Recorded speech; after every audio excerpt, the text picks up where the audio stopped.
When Lin Zhenfei woke up, a bulky television set was broadcasting the men's gymnastics team final at the 2000 Sydney Olympics. After 16 years of participation, the Chinese men's gymnastics team had finally won their first Olympic gold medal, a moment that stirred the hearts of millions. Lin Zhenfei felt groggy. He stared at the word live displayed in the top right corner of the screen, utterly confused. What the hell is going on? He rolled out of bed and walked around the room. His expression slowly froze. The house was both unfamiliar and familiar. It was exactly the two-story home his parents had rebuilt on their homestead. 3 rooms downstairs, 2 upstairs. Outside the window, the old houses of neighbors stood just as they had been back then. In front of the mirror, he saw a youthful face full of energy, his stomach flat, abs visible. No trace of the potbelly head developed in middle age. "I've been reborn." Memories surged through him like a tidal wave. He rushed to the wall calendar, limbs trembling. September 13th, 2000, August 16th on the lunar calendar. Lin Zhenfei's pupils contracted sharply. The world around him suddenly seemed to fall silent. He burst open the door and flew down the stairs like a madman. This day was the source of endless pain in his heart. On this day, his mother, Zhang Lanying, had drowned herself in a pond less than a kilometer from home. Back in his previous life, he only found out in the evening. By the time he arrived screaming at the pond's edge, it was already too late. Never again would he allow this tragedy to repeat itself. "Mom, please wait for me." Lin Zhenfei stumbled down the stairs, eyes red with tears, sprinting as fast as he could. Just as he was about to dash out of the courtyard, his arm was yanked back. He nearly face-planted into the dirt. "Running so fast you try to reincarnate or something." At the gate stood 3 punk teenagers with dyed yellow hair. The one in the center had his hands in his pockets, whistling obnoxiously. "Your dad's in jail, but he still owes my family money. What's your plan, kid?" Lin steadied himself and turned around. His bloodshot eyes grew even darker. "Chun Xiao." In his past life, Lin's family hadn't been rich, but they'd lived comfortably. Then, his father, Lin Haiyang, was framed for contract fraud and sentenced to 6 years in prison. His mother couldn't bear the grief and committed suicide. Devastated by loss, Lin was hounded by Chan Zai's gang for debts. Eventually, they threatened to keep his mother's body from burial unless he handed over the ancestral home. Standing before his enemy now, Lin longed to charge forward and beat him senseless. But he merely glanced once, then turned away and ran. His mother's life was at stake. Every second counted, had to get there faster. Behind him, Chun Xiao shuddered, snapping out of his shock. His face flushed green and red with anger. "Humph. Bastard thinks he can run forever. He'll be waiting right here." He spat violently on the ground, grinding it underfoot as if stomping on Lin Zhenfei himself. Lin knew the pond, wealth visited it over 100 times after his mother's death. Back then, his life had fallen apart. For a long time, he sat by the pond talking to her spirit. After his mother's death, his father couldn't bear the weight of injustice and loss. He took his own life by smashing his head against a wall in prison. Clearing his father's name had been Lin's greatest regret. Eventually, he pulled himself together. Through hard work and wisdom, he rose from nothing to become a renowned private entrepreneur. Yet when his company reached its peak, someone set him up. A major crisis nearly destroyed everything. And then, in a mysterious car accident, he died. Not daring to pause, Lin ran nonstop. Finally, the pond came into view. He wiped sweat off his brow and frantically looked toward the water's edge. There she was, his mother, standing waist-deep in a pond. One more step, and she would vanish into the abyss. "MOM." Lin exhaled in relief, shouting at the top of his lungs. His voice cracked. He could hold back. No longer the tears spilled out. The Zhang Lanying's despairing face flickered with emotion. Her gaze was complex. "Why are you here? Mom, you can't die. I can't live without you. Whatever hardship we face, we'll face it together. Mom, if you leave me, what will I do? Who will cook me delicious meals? Who will knit me sweaters? When I marry and start a family, who will take care of my children?" As he spoke, Lin broke down sobbing. Zhang Lanying cried too. "Defei, if I wasn't completely out of options, I wouldn't have come to this point. Your father is in prison, framed by others. We're in debt for over 400,000 yuan. Debt collectors come multiple times a day. Moms can't go on anymore." Lin begged. "Mom, even if we lose everything, we still have each other. I'm already graduated from university. I'm about to start working. From today on, they'll carry the burden. Dad's name will be cleared. The debts, well, find a way." Zhang Lanying said, "Maybe your father can be exonerated, was innocent, after all. But how can we ever pay back 400,000 yuan? All our relatives and friends are coming to collect debts now. We can't borrow a single cent of Fei. Don't do anything reckless." Lin insisted. Mom, believe me. Have I ever lied to you since I was little? She nodded. You've always been a good child. But Mom doesn't want you doing anything illegal. Lin grabbed his mother's hand and pulled her out of the pond, out of the gates of death. Mother and son embraced, sobbing uncontrollably. Same path, different lifetimes. Two entirely different emotions. Walking back home, Lin talked with his mother while planning his next steps. First priority, clear the 400,000 yuan debt and clear his father's name. Now that he was reborn, he would never let his parents suffer again. With 20 years of future knowledge, he had no doubt he could do it. Lin Zhenfei, a sharp voice barked. 3 figures blocked the entrance to the courtyard. Lin narrowed his eyes.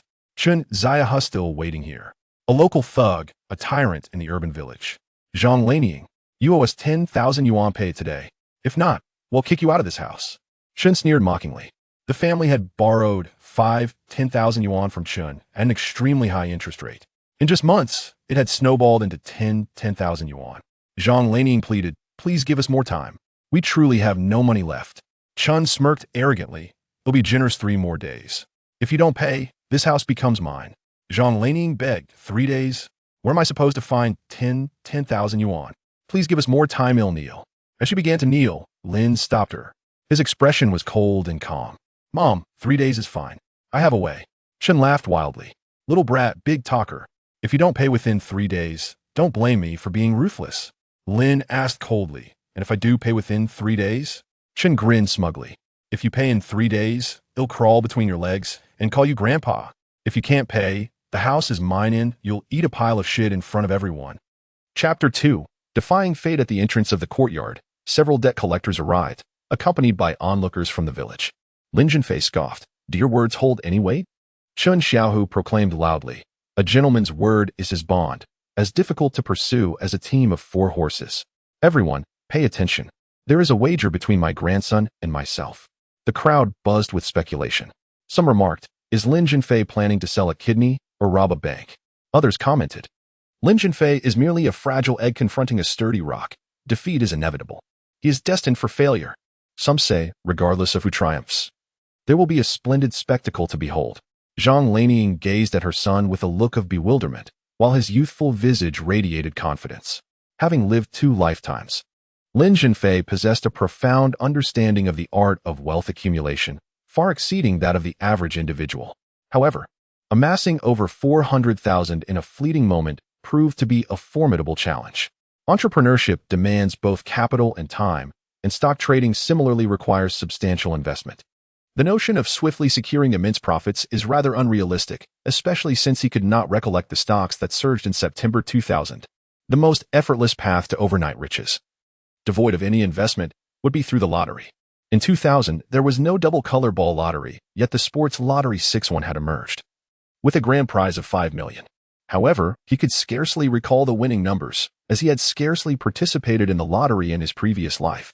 Had he retained the winning numbers in his memory, purchasing 200 tickets would have guaranteed a fortune, rendering him free from labor for a lifetime. Nevertheless, Lin Zhenfei's earnest vow to repay the substantial debt within 3 days was not mere bravado. He had already devised a plan for swift financial gain, rescue through the exchange of information. He vividly recalled a pivotal event from his previous life. The day after his mother's tragic demise, the wealthiest man in Jiangzhou, the entrepreneur Zhen Dafu, met his untimely end when his vehicle was crushed beneath a collapsing overpass caused by an overloaded truck. The incident occurred at 7 o'clock in the evening, coinciding with the broadcast of the evening news. Zhen Dafu, a coal magnate who later ventured into real estate, retail, financial investment, and hospitality, had amassed a fortune exceeding 10 billion, truly epitomizing the affluence of that era. In his previous life, following Zhen Dafu's death, a legal battle ensued among his wife, 3 legitimate children, 7 illegitimate offspring, and 6 concubines, as they clamored for a share of his estate, capturing the attention of both the streets of Jiangzhou and the media. Lin Zhenfei envisioned a scheme to approach Zhen Dafu with foreknowledge of his impending demise. For Zhen Dafu, a sum of several 100,000 would be insignificant. However, persuading him to believe in this revelation posed a significant challenge. Under normal circumstances, if someone were to suddenly declare that you would perish the following evening at 7 o'clock unless you provided them with a sum of 50,000, one would likely dismiss such a claim as the work of a charlatan or a person of questionable sanity. Before seeking out Zhen Dafu, Lin Zhenfei meticulously crafted his plan, striving to recall significant global events from the day of Zhen Dafu's tragic end. As only by convincing him of his prophetic abilities could he hope to secure the funds he needed. The headquarters of the Dafu Company is a towering edifice of over 20 stories. A security guard stands vigilant at the entrance.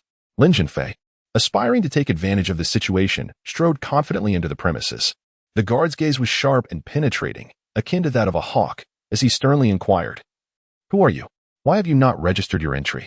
Lin Zhenfei, having navigated the complexities of society for many years in his past life, was acutely aware of the condescending nature of certain security personnel. Thus, he adopted a facade of maturity and said, "I am here to see General Zhen of your company." The security guard, casting a skeptical glance over Lin Zhenfei, softened his tone slightly and inquired, "What business do you have with General Zhen?" Lin Zhenfei inquired about an urgent matter and asked in which office he could be found. The security guard was momentarily unable to discern Lin Zhenfei's true identity and replied, "Mr. Zhen is out on business and has not yet returned." At that moment, a flamboyantly styled young man emerged from the company. Despite having lived 2 lives, Lin Zhenfei recognized him at once. This boy was his former classmate, Bian Songlong, who had joined the Dafu Company after graduating from university. Bian Songlong, whose name phonetically resembles chameleon, had earned the nickname chameleon for his opportunistic nature. Adept at navigating social situations, he would speak the language of the person before him, whether human or ghost. During Lin Zhenfei's prosperous days, Bian Songlong had been his loyal subordinate, but once Lin's fortunes waned, Bian displayed an entirely different demeanor. "Isn't this Lin Zhenfei, my former classmate? What brings you to my company?" Bian Songlong, observing the nuances of expression, found himself perplexed by Lin Zhenfei's intentions for visiting the Dafu Company. Seeking employment, Lin Zhenfei held Bian Songlong's character in disdain, scarcely deigning to acknowledge him. Bian Songlong feigned a moment of enlightenment, exclaiming, "Ah, no wonder you were conversing with the security guard earlier. Are you inquiring about the salary for the security position? The security captain is my friend. When the time comes, I will speak on your behalf out of camaraderie." With a tone of disdain, Bian Songlong expressed his sentiments. Just as he spoke, a striking BMW Z8 glided into the company grounds. The security guard addressed Lin Zhenfei, saying, "Hey, young man, President Zhen has returned." Bian Songlong was taken aback and inquired, "Zhenfei, are you looking for our President Zhen?" Lin Zhenfei, intending to play a trick on him, deceitfully claimed, "Indeed, Mr. Zhen is a relative of mine." Bian Songlong widened his eyes in disbelief and exclaimed, "Zhenfei, are you saying that Mr. Zhen is your family relative?" Lin Zhenfei retorted, "Is it not permissible?" Bian Songlong nodded his head like a chick pecking at grains, saying, "Certainly, certainly, of course, Zhenfei. Are you also here to work at the Dafu Company?" Lin Zhenfei, disinterested, chose to ignore him.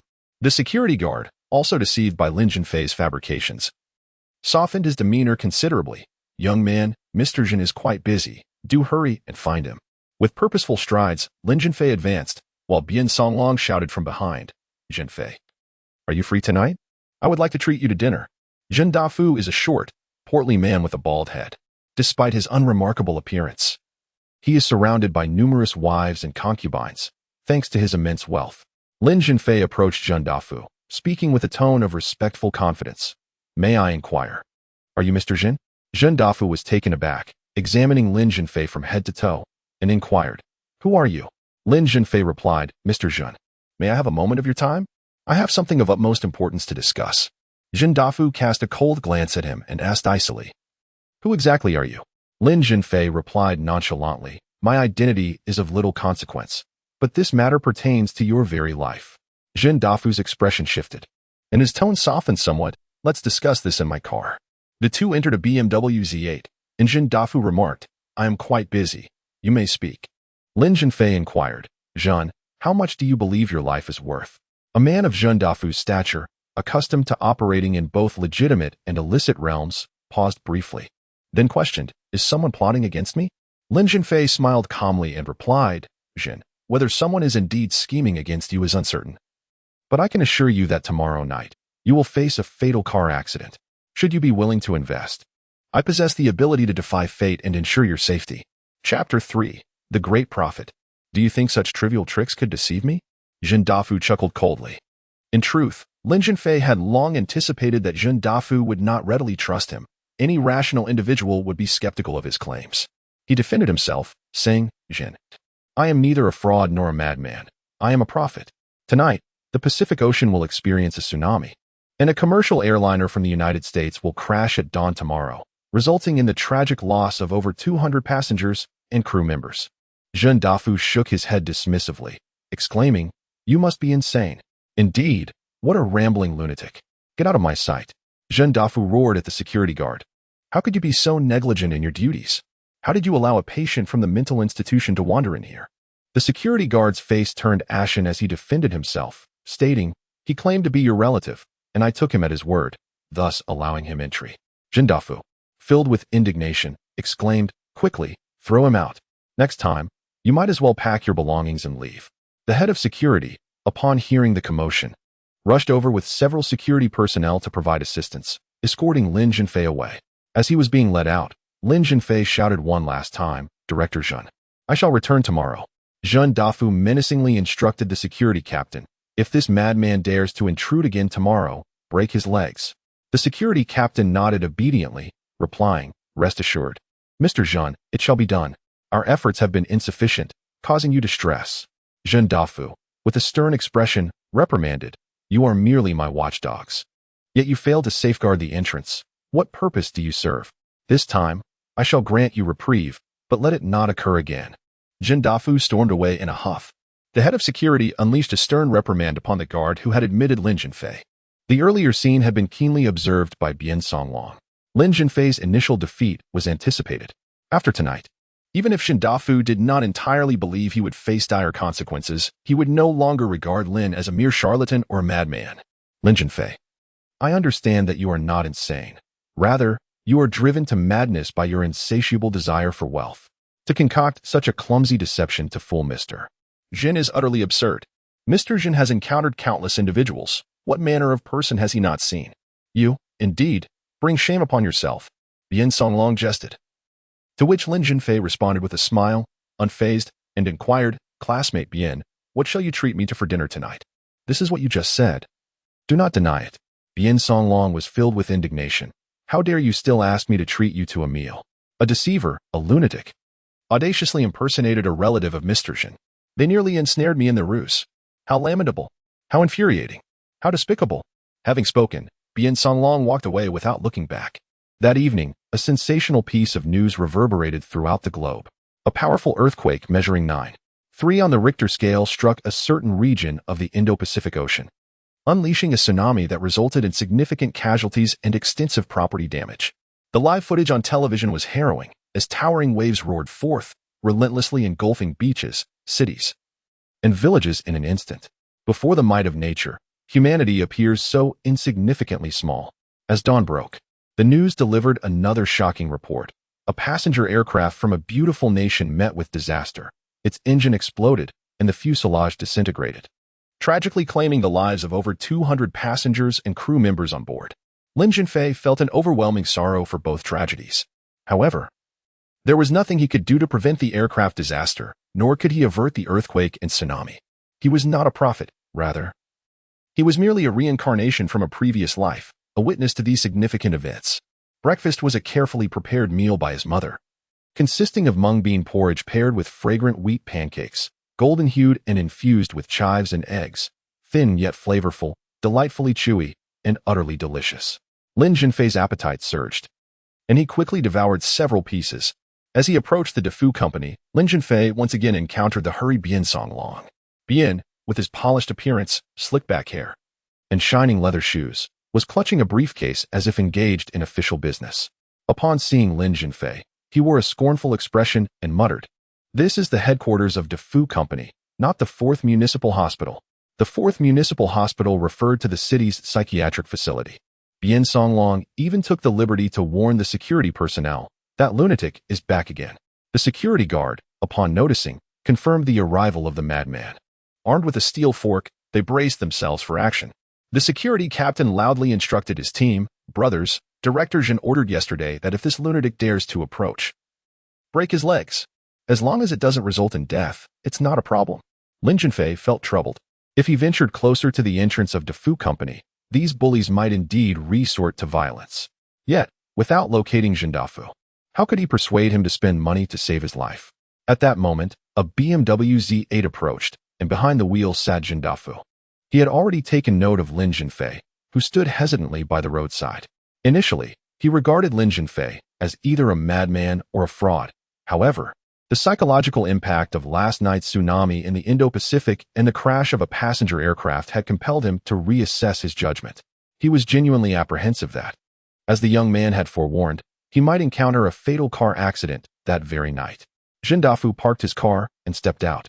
The security captain, bowing respectfully, reported, "Director Yun, that lunatic has returned to harass us. We will follow your orders and teach him a lesson."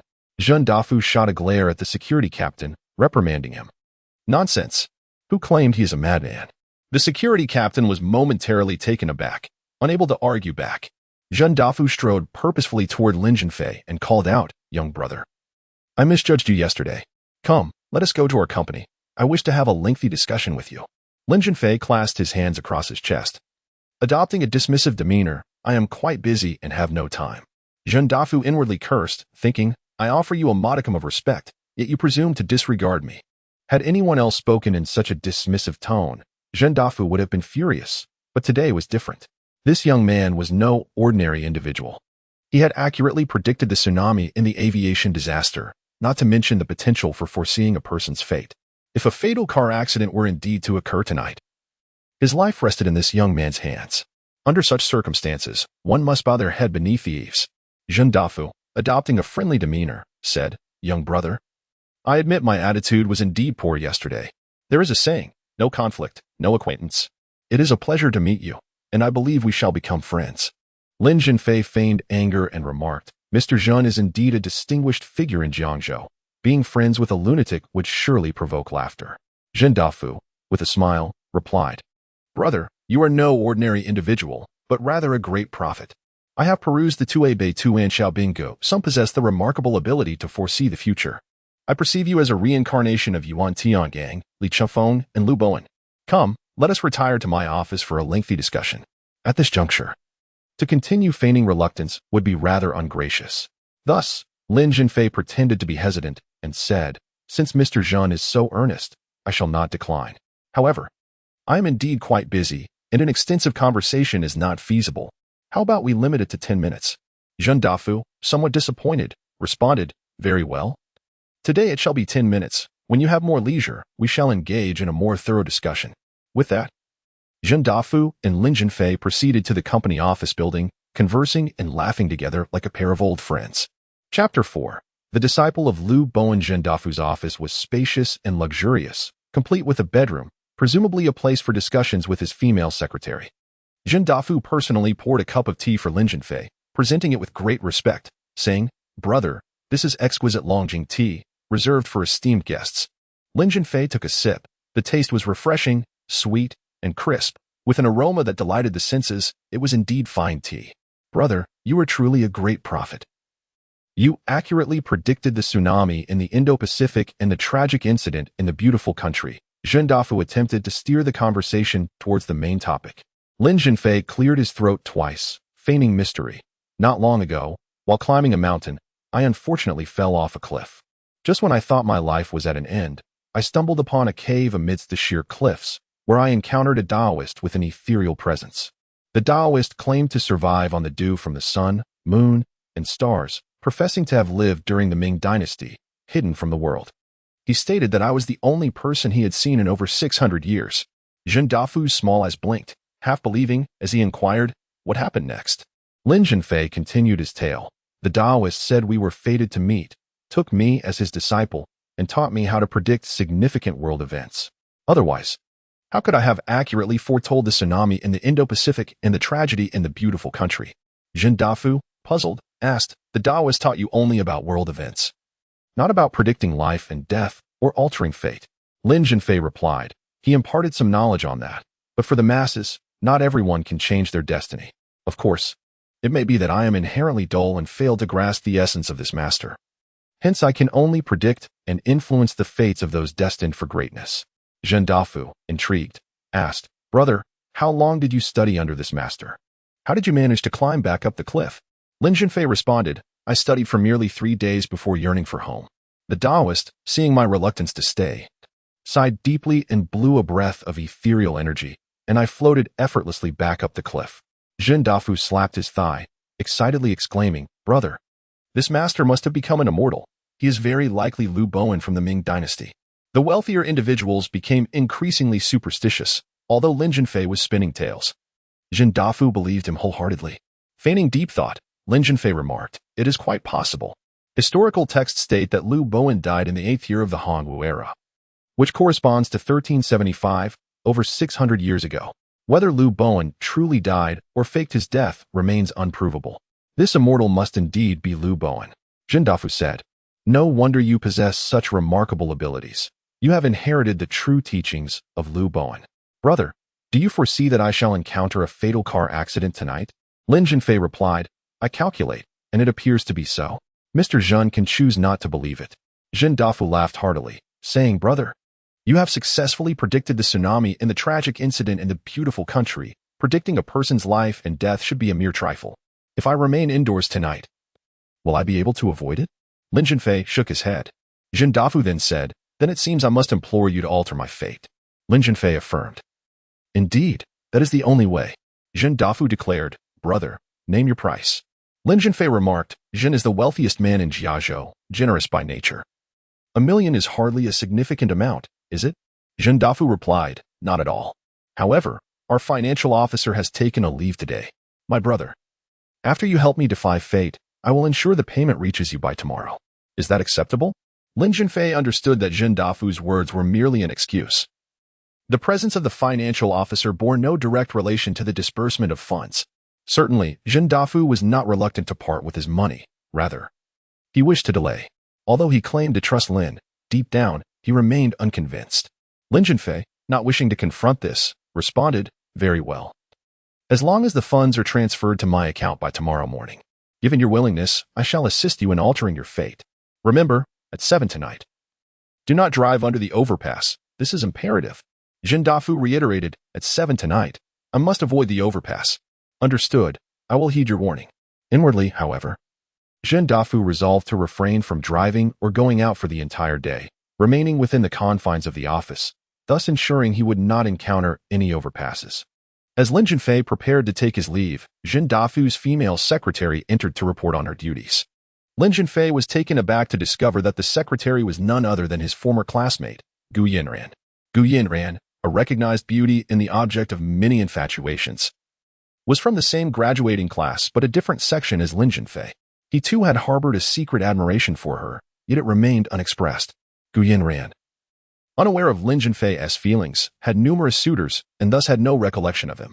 After graduating, she secured a position at Dafu Company, a renowned private enterprise in Jiangzhou, offering salaries surpassing those of state-owned enterprises. Working for Dafu Company was a dream for many. Despite his extensive experience, Jin Dafu immediately recognized Gu Yinran's potential and promoted her to the role of secretary. In a past life, Jin Dafu had perished in a tragic accident involving a collapsed overpass while driving Gu Yinran, leading to both of their untimely demises. In this life, Lin Zhenfei saved Jin Dafu and, inadvertently, Gu Yinran as well. Yet, Gu Yinran remained oblivious to the fact that the young man before her was her savior. After Lin Zhenfei's departure, Jin Dafu's hand inappropriately rested upon Gu Yinran's shoulder, to which she deftly evaded. It was not that she lacked desire for Jin Dafu. Rather, she understood a crucial truth. One must not allow Jin Dafu to achieve his desires effortlessly. Men, after all, tend to undervalue what they can obtain too easily. "Yinran, I am not leaving the office today. You shall keep me company," Jin Dafu declared, gazing at the enchanting Gu Yinran, utterly captivated. "No. I have numerous tasks to attend to," Gu Yinran playfully protested. "Accompanying me is the most important task of all. This company is mine, and I make the rules," Jin Dafu insisted, seizing Gu Yinran's wrist. Jin Dafu, standing at a mere 5 feet 6 inches, found himself needing to rise on his toes to reach Gu Yinran, who towered at 5 feet 9 inches. "Please, Jin, I am not prepared for this," Gu Yinran implored, attempting to break free, but to no avail. Despite his shorter stature, Jin Dafu possessed considerable strength, making Gu Yinran, with her delicate frame, no match for him. "Yinran, today we shall consummate our desires. Upon first becoming my woman, I would bestow upon her a luxurious mansion as a token of our meeting. However, Jin, my dear, I find myself in a predicament. My monthly visitor has arrived. Gu Yanran pouted playfully. Zhen Dafu, caught between laughter and exasperation, responded, Yanran, just a few days ago you mentioned your visitor had come. How is it that she has returned again today? How many times does your monthly visitor make her appearance in a single month? Gu Yanran giggled and replied, Jean, my visitor has come and has yet to depart. Zhen Dafu sighed, this bothersome monthly visitor. Throughout the entire day, Zhen Dafu remained ensconced within the confines of his office. During this time, friends invited him to dinner, lovers beckoned him to clandestine rendezvous, and even the Municipal Political Consultative Conference summoned him for a meeting, yet he concocted excuses to remain indoors. However, at 6:40, a call from his brother shattered the stillness. Their mother had suffered a sudden cerebral hemorrhage and had been rushed to the hospital, her life hanging by a thread. Zhen Dafu was known for his cunning, deceitful, greedy, and cruel nature, with a penchant for lust. Yet, he possessed one redeeming quality, an unwavering filial piety, deeply rooted in the environment of his upbringing. Chapter 5 Master Lin Zhendafu lost his father at a young age, and his mother raised him and his siblings single-handedly, embodying both parental roles. As the youngest among his siblings, he was particularly cherished by his mother. Upon reaching adulthood, he exhibited considerable filial piety towards her.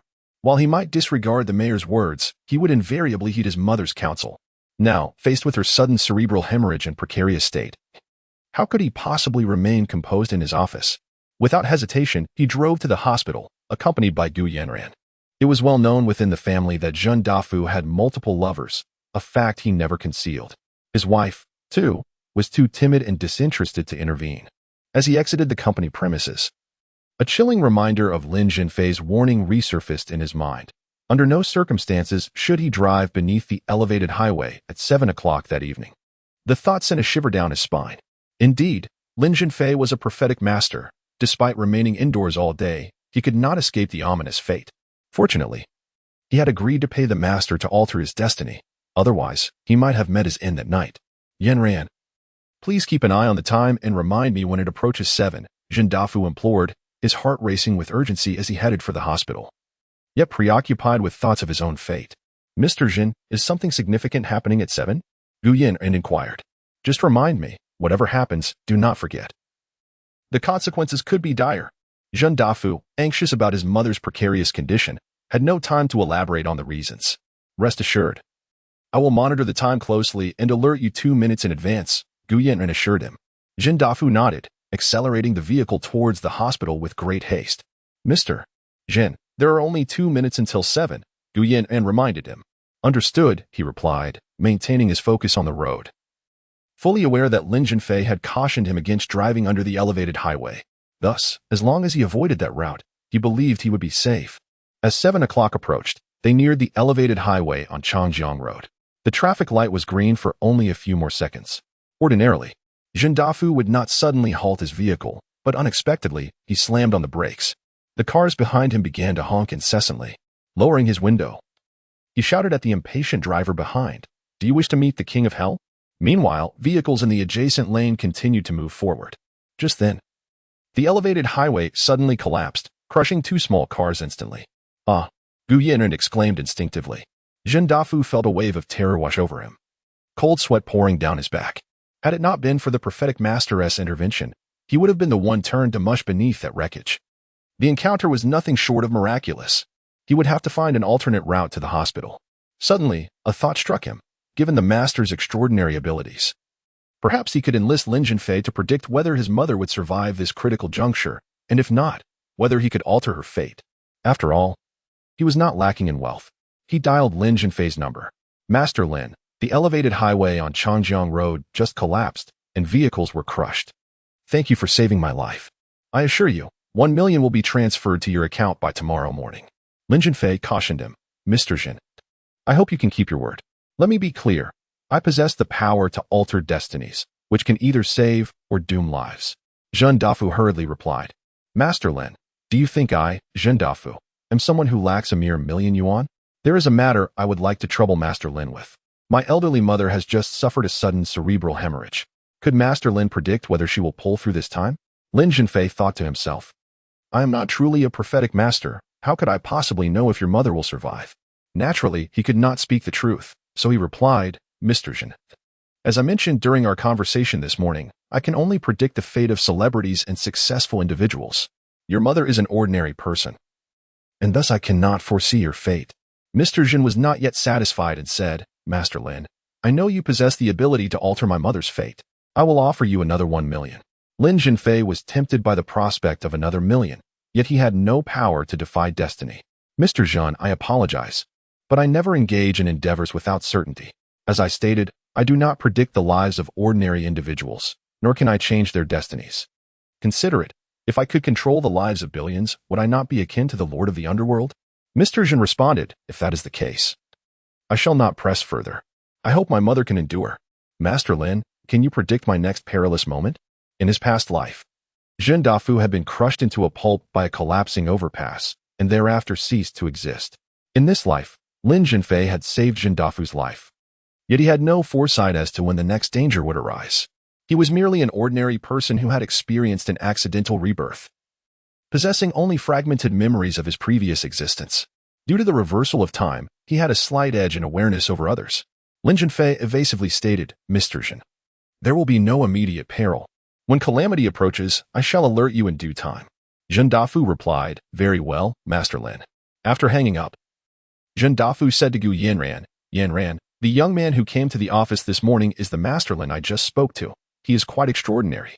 Have you heard the saying, in the realm of 3 kingdoms, Zhuge Liang is renowned, while Lu Bowen unifies the land? Master Lin is a distinguished disciple of Lu Bowen. Gu Yanran smiled alluringly. Mr. Zhen, Lu Bowen has been deceased for 6 or 7 centuries. How could he possibly be Lu Bowen's esteemed disciple? Zhen Dafu replied, Yanran, Lu Bowen did not die. Rather, he resides in a cave hidden amidst the cliffs, sustaining himself on the dew of the sun, moon, and stars. Master Lin once fell from a cliff and fortuitously encountered Lu Bowen. Zhen Dafu was inherently superstitious, and Gu Yanran had heard of this. She certainly did not believe in the tale of Lu Bowen. Zhen Dafu remarked, last night there was a tsunami in the Indian Pacific Ocean, and this morning a tragic accident occurred in the beautiful nation, claiming many lives. Master Lin accurately predicted these events yesterday afternoon. Gu Yanran looked on with skepticism, so miraculous. Could it be mere coincidence? Zhen Dafu shook his head. One event could be coincidental, but 2 globally significant occurrences, at the exact same time and place, could not possibly be coincidence. Moreover, Master Lin repeatedly warned me not to drive under the overpass at 7 o'clock tonight. You witnessed the earlier scene with your own eyes. Gu Yanran was astonished, her mouth agape in disbelief. It was truly extraordinary. A wave of anxiety washed over me. Had it not been for Master Lin's timely reminder, we would have. Zhen Dafu nodded and remarked, Master Lin saved my life, as well as yours. Although it cost 1 million, it is undoubtedly worth it. Finally, Lin Zhenfei could set his troubled heart at ease. Even though the million had yet to be credited, he was acutely aware that, even if Zhen Dafu were granted 100 lifetimes of courage, he would never dare to default on the debt.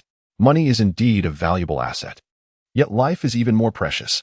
Furthermore, while 1 million may represent a fortune to the impoverished, for the affluent Zhen Dafu, it is merely equivalent to a few nights' expenses for a leading actress. His university friend, Zhao Fangning, called to suggest a gathering with a few classmates. In his past life, despite enduring countless betrayals, Zhao Fangning remained a steadfast and trustworthy brother. It is a rare treasure to find such a confidant in life. Hailing from a working-class family, Zhao Fangning's father was an employee of a state-owned enterprise, and his mother worked in a hospital. After graduating from university, he joined his father's company as a salesman. With a sharp mind and eloquence, Zhao Fangning excelled in his sales role. Lin Zhenfei took out his Motorola V998 phone and invited his girlfriend, Yang Xiaoqing. Chapter 6. The chameleon before his father's misfortune. Lin Zhenfei enjoyed a life of privilege, being among the first in his class to acquire a mobile phone. It was Yang Xiaoqing who took the initiative to pursue Lin Zhenfei. The age-old adage rings true. For a man to chase a woman is like traversing a mountain. For a woman to chase a man is akin to passing through a veil. Their romance blossomed swiftly. Dinner was at a quaint restaurant renowned for its specialty goose soup, tucked away in a secluded alley of the city. Despite its hidden location, the establishment thrived, for the allure of fine wine knows no bounds. Yang Xiaoqing possessed an astonishing beauty, her features resembling a picturesque painting, her figure graceful, and her skin as fair as snow. In a private dining room, A few individuals were engaged in a game of cards. Upon noticing Lin Zhenfei and Yang Shaoqing's arrival, Zhao Fangning greeted them warmly and gestured for them to take a seat. One of the card players turned around. It was Bian Songlong. It turned out that Zhao Fangning, in his capacity as a salesperson, sought to expand his market presence through connections with Bian Songlong at the Dafu Company. This evening, Bian Songlong was the guest of honor, and Zhao Fangning had invited several classmates to join. How did that lunatic get here? Bian Songlong glared at Lin Zhenfei with disdain. The others were taken aback. Zhao Fangning felt a twinge of displeasure at Bian Songlong's rudeness, yet he was reluctant to admonish him due to the favor he sought. Instead, he inquired, Songlong, what is going on? Bian Songlong exaggeratedly recounted. Lin Zhenfei barged into our Dafu Company yesterday morning, spouting nonsense. President Zhen was furious and had him beaten by security. President Zhen has decreed that if he dares to return today, they are to break his legs. This morning, as I left the office, I saw him there again. And several security guards were armed with steel forks. I reckon he must have fled quickly, or else his legs would have been shattered. Yang Shaoqing's expression shifted dramatically as she turned to Lin Zhenfei, asking, Zhenfei, have you been going to Dafu Company for 2 consecutive days to apply for a job? Bian Songlong, relishing the moment, replied, Dafu Company only recruits elite individuals from various fields. How could they possibly hire a lunatic? This pauper's father is in prison, and his family is burdened with debts amounting to 400,000 or 500,000 yuan. He must be mentally disturbed. Yang Shaoqing, astonished, asked, Songlong, is what you're saying true? Bian Songlong sneered, absolutely true. I only learned of it today. Shaoqing, you were too naive. This cunning fellow has deceived you. He used to flaunt the latest Motorola phone, but now his FAAD has crumbled, and the debt collectors have already besieged his home. Furious, Yang Shaoqing glared at Lin Zhenfei and demanded, Zhenfei, answer me truthfully. Is your father in prison? Does your family owe 400,000 or 500,000 yuan? Yes. Everything he said is true, Lin Zhenfei admitted candidly. Tears streamed down Yang Shaoqing's face as she exclaimed, You liar. How could I have been so foolish? To pretend to be wealthy when you are utterly destitute.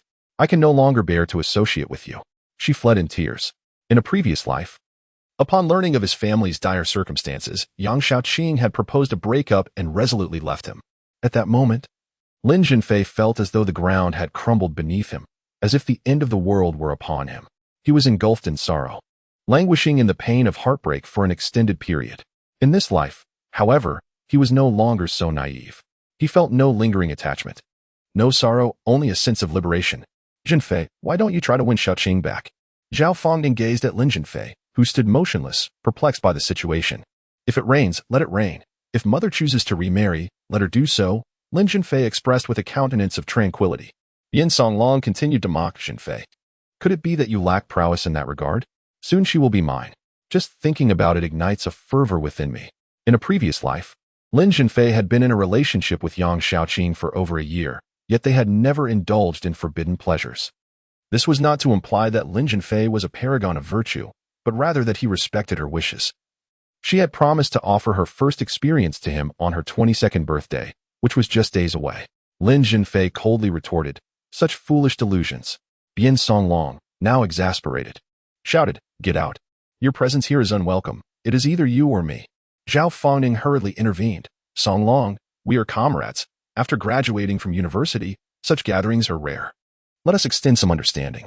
Bian Songlong adopted an uncompromising stance, declaring, Fangning, my position is unequivocal. I refuse to tolerate this madman any longer. Either he leaves, or I do. Your attempts to negotiate with the Fu Company on my behalf are futile. Zhao Fangning found himself in a predicament. It was unthinkable to expel Lin Zhenfei, his steadfast brother through thick and thin, yet offending Bian Songlong would jeopardize their dealings with the company. At that moment, Lin Zhenfei coldly addressed Bian Songlong, Classmate Bian. I have never wronged you. Why must you treat me thus? Bian Songlong laughed heartily. Have you gone deaf? I have set my sights on Yang Shaoqing. I never had the chance before, but now I do. Such a beautiful girl deserves only me. Remember, not everyone has the opportunity to become an employee of the Fu Company. Lin Zhenfei suddenly recalled that in his previous life, after breaking up with him, Yang Shaoqing had indeed dated Bian Songlong for a while, but that relationship ended swiftly. With a sneer, Lin Zhenfei threatened, Bian Songlong, do you believe I could call President Zhen right now and have you dismissed immediately? Bian Songlong erupted into laughter. Classmates, I told you he has lost his mind. Now you witness his nonsensical ramblings? Do you believe me? Just yesterday, President Jin was furious and had security beat him up. I was there. Lin Zhenfei promptly dialed Jin Dafu's mobile phone. President Jin, it is I. Is there an employee named Bian Songlong at your company? You must dismiss him within 10 minutes, or the consequences will be dire. Jin Dafu responded, I will instruct the HR manager to terminate him right away. Thank you for your alertness, Master Lin. As Lin Zhenfei made the call, Bian Songlong laughed uncontrollably, exclaiming, this fellow should be confined to a lunatic asylum. The other classmates, including Zhao Fangning, began to believe that Lin Zhenfei's mental state had deteriorated due to familial upheaval. Moments later, Bian Songlong's phone rang. Upon seeing it was the HR manager, a wave of unease washed over him. He cast a doubtful glance at Lin Zhenfei, whose demeanor remained remarkably composed, intensifying his anxiety. Bian Songlong, you have been dismissed from the company. Do not return tomorrow. Ah, Minister, what is the matter? Since I began my tenure, I have dedicated myself to my work with unwavering diligence, never committing a single error, and I have made significant contributions to the company. Why must I be terminated? You should direct that question to General Zhan. He specifically ordered your immediate dismissal, with no possibility of reemployment. Why? I demand an explanation. Bian Songlong, I must warn you, crossing General Jin can have severe consequences. Consider your actions carefully. Bian Songlong collapsed to the ground. In Jiangzhou, how many aspire to be employees of the esteemed Dafu company? He was fortunate enough to achieve this, earning a salary 2 or 3 times greater than that of other companies. Yet, he is dismissed without any comprehensible reason. Chapter 7. True feelings revealed in adversity. Could it be that Lin Zhenfei's phone call had an effect? Just yesterday, President Jin had erupted in fury, ordering security to expel Lin Zhenfei, and he witnessed it with his own eyes. How could such a complete transformation occur in merely one day? What hidden intricacies lay beneath this change? Bian Songlong proved himself to be a true chameleon, immediately kneeling before Lin Zhenfei, prostrating himself with tears streaming down his face. Dear Zhenfei, he implored, please overlook my transgressions for the sake of our shared past as classmates. From this day forth, I shall be your loyal servant, your faithful dog. If you command me to go east, I shall not venture west. If you instruct me to head south, I shall not stray north. I beseech you, call President Jin and plead for my retention. Yet, Bian Songlong received no response from Lin Zhenfei. Raising his gaze, he saw Lin Zhenfei striding away with purpose. Overcome with despair, Bian Songlong began to wail uncontrollably. Since his father's wrongful imprisonment, Lin Zhenfei had finally experienced a peaceful sleep. In a previous life, his father had met a tragic end in prison, and he vowed never to allow such a tragedy to recur. After repaying debts and clearing his father's name, these became his paramount objectives. The tide was turning favorably, and the future held promise. His mother, in her relentless pursuit to settle their debts, worked tirelessly at the factory and took on odd jobs during holidays and days off. Within a few short months, her once lustrous hair had begun to show signs of silver, and her health had noticeably declined. This weekend, as his mother prepared to leave for another job, Lin Zhenfei, feeling a pang of concern for her well-being, urged, Mom, why not take a break today? You've lost so much weight. Please take care of yourself. Zhang Lanying sighed deeply. My dear Fei, I must push on. The burden of over 400,000 yuan in debt weighs heavily upon me, like an insurmountable mountain, stifling my breath. As they conversed, a cacophony of hurried footsteps echoed from outside the door. Zhang Lanying braced herself. Fei, it seems the creditors have arrived early today. A woman's voice called from outside. Is Lanying's sister at home? Recognizing the voice, Zhang Lanying realized it was her former classmate and sworn sister, Hu Lanhua. Years ago, both had worked at a garment factory in Jiangnan province, forming a close bond as fellow townsfolk and sworn sisters. Their relationship had remained strong over the years. Hu Lanhua had even hoped to betroth her daughter, Jiang Furong, to Lin Zhenfei, believing it would strengthen their familial ties. However, despite Jiang Furong's willingness, Lin Zhenfei had consistently declined. After Lin Zhenfei's father's incident, he had borrowed a sum of money from Hu Lanhua. In times of hardship, relatives often proved elusive. Hu Lanhua's visit today, it seemed, was likely for the purpose of debt collection. To Lin Zhenfei's surprise, Hu Lanhua approached with a beaming smile, carrying a live hen, while her husband, Jiang Dongzhu, a simple and honest man, bore a heavy snakeskin bag on his back, the contents unknown. Hu Lanhua warmly clasped Zhang Lanying's arm and exclaimed, I've been eager to visit you. However, I was tied up with home renovations and farm work. Now that I finally have some free time, Dongzhu and I have come to see you. Lin Zhenfei stood momentarily stunned. Hulanhua's demeanor hardly suggested a creditor. He greeted the couple politely, maintaining the decorum of hospitality. Upon encountering Lin Zhenfei, Hulanhua beamed with delight, akin to a mother-in-law meeting her son-in-law. She exclaimed in surprise, "It has been a while since we last met. Defei, you have grown much stronger. Have you secured a job after graduating from university?" Lin Zhenfei replied candidly, "Andy, I interviewed at a state-owned enterprise the day before yesterday and am currently awaiting the results. I believe my chances of being accepted are quite favorable." Hulanhua expressed her joy, saying, "Wonderful. A position in a state-owned enterprise is stable and a commendable opportunity. Is Furong's workplace far from yours?" "Being in the vicinity of Sanli Street?" Lin Zhenfei responded, "Not far at all. It's merely across the street." "Excellent. Defei, do make time to visit your sister Furong often. I worry about her working in a hotel, as she is just a girl. To be honest, I harbor some concerns. However, without any education, how could she find a better job?" In truth, Jiang Furong was quite beautiful, yet her lack of education was a hindrance. She graduated from junior high without advancing to high school, spent several years at home, and eventually moved to the city to secure a position at a hotel. Lin Zhenfei felt they had no common ground and thus never consented to this marriage proposal. Later, as he fell in love with Yang Shiqing, the prospect of accepting Jiang Furong's affections became even more improbable. In his previous life, after breaking up with Yang Xiaoqing, Jiang Furong, undeterred by his family's modest means, boldly pursued him. Yet, he never reciprocated her love, insisting on a sibling-like relationship instead. Heartbroken, Jiang Furong succumbed to despair and married a middle-aged man. This man, a second-time groom, had a volatile temperament and, relying on his affluent background and high education, often resorted to violence against Jiang Furong. As a result, she developed depression and tragically ended her life by jumping into a river at the tender age of 28, leaving behind a 3-year-old son. Lin Zhenfei pondered that even if he could not accept Jiang Furong's love in this life, he must find ways to prevent such a tragedy from recurring. Jiang Furong was truly a good girl, attractive, gentle, kind-hearted, and understanding. Her only shortcoming was her lack of education.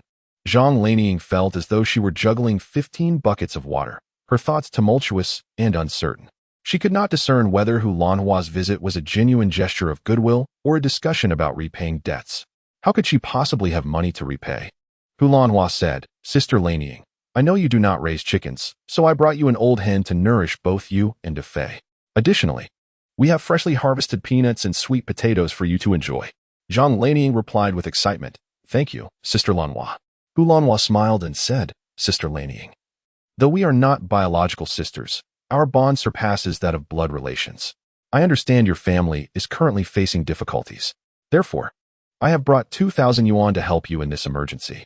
It is not a large sum, and you can repay it when you are able. If not, it is no matter." Zhang Lanying hurriedly responded, "Sister Lanhua, your family is undertaking a significant renovation, and your son is of age to consider marriage. I feel uneasy about the debts owed to you. How can I possibly accept more money from your family?" Hulanhua insisted, forcefully placing a stack of cash into Zhang Lanying's pocket, saying, "Sister Lanying, had it not been for the renovations, I would have offered you more. If we truly regard each other as good sisters, then do not refuse my help. Otherwise, I shall be quite displeased." With tears brimming in her eyes, Zhang Lanying embraced Hulanhua and said with deep emotion, "Sister Lanhua, true affection reveals itself in times of adversity. To be candid, ever since the incident with Haiyang, those who visit us daily are only here to collect debts, while you are the only one who brings gifts. If there is a next life, let us remain the best of sisters." Hulanhua, equally moved, replied, "Sister Lanying, during our family's hardships, you and brother Haiyang often lent us a helping hand. We have always kept a mental account of your kindness. Now that your family faces difficulties, how could we stand idly by? Frankly, my only regret is that Defei does not share feelings for Furong. If they could unite, our sisterhood would deepen even further." At that moment, Lin Zhenfei was in the kitchen pouring tea. He heard every word spoken by Hulanhua. His heart was filled with countless emotions. Despite the family's misfortunes and mounting debts, Hulanhua not only accepted him, but was willing to betroth her daughter to him, something few would dare to do. Zhang Lanying gently remarked, "Sister Lanhua, Xiaoqing has broken up with Defei. I had forewarned that this girl was unreliable, yet Defei seemed enchanted. Now, it appears there may be a chance for Furong and Defei." Chapter 8. The first pot of gold. Hulanhua was filled with excitement. If Furong could marry Defei, it would be her fortune. Sister Laneying, if they become a couple. There should be no bride price. It is a union between two families. Zhang Laneying replied, Sister Lanhua, nowadays, men and women are free to love one another. Although parents cannot force their will, they can certainly play matchmakers. I will speak to Dafei. I have watched Furong grow up. She is such a wonderful girl. If she could become my daughter-in-law, I would wake up smiling in my dreams. You should also talk to Furong. Hu Lanhua laughed and said, Sister Laneying, we are family and should not speak as strangers. Furong is always like Dafei, but unfortunately he does not reciprocate her feelings. To be honest, if Dafei were willing, she would be ready to enter the bridal chamber with him tomorrow. At that moment, Lin Zhenfei's phone rang. It was Jin Dafu calling. He stepped into a room and pressed the answer button. Mr. Zhen, what can I do for you? Jin Dafu replied, Master Lin. My mother has come through the critical phase. The doctor says she will recover in time, which is considered a miracle. Master Lin, I know this is partly due to your efforts. Lin Zhenfei noncommittally responded, Mr. Zhen, one should do good deeds and cultivate positive relationships. Good people will naturally receive good fortune. Jin Dafu continued, I have always been charitable, visiting sacred Buddhist mountains to pray and often participating in charitable events. Master Lin, to express my gratitude for your life-saving assistance, I will have the finance department transfer 2 million yuan to you. Lin Zhenfei suppressed his excitement and said, Thank you, Mr. Zhen. Jin Dafu added, Master Lin, should I encounter any obstacles on my life's journey, I hope you will remind me in a timely manner. Lin Zhenfei assured him. That is certain. After hanging up, a text message arrived. 2 million yuan has been credited to your construction bank account. Current balance, 2,000,005 yuan. Lin Zhenfei bid farewell to Jiang Furong's parents, stating he needed to attend to some matters, and then joyfully headed to the bank. At the bank, Lin Zhenfei withdrew 500,000 yuan, placing it into his backpack, which he then secured with an old snake skin bag for safety. Caution was essential. Just yesterday evening, a notorious criminal known as Headshot Brother had entered Jiangzhou, where he shot dead 2 company accountants withdrawing money outside a bank and fled with 100,000 yuan amidst the chaos. Headshot Brother was a Class A wanted criminal, having committed numerous offenses in various provinces, armed robbery, and multiple murders. He frequently targeted victims' heads with a firearm, leading to fatal injuries in a single blow, employing brutal methods. Just yesterday, he had once again appeared in Jiazhou. Wanted posters for Headshot Brother were plastered throughout the streets, offering a reward of 20,000 yuan for information leading to his arrest, and 50,000 for his capture. Possessing formidable evasion skills, he always donned a hat and mask during his crimes, ensuring his true identity remained concealed from surveillance cameras. Thus far, the police had not gathered substantial leads. The photo on the wanted poster, captured by security cameras, was not only unclear but also featured the suspect wearing a hat and mask, allowing only a glimpse of his figure without revealing his face. Headshot Brother vanished without a trace, making his apprehension exceedingly challenging. Otherwise, he would not have roamed freely across multiple provinces while remaining elusive. The journey continued smoothly, without incident. Lin Zhenfei, clad in shabby attire and burdened with a worn-out snakeskin bag, resembled a migrant worker returning home. Little did anyone suspect that the bag contained a staggering 500,000 yuan in cash. Upon arriving home, Lin Zhenfei found his mother, Zhang Laneying, slumped on the ground, her face etched with exhaustion. Mom, what is wrong? He hurriedly assisted her to her feet. Zhang Laneying, weak and weary, replied, Your second aunt came to collect a debt and took your father's motorcycle. She almost took the television as well, but I firmly stopped her, insisting she should watch the news, and she shoved me aside. Furious, Lin Zhenfei exclaimed, Isn't it just 1,000 yuan owed? How can she act this way? It's no different from robbery. I will confront her. Zhang Laneying grasped her son's hand, urging, Dafei, do not act impulsively. Your father is already in prison. Keeping the motorcycle serves little purpose. Since your father's incident, we have seen the true nature of human relationships, the warmth and coldness of society. When we were well off, relatives crowded our door. Now, they have become strangers, except for the parents of Jiang Furong. Your cousin Mylan comes to demand debts frequently, her words harsh. She didn't come yesterday, but she may very well show up today. As if summoned, a plump middle-aged woman and a gaunt man barged into the room. The stout woman was Lin Zhenfei's father's cousin, Lin Mylan, and the slender man was her husband, Li Longkai. The family had borrowed several thousand yuan from her at exorbitant interest rates. With hands on her hips, Lin Mylan glared at Zhang Laneying, declaring, Zhang Laneying, you must repay the 5,000 yuan you owe my family today. If not, I will refuse to leave your house. Zhang Lanying, her face contorted in distress, responded, Cousin Mylan, I acknowledge the debt and the interest. I am currently working multiple jobs, and Fei is about to start working as well. As soon as we have the means, we will repay you. Lin Mylan scoffed, When will your family have money? That will be a long time coming. How about this? I will see if there are any valuables in your home to offset the debt. Desperate, Zhang Lanying pleaded, Aunt Mylan. Considering the times when we helped your family, could you extend the repayment period a little longer? Lin Mylan shot back, Are you bringing up old grievances? True, you helped me back then, but I also lent you money when your family was in trouble. We are even now. With a bitter smile, Zhang Lanying countered. Can that truly be evened out? My family lent you 2,000 yuan in total, and Hai Yang went to great lengths to help your child find a good job. The money you lent me came with exorbitant interest. Cousin Mylan, let us consider this with compassion. On account of Hai Yang being your cousin, please grant us some more time. Debts do not vanish with death. Even if I were to die, Fei would still repay what is owed. Lin Mylan, fuming, retorted, No way. I had intended to extend the repayment deadline, but your stubbornness has changed my mind. As she spoke, Lin Mylan stormed into the inner room, searching for anything of value. Lin Haiyang had been astute and capable, while Zhang Lanying was diligent and virtuous, and their family had once flourished, being among the first in the village to build new homes. However, after Lin Haiyang's incident, Zhang Lanying sold off their gold and silver jewelry, leaving them with little of value aside from their television and refrigerator. Lin Mylan had her eyes on 2 electrical appliances. She called over the slender man, instructing him to borrow a cart from the village to transport the television and refrigerator back home. In the days of prosperity, Lin Mylan was particularly close to Zhang Lanying. Whenever they met, she would hold Zhang Lanying's hand tightly, affectionately addressing her as Sister Lanying. Upon encountering Lin Zhenfei, she would beam with joy, treating him as if he were her own son, showering him with endearments and inquiries about his well-being. However, now Lin Mylan had completely changed her demeanor. It is only in times of hardship that one can truly discern the human heart and unveil many stark realities. Some feign affection, some secretly revel. Some reveal their true selves, and others kick a person when they are down. In response to such ungrateful individuals, Lin Zhenfei, filled with indignation, exclaimed, Wait. One should always leave a line for others. It will be better for future encounters. One must not speak too harshly or act too decisively. My family is indeed facing difficulties at the moment, but who can say that we will not rise again?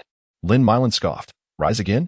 Your family owes hundreds of thousands in debt, which weighs upon you like an immense mountain. Even if you were the Monkey King, it would take 500 years for you to recover. Chapter 9. Accepting the consequences of one's bets. 400,000 in the year 2020 is not a substantial amount. It merely suffices as a down payment for an ordinary residence in a 3rd or 4th tier city. However, 2 decades prior, in the year 2000, it constituted a considerable fortune, sufficient to purchase a 100 square meter apartment in the capital, or even 3 to 4 residences, or a luxurious villa in a city like Jiangzhou. Lin Zhenfei scoffed, such a narrow-minded view. Lin Mylan, incensed, seized Lin Zhenfei by the collar, exclaiming, You wretched creature! Are you insulting me, calling me a dog? Owing money has made you feel like a lord? Do you dare to provoke me? As she spoke, Lin Mylan attempted to strike Lin Zhenfei's face with a swift and vicious clawing motion.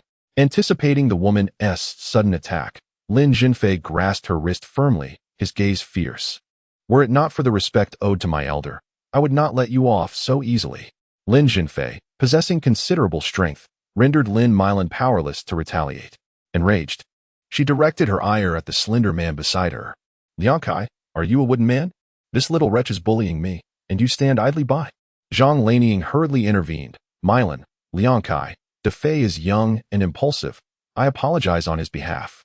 Lin Mylan remained unyielding. This is utterly uncouth. Just because a tiger is silent does not mean it is a sickly cat. Lin Zhenfei bellowed, Enough. Is it merely 5,000 yuan? I have plenty of money. He retrieved a backpack from the snakeskin bag, unzipping it to reveal an array of colorful banknotes. Lin Mylan and the slender man's pupils dilated, their eyes glinting with avarice. Wow, Zhenfei, have you struck it rich? Lin Mylan beamed with feigned admiration. Today marked the agreed repayment date. Chen Xiaohu, his second aunt Ping Guiyun, and numerous creditors had gathered. Lin Zhenfei tossed 5,000 yuan towards Lin Mylan, declaring, You may leave now. She accepted the stack of bills, moistening her fingers to count them one by one. A creditor murmured quietly, Where did he acquire such a fortune? Could they be counterfeit? Upon hearing this, Lin Milan scrutinized the bills closely, muttering, "They don't appear to be real money." Ping Guoyan echoed, "Indeed. Where could a pauper like him procure such wealth? They must be either counterfeit or obtained illicitly." Peng Guoyun, the wife of Lin Haiyang's cousin, was a petite woman with a freckled face. Chen Xiao, eager to collect his debts, sought to seize Lin's property, which was situated in an area earmarked for demolition soon. The compensation for the demolition would undoubtedly exceed 100,000 yuan, covering both principal and interest. "You brat. Have you colluded with the notorious Baotou to rob a bank for this fortune?" Chen Xiaohu sneered. He had already confirmed that the money was genuine. Lin Zhenfei's eyes glimmered with a chilling light. "Chen Xiaohu, it is time to fulfill our wager. Crawl through my legs and call me master." Lin Zhenfei, solidly built and skilled in combat from his university days, was no match for the slender Chen Xiaohu, who, despite being the leader of a small gang, was as frail as a monkey. In a one-on-one confrontation, even 3 Chen Ziyahs would be no match for Lin Zhenfei. Chen Xiaohu attempted to deny. "Who made a bet with you? How could I stoop to your level?" Lin Zhenfei scoffed. "Last time, in front of everyone, you made a wager with me. Do your words not sound like mere flatulence?" Chen Xiaohu, who had always relied on his strength to bully others, shouted at the gathered crowd, "Hey everyone. Who can prove there was a wager between me and this brat? Who can prove it?" No one dared to testify. None wished to incur Chen Xiaohu's wrath. A triumphant smirk spread across Chen Xiaohu's face as he exclaimed, "See, brat? No one can prove we had a wager." Lin Zhenfei seized Chen Xiaohu's wrist and, with a knee strike, sent him sprawling to the ground. "Accept your defeat. Crawl through my legs and call me master," Lin Zhenfei commanded fiercely. A few unruly youths, eager to intervene, began to stir. Lin Zhenfei warned sternly, "This is my wager with Chen Xiaohu. Anyone who dares to interfere will face my wrath." One of the youths swung his fist at Lin Zhenfei. Remaining calm, Lin Zhenfei effortlessly subdued him, causing the young man to crash to the ground with a pained wail. Lin Zhenfei's formidable presence intimidated the others, who dared not make another move. Chen Xiaohu had never imagined that this seemingly unassuming scholar could possess such prowess. Lin Zhenfei spread his legs, dragging Chen Xiaohu to crawl beneath him. Not content with just that, he compelled him to utter the words, "Master, take your money and leave." Lin Zhenfei barked. After covering a distance of more than 10 paces, Chen Xiaohu, trying to save face, shouted back, "Brat, you're finished. We're not done with today's affair." Lin Zhenfei feigned a chase, prompting Chen Xiaohu to flee in panic. Never before had Lin Zhenfei felt such relief. The household returned to tranquility, free from the burden of debt. Zhang Lanying, still concerned, asked, "Da Fei, where did the money come from?" Lin Zhenfei replied earnestly, "Mother, you must trust me. The money is absolutely clean, neither stolen nor robbed." Zhang Lanying nodded. "All right, I shall trust you for now. But Da Fei, remember to show kindness. Do not be unforgiving. Offending Chen Xiaohu will surely provoke his vengeful spirit. He will not let this matter rest easily. An open attack can be evaded, but a hidden strike is hard to guard against. You must remain vigilant against Chen Xiaohu's schemes." Lin Zhenfei smiled nonchalantly, "Mother, if we do not teach Chen Xiaohu a lesson, he will think he can trample over us. Such scoundrels cannot rise to power." Zhang Lanying cautioned, "Be careful. There is something else. Hulanhua's daughter, Furong, is beautiful, gentle, and virtuous. I would very much like her as my daughter-in-law." Lin Zhenfei replied, "Mother, I still have many matters to attend to and cannot consider marriage at this time." Zhang Lanying persisted, "Da Fei, I know you look down on Furong for her lack of education and the absence of a romantic foundation between you, but I only have a middle school education. And your father graduated from high school. He never looked down on me for not being worthy of him. We were introduced by a matchmaker and met only once before our wedding. Yet our bond has flourished, hasn't it? Affection can be nurtured over time. In contemporary society, young people often seek romantic partners with shared interests and common language. Yet, despite this, the divorce rate remains alarmingly high. Da Fei, heed your mother's counsel. Fu Rong is a virtuous girl." At this moment, Lin Zhenfei's phone rang. It was the Xingnong Food Company, the very establishment where he had recently applied, informing him of his successful employment. This news would undoubtedly be delightful under normal circumstances, especially considering it is a state-owned enterprise. However, with newfound capital, Lin Zhenfei's aspirations shifted. He envisioned leveraging his advanced knowledge to embark on an entrepreneurial venture and amass considerable wealth. Torn between choices, he found Zhang Lanying beaming with joy. "Da Fei, being hired by a state-owned enterprise is a testament to your capabilities. Such an opportunity must not be squandered." Ultimately, Lin Zhenfei resolved to report to the company. with the intention of pursuing entrepreneurship when the opportunity arose. He boarded the bus en route to Xingnong Food Company. During the rush hour, the vehicle was teeming with passengers, and an unpleasant odor permeated the air. Suddenly, Lin Zhenfei noticed a man deliberately positioning himself close behind a girl. Chapter 10. The infatuated girl. This is a perverse bus lecher. Capture the lecher. Lin Zhenfei swiftly restrained the hands of the lecher and shouted loudly. All eyes turned towards him. The girl turned around, and to Lin Zhenfei's astonishment, she looked remarkably familiar. Upon reflection, he realized that she was Jiang Furong, the daughter of Hulanhua. Jiang Furong, both surprised and delighted, bashfully exclaimed, Zhenfei, go. It's you. Lin Zhenfei earnestly advised. Furong, you must learn to protect yourself when taking public transport. Do not allow wicked individuals to take advantage of you. Jiang Furong's face flushed a deep crimson, akin to having been coated in chili, as she softly murmured, there were too many people on the bus. I never anticipated encountering such a lecherous individual.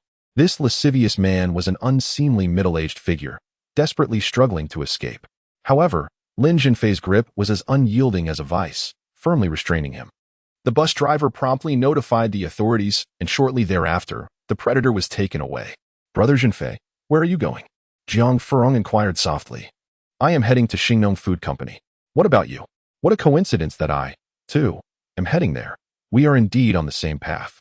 After alighting from the bus, we must traverse a short distance on foot. The two of us walk side by side, adorned in a blue shirt, light brown jeans, and complemented by a pair of white sneakers. The ensemble is simple yet sophisticated, elegant without being ostentatious. Jiang Furong, tall and poised, attracts many glances as she strolls down the street. In a previous life, Jiang Furong was but a somewhat rustic young woman from the countryside, laboring in the city, but she eventually transformed into a fashionable urbanite. Yet, while her outward appearance may have changed, the kindness and simplicity within her heart remained steadfast. Due to the cultural differences that lay before them, Lin Zhenfei found it challenging to uncover common ground for conversation, and thus he casually remarked, Did your parents come to my house this morning, by any chance? Jiang Furong shook her head and replied, I do not know. It is quite reasonable that Jiang Furong, lacking a mobile phone or even a beeper, would be unaware. According to what the aunt said, you are employed at a hotel near Sanli Street. Which hotel is it? Jiang Furong remarked, I am employed at the front desk of the Dongchen Grand Hotel. Lin Zhenfei cautioned, Furong, the hotel is a place where myriad characters converge. One must be vigilant and learn to safeguard oneself. Should you encounter any difficulties, do not hesitate to call me. He retrieved a piece of paper and a pen from his bag, inscribing a series of numbers before handing it to Jiang Furong. She cherished it as a treasure. Tucking it into her pocket, her joy evident in her expression. Brother Zhenfei, have you started working? Jiang Furong inquired, to which Lin Zhenfei responded, Today. I will report to Xingnong Food Company. Jiang Furong, brimming with excitement, exclaimed, Xingnong Food Company is located directly across from our Dongchen Grand Hotel. Our hotel is their designated accommodation. Lin Zhenfei chuckled softly and remarked, Is that so? In the future, I shall stay at your hotel. You must offer me a discount. Without hesitation, Jiang Furong replied, Of course. I will ensure that you receive the utmost discount. In a previous life, after graduating from university, Lin Zhenfei had worked at Xingnong Food Company for less than a year before being framed and compelled to resign, subsequently venturing alone into the southern regions. Initially, he worked as a salesperson in a private enterprise, where his astute capabilities and commendable sales performance earned him substantial commissions, leading him to establish his own modest company, which progressively flourished. He possessed numerous virtues, such as a keen market insight, an indomitable spirit of enterprise, impeccable business integrity, and an adeptness for seizing every opportunity. However, he also harbored flaws, including excessive trust in friends, poor judgment of character, and a lack of crisis awareness. These shortcomings ultimately led to the demise of his promising career and, tragically, his life. As he approached the entrance of Xingnong Food Company, Jiang Furong suddenly, with a hint of shyness, inquired, Zhenfei, may I measure your chest and waist? Lin Zhenfei was taken aback by the request. Jiang Furong continued, Zhenfei, in my spare time, I enjoy knitting sweaters. I've made sweaters for my parents and my brother, and I wish to knit one for you as well. Such familiar words.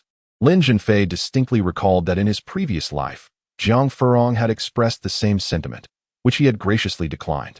After her passing, he had felt profound regret for his refusal.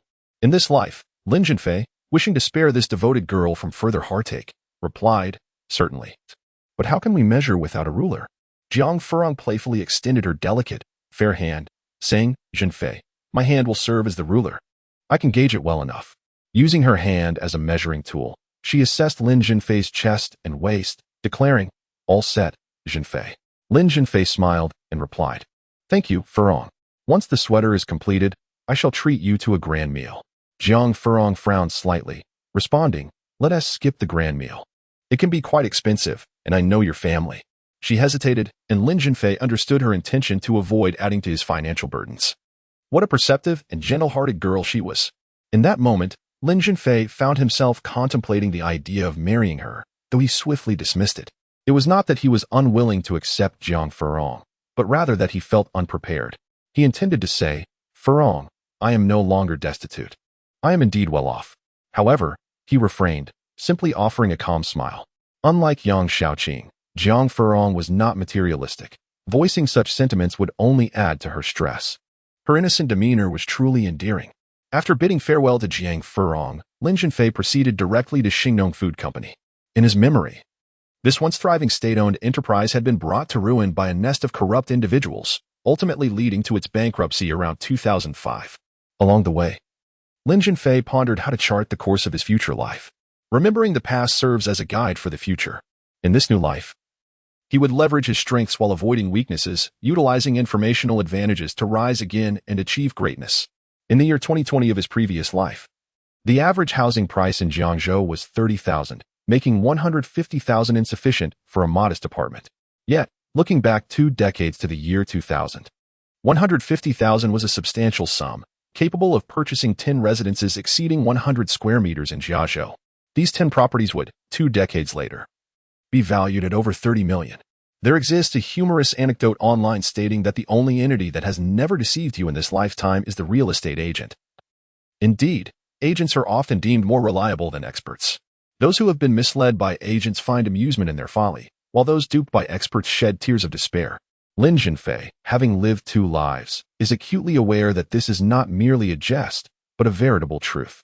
Lin Zhenfei does not intend to utilize the entirety of his funds to purchase a property. The lakeside villa, nestled between mountains and water, boasts an exquisite environment and is situated in a premier educational district. When it first launched, the price was a mere 2,000 yuan per square meter, while the average cost of ordinary residences was just over 1,000. Fast forward to the year 2020, 2 decades later. The average price of the lakeside villa has soared to 80,000 yuan, making it the most expensive villa in Jiangzhou. Lin Zhenfei resolutely decides to invest approximately 1 million yuan in acquiring a lakeside villa, allowing for both residence and investment, thus serving a dual purpose. He retains an additional 500,000 yuan for entrepreneurial endeavors. However, the immediate priority is not entrepreneurship, but rather vindicating his father's name. Consequently, he seeks a stable and leisurely employment opportunity, affording him the necessary time to advocate for his father. A state-owned enterprise presents itself as a commendable option. Xingnong Food Company, a subsidiary of the Municipal Supply and Marketing Cooperative, specializes in Jiangzhou's renowned delicacies, such as sesame cakes, baked pastries, golden inch cakes, and white-cut chicken. These delicacies, steeped in history and characterized by their unique flavors, enjoy immense popularity both within and beyond the province. The company is situated in the urban area, occupying a vast expanse of land exceeding 400 acres. In the year 2000, Jiangzhou's urban development lagged significantly, with a small city area and few iconic structures. Fast forward 20 years, the landscape has undergone a dramatic transformation. In Lin Zhenfei's recollection of his former life, Xingnong Food Company eventually succumbed to closure, with its factory auctioned off to a private enterprise. Subsequently, the industrial land was repurposed for residential development during a period of soaring property prices in Jiangzhou, allowing the private company to reap substantial profits. Lin Zhenfei silently vows that once he acquires wealth, he shall purchase the land on which Xingnong Food Company once stood, leveraging his connections to alter the land's designation for real estate development, thereby securing a significant financial gain. Chapter 11. Xingnong Food Company surrounded by towering walls. Xingnong Food Company is nestled amidst the urban village. The office building, a 4-story edifice of antiquated design, stands flanked by factories, employee dormitories, and residential quarters. The factory grounds are adorned with lush greenery, featuring magnolias, osmanthus trees, camphor trees, and cedar trees in abundance. A man-made lake graces the premises, with charming bridges and flowing water creating a picturesque landscape. On the third floor, at the far right, is the office of the Human Resources Manager. The moment Lin Zhenfei laid eyes on the manager, memories surged forth. This balding figure was the very culprit who had coerced him into resigning in his previous life. Life is a long journey, yet only a few crucial steps hold significance. In his former existence, had Lin Zhenfei chosen to remain in his comfortable position, he would not have ascended to greatness, nor would he have faced the dramatic downturn that led to the company's near collapse and his untimely, bizarre accident. Misfortune often conceals fortune, and fortune often harbors misfortune, a timeless truth. In that previous life, the balding manager, Song Qiming, had forced Lin Zhenfei out because he had inadvertently uncovered a secret of his. Song Qiming, with sparse hair, small eyes, a flat nose, and a stout frame, possessed an unremarkable appearance. He occupied a solitary office partitioned by curtains into two sections, one for work and the other for rest. Lin Zhenfei, a graduate of Jiangzhou Agricultural University with a degree in food science and engineering, had previously served as the vice president of the student union and was the champion of the provincial college students' martial arts sparring competition. Holding Lin Zhenfei's resume, Song Qiming shook his head and nodded. Shaolin, he began with a facade of friendliness. I am the person in charge of this recruitment. I found your resume quite intriguing, and your performance during the interview was commendable. Welcome to Xingdong Food Company. As a state-owned enterprise, it is a dream destination for many graduates. I hope you cherish this opportunity, work diligently, and contribute to the company while realizing your own value. Lin Zhenfei feigned reverence, responding, Thank you, Manager Song. I will strive to meet your expectations. Song Qiming continued, Shaolin, after careful consideration, we have decided to assign you to the comprehensive department. This department plays a vital role, handling communication, advisory services, and overall coordination. Just then, a girl with flowing hair and a graceful demeanor knocked on the door. She was strikingly beautiful, exuding an ethereal charm, her clear eyes resembling a tranquil pool. Dressed in a flowing white dress, she appeared as if she had descended from the heavens. Manager Song, I am Long Yuting, here to report for duty today, she said with a gentle smile. Song Qiming squinted, unable to tear his gaze away from Long Yuting. Xiaolong, the company initially intended to assign you to the production workshop, given your background in food processing, but I advocated for you to remain in the administrative office. Starting today, you are a member of the Human Resources Department. Long Yuting expressed her gratitude with delight. Thank you, Manager Song, for your consideration. Song Qiming glanced at Lin Zhenfei, stating, Shaolin, you may now report to Manager Ma of the Comprehensive Department. It is located on the first floor. Manager Ma Jingqi, the head of the Comprehensive Department, was a thin, stern-looking elderly man who rarely smiled. His cheekbones were strikingly high, and his face bore no trace of excess flesh. Today marked his registration, with his official employment commencing tomorrow. You should go to the office next door to find Zhao Hailing. She will arrange your specific duties, Ma Zhengqi said with utmost seriousness. Zhao Hailing, the deputy head of the Comprehensive Department, was in her 30s, with a figure that was ample yet not cumbersome. Shaolin, welcome to our Comprehensive Department. Your desk is right here in my office. Zhao Hailing greeted him warmly, her face adorned with a smile. Thank you for your concern, Section Chief Zhao. The section chief had a private office, while the deputy chief shared an office with two other staff members. The office space was rather limited, and accommodating 3 desks felt somewhat cramped. Zhao Hailing's desk was at the back, while Lin Zhenfei's was at the front. The documents on the middle desk were neatly organized. Yet the occupant was absent. Zhao Hailing explained, Shaolin, Xiao Kong is on leave today.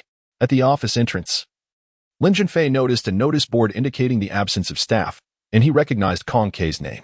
After outlining the tasks and pertinent details, Zhao Hailing escorted Lin Zhenfei to the logistics department to secure a dormitory for employees. With a large workforce and a shortage of accommodations, new recruits shared rooms. Zhao Hailing retrieved bedding from the logistics warehouse and led Lin Zhenfei to the employee dormitory. Section Chief Zhao, how many employees does the company have? Lin Zhenfei inquired as they walked. Zhao Hailing replied, over 300. Given the strong market demand for our products and considerable profits, employee salaries are quite competitive, attracting many applicants to our company. Lin Zhenfei further asked, Section Chief Zhao, do long-serving employees enjoy single-room accommodations? Yes. Those with more than 5 years of service can apply for a single room. If both spouses work for the company, they can request a couple's suite, which includes 2 bedrooms and a living room, spanning over 60 square meters. Xiaolin, please don't call me Section Chief Zhao. Just call me Zhao Jia.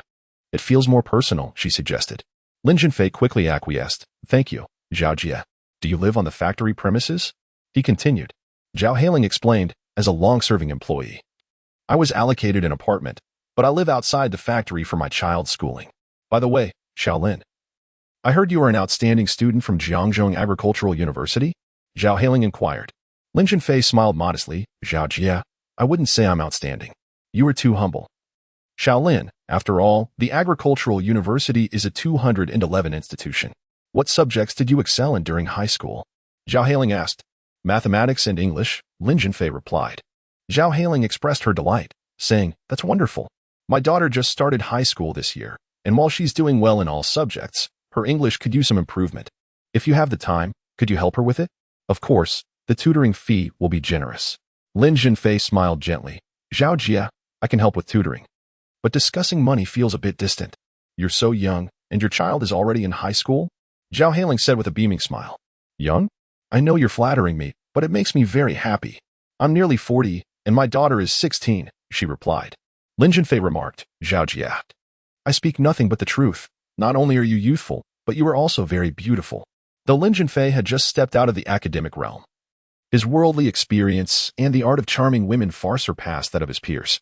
However, his remark that Zhao Hailing is youthful and beautiful is not entirely flattery. Although she has entered middle age, Zhao Hailing has maintained herself remarkably well. Her skin is fair and delicate, making her appear several years younger than her peers.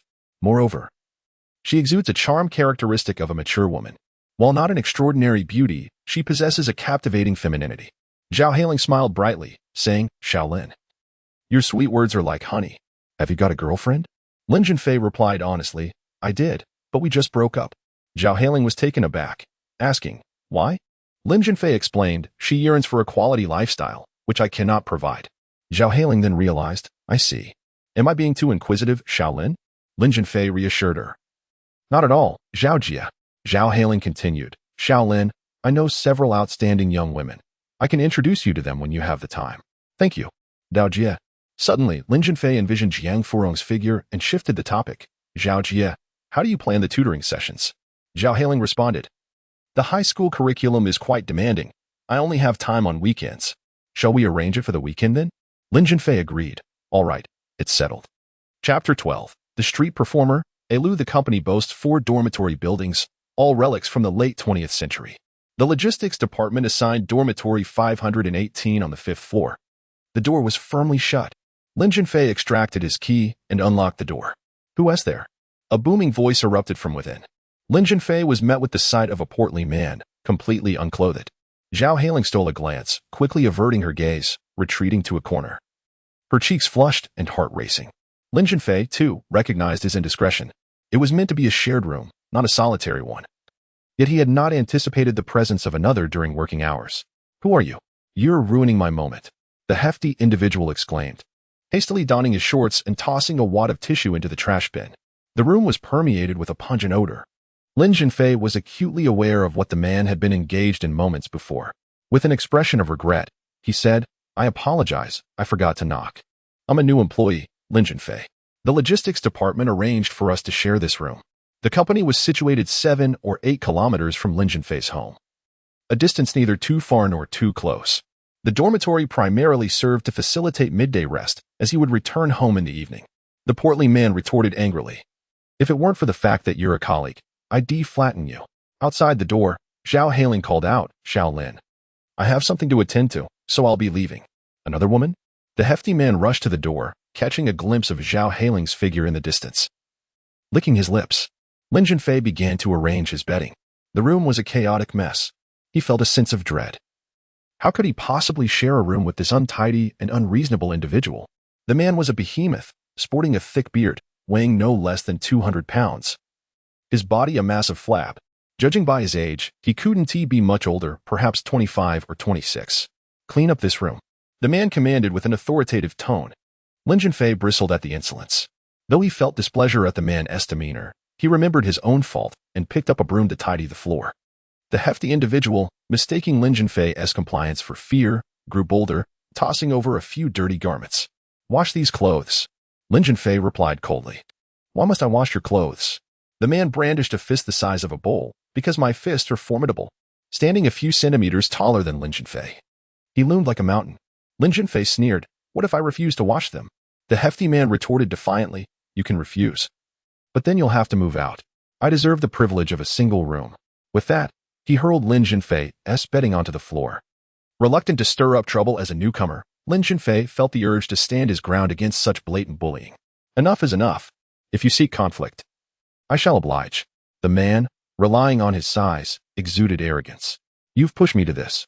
Lin Zhenfei glared fiercely. The outcome of their clash was evident. The hefty man found himself sprawled on the ground, with Lin Zhenfei's foot planted firmly on his abdomen. You are no match for me. Do not provoke me again, Lin Zhenfei declared as he turned to leave. On the streets, posters of the notorious bounty head were plastered everywhere. Having lived 2 lives, Lin Zhenfei was deeply impressed by this infamous figure. The notorious headshot brother has committed over a dozen offenses, resulting in numerous victims. Following his demise, the internet has been inundated with news regarding his exploits. Renowned for his exceptional ability to evade detection, he was a master of disguise. Prior to committing his crimes, he meticulously concealed his face with a hat and mask, ensuring that surveillance cameras captured no identifiable features. Furthermore, he painstakingly altered his gait, exhibiting a pronounced outward foot position and exaggerated shoulder movements in the pre-crime footage. However, after the commission of his latest act, he walked with an unwavering posture. Having removed his hat and mask, donned a pair of glasses, and adorned himself in an antiquated military winter uniform, presenting an entirely different visage that rendered him nearly unrecognizable to anyone not well-versed in his likeness. Nearly half an hour ago, the headshot brother struck again, fatally shooting a customer at an ATM and absconding with the sum of 10,000 yuan. The city is enveloped in a palpable atmosphere of tension. To date, law enforcement has yet to procure a clear frontal photograph of him. In other words, even if he were to walk down the street, no one would be able to identify him. In the year 2000, facial recognition technology was non-existent. Nevertheless, Lin Zhenfei had a vivid recollection of the headshot brother. He bore a distinctive black mole behind his left ear and a diamond-shaped pale birthmark on his upper lip. If they were to pass each other, he was confident in his ability to recognize him. Clearing his father's name was of utmost importance. Lin Zhenfei resolved to hire a lawyer. In an underground passage, a girl cradling a guitar immersed herself in her music, strumming and singing. My heart is my own world, delineating so many boundaries. Can the music I find take me into your heart? The melody reverberated within her until the subway arrived, dispersing the hurried crowd. This was a song from the renowned band Muji, titled Underground Musician, featured in their 1999 album Wanna See You. The girl, though not conventionally beautiful, radiated purity. Her voice as clear as crystal. Yet, passers-by hurried along, offering little more than fleeting glances. This girl, known by the stage name Xiaowei Lu, had journeyed from her western hometown to Jiangzhou, driven by an unwavering passion for music. Initially singing on the streets, she was soon chased away by city officials and forced to perform in the underground passage. Who could have predicted that this inconspicuous street singer would one day ascend to fame, captivating audiences nationwide? In a past life, Lin Zhenfei was an ardent admirer of Xiaowei Lu. In this life, he was fortunate to witness her struggles when she remained unnoticed. He retrieved a 100 yuan bill from his pocket and handed it to her. Thank you, sir, she exclaimed, her face lighting up with joy. Xiaowei Lu, could you sing a song for me? Lin Zhenfei inquired politely. Of course, I could sing for you all afternoon, she replied with a radiant smile. Your smile is truly beautiful, he confessed, unabashedly expressing his admiration. Sir, what song would you like to hear? She asked. Lin Zhenfei smiled lightly and inquired. May I sing a classic song by Chen Shuhua, Rolling Red Dust? Xiaowei Lu replied, Of course, sir. I too am fond of this song. As Xiaowei Lu strummed and sang, the haunting melody filled the air, evoking deep sorrow and stirring tears. It seemed to reflect the misfortunes of the human realm or the karmic connections from past lives, as one would willingly exchange a lifetime for a fleeting moment of communion between realms. The passage of decades through the human experience renders the transient nature of love and hate a perennial sorrow. As the song concluded, Xiaowei Lu gently asked, Sir, what song would you like to hear next? Lin Zhenfei responded, I enjoy all that you sing. However, today is not suitable. I have matters to attend to. Are you here every day? Xiaowei Lu nodded, saying, In the past, I roamed about, evading the city inspectors. but now I have taken root here and cannot leave for the time being. Lin Zhenfei agreed. Very well, I shall return another day. Xiao Lu expressed gratitude. Thank you, sir. After bidding farewell to Xiao Lu, Lin Zhenfei felt a pang of hunger and proceeded to a nearby noodle shop. The establishment was bustling with patrons, seemingly undeterred by the presence of the notorious Bao Tuge. While in line, Lin Zhenfei unexpectedly encountered Bao Tuge, who was also waiting. He wore a hat pulled low over his face, maintaining an air of calmness. He appeared utterly unremarkable, likely unnoticed by others. Bao Tuge might have been contemplating that the most perilous places often provide the greatest safety. Yet, he was mistaken. For he was about to cross paths with someone reborn. Chapter 13. Capturing the Headshot Brother. The notorious Headshot Brother carried a travel backpack, and Lin Zhenfei surmised that firearms were likely concealed within. Although the Headshot Brother was a ruthless individual, Lin Zhenfei harbored confidence in his ability to subdue him. His primary concern lay with the gun. The Headshot Brother, while enjoying a bowl of noodles, appeared to be at his most relaxed. Lin Zhenfei positioned himself in a corner, biding his time for the opportune moment to strike. Ordering a serving of beef noodles along with 2 pieces of sesame cake, the Headshot Brother devoured his meal ravenously. Perhaps due to hunger, his overconfidence, stemming from numerous past crimes, had left him oblivious to the fact that he was being watched at that very moment. At last, the moment of action arrived. Lin Zhenfei feigned nonchalance as he approached the Headshot Brother, swiftly lunging for the backpack. By the time the Headshot Brother realized what was happening, his bag had already been seized. Inside, firearms and stacks of cash lay hidden, his lifeline. He fought back desperately, though not tall. The Headshot Brother was robust and possessed formidable combat skills. To prevent any unforeseen incidents, Lin Zhenfei shouted to the crowd, "That is the Headshot Brother. Call the police immediately." The bystanders, taken aback, could scarcely believe that the notorious criminal was brazenly dining in the bustling streets, mere meters from his last crime scene. Lin Zhenfei raised his voice again, quickly, "Call the police. There are firearms in the bag." The crowd erupted into a flurry of activity. Sensing the shift in atmosphere, the Headshot Brother attempted to escape but was swiftly subdued by Lin Zhenfei. Someone called the authorities, and within minutes, heavily armed SWAT officers stormed into the noodle shop. Upon opening the backpack, they indeed discovered 2 Type 54 pistols along with numerous bundles of cash. That very evening, the Headshot Brothers' capture made headlines across major news outlets. Among the patrons was an amateur photographer who managed to capture several images of the scene.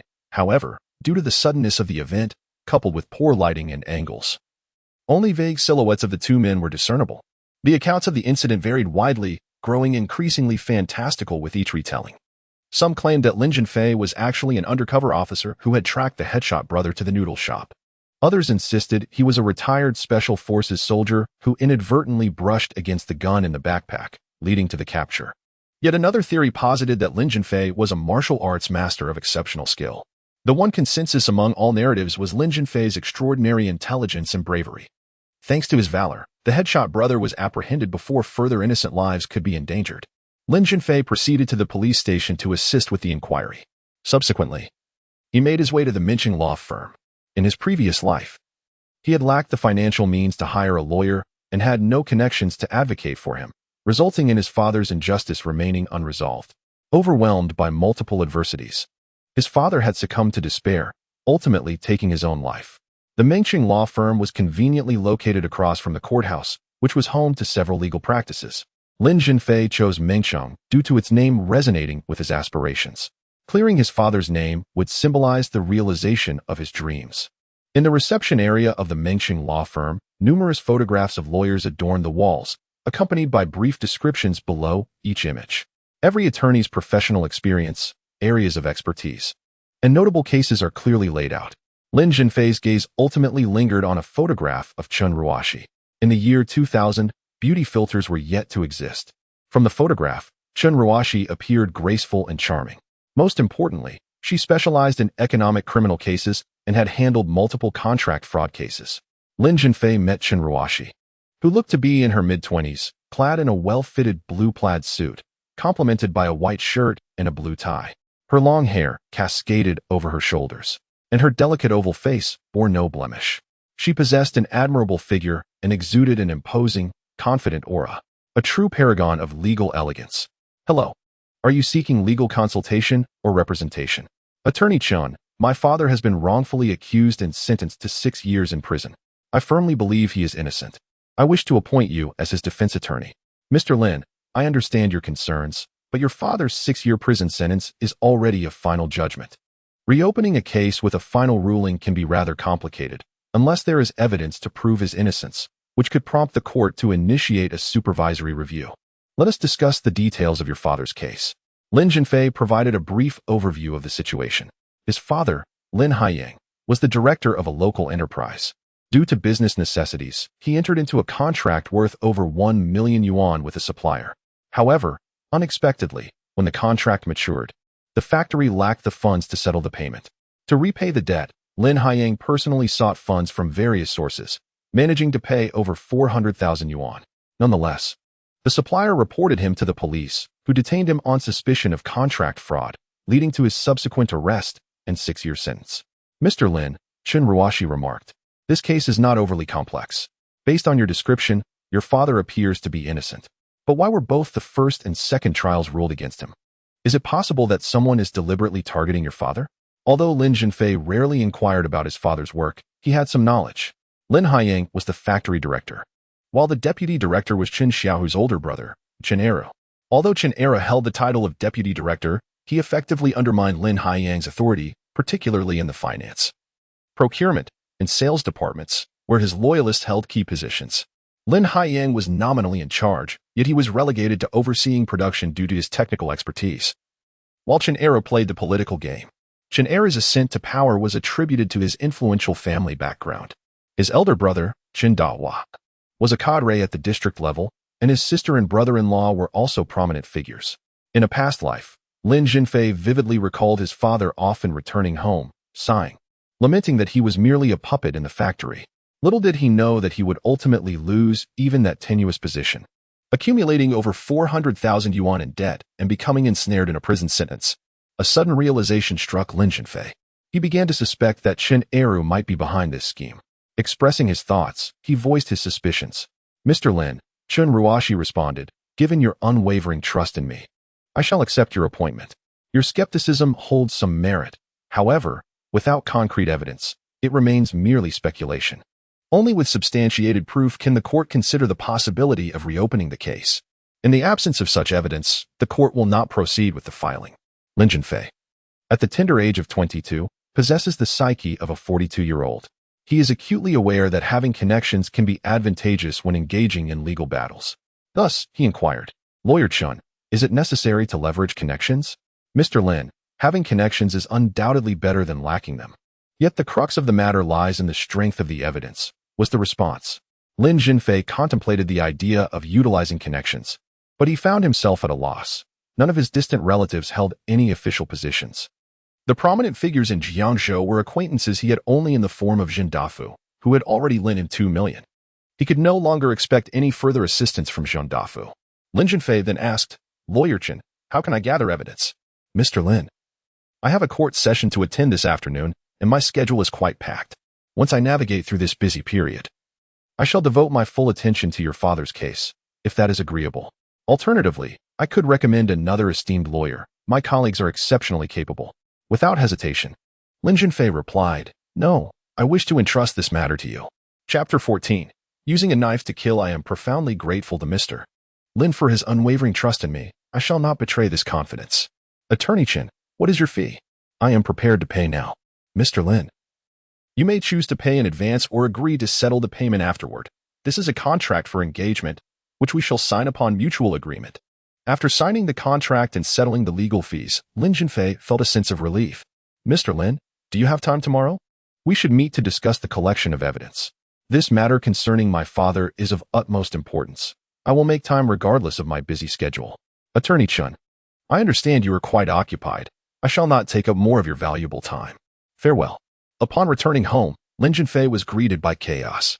The courtyard gate was kicked in, and several windows on the first floor had been shattered. There were also a dozen water snakes slithering about. His mother had yet to return home. It was evident that this was a retaliatory act orchestrated by Chen Xiaohu. Despicable. Lin Zhenfei seethed with anger. After suffering humiliation, Chen Xiaohu resorted to such lowly tactics. It was utterly disgraceful. He must be shown the consequences of his actions. Otherwise, he would only become more audacious. The village where Lin Zhenfei resided had once been on the outskirts of the city, but with the urban development of Jiangzhou, it had transformed into an urban village. The village was not overly large, comprising several thousand acres, hundreds of households, and over 2,000 inhabitants. Qin Xiaohu was also a villager here. Lin Zhenfei's home was located in the eastern part of the village, while Qin Xiaohu's dwelling was situated to the west. Qin Xiaohu's residence was a grand three-story villa, lavishly decorated, with 2 stone lions flanking the entrance. He had amassed his wealth through extortion, racketeering, and usury. The door was bolted shut. Qin Xiaohu was not at home. It was typical for a petty thug like him to be away. "Defei, is there something you need?" greeted Aunt Peng Guiyun, Qin Xiaohu's neighbor, the very woman who had pushed away the motorcycle and knocked Zhang Laniying to the ground. Lin Zhenfei found her insipid and chose to ignore her. Aunt Peng Guiyun seemed to perceive Lin Zhenfei's disdain and gestured towards Qin Xiaohu's opulent home, beckoning him closer. Lin Zhenfei surmised that she intended to divulge Qin Xiaohu's whereabouts, given their proximity as neighbors. "Indeed," Aunt Peng Guiyun whispered. "Are you looking for Qin Xiaohu?" Lin Zhenfei replied indifferently. "Do you know where he has gone?" With a sly smile, she responded, "Generally, I do not share this information, but since you are my esteemed nephew, I will make an exception. He has gone to Zhang Lamei's house." "Zhang Lamei? The butcher Wang's wife?" Lin Zhenfei was taken aback. Wang, the butcher, had a stall in the market selling pork, beef, and lamb. Zhang Lamei was a flirtatious and alluring woman, whom Wang doted upon. "Sure, keep your voice down. Zhang Lamei's home is right behind mine, of course, I know. Defei, you must not disclose that I told you." "Understood." Lin Zhenfei turned to leave, yet he did not proceed to Wang's house. And Peng Guiyun wore a look of disappointment.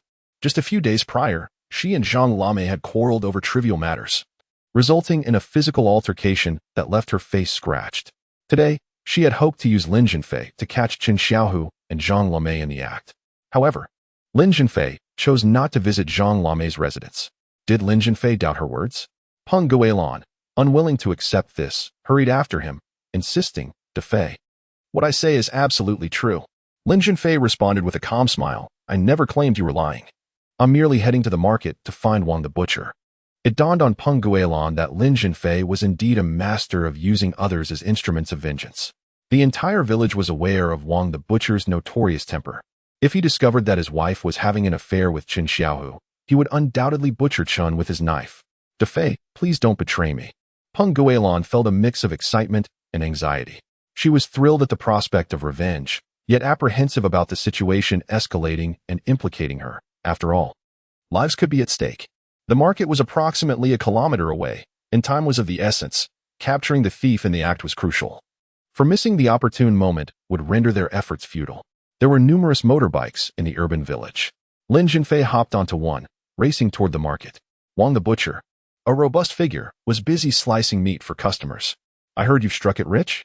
He squinted and inquired upon seeing Lin Zhenfei. The Lin family rarely interacted with Wang, save for meat purchases. "Old Wang, you still have the presence of mind to sell meat. Your backyard is on fire." "On fire? What?" Wang the butcher gasped, startled. "Old Wang, Qin Xiaohu has gone to your house and shut the door. I'm not sure what they are doing in there." Lin Zhenfei whispered conspiratorially in Wang's ear. "Ah!" Wang the butcher screamed. Despite his dull demeanor, he comprehended Lin Zhenfei's implication, especially since he was cunning, albeit not highly educated. Gripping his sharp knife, he bolted. "Old Wang, take the motorcycle." Lin Zhenfei shouted after him. Wang raced back to his meat stall, jumped on his motorcycle, and hurried home in a frenzy. Lin Zhenfei, relishing the unfolding drama, summoned another motorbike and followed closely behind. Wang the butcher's residence was a modest 2-story building. Meanwhile, Qin Xiaohu was engaged in a passionate encounter with Zhang Lamei, preparing for a second round. Qin's hands roamed over Zhang's smooth, jade-like skin, and he teasingly asked, "Lamei, who is more formidable, me or Wang Liuji?" With a flirtatious smile, Zhang Lamei replied, "Of course, it's you. You have the strength of a tiger, while Wang Liuji is like a heavy stone, sinking without a trace. Otherwise, after 5 years of marriage, I wouldn't he still be childless? Just a few days ago, Peng Guilin, in a roundabout way, insulted me, claiming I was a hen that couldn't lay eggs. I was so enraged that I scratched her face." Suddenly, a loud banging echoed at the door. Wang the butcher's voice roared from outside. "Zhang Lamei, are you harboring a man behind my back? Open the door. I'll make sure you both pay dearly." "Oh no, how did Wang Liuji find out?" Zhang Lamei exclaimed, panic-stricken. Qin Xiaohu trembled in fear, though he was a rogue. He understood that in this world, the weak feared the strong, and the strong feared the reckless. Wang the butcher was infamous for his explosive temper. When enraged, he would even strike his own parents. With his brute strength, even Tu Chunziahis would be no match for him, especially with a butcher's knife in hand. Xiaohu, you must jump from the second floor now. Zhang Lame hastily donned her garments. Upon opening the door, she encountered Wang, the butcher, wielding a cleaver. She embraced him tightly and playfully cooed, "Darling, I was resting at home. Do you have any idea how fierce you look right now?" Though Wang the butcher possesses a fiery temperament, he dotes on his wife, indulging her every whim at home. Initially, he was seething with rage. Yet his wife's gentle charms swiftly extinguished much of his ire. Zhang Lame, appearing languid and disheveled, spoke in a sweet, sultry tone. "And what of Qin Xiaohu? How could Wang the butcher bear to lay a hand on Zhang Lame? What of Qin Xiaohu and Qin Dahu? Do you suspect that I am having an affair with him?"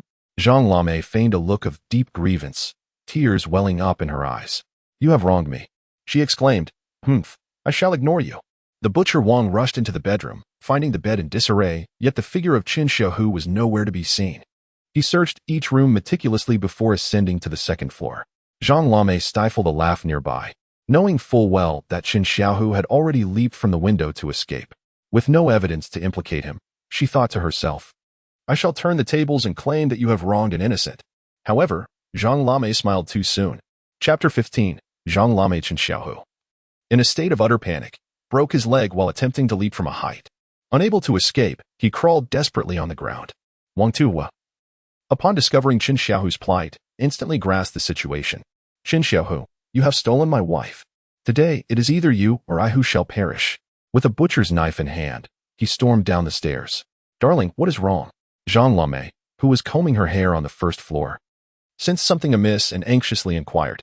"You have been fooling around with Qin Xiaohu behind my back, and you kept it from me." "I haven't tea, dear." "The more I hear, the more confused I become," Zhang Lame responded tentatively. "Qin Xiaohu broke his leg when he jumped. I shall dismember him," Wang Tuhua declared, hastily making his way out. "And I will settle the score with you later." Zhang Lame, slipping on her slippers, followed him outside. A crowd had gathered to witness the commotion, including Lin Zhenfei. "Run! Wang Liuji is coming." Someone kindly warned the crawling Qin Xiaohu. How could Qin Xiaohu crawl quickly? Terrified, he urinated in his pants. "Qin Xiaohu, I will slaughter you," Wang Tuhua shouted, thrusting his knife towards Qin Xiaohu's backside twice. Just as he was about to stab him a third time, Zhang Lame clung to him desperately. "Wang Liuji, if you must stab, then stab me. I have long wished for death." Zhang Lame's hair was disheveled. "How dare you protect him at this point?" Wang Tuhua trembled with rage. "Wang Liuji, I warn you one last time. If you dare to stab anyone, I will throw myself against a wall."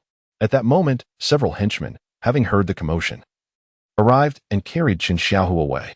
Blood streamed from his backside, and he howled in agony. "Wang Liuji, what are you standing around for? Aren't you ashamed? Go back." Zhang Lame resumed her commanding demeanor. Wang Tuhua, cowed, obediently returned home. Zhang Lame was indeed a dramatic actress. Upon reaching home, she cried, "Wang Liuji, you were so foolish. Had I not intervened, someone might have died, and you would have been arrested by the police." Wang Liuji, in a fit of anger, retorted, "Let them arrest me. A man who is cuckolded is truly humiliated." Zhang Lame argued, "Who has cuckolded you?" "Qin Xiaohu came to my house to borrow a few VCDs." Wang Liuji scoffed. "Borrowing VCDs? Do you take me for a 3-year-old? Does one need to lock the door to borrow VCDs?" Zhang Lame explained, after borrowing the VCDs. "Qin Xiaohu refused to leave and wanted to engage with me. And then what? Then you returned, and he, fearing a misunderstanding, jumped out the window. If I had not come back, would you have two-timed me? How could that be? Am I the kind of woman to be so fickle?" Zhang Lame then began to pout. "Darling, you think only of making money and do not keep me company. I am utterly bored at home." "Bored? So you entice strange men?" Wang Tuhua's tone softened considerably. "Yet, I am innocent," Zhang Lame remarked, embracing Wang Tuhua and planting a kiss on him. "Husband, you must trust me." Qin Xiaohu truly did not succeed. It is not that he lacked desire, but rather that I was unwilling. The butcher Wang, half convinced, responded. "Qin Xiaohu really did not succeed? Indeed, my belt was fastened quite tightly. Darling, Qin Xiaohu has suffered a setback today. Once he recovers, he will undoubtedly seek vengeance against us. What should we do?" Wang knew all too well the nature of Qin Xiaohu. In a moment of heated impulse, he had stabbed Qin Xiaohu twice, but now, As he regained his composure, fear began to creep in. Zhang Lame continued. Qin Xiaohu has a gang of ruthless followers who fear nothing. Moreover, he has powerful connections. Lame, I am not particularly afraid of Qin Xiaohu's retaliation. If it comes to it, we can both perish together. What concerns me is you, Liu Ji. Stop with the useless talk. Enemies should be reconciled rather than made. The best course of action is to visit the hospital, offer an apology. Qin Xiaohu is a man of pride. As long as we give him the respect he craves, I believe he will not retaliate against us. Apologize? I refuse. Wang exclaimed, his anger palpable. He came to my home, intending to seduce my wife. Does he have a right? Zhang Lame sneered. And so you're stabbing him is justified? Disappointment etched on Wang's face. He replied, Lame, why are you siding with him? Zhang Lame, indifferent, remarked, Liuji, whether we choose to negotiate peace or continue fighting is up to you. Just remember, if your wife is harmed, do not blame others. Wang, with 6 fingers on his left hand and a robust physique, had married the beautiful Zhang Lame, provoking envy among many. He cherished her deeply and could not bear to see his stunning wife come to harm. He felt a twinge of uncertainty, and Zhang Lame seized the moment, saying, also, have you considered? Qin Xiaohu might very well report you. Intentionally harming another could land you in prison. Finally, Wang relented. Lame, how about you visit the hospital instead? I cannot bear the shame. Zhang Lame's history with Qin Xiaohu was not recent. It was akin to an addiction. Wang's refusal suited her just fine. She feigned reluctance. Very well, I shall humbly appeal to him. Wang, still uneasy, asked, do you think Qin Xiaohu might take advantage of the situation and bully you? Zhang Lame playfully poked Wang's forehead with her delicate, ivory-like finger and chided, you, my dear, are such a blockhead. Qin Xiaohu's leg is broken, and his injury is your doing. Even if he harbors ill intentions, he is powerless to act. Only then did Wang feel reassured. He pulled out a stack of glossy bills and handed them to Zhang Lame. My love, take this money and spend it. I must go to the market. The meat is still on the chopping board. Though Wang was not conventionally handsome, he was industrious. Zhang Lame, accustomed to a life of luxury, had no desire for divorce. She understood that Qin Xiaohu was merely a rogue, incapable of genuine affection. He was simply seeking amusement. Eventually, he would tire of it. However, she thought, why worry about the future when one can indulge in the present? With her beauty, she had no doubt she could find another admirer. As Wang turned to leave, Zhang Lame called out, how do you know that Qin Xiaohu visited my home? Wang the butcher, a man under the thumb of his wife, dared not utter a falsehood and candidly replied, it was Lin Zhenfei who informed the market. Zhang Lame, suddenly enlightened, exclaimed, Lin Zhenfei? No wonder. Wang the butcher, perplexed, inquired, do you know the backstory? Zhang Lame explained, word is long spread through the village. Qin Xiaohu lost a bet and crawled beneath Lin Zhenfei's legs, even addressing him as uncle. Wang the butcher remarked, Qin Xiaohu has suffered a loss, yet why would Lin Zhenfei wish to eliminate him through me? Zhang Lame, growing impatient, retorted, enough of this idle chatter. The market is bustling. If someone swipes the meat, I shall hold you accountable. With that, she shooed Wang the butcher out the door.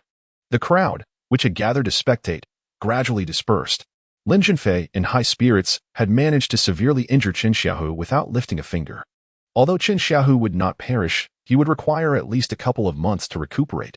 Observing Lin Zhenfei cheerfully humming a tune, Zhang Lame beckoned him over. Xiaolin, come here. I wish to speak with you. Zhang Lame gazed at the strikingly handsome Lin Zhenfei, her heart racing. What a dashing young man. In comparison to Qin Xiaohu, he seemed to exist in a realm far above. By some inexplicable force, Lin Zhenfei approached Zhang Lame.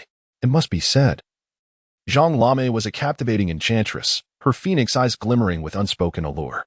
Marrying Wang Luji was akin to placing a beautiful flower in a pile of dung. Chapter 16.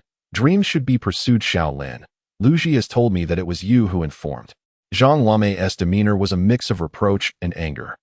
I am merely stating a fact, Lin Zhenfei replied calmly. In his past life, despite having encountered countless individuals, he still felt a lack of confidence in front of Zhang Lame. Fact? Zhang Lame scoffed. Did you witness me sleeping with Qin Xiaohu? Then what were you doing hidden away in your room? Engaging in conversation? Xiaolin, I do not wish to entangle myself in this matter with you. If I were to inform Qin Xiaohu that you orchestrated all of this, how would he react to you? Qin Xiaohu, who is accustomed to using underhanded methods, would undoubtedly escalate his revenge upon discovering the truth. His injuries do not hinder his capacity for retaliation, as he possesses numerous henchmen. Open confrontations are easily avoided, yet hidden threats are far more perilous. Lin Zhenfei was not overly concerned for his own safety, but rather for that of his mother. Last year, Qin Xiaohu had an affair with a woman in the village, only to be caught red-handed by her husband, resulting in a severe beating. Shortly thereafter, the woman's husband mysteriously vanished, and to this day, no trace of him has been found. Although suspicions fell upon Qin Xiaohu, there was no concrete evidence.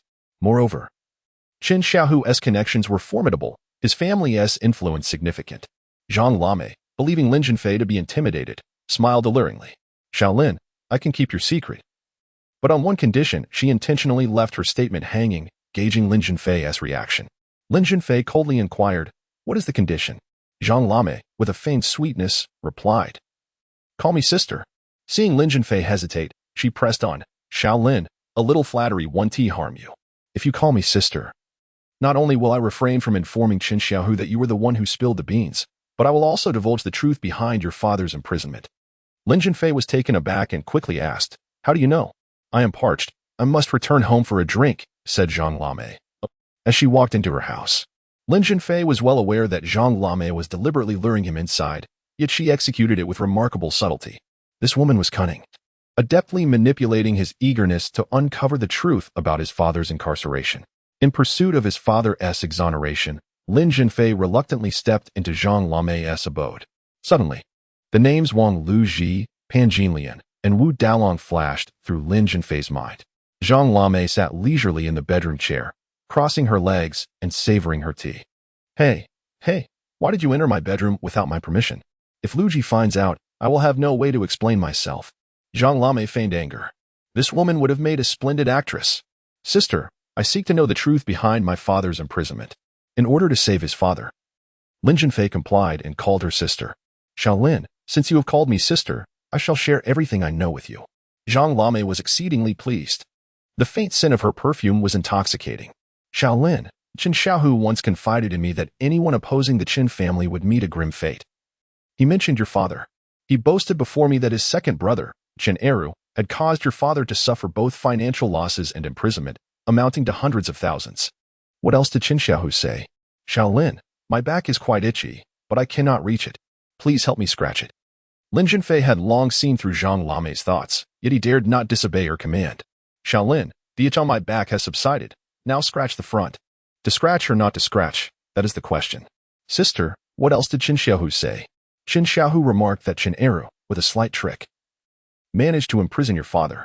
He also engaged in usury, profiting handsomely from your father. He further insinuated about your father. Zhang Lame hesitated. "What did he say about my father?" "Xiaolin, I am merely relaying Qin Xiaohu's words. Do not be upset."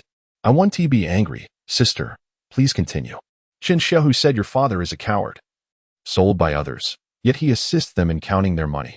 Lin Zhenfei, filled with righteous indignation, slammed his fist onto the table with a resounding thud, exclaiming furiously, "Qin Xiaohu, Qin Eru, I shall never rest until I see your downfall." At that moment, the sound of footsteps echoed from outside, accompanied by a melodious voice. "Sister, are you home?" Zhang Lame paused, murmuring softly, "My cousin has arrived." "Qianying, I am here." Zhang Lame hurriedly dashed out the door, with Lin Zhenfei following closely behind. Outside stood a graceful girl, appearing around 18 or 19, whose natural beauty shone even without makeup. With just a glance, Lin Zhenfei recognized her as Zhang Qianying, a prominent artist in the country. However, at that time, Zhang Qianying was still an unnoticed university student, coming from a humble background. She had exhibited extraordinary artistic talent from a young age and later enrolled in the Jiangzhou University School of Arts. In her senior year, she participated in a television talent show, winning the championship and achieving fame overnight. With broad observation and concise selection, profound accumulation leads to subtle emergence. Success may indeed arise unexpectedly. In a previous life, Lin Zhenfei was an ardent fan of Zhang Qianying. Little did he expect to encounter the yet-to-be-famous Qianying in this lifetime. Reminiscent of the street performer he had met earlier that morning, Zhang Qianying, embodying the essence of a student, carried a backpack, donned light blue jeans, paired with a modest floral shirt and worn-out sneakers. "Sister, I have no classes this afternoon, so I came to see you." Zhang Qianying smiled radiantly. "I was utterly bored at home, and Qianying, your arrival is timely." Zhang Lame affectionately grasped Zhang Qianying's hand. "Sister, this is..." Zhang Qianying offered a gentle smile to Lin Zhenfei. Qianying, he is from my village, named Lin Zhenfei. My light bulb is broken, and I asked him to help me change it. Zhang Lame fabricated her story effortlessly. Zhang Lame introduced Zhang Qianying to Lin Zhenfei. Xiao Lin, this is my cousin Zhang Qianying, a student at Jiangzhou University School of Arts, currently in her sophomore year. Lin Zhenfei smiled. It is an honor to meet a future superstar. Zhang Qianying chuckled softly. What superstar? I would be content to earn a living after graduation. At this moment, Zhang Qianying could never have imagined that one day she would rise to immense fame. Lin Zhenfei, however, would not disclose that he was a person reborn. A soldier who aspires not to be a general is not a commendable soldier. Similarly, a student in an arts academy who does not yearn to become a star is not an exemplary student. Lin Zhenfei also cited a saying that emerged years later. One must have dreams. What if they come true? Zhang Qianying murmured, one must have dreams. What if they come true? How profound. Lin Zhenfei secretly rejoiced, for this remark was not of my own invention. Suddenly, Zhang Lame slapped her thigh. Qianying, I have forgotten something of great importance. I must make a trip to the hospital. You stay here and watch some television. Zhang Qianying inquired in confusion, sister. Is there something urgent at the hospital? Zhang Lame remarked, isn't it the good deeds of your brother-in-law? He stabbed Qin Xiaohu twice, and I must offer my sincerest apologies. Can we truly afford to provoke someone like Qin Xiaohu? Zhang Qianying inquired. Why did my brother-in-law stab Qin Xiaohu? Zhang Lame remarked, Qianying, it cannot be succinctly expressed in just a few words. I shall inform you upon my return. She hurriedly departed, fearing that prolonged delays would prompt Qin Xiaohu to alert the authorities. Should that occur, Wang Liuji would inevitably face arrest. The bond of a day as husband and wife cultivates 100 days of affection. Despite her closeness with Qin Xiaohu, she regarded it merely as a fleeting dalliance. She was acutely aware that Wang Liuji was the one who genuinely cared for her, while she acknowledged her own faults. One must consider that Wang Liuji was merely a fade, a deceptive veneer. Zhang Lame has departed. Lin Zhenfei finds himself in a dilemma, unable to leave or remain. Are you acquainted with Qin Xiaohu? Lin Zhenfei was struggling to find a topic for conversation. I see. Qin Xiaohu does not appear to be a very good person. Does he? Zhang Qianying candidly remarked. Qin Xiaohu is akin to the king of hell's wife, pregnant with a belly full of ghostly offspring. Zhang Qianying chuckled. Your words are truly amusing. Chapter 17. Traversing mountains and rivers. Zhang Qianying possesses an extroverted personality, far removed from the bashful demeanor of a typical young girl. In his previous life, Lin Zhenfei, after achieving success, was never short of charming confidants. Even in this new existence, he finds himself captivated by a girl as talented and beautiful as Zhang Qianying. Are you from Jiangyi? He inquires, referring to the abbreviated name of the Jiangzhou University College of Arts. Indeed, I am majoring in film and television performance, currently in my second year. Zhang Qianying replies with a gentle smile. I graduated from Jiangzhou University this year. Perhaps we have crossed paths by the Emerald Lake, she continues. The two institutions are in close proximity, one situated to the east of the lake and the other to the west. The Emerald Lake, a picturesque site transformed from a reservoir, is surrounded by numerous prestigious universities. Perhaps we have, Zhang Qianying muses, her smile lingering. The two young individuals share a sense of familiarity, as if they were destined to meet. The VCD player at Zhang Lame's home is playing the MTV for Liang Jingru's Courage, a song that was immensely popular in the year 2000. Everyone from Jiangyi is quite talented. I presume you excel in singing? Lin Zhenfei asks with a smile. Not too bad, I suppose. And you? She responds.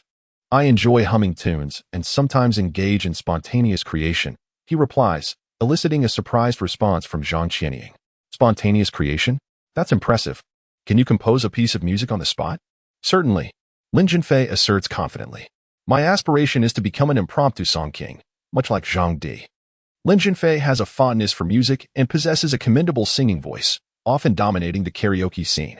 However, he lacks the ability to compose contemporary music, not even understanding the basics of musical notation. His confidence stems from the fact that he is a reborn individual. In the year 2000, there were no mobile apps, let alone short video platforms that emerged later. In that era, the phenomenon of viral songs was unimaginable. Many grassroots singers became overnight sensations with a single hit, a scenario that would not occur until much later. To win Zhang Qianying's favor, Lin Zhenfei is willing to go to great lengths.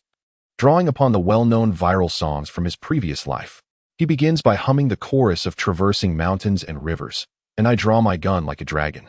Shaking the cosmos, with a roar that pierces the heavens, my spear breaks through the clouds. I relinquish my lifelong attachments, gazing at the cold moon like a fawn. Riding alone, life and death unspoken. The wind sweeps away the remnants of riders. Blood stains the vast yellow sands. Success and failure are mere discussions, leaving marks in history. Zhang Qianying claps her hands in delight, exclaiming, "That was incredible. You are truly talented. Please sing another." Feigning modesty, Lin Zhenfei replies, "Then I shall embarrass myself further and sing an impromptu piece." This time, he hums the Wandering Prodigal.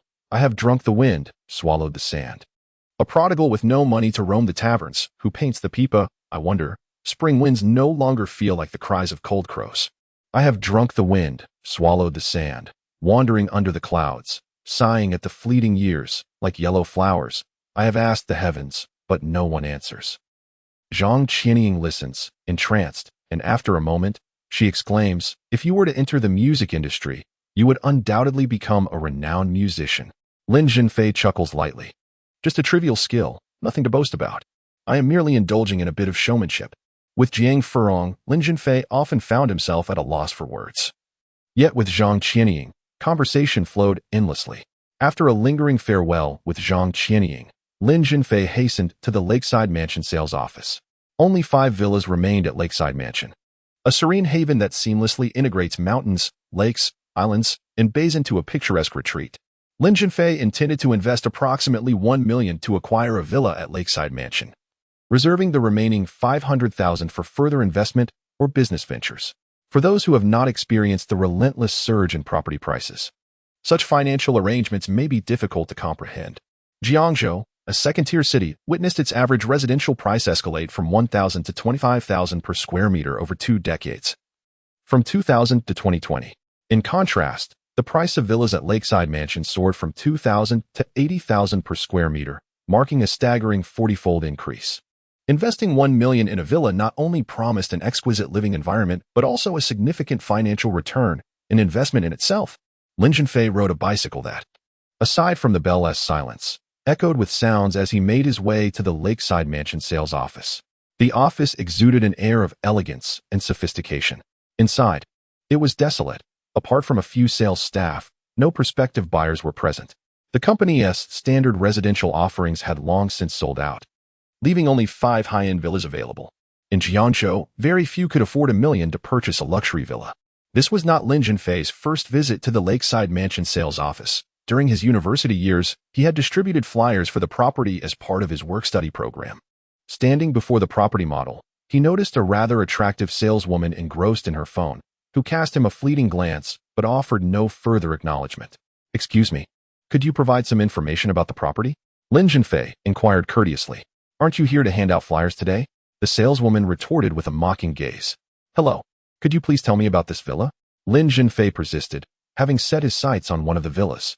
This particular villa, nestled amid mountains and water, spanned 600 to 700 square meters and featured a lavish courtyard of over 1,000 square meters, complete with a swimming pool and garden.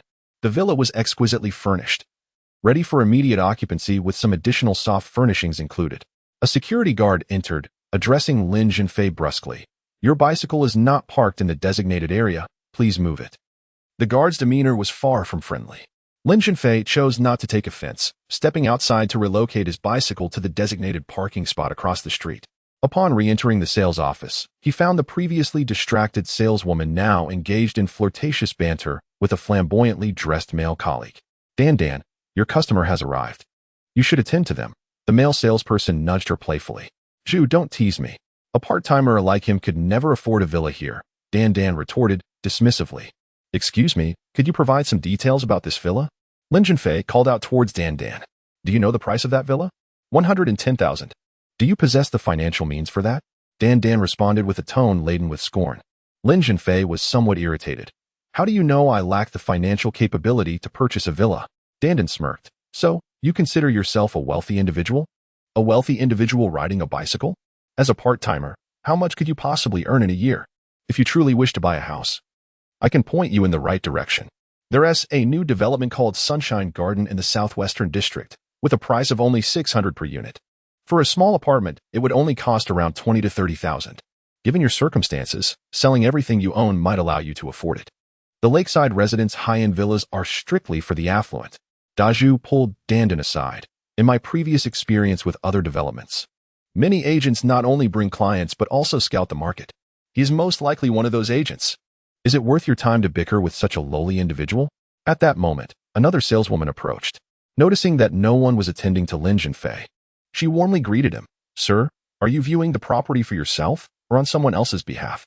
Lin Zhenfei smiled and replied, I'm here for myself. Dandan whispered to Dazhu, Xiaojing is truly naive, even serving the agents. Dazhu remarked, she is an utter fool. Dandan chuckled, Dazhu, are you still hung up on Xiaojing? Dazhu replied, I merely hugged her that day. Why make such a fuss? It completely embarrassed me. Dandan laughed. You did more than just hug her, didn't you? You took the opportunity to take advantage, didn't you? Chapter 18. The luxurious villa by the lake. Dazhu dismissively remarked, so what? Haven't you accompanied me before? Dandan sharply pinched Dazhu, prompting an exaggerated yelp from him. Meanwhile, a saleswoman named Xiaojing was enthusiastically and tirelessly introducing Lin Zhenfei to the villa he had his eye on. Nestled against the mountains, Xiaojing was tall and graceful, possessing a delicate beauty. Although not as striking as Zhang Qianying, she was nonetheless quite remarkable. Her voice was gentle, imbued with a subtle magnetism that made it pleasant to hear. At that moment, two individuals entered the sales office, a man and a woman. The man, in his 50s, bald, bore a resemblance to Guadigang, donned sunglasses, and was impeccably dressed, clearly a person of affluence. The woman was young, in her 20s. With red lips and white teeth, her figure curvaceous. She clung to the man's arm, speaking in a soft, delicate tone. A prominent beauty mark adorned the corner of her mouth. Noticing the client's arrival, Dandan and Dazhu both rushed to greet them. Dandan said to Dazhu, Dazhu, don't steal my clients. Dazhu, with a playful grin, replied, Dandan, if you marry me, it would be the same. Dandan scoffed, dream on, who would marry you? Leaning closer to Dandan's ear, Dazhu whispered, let us stick to our old agreement. If I don't compete with you for clients and you succeed, you'll accompany me for a week. Dandan readily responded, all right. That man clearly has money. If we close the deal, I'll stay with you for a month. Dandan approached the bald man with courtesy, saying, Sir, you're here to view properties, I presume? The man nodded affirmatively. As he removed his sunglasses, Lin Zhenfei immediately recognized him as Zhou Wei, the brother-in-law of Chen Xiaohu and the husband of Chen Eru. Zhou Wei was the general manager of Kunlun Films, a company he had established and which had gained a notable reputation in the industry, having launched several prominent artists and produced numerous influential television series. Lin Zhenfei recalled that Zhou Wei's career reached its zenith in 2017 when a popular actress became his fifth wife. However, starting in 2018, many financial institutions began to sense a downturn in the capital market. Amidst a capital winter, funding prioritized the advancement of the real economy, gradually withdrawing from the film industry.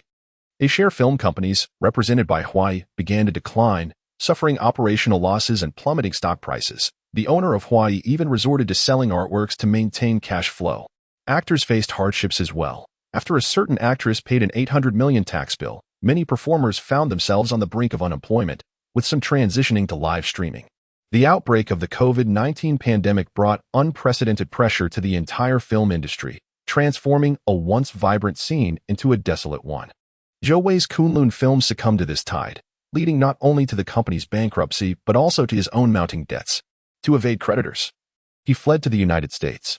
Yet, the pandemic raged on there, claiming over 1 million lives, and Zhou Wei tragically contracted COVID-19, ultimately succumbing to the illness. Zhou Wei was the son-in-law of a local village, which was not large, and Lin Zhenfei naturally recognized him. Hello, Mr. Zhou. Lin Zhenfei greeted Zhou Wei with a demeanor that was neither subservient nor arrogant. Zhou Wei, recognizing Lin, feigned warmth, exclaiming, Xiaolin, is it you? Although Zhou Wei could be deemed a successful individual, he was not ostentatious and treated others with a commendable humility. This quality perhaps constituted his remarkable virtue. However, such individuals often possess profound depths, concealing their true thoughts beneath a veneer of composure. Unlike some who wear their emotions on their sleeves, those who harbor hidden motives, like a dagger concealed in a sleeve, are truly formidable. The girl with the beauty mark nudged Zhou Wei with her elbow and inquired, do you know him? Zhou Wei replied affirmatively, yes, he hails from the same village as my wife. The girl scoffed, wife? From my perspective, She might soon become your ex-wife. Zhou Wei, in his 50s, was married to Qin Kiki, the sister of Qin Xiaohu, who was just in her early 30s, representing a disparity of at least 20 years. Qin Kiki was Zhou Wei's second wife, and given the circumstances, it seemed the beauty-marked girl was poised to become his third. With a gentle smile, Zhou Wei remarked, "But I have yet to divorce Qin Kiki." The girl playfully pouted. "Wei Gu, a year ago, you claimed you would divorce your wife, yet here we are. And you have yet to fulfill that promise. It seems your wife remains your one true love." Zhou Wei playfully caressed the girl's backside and cooed, "My little darling. You are my true love. Not only do I intend to elevate you to stardom, but I also plan to have both our names inscribed on this villa." The beauty-marked girl beamed with delight and kissed Zhou Wei, exclaiming, "Wei Gu, you treat me so well." Dandan observed their flirtation from the side. And upon hearing that the villa would bear both their names, she felt a surge of indignation. Today's deal was practically sealed. "Is Shaolin also in the market for a villa?" Zhou Wei inquired with a broad smile. "Just browsing," Lin Zhenfei chuckled in response. Dandan scoffed, "What does just browsing mean? Are you here to gather information for other developments?" At that moment, Zhou Wei received a phone call, and his expression shifted dramatically. He shouted into the phone, "What did you say?" "The investors are facing significant financial difficulties and wish to withdraw their investment?" "Fine, I'll head to the office immediately." The beauty-marked girl anxiously asked, "Wei Gu, what is happening?" Zhou Wei, irritated, replied, "It's too complicated to explain in a few words. I'll discuss it at the office." He hurriedly took the girl's hand and left. Dandan chased after them. "Sir, you haven't left your contact information." Zhou Wei dismissed her, "No need." The proverbial cooked duck had flown away. Frustrated, Dandan vented her anger on Lin Zhenfei. "Stop being a nuisance here, if you don't leave. I'll have security escort you out." This woman had lost her mind. Lin Zhenfei, bemused, replied, "Is this how you treat your clients?" Xiao Jing pulled Lin Zhenfei aside and said, "Sir, please don't be upset. If you were clad in designer brands today, she would treat you like royalty. By the way, is there anything else you need me to introduce?" Lin Zhenfei replied, "No, I've decided to purchase this villa." Xiao Jing was taken aback. "Sir, due to the scarcity of resources at Lakeside Villa, only 5 units remain unbooked. The one you are interested in is the largest in area and carries the highest price, totaling 1,100,000. Furthermore, company policy mandates full payment upfront." Lin Zhenfei wore a subtle smile, responding with utmost clarity, "Certainly. Let us proceed with the payment now." Dan, overhearing the conversation, felt a surge of disbelief. Was this man speaking in jest? That was 1,100,000. Not merely 100. How could he speak so nonchalantly? Xiao Jing brought forth the PS card machine. Lin Zhenfei produced his bank card.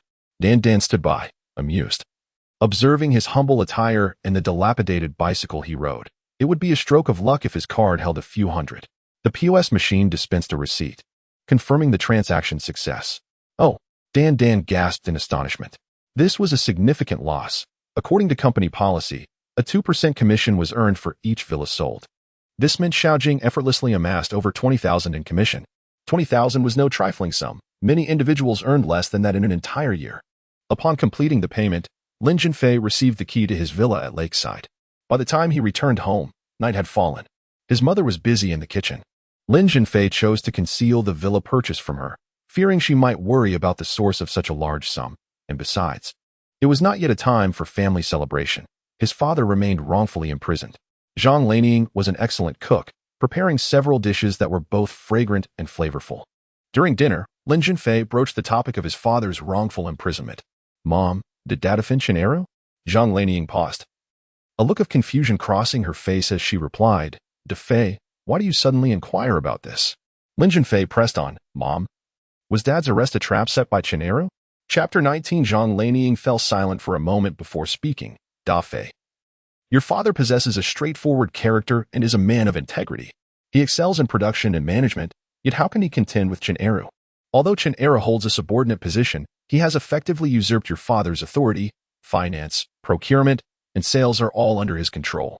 I suspect that your father's imprisonment was orchestrated by Chinero, but lacking direct evidence, it is futile to discuss further." Zhang Lanying hesitated, her words trailing off. Lin Zhenfei quickly inquired, "Mom, what else is there?" With a heavy heart, Zhang Lanying responded, "Defei, even if we had evidence, what would it matter? The Chun family wields immense power. Chen Dahu is influential, while Chen Xiaohu is entrenched in the underworld. Your father may merely be imprisoned.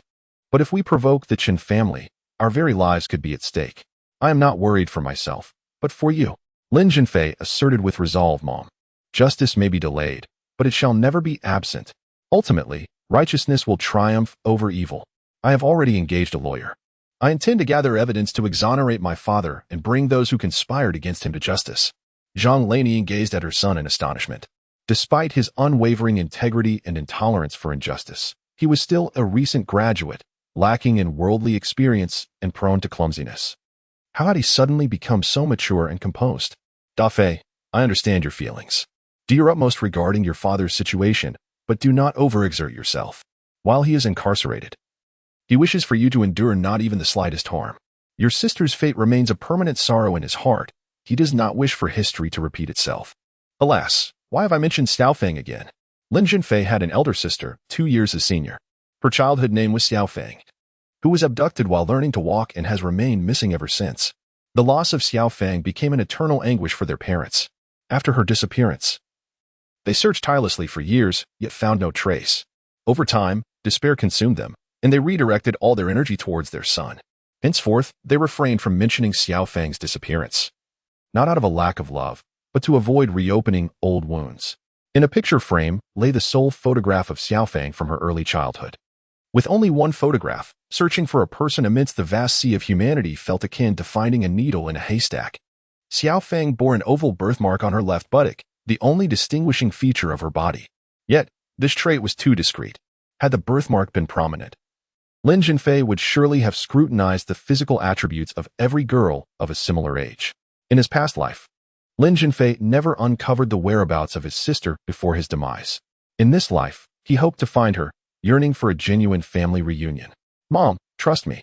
I will take good care of myself," Lin Zhenfei declared, puffing out his chest. Zhang Lanian nodded, wiping away a tear as she said, "Da Fei.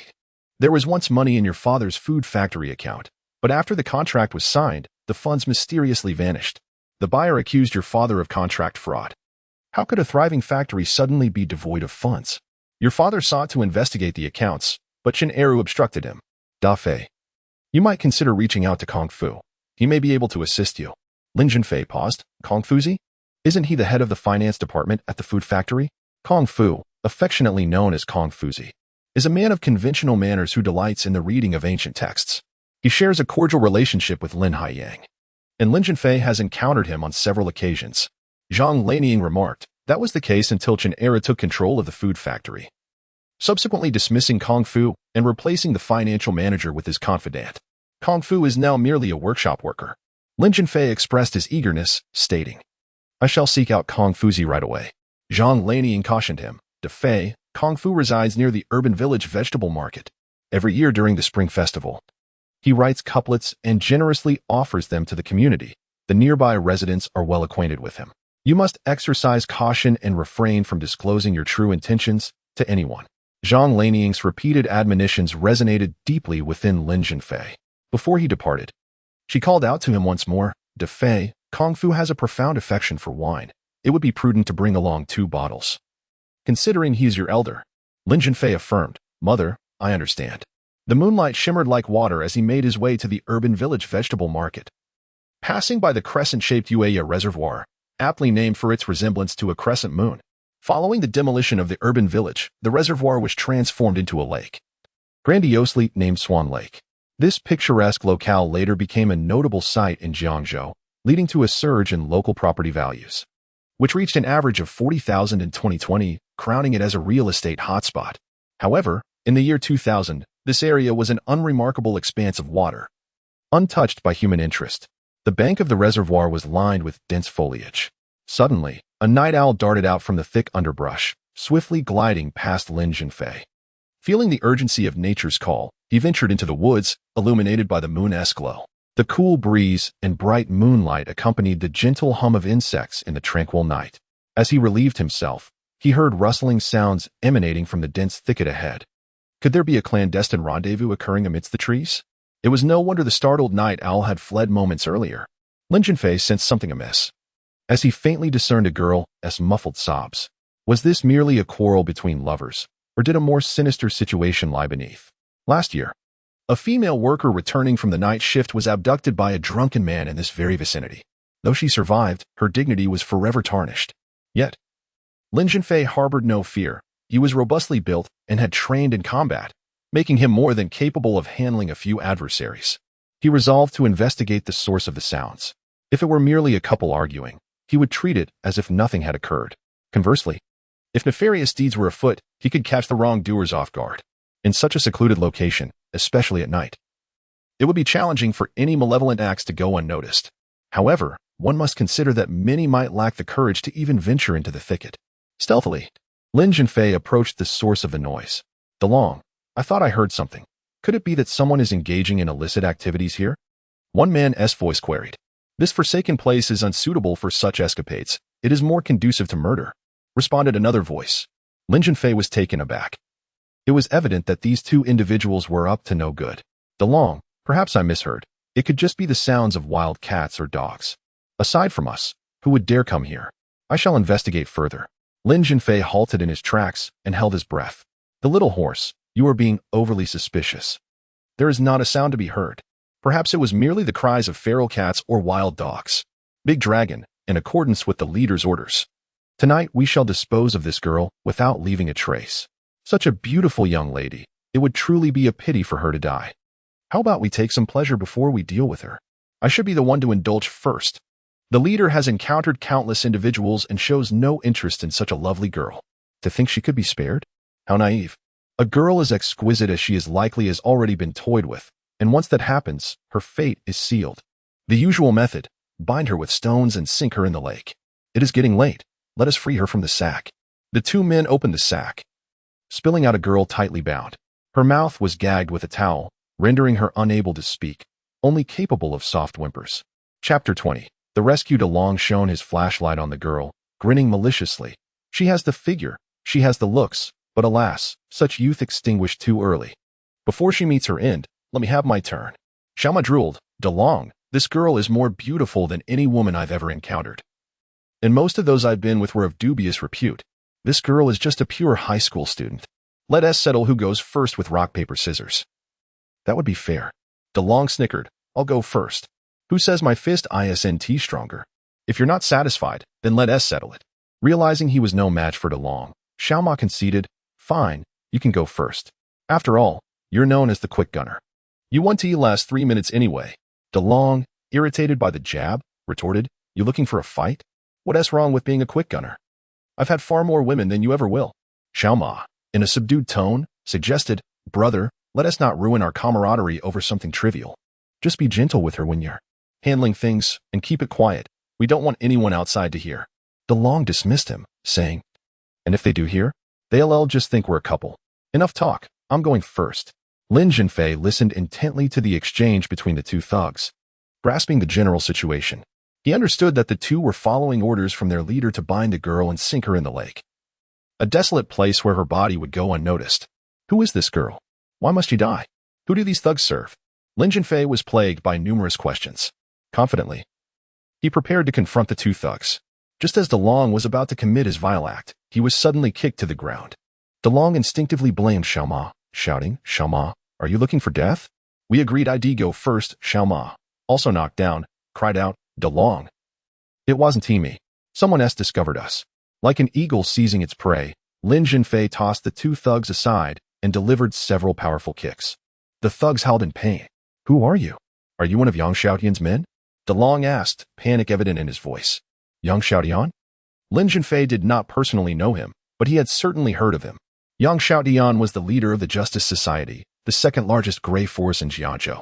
Unlike other gray organizations, the Justice Society did not prey on the weak or engage in extortion. They operated within the gray areas, running underground casinos and fight rings, while also having legitimate businesses, such as in construction. Later, Yang Xiaotian was framed by rival forces and imprisoned. He met an untimely and mysterious death in jail, officially reported as a myocardial infarction. Yet, he was in good health, with no known heart issues. The cause of death remains a mystery. In his past life, Lin Zhenfei's understanding of Yang Xiaotian was limited to these facts. The largest gray organization, the Qilong Society, was notorious for its brutality, exploiting the weak and engaging in all manner of malevolence. Lin Zhenfei untied the ropes binding the girl and removed the cloth from her mouth. The girl burst into tears. He then secured DeLong and Xiaoma to a tree with ropes. Lin Zhenfei sternly commanded, "Answer my questions honestly, or I shall toss you into the lake to feed the fish." DeLong remained silent. Without hesitation, Lin Zhenfei struck him several heavy blows to the face. Dealing with villains requires a relentless approach, akin to autumn winds sweeping away fallen leaves. "So, will you speak or not?" Lin Zhenfei issued his final ultimatum. "I will speak." Xiaoma capitulated first. "Brother, are you from the Justice Society?" Lin Zhenfei coldly replied, "There is no time for idle chatter. Tell me, why did you attempt to murder a high school girl?" Xiaoma confessed, "Brother, both DeLong and I are members of the Qinglong Society. We were tasked with eliminating this girl. As for the reason behind her murder, I truly do not know." Xiaoma may have withheld the truth or genuinely been unaware. "Do you often kill?" Lin Zhenfei pressed. No, Xiaoma vehemently denied. "Even if we had, we wouldn't admit to it. That could cost us our heads." Lin Zhenfei gently asked the girl, "I am here to save you. What is your name?" The girl sobbed, "My name is Yang Ziyue, and my father is Yang Xiaotian." Lin Zhenfei was taken aback. "You are truly Yang Xiaotian's daughter?" Yang Ziyue affirmed. "Yes." Lin Zhenfei inquired, "Why do they wish to kill you?" Yang Ziyue shook her head. "I do not know. Perhaps my father has some enmity with them. This afternoon, a woman stopped me at the school gate, claiming my father was at a restaurant and sent her to fetch me. She even accurately stated my father's name. Believing her, I followed her into a business vehicle. Upon entering, I discovered two men inside. I sensed something was amiss, but it was too late. I was bound with ropes and a hood was placed over my head." Lin Zhenfei asked, "Did they mistreat you?" Yang Ziyue replied, "I was taken to a location and confined for a while, under the cover of darkness. These two villains brought me here. Just as they were about to violate me, you arrived to rescue me." Lin Zhenfei interjected, "Ziyue, do you long for your family now? Would you like to call them to assure them of your safety?" Understanding the gravity of the moment, Yang Ziyue nodded, took Lin Zhenfei's phone, and dialed her father's number. At that moment, Yang Xiaotian was frantic, akin to an ant on a hot pan. While engaged in business negotiations, he received a call from his family, informing him that Yang Ziyue had not yet returned home and was absent from school. Typically, Yang Ziyue would go straight home after school, never visiting friends or relatives, as the distance from school to home was short. Under normal circumstances, she would have already arrived. Yang Xiaotian dispatched his men to search everywhere, but to no avail. Just as he contemplated notifying the authorities, he received a call from his daughter. "Dad!" Yang Ziyue cried uncontrollably. "Ziyue, where are you?" Yang Xiaotian asked anxiously. "Dad, someone wants to kill me. I nearly died and would never see you again." "Ziyue, where are you? What happened?" "In a dense forest, the exact location eludes me. Two nefarious individuals had brought me here, threatening to bind me and cast me into the lake." Lin Zhenfei answered the phone. "Hello, is this Mr. Yang Xiaotian?" Yang Xiaotian replied, "Who are you? Why have you kidnapped my daughter? I will pay any sum, but you must not harm her." Lin Zhenfei responded, "Mr. Yang, you have misunderstood. It is two criminals who have taken your daughter and intend to harm her. By sheer happenstance, I discovered this and rescued her." Yang Xiaotian said, "I apologize for the misunderstanding. May I ask where my daughter is?" Lin Zhenfei replied, "She is in the woods south of the Crescent Moon Reservoir, near a road. How about this? You head to the vicinity of the road, and I will come to meet you." He hung up the phone and turned to Ziyue, saying, "Let us go to the intersection. Your father will be arriving shortly." The obstinate DeLong suddenly pleaded, "Brother, take the girl and spare me. I will give you 10,000 yuan. If Yang Xiaotian arrives, I am doomed." Xiaoma, with a sorrowful expression, added, "Brother, please. I beg of you to let me go. I will also give you 10,000. I have elderly parents and young children depending on me. If I die, they will be left without support." Yang Xiaotian is treacherous and vicious. If he learns that I intended to harm his daughter, he would surely flay me alive. Lin Zhenfei scoffed. "Had you known this would be the outcome, why act in such a manner? Individuals like you, who commit heinous acts, deserve to be punished severely." Ziyue, terrified, felt her legs weaken. Lin Zhenfei carried Ziyue on his back and exited the woods. Upon reaching the intersection, it was not long before Lin Zhenfei received a call from Yang Xiaotian inquiring about their precise location. Shortly thereafter, 5 or 6 vehicles lined up at the intersection, from which emerged a dozen robust young men. A stern-looking middle-aged man strode forward with purpose. Chapter 21. The clue of Confucius. Yang Ziyue lunged forward, weeping, "Father, I thought I would never see you again." Yang Xiaotian embraced his daughter tightly, gently stroking her back with his broad palm, and softly reassured her, "Fear not, Ziwa. I shall never lose you." He turned his gaze towards Lin Zhenfei. "Was it you who saved my daughter?" Lin Zhenfei replied with a clear voice. "Ziyue is fortunate and blessed. Coincidentally, while I was relieving myself in the woods, I heard the faint cries of a girl from deep within. It reminded me of the incident last year when a female worker was assaulted after her night shift, so I ventured in to investigate and unexpectedly found Ziyue in peril. Thus I intervened to rescue her. May I ask your honorable name?" Yang Xiaotian inquired. "I am Lin Zhenfei," he answered. To Lin Zhenfei's astonishment, Yang Xiaotian suddenly knelt before him, commanding the dozen or so men behind him to do the same. The sight of so many men kneeling in unison was utterly awe-inspiring. "Brother, I bow to you," Yang Xiaotian proclaimed. "I kneel before heaven and my parents. Today, I kneel before the savior of my beloved daughter. Brother, your great kindness cannot go unthanked. From now on, should you require my assistance, I shall spare no effort, even at the cost of my life."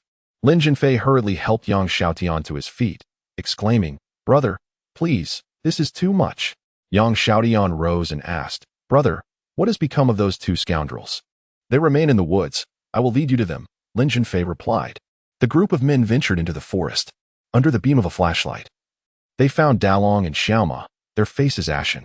Yang Xiaotian demanded sternly, "Who ordered you to harm my daughter?" Dalong quivered as he spoke. "We are executioners of the Qinglong Society. We received orders to carry out this task. It is said to be the directive of the boss. But the boss has always issued commands through layers of hierarchy. After the previous leader of the Qinglong Society was murdered, the identity of the mastermind remains unknown. There are various rumors. Some say it is a disabled person in their 20s, others claim it is a stunning beauty, while some suggest it is an elderly man. The organizational structure of the Qinglong Society resembles that of a pyramid scheme, with layers of subordinates, where each level only knows the leader above them and remains oblivious to the identity of those higher up. Yang Xiaotian sneered, "Executioners? So, your hands are stained with the blood of countless innocents?" Dalong wept. "President Yang, we risk our lives merely to earn a living." Suddenly, Yang Xiaotian turned to Yang Ziyue and asked, "Ziyue, did they harass you?" Yang Ziyue replied, "These two ruffians said they would bully me before drowning me in the lake. Thankfully, Brother Lin saved me. If it weren't for him, I..." Fury surged within Yang Xiaotian as he glared at Dalong and Xiaoma. "You two not only conspire with evil, but even dare to assault my daughter. You have brought this upon yourselves. Do not blame me for being ruthless. Bring them forth." A few young men quickly surrounded him. "Let them taste their own medicine. Submerge them in the lake." As Dalong and Xiaoma pleaded for mercy, their mouths were silenced with cloth. Two individuals were confined within a burlap sack, bound by heavy stones. With a resounding thud, the two miscreants plunged into the depths of the lake. Illuminated by the beam of a flashlight, ripples danced upon the water's surface. Lin Zhenfei bore witness to Yang Xiaotian's ruthless nature. It was no wonder that Dalong and Xiaoma harbored an intense fear of him. Although Yang Xiaotian did not prey upon the weak or engage in bullying, it did not imply that he lacked a heart of steel. Otherwise, he would not have risen to prominence within the underbelly of Jiangzhou. Yang Xiaotian commanded, "What transpired tonight must remain a secret." His subordinates chorused in unison, "Understood, boss." Lin Zhenfei surmised that a man like Yang Xiaotian, who danced on the edge of a knife, found violence commonplace.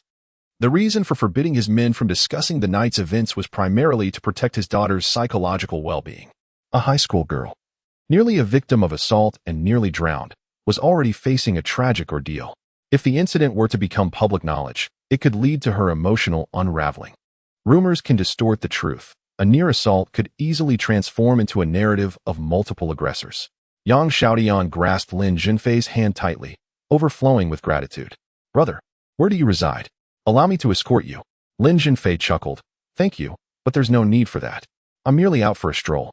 Yang Xiaotian replied, "Very well, I shall not impose any further. When you have time, do visit me at my home. I would be honored." Lin Zhenfei responded, "Thank you. I shall certainly pay you a visit when time permits." Yang Xiaotian departed with his daughter and a group of companions in a whirlwind. The location of Kong Fu's residence was not difficult to ascertain. Lin Zhenfei inquired of a single person and successfully located it. In the year 2000, the general populace did not enjoy affluence, and many lived in substandard conditions. Yet, the dire state of Kong Fu's home astonished Lin Zhenfei. 3 dilapidated tile-roofed houses, their walls marred and peeling. Not far from the entrance lay a refused dump from the vegetable market, exuding a foul stench. Apart from a worn-out 14-inch black and white television, the household lacked any decent appliances. As a former chief of finance, Kung Fu could have easily secured a life of comfort through a little manipulation. However, he remained steadfast in his integrity. Kung Fu truly embodied the scholarly spirit of his namesake, attired in a tattered Zhongshan suit and donning a pair of thick reading glasses. Fortunately, his speech was devoid of archaic phrases, avoiding the pitfalls of classical rhetoric. Lin Zhenfei brought with him a gift of 6 bottles of renowned white wine from Jiazhou, known as Drunken 3 Autumns. Kung Fu was taken aback. Shaolin, given your family's hardships, why would you spend money on wine? Lin Zhenfei feigned sorrow. Uncle Kong, I know you enjoy this, so I bought it to honor you. My father used to relish a drink or two, but alas, he sighed. Recalling his father's wrongful imprisonment, a pang of pain stirring within him, Kung Fu secured the door. Shaolin, let us converse in the inner room. To avoid eavesdroppers through the walls. The inner room was worn and shabby, filled with yellowed old books upon a red-painted vintage bookshelf. Kung Fu gestured for Lin Zhenfei to sit on the edge of the bed. Kung Fu wore a face of deep remorse. Shaolin, your father has been wronged. Chen Eru is the true culprit. However, I truly lack the ability to confront him. I sincerely apologize for the concern your father has shown me. Lin Zhenfei quickly reassured him, Uncle Kong, please do not blame yourself. The Chen family's influence is far too vast. Engaging in a direct confrontation would be akin to a futile endeavor against a stone. We must be strategic in our approach. After a brief pause, Lin Zhenfei continued. Uncle Kong, I have sought the counsel of a lawyer and am currently gathering evidence to prove my father's innocence. My mother mentioned that you were once the chief of the finance department and are well acquainted with the financial status of the food factory. Perhaps you could provide some valuable insights. Kung Fu replied, Shaolin, to be honest, I possess substantial first-hand evidence implicating Chen Eru in corruption, which I have preserved. Should you require it, I can readily provide it. However, I do not have evidence regarding your father's wrongful accusations, as by that time I had already been dismissed from my position and demoted to a production worker, rendering me unable to access the factory's financial records. Lin Zhenfei felt a twinge of disappointment and remarked, Your evidence will undoubtedly prove useful in due course. What else do you know about the circumstances surrounding my father's predicament? Kung Fu responded, Although I have been relieved of my duties as finance chief, I am still a long-standing member of the food factory and possess some knowledge of the situation to a certain extent. Lin Zhenfei's interest was piqued as he took out a pen and paper to record the information. Kung Fu said, Shaolin, the following details may assist you. First, not long ago, Chen Eru partnered with others to establish a food company in the west of the city, with products strikingly similar to those of the food factory. Second, the owner of the purchasing party who reported your father for alleged contract fraud is a classmate of Chen Eru. Third, it is highly probable that Chen Eru has been siphoning funds from the food factory to his own company. Unfortunately, I have not had the opportunity to examine the accounts. Otherwise, with my years of accounting experience, I would have surely uncovered any traces of wrongdoing. Chapter 22. The peacock flies southeast. This information was of great significance to Lin Zhenfei. His visit to Kung Fu tonight proved to be invaluable. Kung Fu shared various intricate clues, which Lin Zhenfei meticulously noted. By weaving these clues together, a broad outline of Chen Eru's scheme to frame Lin Haiyang began to emerge. After Lin Haiyang entered into a procurement contract for raw materials worth over 1 million yuan with a classmate of Chen Eru, Chen Eru transferred funds from the food factory to his own company, resulting in a substantial financial deficit for the factory, rendering it unable to settle its debts. Subsequently, Chen Eru's classmate reported the matter to the authorities. Utilizing his network, Chen Eru solidified allegations of contract fraud against Lin Haiyang. His cunning plan succeeded.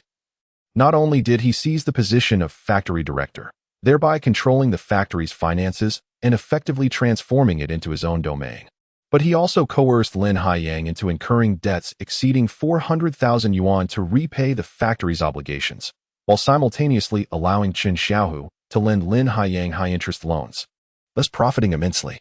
It was a multifaceted scheme with many repercussions. The plot was not particularly sophisticated, and the evidence to imprison Lin Haiyang was weak and riddled with inconsistencies, suggesting that corruption was undoubtedly at play. Uncle Kong, I am truly grateful to you, Lin Zhenfei expressed with sincerity. Shaolin, it is my wish to see your father vindicated and Chen Eru brought down. To be frank, I have written several anonymous letters to the relevant authorities to report Chen Eru, but they have all vanished without a trace, Kung Fu admitted. Uncle Kong, the day Chen Eru falls will not be far off. Lin Zhenfei responded. By the way, why isn't any home? Kung Fu sighed. Alas, she is ill, suffering from a rather difficult-to-treat condition. My daughter has accompanied her to the southeast province for treatment. As for me, I must continue to earn a living, otherwise. How can I afford her medical expenses? Lin Zhenfei offered. Uncle Kong, if you need money, please let me know, and I will find a way. Kung Fu looked at him in confusion. Isn't your father borrowing tens of thousands from everywhere? What can you possibly do? I must remind you. Do not let poverty diminish your aspirations, and never resort to illegal activities. Lin Zhenfei smiled calmly. Uncle Kong, rest assured, I will not make a mistake. Kung Fu nodded. Relieved. In your family's difficulties, how can I dare to borrow from you? Besides, for now, we do have some funds for medical expenses. My daughter works at Xingnong Food Company, which is a state-owned enterprise with decent economic performance and satisfactory wages. Lin Zhenfei paused, asking, Uncle Kong, did you say your daughter works at Xingnong Food Company? Indeed, why do you ask? Uncle Kong, I also just started working at Xingnong Food Company today. Shaolin. What a coincidence. My daughter's name is Kong K, and she is in the general department. The head of the department, Ma Zhengqi, is my classmate.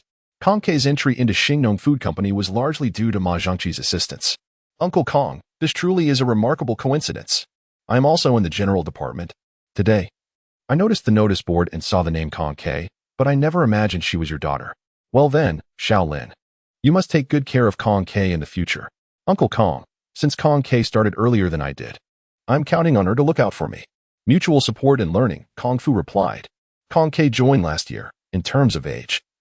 She is a year older than you, so you can consider her your elder sister. In recent days, she took a leave of absence to travel to the southeastern province. I jokingly remarked that this could be likened to the peacock flying southeast. On the wooden frame hanging on the bedroom wall, there were several photographs of Kong K, featuring both group and individual shots. One particular photograph captured Lin Zhenfei's attention. It bore an inscription, reflections of the three ponds mirroring the moon at West Lake. Kong K stood in a pavilion named Heart to Heart, with her back to the expansive, crystal-clear waters of West Lake, forming a V sign with her hand, her smile radiant. This was a strikingly beautiful girl whose image would linger in one's memory. It was difficult to discern any flaws in her appearance from the photograph. Her skin was fair and delicate, and her figure was gracefully alluring. Kung Fu noticed Lin Zhenfei gazing intently at the photograph and sighed. Alas, this child, Kong K, used to be so cheerful. However, shortly after graduating from university last year, her personality underwent a complete transformation. She has become melancholic and withdrawn, and even when asked, she refuses to speak about it. Lin Zhenfei blurted out. Could it be a broken heart? Kung Fu shook his head, saying, I do not know. She has grown up and is no longer under her parents' control. Shaolin, you are peers, and there must be common topics between you.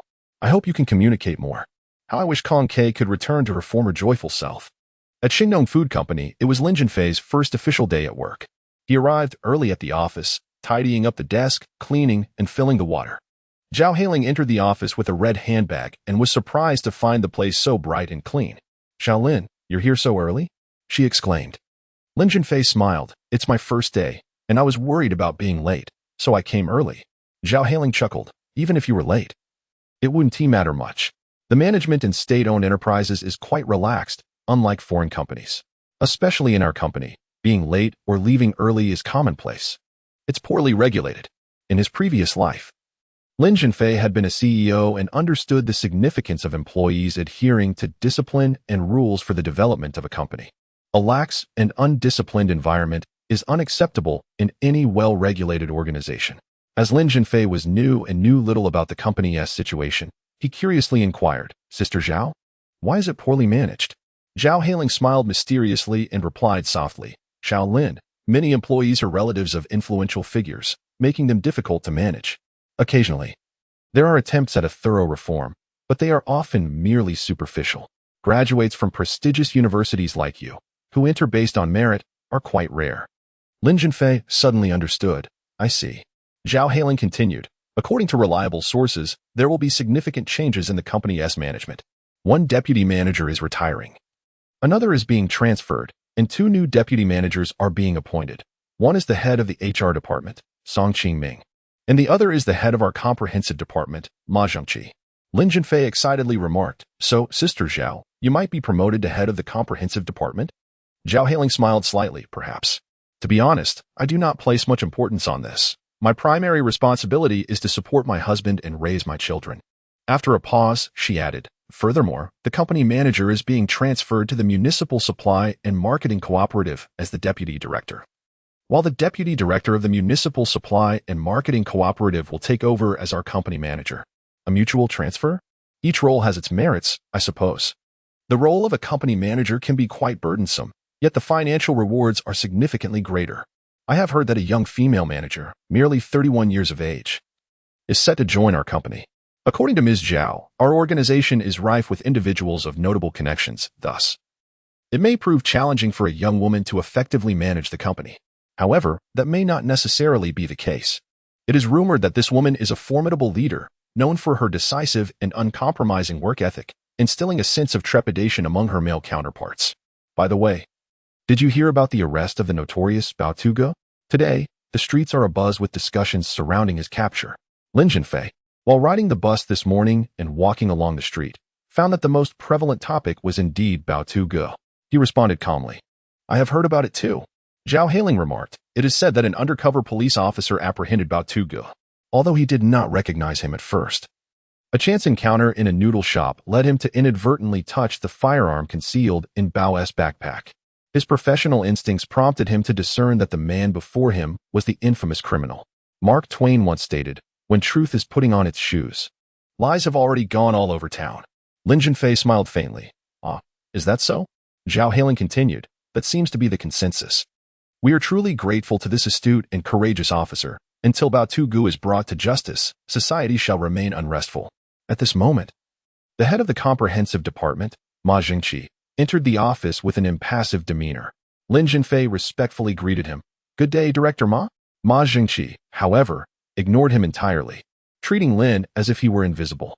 He strode directly to Zhao Hailing and stated in an official tone, "Director Zhao, please inform the management and mid-level staff that there will be a meeting tomorrow at 8 in the large conference room, during which the Municipal Supply and Marketing Cooperative will announce personnel adjustments." Zhao Hailing replied, "Director Ma, I have heard you were promoted to deputy manager. Congratulations in advance."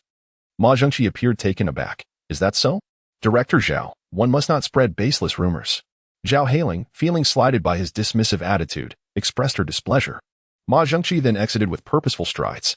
Lin Zhenfei quietly remarked, "It seems that Director Ma lacks a sense of warmth towards others." Zhao Hailing scoffed. "What is so impressive about him? He merely relies on the fact that his comrade is the director of the Municipal Supply and Marketing Cooperative. Just look at him. He walks around with a scowl, as if the world owes him something." Chapter 23. The girl said to me in a previous life. Lin Zhenfei had interacted with numerous leaders, including government officials and heads of state-owned enterprises. Generally speaking, most were quite approachable, unlike Ma Zhengqi, who, despite holding a minor position, displayed an inflated sense of self-importance and a penchant for theatrics. One of the responsibilities of the comprehensive department was to facilitate communication up and down the hierarchy. After Lin Zhenfei had just placed a call to a mid-level executive at a company, his phone rang. It was lawyer Chen Ruashi calling. "Mr. Lin, do you have time this morning? If convenient, could you come by the law firm?" "Lawyer Chen, could it possibly wait a bit? I still have work to attend to." Lin Zhenfei replied, feeling somewhat awkward. "Not a problem. I'll be at the office all morning." "All right, I'll do my best to come by early." After hanging up, Zhao Hailing inquired, "Xiao Lin, is something going on?" Lin Zhenfei, feeling shy, admitted, "Yes, I have a bit of a matter. I hope Sister Zhao will allow me to leave early today." Zhao Hailing smiled gently. "It's no trouble, Xiao Lin. You can leave whenever you need. I'll notify everyone about tomorrow's meeting later." Lin Zhenfei felt slightly embarrassed. "Sister Zhao, it's my first official day at work. It seems rather lax to be so free." Zhao Hailing dismissed his concern. "It's really nothing. Everyone operates this way. However, I suspect our good days may soon come to an end with the new female manager joining us. She is quite formidable. So, while she is yet to arrive, do what you need to do." After a pause, she added, "Xiao Lin, if you have something to attend to, feel free to leave early. You needn't come back in the afternoon. Just make sure you are here tomorrow." Lin Zhenfei beamed. "Thank you, Sister Zhao." As he passed through the underpass, he encountered Xiao Lu, who was singing there once more. Dressed in a yellow and blue shirt paired with black trousers, Xiao Lu sat on the ground, microphone in hand, with a worn speaker beside him. Today, the crowd was significantly larger than the previous day, with 7 or 8 people scattered about. Lin Zhenfei discreetly positioned himself at the back of the gathering. Xiao Lu passionately performed Fei Wang's Xiao Wang Shu. As the song concluded, scattered applause erupted. Encore! Someone shouted. Xiao Lu responded. Then I'll sing Star Wish by Cecilia Chung. That is fantastic. Cecilia Chung is my idol, exclaimed a bearded young man. Lin Zhenfei chuckled to himself, wondering how this young man would react years later when the scandal involving Edison Chen erupted. As the accompaniment began to play, I watch helplessly as you disappear to the world's end, unable to find a strong reason, no longer feeling your warmth. Xiao Lu possessed a remarkable voice and sang with great passion. Though not the original artist, his rendition was equally compelling. The audience continued to grow as people became entranced by the performance. Just as the crowd was lost in the moment, a man suddenly shouted, "Hey, girl, I can feel your warmth." All eyes turned to the man who had disrupted the atmosphere. Upon closer inspection, Lin Zhenfei realized that the man was none other than his roommate, the chubby fellow he had knocked down the previous day. The corpulent figure perched upon the bicycle, a cigarette clutched askew between his lips, appeared oblivious to the presence of Lin Zhenfei nearby. Xiao Lu continued his performance unabated. In a sudden act, the rotund man hurled the glowing ember of his cigarette towards Xiao Lu. Instinctively, Xiao Lu sidestepped, narrowly evading the fiery projectile. The melody ceased abruptly, and a ripple of unrest coursed through the crowd. Whispers began to circulate, with one voice murmuring, "The fat man seeks trouble." "I'm sorry, but I can't assist with that." The overweight individual pressed on, taking advantage of the situation. Young Lu, suppressing the fury within, uttered a few words. "Please, have some self-respect." The hefty man dismounted from his bicycle and strode directly to Xiao Lu, lifting her chin with one hand and grinning menacingly as he said, "What if I choose to disregard my own dignity?" Tears streamed down Xiao Lu's face as she cried out, "Why do you torment me? I was merely singing, and I have done you no harm. I seek the company of a streetwalker, yet I shall not offer a mere 100 yuan. Instead, I shall present 300. A considerable sum indeed. How ungrateful to disregard such generosity. I am an artist who sells my talents, not my body. Please, I beg you, do not behave this way. If you would be so kind." Little Lu is pitiable. "Today, you cannot escape this matter," the fat man sneered. Lin Zhenfei emerged from the crowd, shouting loudly, "What kind of skill is it to bully a weak woman? Do you wish to be a hero saving the damsel?" The stout man turned around and, upon seeing Lin Zhenfei, was momentarily taken aback before roaring, "You ambushed me yesterday. I was just about to settle the score with you." The hefty individual swung his fist towards Lin Zhenfei's face. "Be careful," exclaimed Xiao Liu. The manus attempts to shake the tree, unaware of its own insignificance. Lin Zhenfei let out a cold snort, turned his head slightly, and grasped the fat man's wrist. With a swift tug, the man fell to the ground with a resounding thud, emitting a cry of agony. Lin Zhenfei then placed a foot upon the fat man's back. "I have stated it clearly. You are no match for me. Dare to bully the weak? I shall make you understand the meaning of a fate worse than death." Little Lu could not help but break into applause. Instantly, the sound of clapping resonated like thunder. "Get out of my sight." With a fierce roar, Lin Zhenfei made his presence known. The rotund man, dejected, pushed his bicycle away. "Thank you."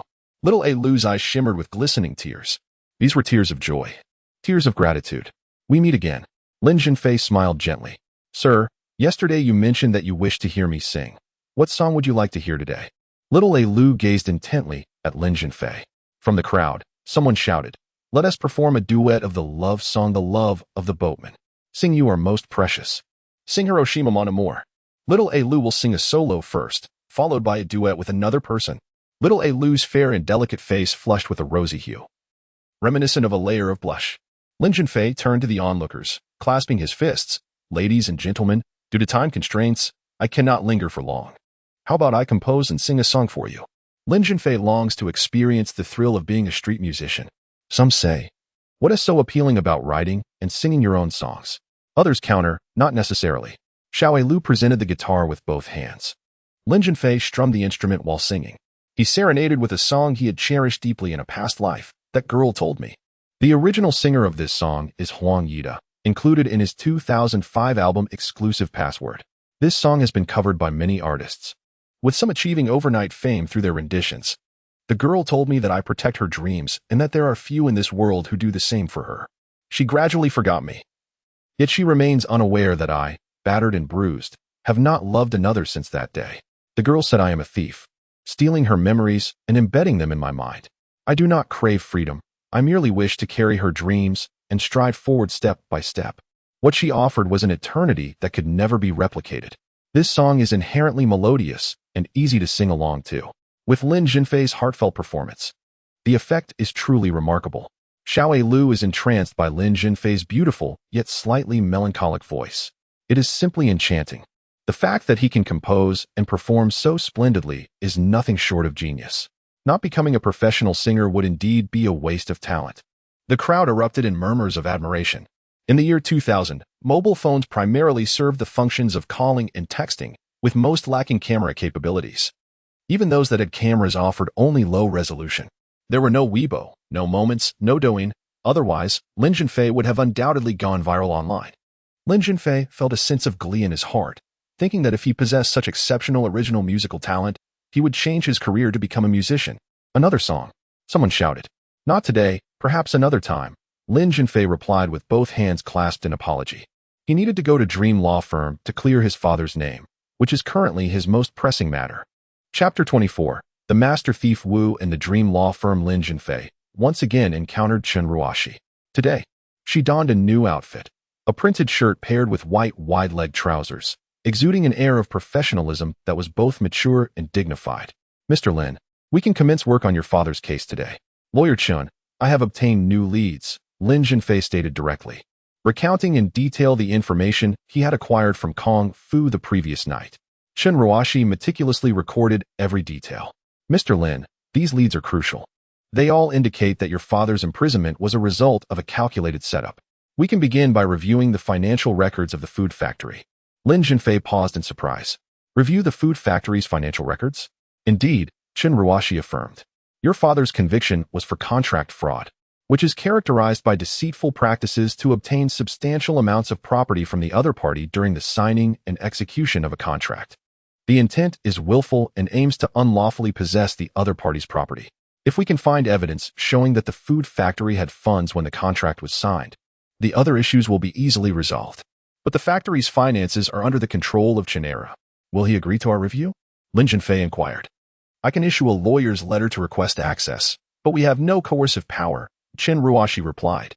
Lin Zhenfei, lacking legal training, had no experience in evidence collection. However, he understood that Chen was unlikely to cooperate. Suddenly, an idea struck him. Lawyer Chen is quite domineering and is a key suspect in framing my father. He will probably refuse to allow us to access the financial records. If we attempt to review them, it may alert him. Since we need to access the records, I could take an alternative route to obtain them. Chen Ruoshi's eyes lit up. Oh, what method? Lin Zhenfei hesitated before uttering a single word. Steal. Chen Ruoshi was taken aback. Mr. Lin, are you suggesting we use illegal means to accomplish a legal task? It's not me stealing. It's hiring someone to extract the records. Once we find what we seek, we will return the records, Lin Zhenfei clarified. Chen Ruoshi was momentarily stunned. Is that feasible? It should be possible. A close friend of mine is a police officer who once mentioned a habitual thief operating in his jurisdiction. This thief employs remarkably sophisticated methods, but adheres to a code. He only steals from the offices of executives within office buildings, scouting during the day and striking at night. Chen Ruoshi inquired, perplexed. Why hasn't the police apprehended him? Lin Zhenfei explained, it's challenging to gather evidence, and this individual is notoriously tight-lipped, never confessing when arrested. Moreover, even if caught, officials from the stolen parties often intervene on his behalf, resulting in a lack of consequences. Is it not a case of pulling up a radish and bringing up the mud? Lawyer Chen, truly astute. Lin Zhenfei seized the opportunity to command. Consider the valuables within an official's office. Cash, shopping cards, cigarettes, liquor, and precious medicinal herbs, most of which are acquired through bribery. They fear repercussions, so they either deny theft or claim that only insignificant items were taken, insufficient to warrant legal action, thus allowing the police to release the suspects. Chen Ruoshi remarked, all roads lead to Rome. However, I must caution you. While your eagerness to save your father is commendable, you must prioritize your own safety and not jeopardize yourself. Lin Zhenfei expressed his gratitude. Thank you for your wise counsel. Lawyer Chen, My trusted friend, Su Chenlong, will handle the matter. I have faith in his abilities. Su Chenlong, as Lin Zhenfei described, hailed from a family of law enforcement.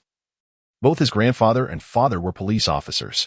The bond between Lin Zhenfei, Su Chenlong, and Zhao Fangning, forged during their school years, was so profound that they were often referred to as the Iron Triangle.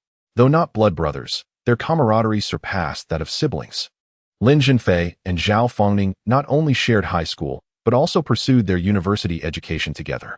After graduating from high school, Su Chenlong attended the Provincial Police Vocational Academy for a 3-year program and began his career at a police station last year. Sharp-witted and astute, Su Chenlong had previously extended considerable assistance to Lin Zhenfei. Tragically, he lost his life at the age of 33 while pursuing a suspect involved in an armed robbery. Very well, Mr. Lin, you will find a way to investigate the accounts.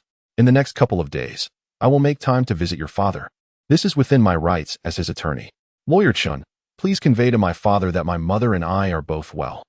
We miss them dearly and long for the day we can reunite as a family. Understood, Mr. Lin. I will handle the other aspects of evidence collection. Though your assistance may be required at times. Supporting you is my unwavering duty, Lawyer Chen. Be cautious, as Chen Eru is treacherous and ruthless. Navigating both the underworld and legitimate circles, vigilance is essential. Thank you for your warning. I have represented numerous cases, some of which have resulted in death threats and surveillance. Yet, I remain steadfast in my belief that righteousness will prevail over evil. As Lin Zhenfei bid farewell to Chen Ruoxi, he observed a tall young man presenting her with a bouquet of roses, professing his affection. Ruoxi, I cannot forget the first moment I laid eyes upon your breathtaking beauty. It ensnared my heart. While love requires sustenance, romance cannot thrive without flowers. Please accept my roses and allow me to love you freely.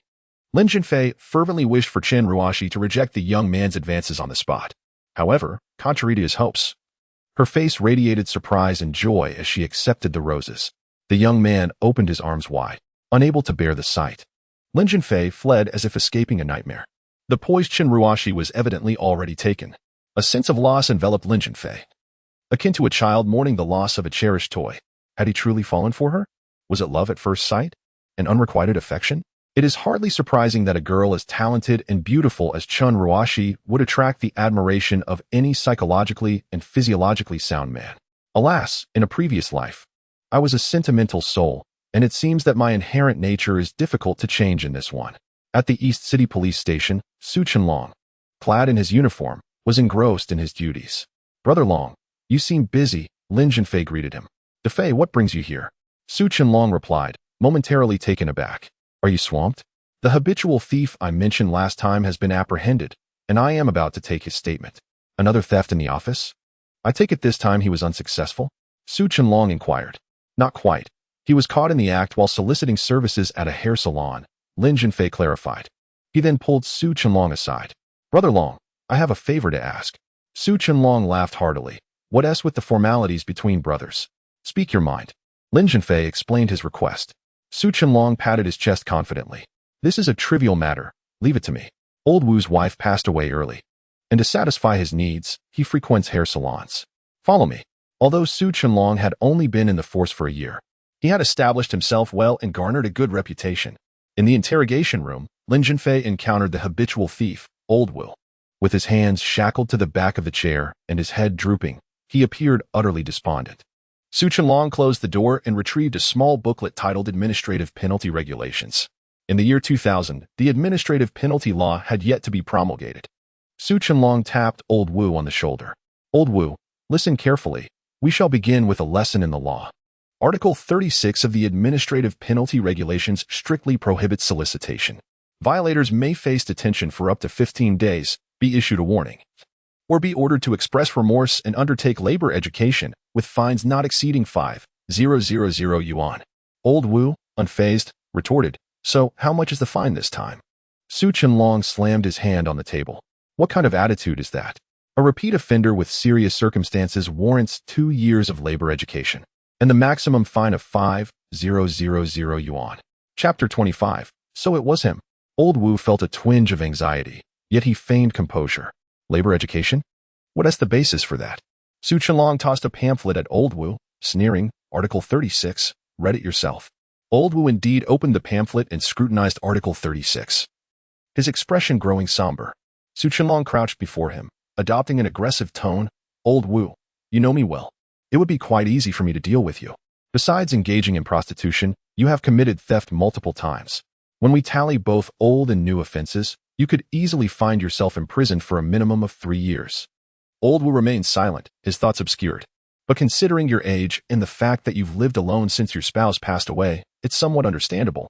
Suddenly, Su Qianlong shifted his approach. Actually, we could collaborate. Old Wu's eyes lit up. Collaborate? I know a few streetwalkers who could assist you in setting up a sting operation. Su Qianlong scoffed. Old Wu, you overestimate your significance. We don't need your help for entrapment. Perplexed, Old Wu asked, then what do you want my cooperation for? To gather evidence against corrupt officials? Su Qianlong replied, let's cut to the chase. I need you to help my associate retrieve the accounting books from the food factory's finance office for one night. Old Wu inquired, steal the accounting books? Su Qianlong glared. Who said anything about stealing? It's merely borrowing. They will be returned in pristine condition. Old Wu chuckled. I see, a trivial matter. I assure you, there will be no trace left behind. What benefits will I receive upon completion? Su Qianlong stated, for now, I will release you. This incident regarding prostitution will be overlooked, and you will not face legal repercussions. Old Wu queried, but what if I get caught in a shampoo parlor next time? Su Qianlong replied, are you still planning to visit those places? Old Wu, that's not wise. If you catch an illness, it could be quite troublesome.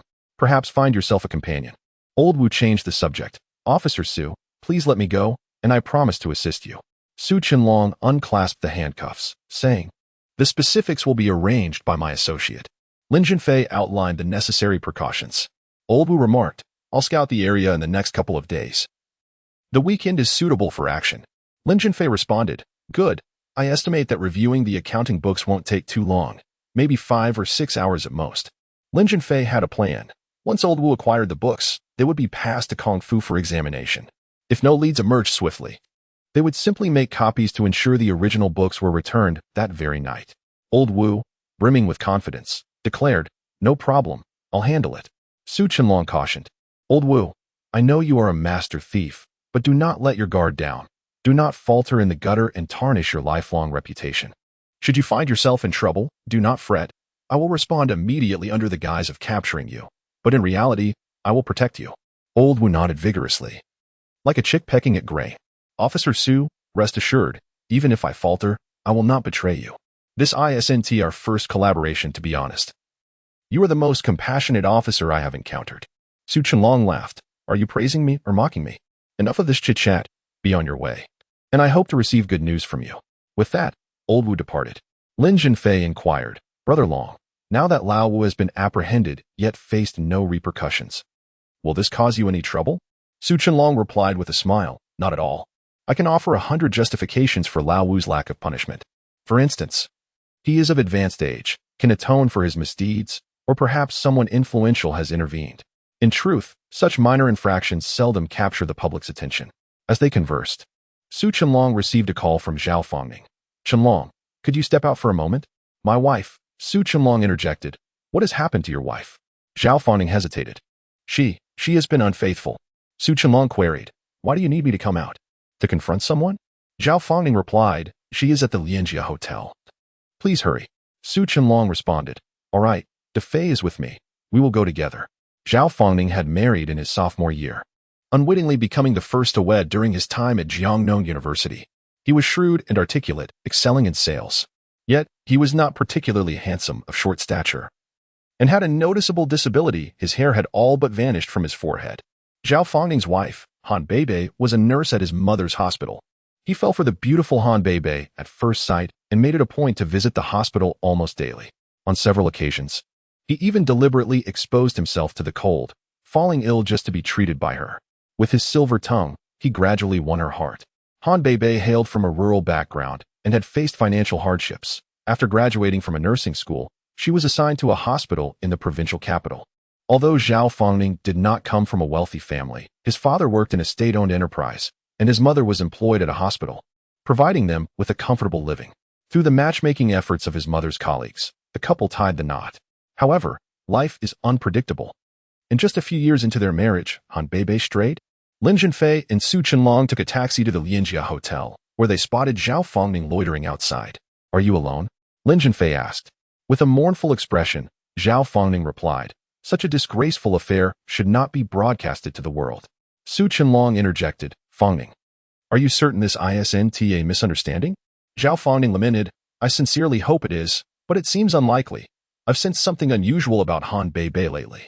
Just moments ago, I received an anonymous call informing me that she is in room 520 at the Lianjia Hotel with a man." Su Qianlong paused. "An anonymous call? What was the number?" Zhao Fongning responded, "It was likely made from a payphone using an IC card. There's no way to trace it." Su Qianlong pondered. "What could motivate someone to inform you of this?" Zhao Fongning replied, "How would I know? I am just as perplexed." Su Qianlong stated, "If Han Beibei is indeed unfaithful, then you should part ways with her. A woman who strays cannot be trusted." Zhao Fongning shook his head. "Let us not rush to divorce. If she promises to remain faithful, I will forgive her. After all, I still have feelings for her." Su Qianlong could not help but smile bitterly, wearing an expression that conveyed both pity for the unfortunate and anger towards the unrepentant. At the hotel reception, Su Qianlong presented his police badge to the head receptionist. His demeanor stern as he commanded, "Open room 520. There is a suspect involved in criminal activity." The Lianjia Hotel lay within the jurisdiction of Su Qianlong's police station, and he had frequented it several times due to work-related matters. The head receptionist recognized him and, not daring to be negligent, promptly directed a staff member to unlock the door. The three of them followed the staff member to the entrance of room 520. Su Qianlong lowered his voice, advising the staff member, "Once the door is opened, you must leave immediately. Otherwise, I cannot guarantee your safety." The staff member, unaware of the true situation, feared that a ruthless criminal lurked within and dared not linger. Upon using the key card to unlock the door, she swiftly fled. The three men rushed inside. Indeed, Han Beibei was there, engaged with a man in a compromising position. Han Beibei's skin was fair and delicate, in stark contrast to the man's dark complexion. Startled, Han Beibei gasped in alarm, instinctively grabbing a blanket to cover herself. Han Beibei had truly crossed the line. Zhao Fongning, overwhelmed by emotion, struck his wife while hurling insults. "You shameless woman, cheating on me with another man. How dare you? Today, I will end your life." Zhao Fongning unleashed a torrent of abusive language typically reserved for scorned wives. Lin Zhenfei finally recognized the man on the bed. It was, in fact, him. Chapter 26. The Extinction Master. The man before them was none other than Qin Xiaohu's elder brother, Chen Dahua. Though Lin Zhenfei had seldom encountered him, he recognized him at once. Chen Dahua had a robust appearance, his skin dark and his muscles well-defined. Unlike many middle-aged men, he had no excess weight around his abdomen, suggesting a regular fitness regimen. Chen Dahua, too, recognized Lin Zhenfei. "Is that you, Shaolin?" he exclaimed, astonished. Lin Zhenfei's heart simmered with displeasure at the thought of Chen Dahua's involvement in his father's framing, as well as the betrayal of a friend. He sneered. The vice director of the City Health Bureau shamelessly seducing a female subordinate. Chen Dahua hung his head, silent like a chastised child. Zhao Fongning and Su Qianlong were unfamiliar with Chen Dahua. Enraged, Zhao Fongning, bolstered by Lin Zhenfei and Su Qianlong's presence, delivered several resounding slaps to Chen Dahua. Aware of his wrongdoing, Chen Dahua refrained from retaliating or begging for mercy. As Zhao Fongning prepared to strike again, Han Beibei interjected with a fierce shout, "Enough. Do not hit him. If you must strike, direct your anger at me. I was the one who seduced him." Suddenly, Zhao Fongning deflated like a punctured balloon. Han Beibei coldly stated, "Fongning, while I acknowledge my fault, you have vented your frustrations and delivered your blows. Now I present you with two choices. First, we can divorce tomorrow morning. I will take the blame and leave with nothing. Second, we can let today's events end here and continue our lives together." Deep down, Zhao Fongning did not wish to divorce. He loved his wife dearly. If she could acknowledge her mistakes and refrain from further betrayals, he would choose to forgive her. "Beibei, can you promise not to repeat this?" he pleaded, his gaze sorrowful. Enough with the insipid talk. Han Beibei shot him a disdainful look, then gestured towards the bewildered Chen Dahua. "Let him go." Zhao Fongning, though reluctant, insisted, "You must write a guarantee, promising not to associate with Han Beibei again." Chen Dahua appeared unwilling. Writing such a guarantee would leave him vulnerable, a potential weakness that could be exploited. Having navigated the political landscape for many years, he understood this simple truth. Han Beibei came to his aid. What use is a guarantee? A marriage certificate is merely a piece of paper, and so is a guarantee. Dahua, you are free to leave. No one can stop you. Anyone who tries will face my ire. Chen Dahua, relieved, quickly donned his clothes, put on his sunglasses, and hurriedly departed. Zhao Fangning stood like a statue, helplessly watching Chen Dahua leave. Han Beibei, turning her back to the men, began to dress, shedding the blanket that had covered her. Out of the corner of Lin Zhenfei's eye, he caught a glimpse of Han Beibei, inwardly marveling at her exquisite figure. Once she had finished dressing, with the redness on her face still evident, Lin Zhenfei felt it was time to withdraw. As for how Zhao Fangning would handle his relationship with Han Beibei, that was his own affair. Fangning, can Longgu and I leave now? Lin Zhenfei inquired. Are you leaving now? Zhao Fangning found himself somewhat at a loss. Lin Zhenfei had yet to depart, while Han Beibei, with her crossbody bag, walked gracefully away, her demeanor elegant and poised, as if nothing had transpired. Beibei, wait for me. Zhao Fangning called out in haste. Han Beibei remained oblivious. He hurried after her. The room was left with only Lin Zhenfei and Su Chenlong. Su Chenlong sat in a chair, exhaling clouds of smoke. With practiced ease, he flicked the ash from his cigarette and remarked, seemingly casually, "Fei, do you think Fangning is being particularly spineless?" Indeed, today was nothing short of a farce. He didn't even draft a guarantee letter. In the aftermath, Chen Dahua could easily disavow any agreement. He could even turn the tables and claim someone has slandered him. Su Chenlong inhaled deeply and continued, "If I were in his place, I would ensure that scoundrel pays dearly. Fangning is truly pathetic." Lin Zhenfei replied, "Fangning is too deeply infatuated with Han Beibei. He is unwilling to lose her, and in his desire to win back her affections, he has swallowed his pride and compromised himself.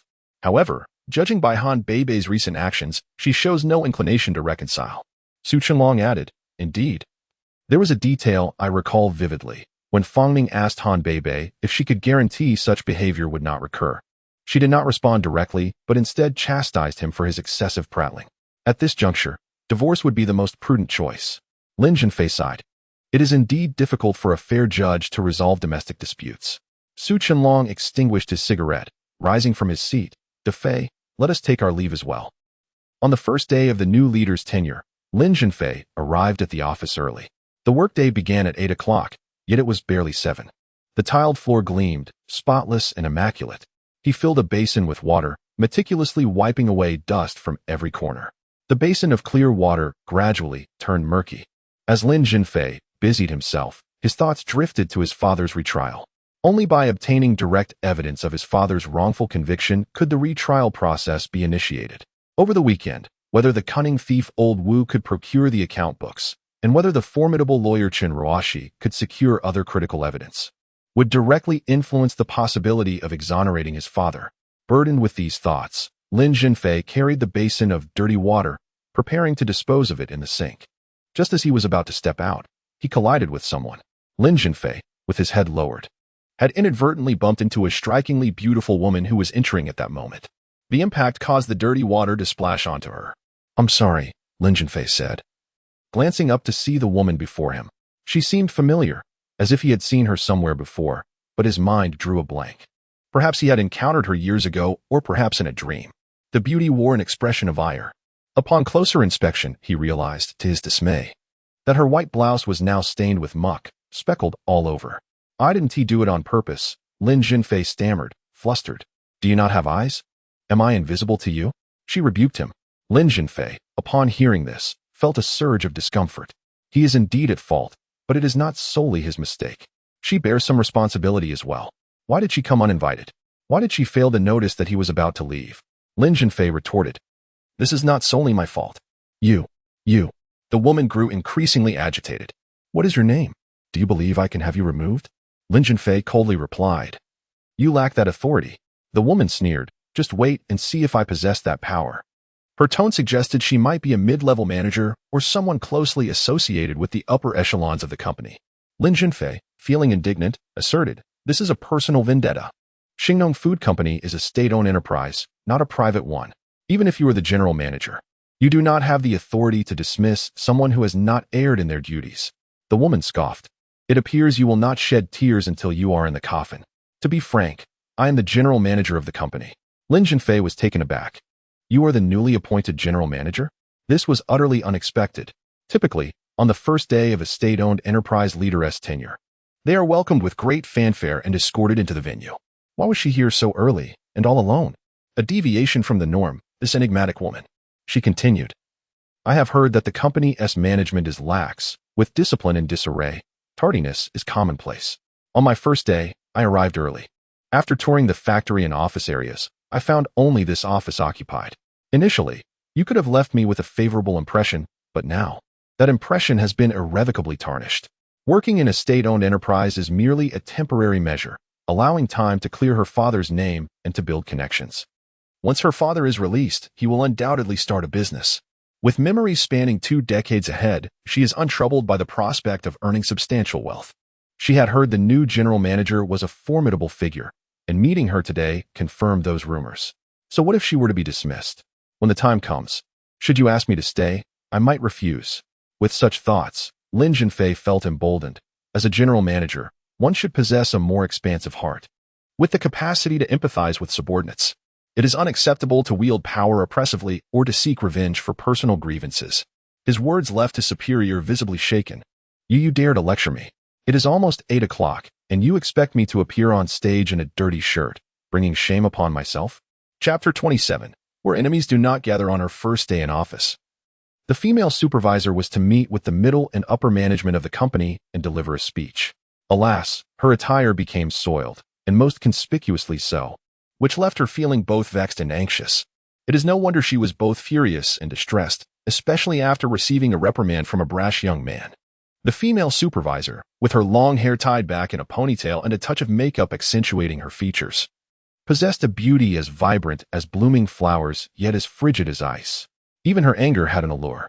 However, on this very first day, Lin Zhenfei had the misfortune of causing her discontent. As she had mentioned, he initially left a favorable impression, yet the outcome was quite the opposite, leaving her with a decidedly unfavorable opinion of him. Glancing at the time, only 30 minutes remained until 8 o'clock. It was too late to change into another outfit. Why not remove your clothing? I could assist you in cleaning the stained portions, Lin Zhenfei suggested tentatively. The female supervisor's cheeks flushed with indignation as she retorted. You expect me to wear wet clothes? Lin Zhenfei quickly added, there is a hairdryer in the cabinet. It would dry in no time. She shot him a disdainful glance. Even if you can dry it, do you expect me to be unclothed? With a playful smile, Lin Zhenfei continued, there is a colleague's women's suit in the cabinet. It could be a temporary solution. The female supervisor found herself tempted, as there seemed to be no better alternative. Surely, she could not take the stage in soiled attire. Lock the door, she commanded. Lin Zhenfei promptly secured the door. Turn around. If you dare to peek, I shall gouge your eyes out. She threatened fiercely. Not looking is one thing. Must you resort to threats? Lin Zhenfei muttered. As he turned his back to her, he could hear the rustling of fabric as she disrobed. Suddenly, a shriek escaped her lips. A cockroach. There is a cockroach in my clothes, she exclaimed, trembling. It appeared that a cockroach had sought refuge in the suit that Zhao Hailing had left in the cabinet for too long. How dare you look? Turn around this instant.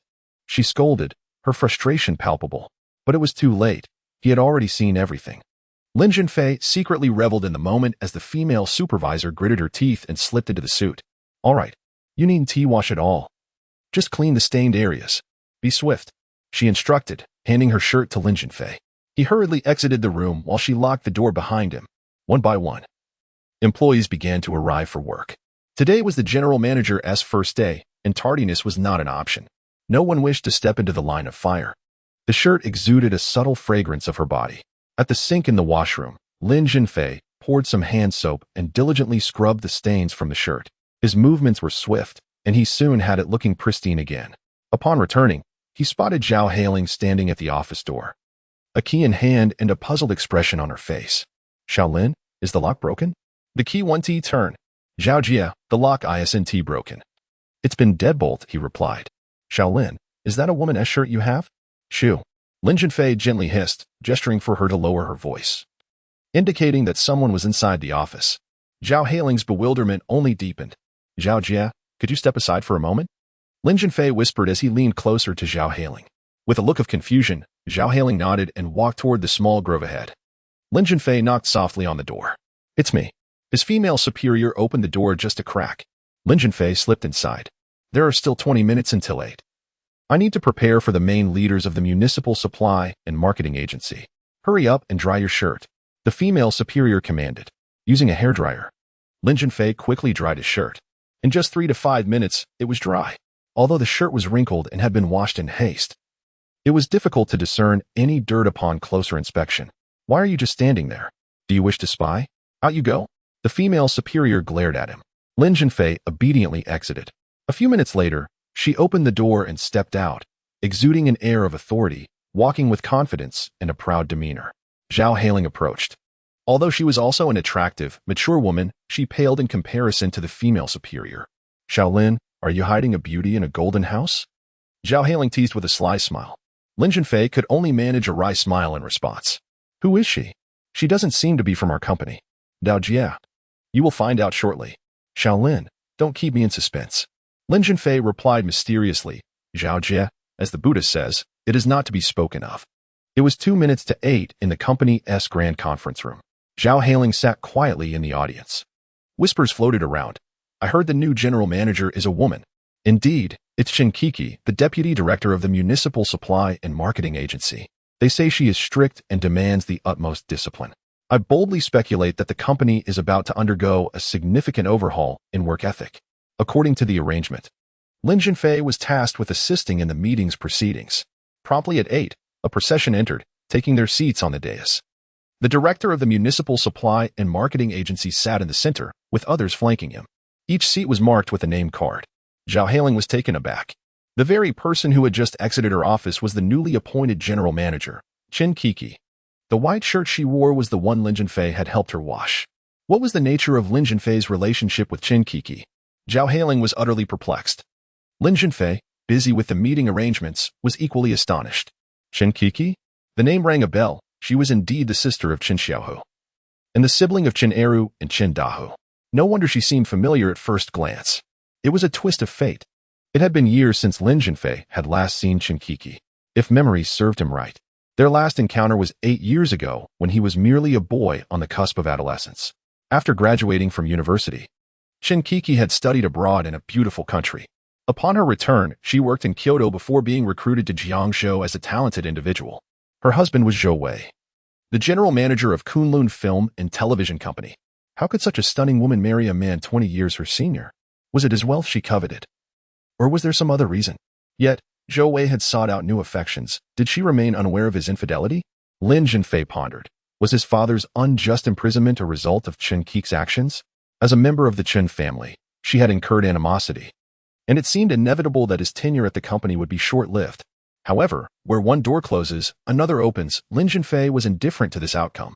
The director of the Municipal Supply and Marketing Cooperative read the personnel appointment and dismissal documents. Zhao Hailing's information was reliable. Song Qingming and Ma Zhengqi were promoted to deputy managers, while Zhao Hailing ascended to the position of head of the comprehensive department. Chen Kiki delivered her inaugural address. A new official brings 3 fires. The first fire, as previously anticipated, was a comprehensive overhaul of discipline and conduct.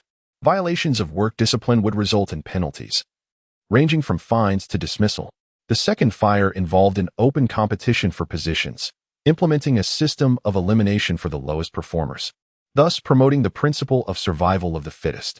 A performance-based salary system would replace the outdated communal approach, dismantling complacency and establishing a disparity in income. The third fire encompassed the restructuring of the company's internal organization, bolstering the sales department, increasing advertising investments, and striving for a substantial rise in sales revenue. Timely investments would be made to establish new branches, aiming for diversified development of the company. In a previous life, Lin Zhenfei had served as a company president and recognized that Chen Kiki's 3 fires were impeccable. However, she made a critical error, her eagerness for rapid results. Particularly with the first 2 fires, she failed to consider the balance between the intensity of reform and the psychological resilience of the employees. The magnitude of her actions disrupted many, potentially alienating individuals and naturally increasing resistance to her reforms. With such large strides, could she truly succeed? Chapter 28. The aloof supervisor. After the meeting adjourned, Zhao Hailing cautiously inquired of Lin Zhenfei. Shaolin, your relationship with General Manager Chen seems quite extraordinary, does it not? Lin Zhenfei smiled faintly. Not at all. On the very first day of her tenure, I inadvertently caused a significant mishap. Zhao Hailing was taken aback. Do elaborate. I assure you, I am not one to gossip. Lin Zhenfei recounted the general circumstances of the incident, deliberately omitting the moment he inadvertently glimpsed Qin Ke's breathtaking figure. Zhao Hailing expressed her regret. Xiao Lin, how could you have been so careless? Had it not been for staining General Manager Qin's attire, she would surely have held you in high regard. Instead of offering an apology, you reprimanded her. Let me tell you, many women possess a keen sense of vengeance. Offending General Manager Chen could lead to dire consequences. At that moment, the office phone rang. It was Qin Kiki, summoning Lin Zhenfei to her office. Zhao Hailing, visibly anxious, remarked, General Manager Chen wouldn't be planning to take action against you this very moment, would she? You're still on probation. She could easily fabricate a reason to dismiss you. After a brief pause, she continued, for instance, she could assign you an impossible task and then claim you lack the necessary competence. Remember, many aspire to join our company. Securing a good job is no small feat. Lin Zhenfei smiled serenely. In this vast world, there will always be a place for me. Zhao Hailing reassured him. If you do find yourself dismissed, do not lose heart. I have certain connections in Jiangzhou and can assist you in securing another position. Lin Zhenfei expressed his gratitude. Thank you, Zhao Jia. Now go. If you delay, General Manager Chen will surely accuse you of procrastination and lacking execution. Zhao Hailing cautioned, Xiao Lin, do not confront General Manager Chen. After all, she is your superior. Can an arm truly wrestle with a thigh? In Chen Ke's office, the door was ajar. Lin Zhenfei knocked lightly. Come in, came Chen Ke's voice.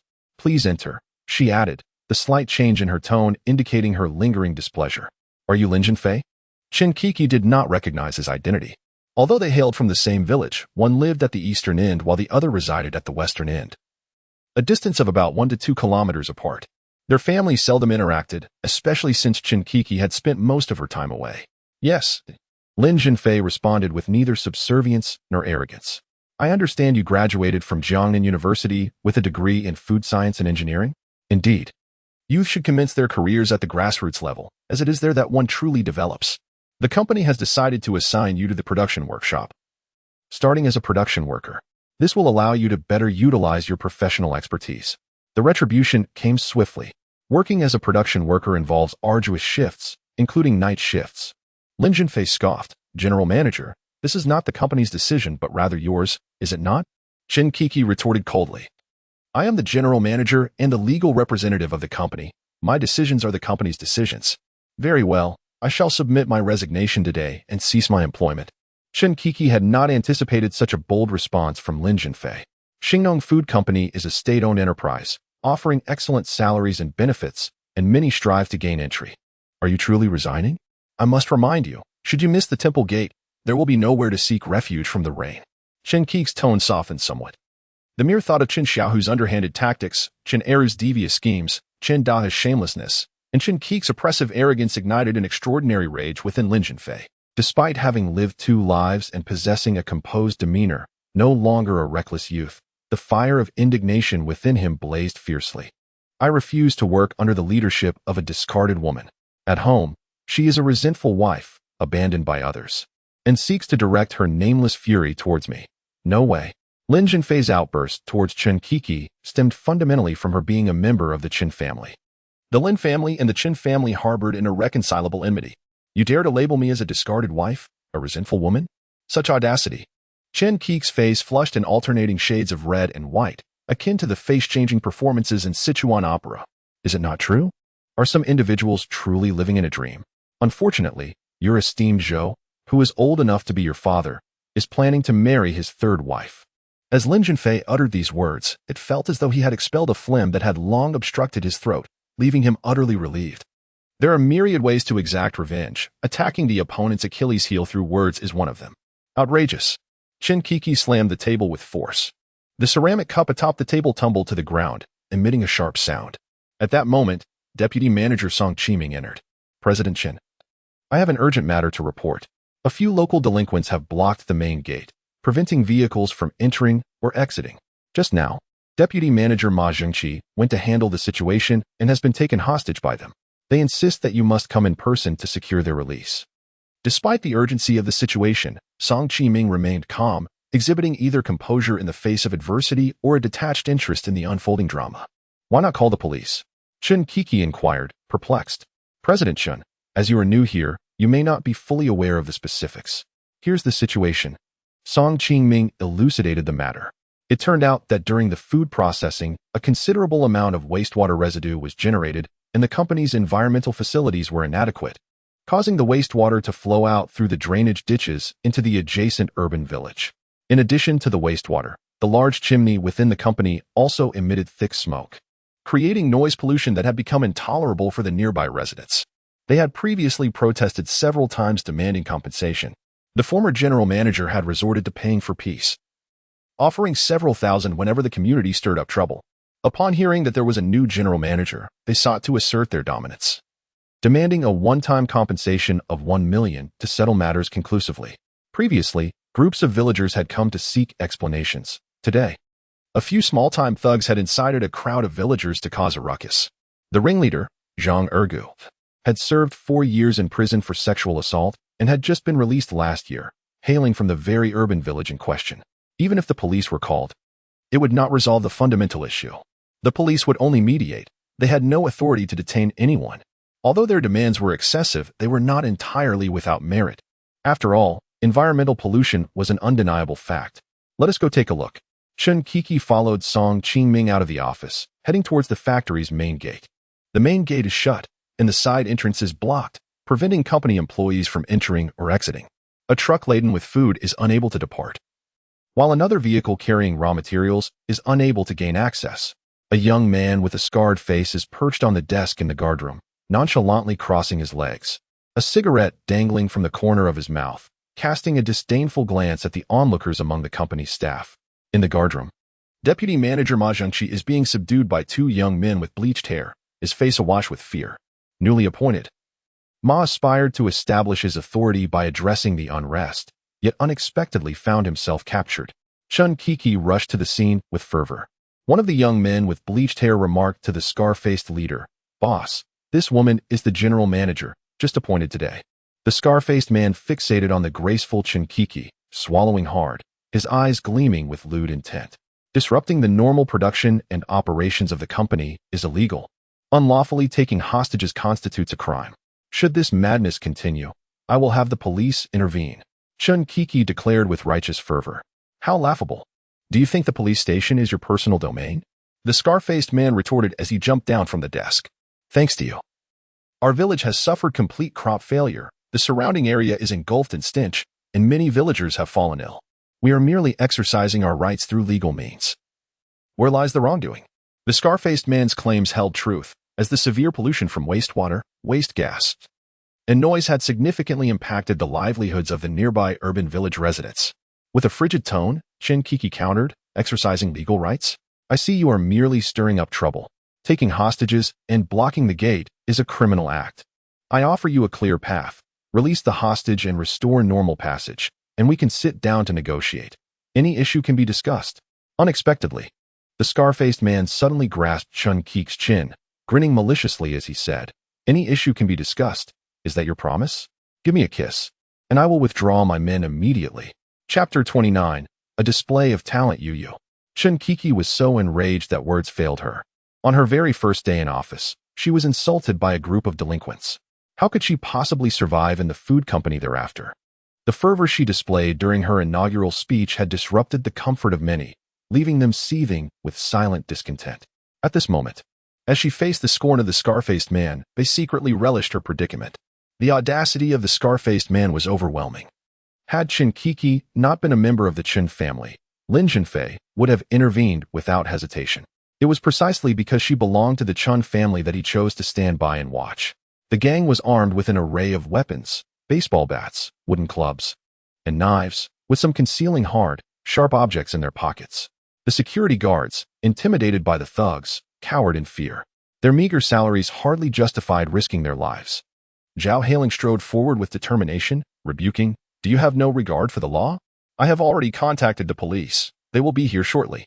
In truth, Zhao Hailing had not called the police. She uttered this to intimidate the scar-faced man. It was not that she was unwilling to report the incident, but rather that she knew it would be futile. In the past, whenever the nearby residents caused a ruckus, the company would report it, only for the police to eventually grow weary of these calls, resulting in delays in their response. The scar-faced man, unfazed, sneered, "The rooster may not crow, but the hen will." Look at all those big men acting like turtles. How dare you, a woman, stand up. Chen Kiki felt a surge of gratitude towards Zhao Hailing for her bravery. The scar-faced man spoke a bitter truth. So many men, including the security guards, had shrunk back, leaving only Zhao Hailing to rise to the occasion. Director Zhao, will the police be here soon? Chen Kiki asked, hopeful. Zhao Hailing nonchalantly replied, yes, they should arrive shortly. The scar-faced man, with a wicked grin, taunted, stop pretending. We are all marginalized individuals, victims of your company's environmental pollution.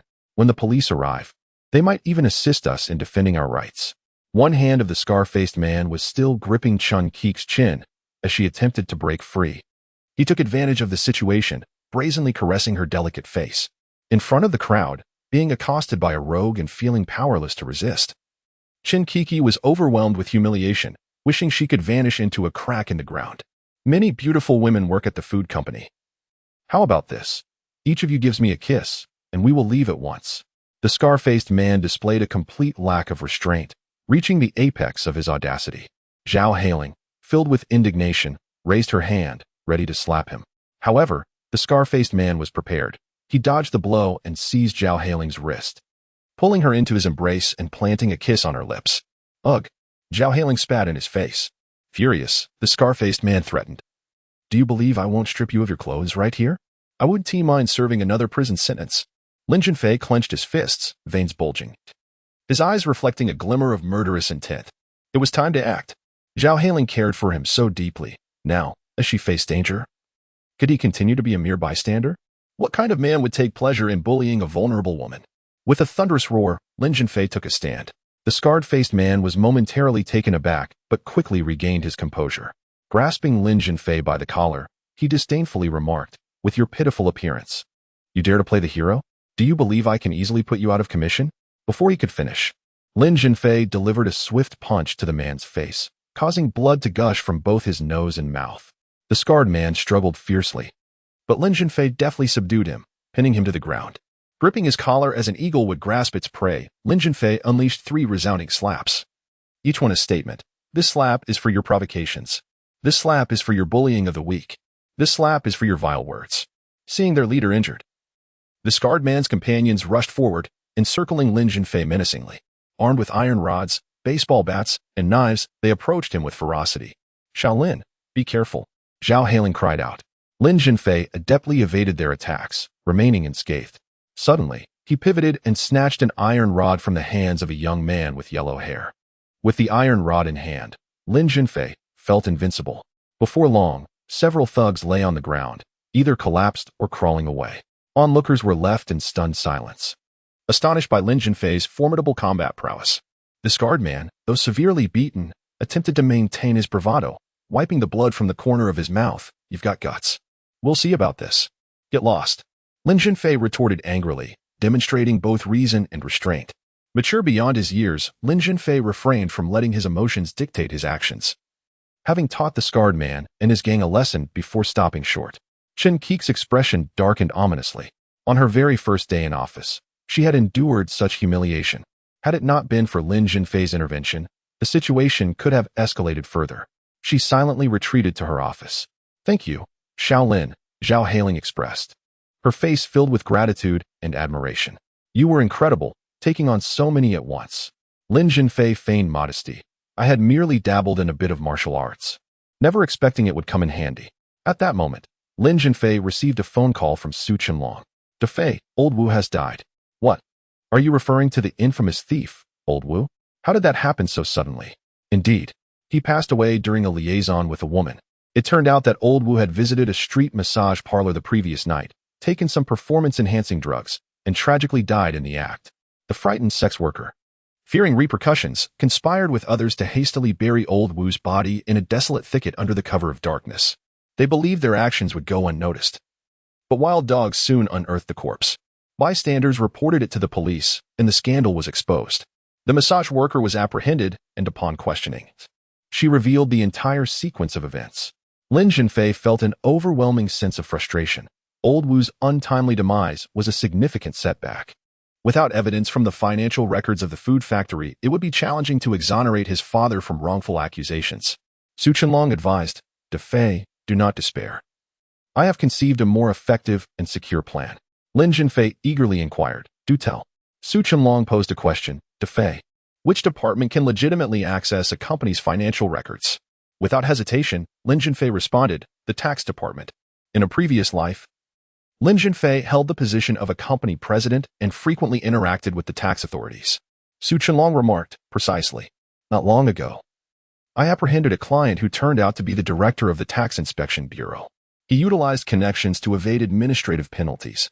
Yet I managed to seize upon his vulnerabilities. A mere tug on them would cause him discomfort for several days. Lin Zhenfei's hope rekindled. So you intend for the Inspection Bureau to conduct a surprise audit on the food factory? Su Qianlong replied, I've communicated with him, and it seems feasible. To ensure a flawless execution, I've arranged for someone to file a real-name report against the food factory, thus rendering the process impeccable. According to regulations, real-name reports must be addressed. Would Chen Eru obstruct public law enforcement during the surprise audit? Chen Eru is notorious for his audacity and has previously engaged in violent interference with law enforcement. Defei, this time it's a coordinated effort between tax and police, aimed at swiftly retrieving all accounting books and original vouchers from the food factory over the past few years. To avoid prolonged delays, we shall initiate action this afternoon. Thank you for your efforts, Brother Long. In this era, whether in governance or business, one cannot rely on the loyalty of police friends. Just as he ended the call, Chen Kiki's phone rang. Is your phone perpetually engaged? Chen Kiki inquired, with a hint of reproach. It seems the company doesn't prohibit answering calls during work hours. Does it? Besides, I want to be an employee much longer. Lin Zhenfei retorted coldly. Regardless of whether you stay or leave, you must amend your demeanor. Clashing with superiors at every turn will lead to trouble in any organization. It was both a reprimand and a reminder. Chen Kiki continued, come to my office. There is something I wish to discuss with you. Lin Zhenfei scoffed inwardly, his resentment brewing, fueled by her affiliation with the Chen family. Chapter 30. Confrontation. Chen Kiki reclined gracefully on the sofa, crossing her long, slender legs in an alluring manner. Shaolin, your skills are commendable for rescuing the company from peril, yet I must question whether your approach was excessively forceful. Have you considered the potential repercussions? Her tone was gentle, devoid of the authoritative demeanor typical of a domineering CEO. It was uncertain whether her spirited resolve had been dulled by the scarred face of her adversary or if she harbored gratitude for Lin Zhenfei's intervention. Repercussions? Naturally. I have contemplated them. That scarred individual is a convicted felon, recently released after serving time for crimes against women. I fear he may commit further offenses. Lin Zhenfei retorted with a sardonic edge. Chen Kiki's cheeks flushed crimson. Shaolin, what I meant to convey is my concern that the scarred man's associates may retaliate against the company, and by extension, you. Lin Zhenfei scoffed. Are you truly worried about how the scarred man might retaliate against the company and you? Do you harbor concerns for my safety as well? Is your disdain for me so profound solely because I intended to reassign you to the workshop as a production worker? Very well, I rescind my orders. Coldly, Lin Zhenfei declared, your inclination to change your mind holds little significance now, for I have resolved to resign. Resignation is within your rights. Yet I must caution you that securing a desirable position is no simple feat. Shingnong Food Company is a state-owned enterprise, offering stability and attractive remuneration. Many aspire to join. Even before my tenure, individuals have approached me, requesting to secure positions for their relatives and friends. Are you suggesting I should remain with the company? Chen Kiki inquired. Should you choose to stay, I would welcome you. Yet if resignation is your choice, I will bid you farewell. If I remain, will you continue to suppress me, gradually extinguishing my will and ambition, reducing me to a mere shadow of my former self? Which part of that is accurate? Am I the sort to bear grudges? Lin Zhenfei replied with a cold laugh. Your family, the Chens, are far from virtuous. Chen Xiaohu is a ruffian, committing misdeeds at will. Chen Eru is treacherous, employing every tactic to undermine his foes. Chen Dehu is morally bankrupt, engaging in sordid exchanges of power for personal gain. Suddenly, Chen Kiki rose to her feet, her delicate brows furrowed and her almond-shaped eyes wide with disbelief. Lin Zhenfei, has your head been struck by a mule or caught in a door? Such slanderous nonsense. You maliciously defame my family without cause. Do they hold any deep-seated grudge against you? Indeed, your family is my sworn enemy. My father was wrongfully imprisoned, and you surely played a part in that. Lin Zhenfei shot back. Who exactly are you? Chen Kiki scrutinized him from head to toe. Miss Chen, it seems you have a tendency to forget. We hail from the same village. 8 years ago, when you fell from your bicycle, I was the one who helped you up. My father, Lin Haiyang, is currently incarcerated, a fate bestowed upon him by your family. A flicker of recognition crossed Chen Qi's face. I remember now. You are the son of Lin Shu. No wonder you seem familiar. The last time I saw you was 8 years ago when I was still in university. You've changed so much since then, transforming from a frail little boy into a strong young man. However, you mentioned that Lin Shu is in prison? No one has mentioned this to me. You suspect that my father's imprisonment is a conspiracy orchestrated by the Qin family. That seems rather implausible, as our families hardly interact and share no conflicting interests. Could there be a misunderstanding? Lin Zhenfei replied resolutely, there can be no misunderstanding. Chen Xiaohu has been spreading rumors that my father is a coward who has been betrayed and is now counting money for others. He might as well have used a loudspeaker to announce it. Chen Eru aims to become the factory director, and in doing so, has sought to oust my father. Would he need to collude with others to falsely accuse and frame him? Such treachery is utterly sinister. Chen Qiqi widened her eyes. I recall your father working at a food factory in Jiangzhou. When did he start there? Chen Qiqi did not appear to be lying. Her memories of the Lin family were indeed vague. It seemed she was not involved in the scheme to entrap Lin Haiyang. Lin Zhenfei coldly replied. That was many years ago. 7 years ago, my father joined the food factory, first as the deputy director and then as the director. Chen Eru only came to the factory 2 years ago and has now usurped the position of director. Shaolin, I was unaware of all this. I must confront my second brother directly. If he indeed played an unsavory role in your father's imprisonment, he must bear the consequences. Are you prepared to sacrifice family ties for justice?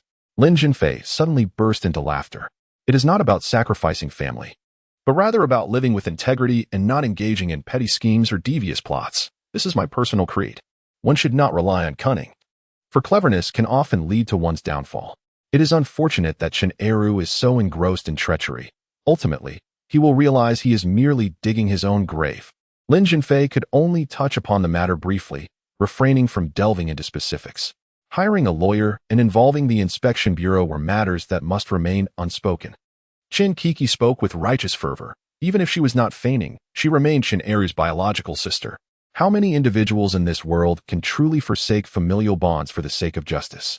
Shaolin, my brother Xiaohu, is naturally mischievous and often associates with unsavory characters, getting himself into trouble, and I have not hesitated to reprimand him. However, your words are rather exaggerated. As for my second brother Eru, he is not as malevolent as you portray. I believe he sought to undermine your father, but I cannot accept that he orchestrated your father's imprisonment. As for my elder brother Dehu, your claims are utterly preposterous. My brother is a well-known moral exemplar within the provincial health system. He is upright and maintains a strong bond with my sister-in-law. How could he possibly seduce a female subordinate? For instance, my brother, after years in politics, remains incorruptible and leads a frugal life. He rides an old bicycle to work, and when my sister-in-law is away, he dines alone at a noodle shop, savoring a simple bowl of vegetable noodles. Furthermore, he returns home promptly after work, aside from social engagements and overtime. Even if there were someone outside, there would be no time for rendezvous. Lin Zhenfei chuckled. Qin Dahua is indeed a master of disguise. Were he to enter the entertainment industry, he would surely win an Oscar. Shaolin, your portrayal of my brother is entirely biased and rooted in emotion, devoid of any substantial evidence. Evidence? Lin Zhenfei found himself at a loss. Although he, along with Zhao Fangning and Su Qinlong, managed to capture Qin Dahua and Han Beibei, they neither took photographs nor recorded any evidence, nor did they leave behind a guarantee or written document. Qin Dahua would undoubtedly deny any wrongdoing once he pulled up his trousers and stepped outside. Mr. Chen, if there is nothing further, I shall take my leave. Lin Zhenfei prepared to bid farewell. Do consider the matter of your resignation carefully. Can you drive? Indeed. Lin Zhenfei replied. If I choose to remain, will I be relegated to the company's driving team?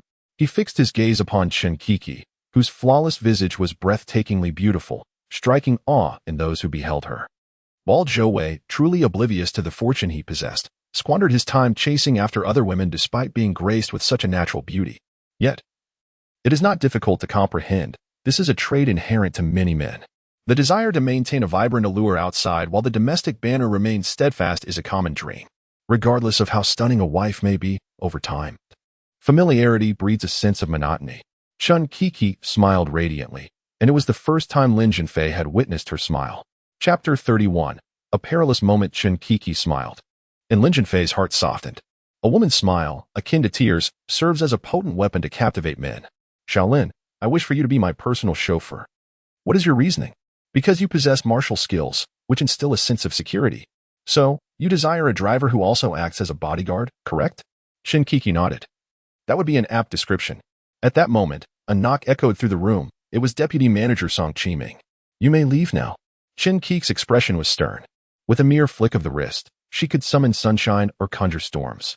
Just moments ago, the skies were clear, but now they were shrouded in ominous clouds. Lin Zhenfei walked away without a backward glance. In the afternoon, the tax police coordinated an operation, seizing the financial records and original vouchers from the food factory. Although the process encountered obstacles, it yielded the desired results. During this time, Chen Eru covertly incited some factory employees to obstruct the enforcement, but the police intervened. To serve as a warning, 2 employees who violently resisted the law were taken into custody. Lin Zhenfei enlisted Kung Fu to assist the tax officials in reviewing the accounts. The financial personnel at the food factory lacked proficiency. Even their attempts at falsifying accounts were poorly executed. Numerous financial discrepancies, though deliberately concealed, were easily discerned by Kung Fu and his colleagues. Funds were shifted through intercompany accounts, expenses were reimbursed using fake receipts, sales revenue was concealed, and false accounting vouchers were fabricated to inflate costs. An array of issues emerged. All evidence was photocopied, stamped to match the originals, and signed by the factory's financial staff, rendering the copies legally equivalent to the originals. Should the cunning thief, Old Wu, manage to steal the account books for copying, the evidentiary value would significantly diminish. Lin Zhenfei was elated, seeing a glimmer of hope for his father's exoneration and impending release from prison. He received news from the beautiful lawyer, Chen Ruoxi, indicating progress in her investigation. It was revealed that Chen Eru, in partnership with others, had established Maizawai Food Company, which was in direct competition with the food factory. Over 1 million yuan from the factory's accounts was transferred to Maizawai. Furthermore, Chen Ruoxi procured evidence that the supplier with whom Lin Haiyang had contracted was a classmate of Chen Eru, thereby solidifying the chain of evidence. As dusk fell, Lin Zhenfei unexpectedly encountered Chen Ruoxi while walking home. She sat in the front passenger seat of a Santana car, which was driven by her boyfriend, Wei Xiaoyang, the young man who had previously gifted her roses. The Santana came to a halt, and Chen Ruoxi leaned out of the window. Mr. Lin, where are you headed? May I give you a ride? No, it's quite close. Just consider it a stroll, Lin Zhenfei replied, preferring not to intrude. The Santana drove along the rural roads of the city. Suddenly, Lin Zhenfei noticed an unusual occurrence. A van was trailing closely behind them. When the Santana paused momentarily, the van also halted, deliberately maintaining a distance. In the year 2000, private vehicles were far less ubiquitous than they would be in 2020. At this juncture, on this seldom-traveled road, vehicles were scarce. As the van passed, Lin Zhenfei observed it closely. One of its windows was slightly ajar, revealing several young men with bleached hair within. A man with blonde hair is flicking ash from his cigarette. Is the van perhaps surveilling the Santana? Chen Ruoxi is currently conducting an investigation, while the inspection bureau has suddenly seized the account books of the food factory. Even Chen Eru, a fool, realizes that someone is targeting him. Are these several young men dispatched by Chen Eru? If so, Chen Ruoxi would be in peril. Lin Zhenfei, well acquainted with the terrain, urged the Santana forward, drawing near to the Crescent Moon Reservoir. Previously, Yang Xiaoyan's daughter, Yang Ziyue, had encountered danger amidst the dense forests surrounding the reservoir. This secluded area, sparsely populated, serves as an ideal locale for criminal activities. To preempt any potential threats, Lin Zhenfei placed a call to Chen Ruoxi. Lawyer Chen, there is a van following you. Please exercise caution. Chen Ruoxi turned her head and, to her astonishment, indeed saw the vehicle. She nervously inquired of Wei Xiaoyang. This van seems to have been following us for some time. Could it be targeting us? Wei Xiaoyang, with a breezy demeanor, remarked, not at all. There cannot be that many malevolent individuals. Even if there were, you have my protection. Chen Ruoxi, half jokingly and half seriously, said, Xiaoyang, if we were to encounter danger, you must not act like a timid turtle and abandon me. Seizing the opportunity, Wei Xiaoyang placed his hand on Chen Ruoxi's thigh. She promptly removed his hand. Blushing as she admonished, Xiaoyang, focus on driving. Do not be so distracted. Wei Xiaoyang parked the car beside a grove and, embracing Chen Ruoxi tightly, declared with deep affection, Ruoxi, there is but one you in this vast world. How could I not cherish you? I love you. and I am willing to devote my very life to safeguard you for eternity, ensuring that you endure not even the slightest harm. Such fervent declarations of affection leave Qin Ruoxi entranced and bewildered. Just as Wei Xiaoyang was about to press his lips to Qin Ruoxi's, a cacophony of violent knocks reverberated against the car window. Open the door. Otherwise, I shall shatter the glass. 3 or 4 young men with striking yellow hair, each exuding an aura of menace, wielding dangerous weapons such as iron rods, cleavers, and daggers. Who are you? Wei Xiaoyang had never encountered such a scene throughout his life, leaving him utterly flustered and at a loss for words. Just as Qin Ruoxi took out her phone, it was snatched away by a young man with dyed yellow hair. Wei Xiaoyang's phone was also confiscated. There was not a single passerby in the vicinity. It was as if the heavens turned a deaf ear and the earth offered no response. Did they intend to engage in a car rendezvous in such a desolate place? At the forefront stood a burly figure who coldly inquired of Wei Xiaoyang. Wei Xiaoyang, tall and robust, might not necessarily be inferior to this hulking man in a one-on-one confrontation. However, this group comprised 3 or 4 individuals, all wielding menacing weapons. Wei Xiaoyang's heart raced with trepidation. He found no courage to engage them in combat. Yes, no, not at all, Wei Xiaoyang stammered. The imposing figure at the forefront pressed a sharp machete against Wei Xiaoyang's neck. Warning, I advise you against entertaining thoughts of a hero rescuing a damsel. Dare to resist, and I shall ensure that you spend the latter half of your life confined to a wheelchair. What are you intending to do? Wei Xiaoyang's complexion turned ashen, and he trembled with fear. The burly man grinned menacingly and said, Our boss wishes to meet you. Come with us for a moment. Who is your boss? The burly figure waved his hand, and several young men with yellow hair surged forward, hoisting Wei Xiaoyang and Qin Ruoxi into a van. The vehicle began to move slowly. Along the road, a passerby on a bicycle rode in the dark. Just as Wei Xiaoyang was about to cry out for help, the burly man struck him across the face, bellowing, Are you seeking death? If you shout again, I will cut out your tongue to serve as a delicacy. Instantly, Wei Xiaoyang fell silent. In contrast, Qin Ruoxi maintained a remarkable composure. After an initial bout of panic, she steadied herself, harboring a premonition that Lin Zhenfei was on his way. Although she held little hope that he could single-handedly defeat the assailants, she believed he would contact the authorities. Indeed, Lawyer Qin is a stunning beauty. The burly man leered at Qin Ruoxi, a wicked smile plastered on his face. Boss, this woman is truly exquisite. Tonight, my friends and I can indulge ourselves. A slender youth, resembling a monkey, nearly drooled at the sight. You're a toad wishing to eat swan meat. The burly man scoffed. The boss eats the meat, the leader gets the bones, and I can have a sip of the broth, can't I? Seizing the opportunity, the skinny monkey reached out to grope Qin Ruoxi's curvaceous form. The burly man barked, Monkey, I haven't even touched her yet. Who do you think you are? If you keep that up, I'll sever your hand. The skinny monkey dared not proceed further. Casting a glance at the dazed Wei Xiaoyang, the burly man declared, We might release you under certain conditions, but you must agree to one stipulation. What condition? Wei Xiaoyang inquired hastily. You must lend us your girlfriend for a bit of fun. We guarantee not to harm you. You can leave right now, and your girlfriend will be returned by tomorrow morning.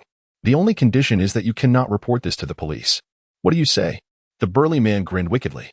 Wei Xiaoyang stammered, This. The burly man pressed a dagger against Wei Xiaoyang's neck, applying slight pressure. Wei Xiaoyang exaggeratedly exclaimed, That hurts. In truth, it was a mere pinch, not enough to break the skin. The burly man had no intention of killing him. Wei Xiaoyang's cry of pain was more a reflexive response than anything else. Chapter 32. In times of great peril, each flies their own way, the burly man bellowed. Will you comply or not? Wei Xiaoyang cast a fleeting glance at Qin Ruoxi before hastily averting his gaze, timidly conceding, All right. The echoes of Wei Xiaoyang's earlier vows still lingered, yet in an instant, he had become a coward. Qin Ruoxi, filled with disappointment, shot a glare at him, while Wei Xiaoyang, overwhelmed with shame, lowered his head. The burly man unabashedly groped Qin Ruoxi's ample bosom, sneering, Sister, how blind you must be to choose such a timid and selfish boyfriend. You'd be better off with me. I am a man of iron and steel. With me by your side, no one would dare to bully you. Qin Ruoxi, incensed, retorted, Indeed, how blind I was to have chosen such a coward. In a hushed tone, Wei Xiaoyang implored the burly man, Brother, can I go now? The burly man scoffed, Release you? On what grounds? Trembling with fear, Wei Xiaoyang stammered. But you just said, the burly man erupted into laughter. I have encountered many timid men, but never one as craven as you. To safeguard your own skin, you abandon your girlfriend, Fear rendered Wei Xiaoyong mute, his entire being quaking. The burly man, grinning malevolently at Qin Ruoxi, declared, "Sister, tonight you shall indulge with us. For your boyfriend has consented, you cannot blame us." Qin Ruoxi, seething, asserted, "I do not agree, my body belongs to me." "Ah, you possess quite the spirit. I admire that," the burly man remarked, placing his hand on Qin Ruoxi's thigh with a mischievous grin. "You should swiftly rid yourself of that unworthy boyfriend. Whether you sleep with him or with us, it is all the same. Tonight, we shall all revel together. Life is but a fleeting few decades. Seize the joy while you can." Qin Ruoxi countered, "You cannot act recklessly. My father is a high-ranking official. If he learns that his precious daughter has been wronged, none of you will escape unscathed." The burly man roared with laughter, "Sister, you are truly delightful. Do you take me for a child? My father is a mayor. It is a trivial matter for the mayor's son to indulge in a woman. Besides, to be with a beauty such as you would make even a few years in prison worthwhile." Silenced, Qin Ruoxi realized that reasoning with these brazen thugs was akin to playing music to a cow.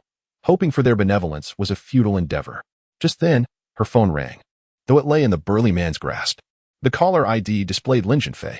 She caught a glimpse and knew that if the call went unanswered, he would surely alert the authorities. The phone continued to ring, but the burly man turned it off. Wei Xiaoyong, driven by an intense will to survive, pleaded, "Brother, please let me go." The burly man replied, "I would like to release you, but the boss disagrees. There is no alternative. The boss has summoned you. Not to harm you, nor to kill you, but to offer you pleasure. What is a man's greatest joy?" Wei Xiaoyong remained silent, and the burly man continued. "A man's greatest joy is to indulge with women. The boss has already made arrangements for you to enjoy that pleasure tonight. You have offered your girlfriend to us for our amusement, and in return, we shall also allow you to indulge in women." Although Wei Xiaoyong is timid, he is not foolish. Upon hearing the bulky man's words, he surmised their underlying intent. The suggestion of letting him engage with women was, in fact, a veiled threat to manipulate and control him. There have been numerous instances where criminals coerced victims into assaulting or even murdering other victims. Wei Xiaoyong stammered, I do not wish to engage with women. Please let me go." The bulky man thundered, "Do not make demands of me. Let you go? It won't be that simple." Wei Xiaoyong murmured, "Why do your words lack integrity?" The bulky man scoffed, "When have my words ever held any weight? To offer your girlfriend to others is the epitome of disgrace. I feel embarrassed for you." He lifted Qin Ruoxi's chin, grinning maliciously, "Sister, be my girlfriend. I guarantee no one will dare to bully you.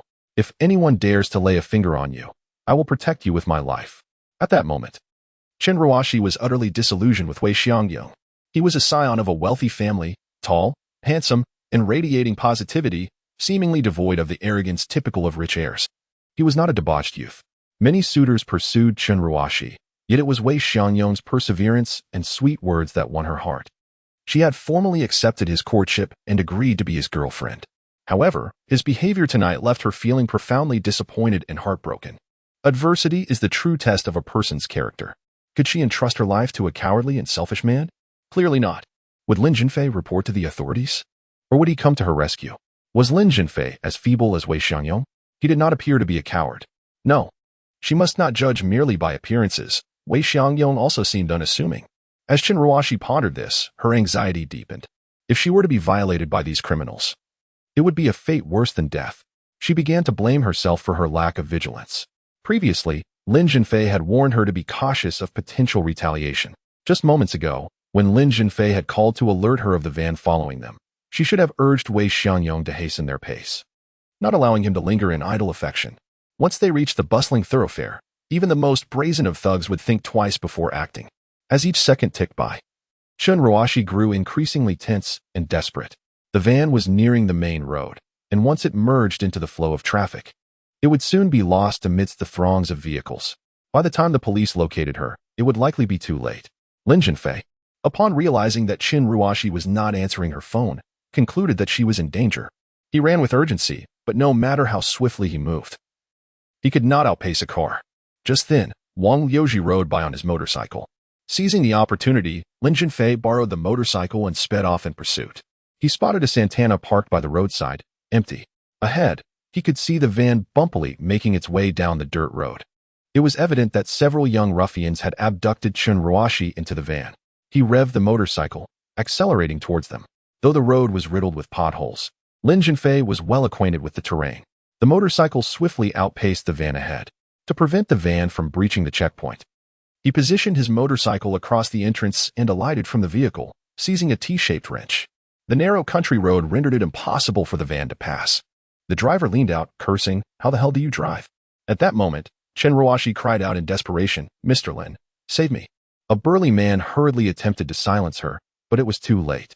Fearing for Chen Ruoshi's safety, Lin Zhenfei adopted a diplomatic approach before resorting to force. "Who are you? Why are you abducting a girl? Release her at once, or I shall call the police." The burly man sneered, "You're courting death." Two assailants restrained Wei Xiangyong and Chen Ruoshi, while the burly man and another robust individual with yellow hair exited the van. The burly man brandished a large machete, while the yellow-haired man wielded an iron rod. The burly man, clearly seasoned in the underworld, swung the machete with ferocity, aiming lethal blows at Lin Zhenfei. The yellow-haired man was no less formidable, skillfully maneuvering the iron rod, as if it were the Rui Jinggu Bang of Sun Wukong. Lin Zhenfei, having trained in martial arts during his university years and crowned champion of the Provincial College Martial Arts Sparring Competition, was no stranger to combat. However, even the most skilled fighter finds it challenging to contend with adversaries equipped with deadly weapons. Fortunately, Lin Zhenfei had taken the precaution of bringing along a wrench over a foot long when he exited the motorcycle. Had it not been for the wrench, he might have already succumbed to the assailants' attacks. With the wrench in hand, he stood at least a fighting chance against the two attackers. Seeing that two men struggled to gain the upper hand against a single opponent, the burly man began to grow increasingly impatient. Chapter 33. Gentle as water, the hulking brute initially aimed for a swift resolution. However, as time dragged on, the situation clearly turned against them, given their unjust cause. In moments of haste, vulnerabilities often emerge. Lin Zhenfei, while protecting his vital areas, remained steadfast and seized the opportune moment to strike the brute's wrist with a wrench. The brute let out a piercing howl, and his massive blade clattered to the ground. With a swift kick, Lin sent the blade flying into a nearby ditch. Seeing his comrade falter, the yellow-haired thug became increasingly frantic. Lin Zhenfei, capitalizing on the moment, swiftly seized the iron rod from his grasp. With the rod now in hand, Lin felt emboldened. Although he was not a law scholar, he understood that this scenario fell under justifiable self-defense. Even in the chaos of the brawl, should he inadvertently cause the demise of an adversary, he would bear no legal repercussions. Of course, he harbored no intent to kill, yet he would show no mercy to such ruthless villains. He swung the iron rod with force, striking the yellow-haired thug's leg. With a yelp, the thug collapsed to the ground. The brute, displaying a sense of loyalty, rushed to assist his injured comrade despite the excruciating pain in his wrist. Lin, showing no mercy, delivered a fierce blow to the brute's leg, causing him to crumple as well. "Monkey, save me," the brute cried towards the van. The gangsters, adhering to their camaraderie, knew they were no match for Lin Zhenfei, yet Monkey and another yellow-haired thug emerged from the vehicle, weapons in hand. With the thugs occupied, Wei Xiaoyang and Chen Ruoshi momentarily escaped their clutches. Trembling with fear, Wei seized the opportunity amidst the chaos and fled into the night. Meanwhile, Chen Ruoshi remained in the vehicle, her heart racing as she witnessed Lin's valiant struggle against the thugs. Worry gripped her. Should he be injured, her own safety would be jeopardized. Unlike Wei, who fled in panic, she chose to stay. In the back seat, she located her phone and dialed for help. Yet Lin Zhenfei's bravery and cunning exceeded her expectations. As he fought on, he quickly subdued the remaining two thugs. The four thugs lay sprawled on the ground, utterly defenseless, wailing in pain. "Lawyer Chen, expedite the call to the authorities," Lin Zhenfei shouted. "I have already contacted them, Mr. Lin," she responded. At that moment, Lin Zhenfei stood as a triumphant victor. He kicked the hulking brute and demanded, "Who orchestrated your kidnapping scheme?" The brute remained silent, prompting Lin to deliver another fierce kick. "Our boss will not let you go." Despite his predicament, the brute, resolute, refused to divulge the mastermind behind the operation. Yet, while the brute possessed some grit, the other yellow-haired thug was utterly cowardly. After several kicks, he began to plead, I'll tell you, we work for Lu Long." Lu Long was a notorious gangster in Jiangzhou, recognized as the third most powerful figure in the city's underworld. Years prior, during a gang clash, he had lost an eye, becoming known as the One-Eyed Dragon. While Lin Zhenfei had never encountered Lu Long, he had heard tales of his exploits. Lu Duyuan operated a nightclub named Harem Nightclub, a veritable paradise on earth in Jiangzhou. Lu Duyuan navigated both the legitimate and illicit realms, and the harem nightclub was a gathering place for exquisite beauties, epitomizing the fantasies of many men. In truth, the harem nightclub was a grand den of vice, thriving for years without incident, until it was ultimately dismantled during the extensive crackdown on organized crime that commenced in 2018.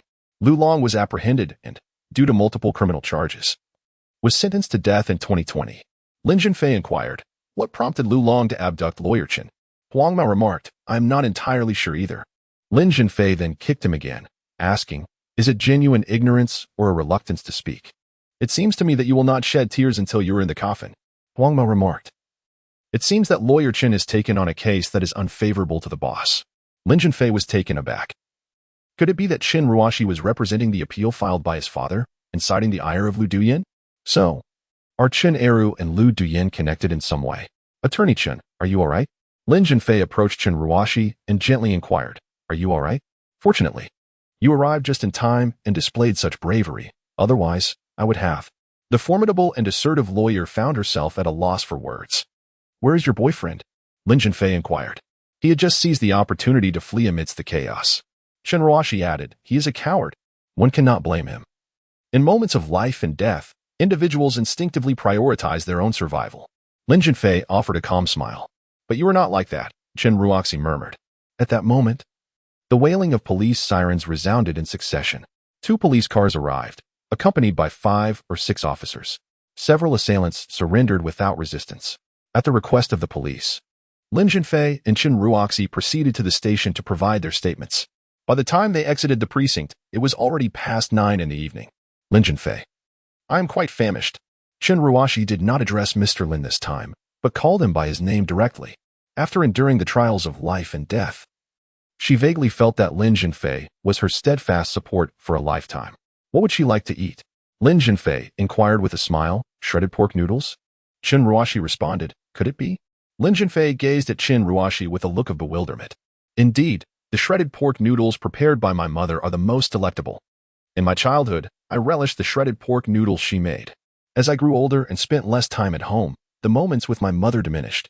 Nevertheless, each time I return home, I still insist on her preparing a bowl of shredded pork noodles for me." Is Attorney Chen a local of Jiangzhou? "No." Are your parents still out of town? Qin Ruoxi smiled gently. Lin Zhenfei, are you conducting a household registration check? Lin Zhenfei smiled awkwardly and said, "Just asking casually." Qin Ruoxi then shifted the conversation, expressing her hunger with a growl from her stomach. She suggested finding a noodle shop, not particularly concerned about the quality of the food, but rather focused on satisfying her hunger.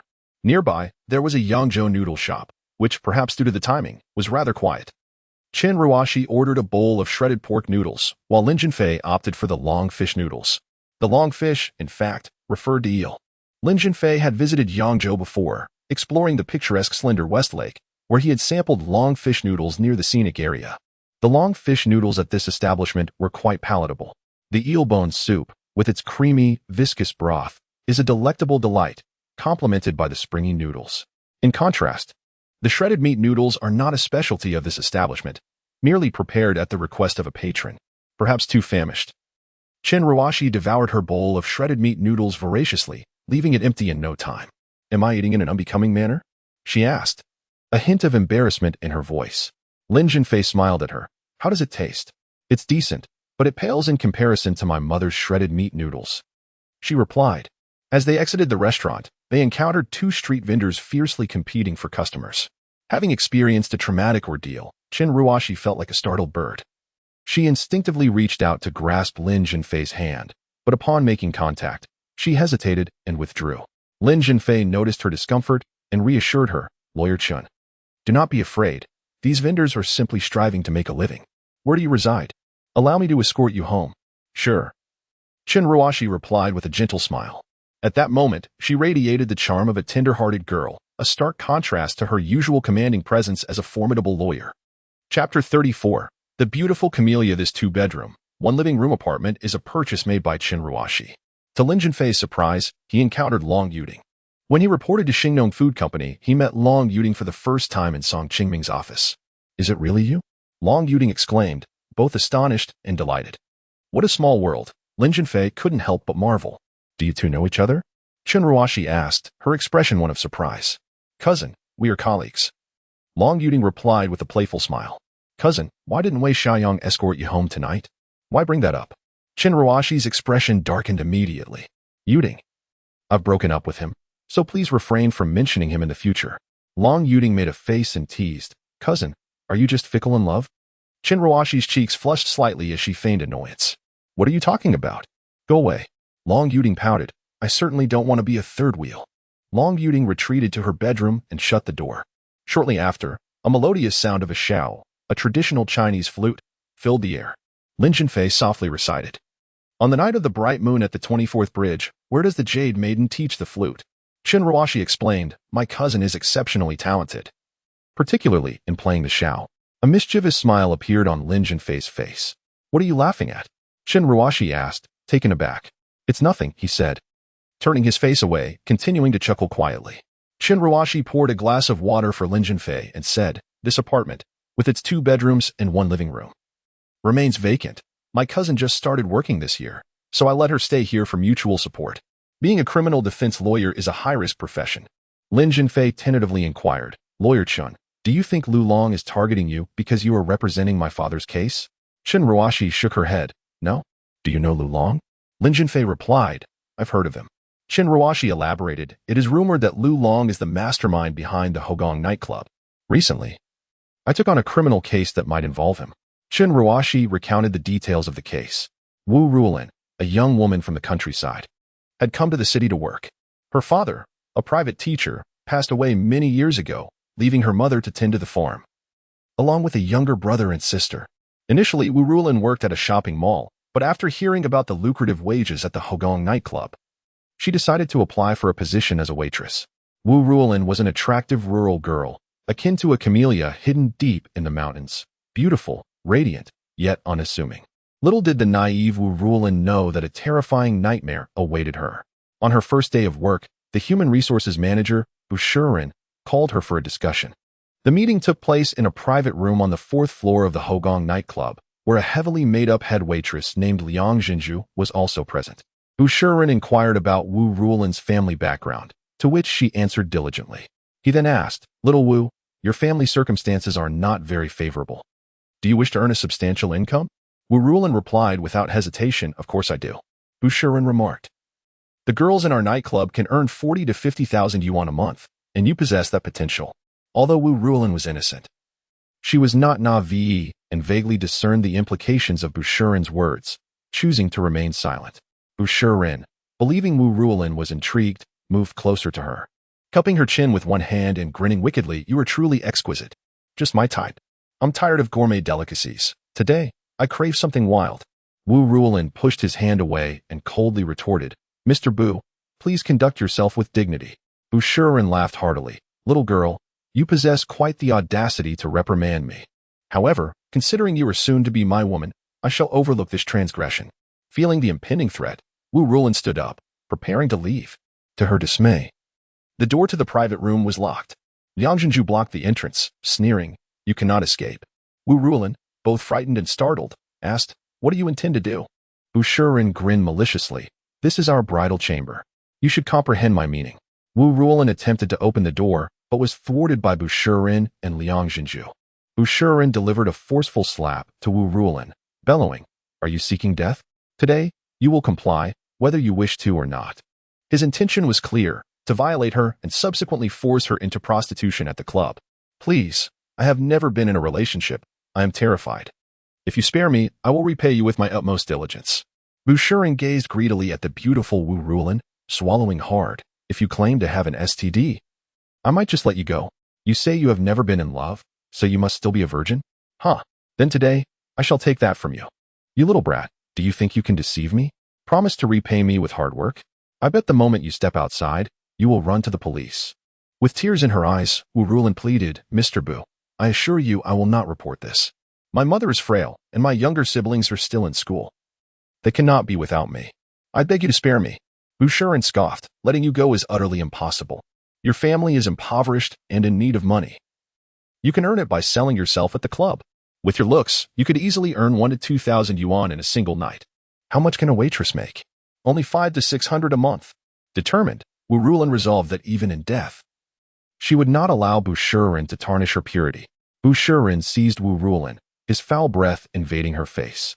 Calmly, she said, Mr. Bu, I have come to a realization. To earn a substantial amount of money, one must make sacrifices. If you desire my body, I will grant it to you. However, I am parched. May I have a glass of water first? Bu Shiren, pleased with her response, eagerly replied, of course, no problem at all. I will fetch the water. Seizing the opportunity while Bu Shiren poured the water, Wu Rulin quickly climbed to the window and, in despair, leapt down. Bu Shiren stood in shock, angrily exclaiming, What the hell? A cooked duck flies away. Pearl, let us go downstairs and check. If she is dead, we'll find a place to bury her. If she is not, we'll toss her into the Crescent Lake. In the moment when Wu Rulin leapt from the building, the visage of her weary mother, stooped and burdened, along with the bright and endearing figures of her younger siblings, flooded her mind, and tears blurred her vision. After the fall, she did not succumb to death. Pain surged through her legs, rendering her immobile, and when she attempted to speak, her throat betrayed her silence. Bu Shiren descended the stairs and, upon discovering Wu Rulin alive, kicked her mercilessly while cursing, Didn't you wish to die? I'll grant you that. I'll toss you into the Crescent Lake Reservoir to feed the fish. Liang Zhenju summoned a vehicle, and together they hoisted Wu Rulin into it. Coincidentally, the police were on a manhunt that day, scouring the city for fugitives. When they intercepted the vehicle, Bu Shiren claimed they were transporting a critically ill family member to the hospital. At that moment, Wu Rulin found her voice. But she dared not reveal the truth of her coerced leap. Instead, she fabricated a tale of an accidental fall while cleaning windows. The police acquiesced and allowed them to proceed. Following this incident, Bu Shiren hesitated to commit murder. He and Wu Rulin reached an agreement. He would take her to an orthopedic hospital for treatment, on the condition that she would not report the matter to the authorities. Presently, Wu Rulin finds herself in the orthopedic hospital, attended by her mother, who has come to learn the harrowing truth. Bu Shiren contributed a mere 5,000 yuan toward her medical expenses and refused to pay any further. Wu Rulin's mother tirelessly sought help, appealing to the police, the Women's Federation, and the government. Eventually, she approached Chen Ruoxi, hoping to enlist her assistance in a legal battle. Chen Ruoxi agreed, refusing any remuneration for her support. However, due to the formidable forces backing Bu Shiren, he remains unpunished to this day. Chen Ruoxi also received threatening calls, warning her against representing Wu Rulin's case. Yet, she remained undeterred. The plight of Wu Rulin and her mother is profoundly tragic. Abandoning their fight would weigh heavily on her conscience. Chapter 35. The unrelenting search. Lin Zhenfei was filled with righteous indignation. In this vast world, under the bright sun and moon, how can we allow petty villains to prance about? Chen Ruoxi responded, Do not be agitated. Do not be agitated. Justice will ultimately triumph over evil. There is already a glimmer of hope in your father's case, and I firmly believe that the perpetrators in Wu Rulin's case will face the law. Lin Zhenfei stated, Tomorrow is the weekend. I wish to take some time to visit Wu Rulin. That girl is far too unfortunate. Chen Ruoxi agreed. All right. I will accompany you to see her tomorrow morning. In the past few days, I have been organizing the evidence for your father's case. Next Monday, we will go to court to apply for a retrial. At the Jiangzhou Orthopedic Hospital, Lin Zhenfei encountered Wu Rulin lying on the hospital bed. Her legs were bound in bandages, and she explained that they had inserted steel rods for correction. Lawyer Chen, you have come. Wu Rulin greeted Chen Ruoxi with a faint smile. Rulin, has the pain been manageable these past few days? It's bearable, though there are moments of excruciating pain. She replied. Chen Ruoxi introduced Lin Zhenfei. This is my friend. He has heard your story and came especially to see you. Friend? Lin Zhenfei felt a surge of excitement. After the harrowing experience on the road last night, Chen Ruoxi had begun to regard him as more than just a mere client. Despite Wu Rulin's pale complexion and the smile on her lips, her eyes glistened with unshed tears. Lin Zhenfei suddenly noticed a resemblance between her profile and that of his mother, Zhang Lanying. He couldn't help but think of his long-lost sister, Xiao Feng. Could Wu Rulin be Xiao Feng? Chen Ruoxi inquired. Rulin, where's your mother? Has she gone to appeal again? Wu Rulin shook her head. No. She just went to the market. She said she would buy some ribs to make soup for me. Has Bu Shiren not visited the hospital lately? Yesterday. He and Liang Zhenju came. He avoided mentioning the medical fees, but warned me that he has learned my home address and family circumstances. If we insist on suing him, the consequences will be grave. Are you considering dropping the lawsuit against him? Lawyer Chen, do you think we can win? I am not afraid. I worry more about my younger siblings being harmed. We will definitely win. Justice will ultimately prevail over evil. You must have faith. Chen Ruoxi encouraged her. Wu Ruolin nodded. Lin Zhenfei gently asked Wu Ruolin, if I may be so bold, how old are you this year? Chen Ruoxi chuckled. Lin Zhenfei, a girl's age is a private matter. Why do you ask Ruolin's age as soon as you enter? Wu Ruolin replied, I am 24 years old. Lin Zhenfei was taken aback. Xiao Feng was 2 years older than her, and Wu Ruolin's age perfectly aligned. Ruolin, where is your hometown? Lin Zhenfei inquired. Wu Ruolin responded. My hometown is a county beneath Jiangzhou, called Jiangbei County. Lin Zhenfei asked, I heard you have younger siblings? How old are they? Wu Ruolin replied, my brother is 17. Currently in his second year of high school. My sister is 15, in her third year of middle school. Lin Zhenfei nodded. Ruolin, there is quite an age gap between you and your siblings. Wu Ruolin acknowledged, yes, I am 7 years older than my brother and 9 years older than my sister. Chen Ruoxi inquired, puzzled, Lin Zhenfei, are you conducting a census? Lin Zhenfei smiled and said, feel free to ask anything. Wu Ruolin unexpectedly revealed, in fact, I am not the biological daughter of my parents, I was adopted. My mother once told me that after 3 years of marriage, she and my father had not conceived a child and assumed they were unable to have children, which led them to adopt me. However, years later, she surprisingly became pregnant. Lin Zhenfei quickly inquired, from where did your parents adopt you? Wu Ruolin said, my mother told me that one morning, when she opened the door, she saw a bamboo basket outside, and within it lay a newborn child still swaddled. That child was me. My mother said I was an abandoned infant. Lin Zhenfei inquired, how does your mother treat you? Wu Ruolin remarked, it's wonderful, just like treating my own daughter. Lin Zhenfei focused intently on Wu Ruolin. And the more he observed, the more he found her resemblance to his mother striking. Did Wu Ruolin possess an oval-shaped birthmark on her left hip? If so, there is no doubt that she is my long-lost sister, Xiao Feng. Lin Zhenfei had a sudden inspiration and pulled Chen Ruoxi to a corner outside. Lawyer Chen, I have a request to make of you. Chen Ruoxi was taken aback. What is it? Lin Zhenfei inquired. Could we devise a method to ascertain whether there exists a birthmark on Wu Ruolin's posterior? Chen Ruoxi gazed at Lin Zhenfei in confusion and asked, could you provide me with a rationale? Lin Zhenfei remarked, I have an older sister who was taken away when she was just learning to walk. I suspect that Wu Ruolin might be my sister. Chen Ruoxi responded incredulously, could it really be so coincidental? Lin Zhenfei remarked, Lawyer Chen, my intuition tells me that Wu Ruolin is indeed my sister. Chen Ruoxi pondered for a moment and replied, I have a plan. Under the pretext of examining if she is bedsores, I shall check for any birthmarks. She will not suspect a thing, even if she does not have them. It would not be overly awkward. Lin Zhenfei, filled with excitement, expressed his gratitude. Thank you, Lawyer Chen. Chen Ruoxi responded, no need for thanks. It is but a trivial matter, and I owe you so much. Lin Zhenfei then stated, I shall refrain from entering for now. Chen Ruoxi entered the hospital room and closed the door. Wu Ruolin, her face flushed, inquired, Lawyer Chen, may I trouble you with a request? Chen Ruoxi said, Ruolin, you're welcome. As long as I can be of assistance, it is no trouble at all. Lawyer Chen, could you possibly assist me with catheterization? I urgently need to go. No problem. Chen Ruoxi readily agreed. Thank you, Lawyer Chen. You are truly kind. Ruolin, let me check if you have any bed sores. While performing catheterization, Chen Ruoxi took the opportunity to inspect Wu Ruolin's backside. On the left side, there was an oval-shaped birthmark. Chen Ruoxi was astonished. Is it truly possible for such coincidences to exist in this world? Lawyer Chen, I hope there are no bed sores, right? My mother tenderly assists me with my daily bathing. Despite her frail constitution, she carries me with great effort, which is no small feat indeed. A mother's love is the most selfless of all. After ensuring the well-being of Wu Ruolin, Chen Ruoxi eagerly conveyed the wonderful news to Lin Zhenfei, who was meandering through the corridor. Lin Zhenfei, I have exceptional news. Lin Zhenfei was both astonished and delighted. Lawyer Chen, is it true? Of course it's true. Would I deceive you? Is it the left side or the right side of the posterior? The left side. What shape is the birthmark? Oval. Lin Zhenfei leaped with excitement, nearly 3 feet high. Truly, it is a case of having traversed great distances only to find that the treasure was close at hand. At that moment, Wu Ruolin's adoptive mother, Mao Qiujuan, returned, carrying a bag of ribs and vegetables. Mao Qiujuan was frail, hunched over, with graying hair, though she was not yet 50. She appeared to be a woman of 60 or 70 years. She said, Lawyer Chen, you've come.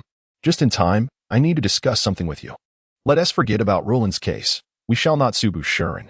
Qin Ruoxi was not surprised and inquired, "Are you afraid of retaliation from Bu Shiren?" Mao Qiujian did not conceal the truth. Indeed, Bu Shiren wields too much power. We common folk stand no chance against him. I fear for the safety of my entire family.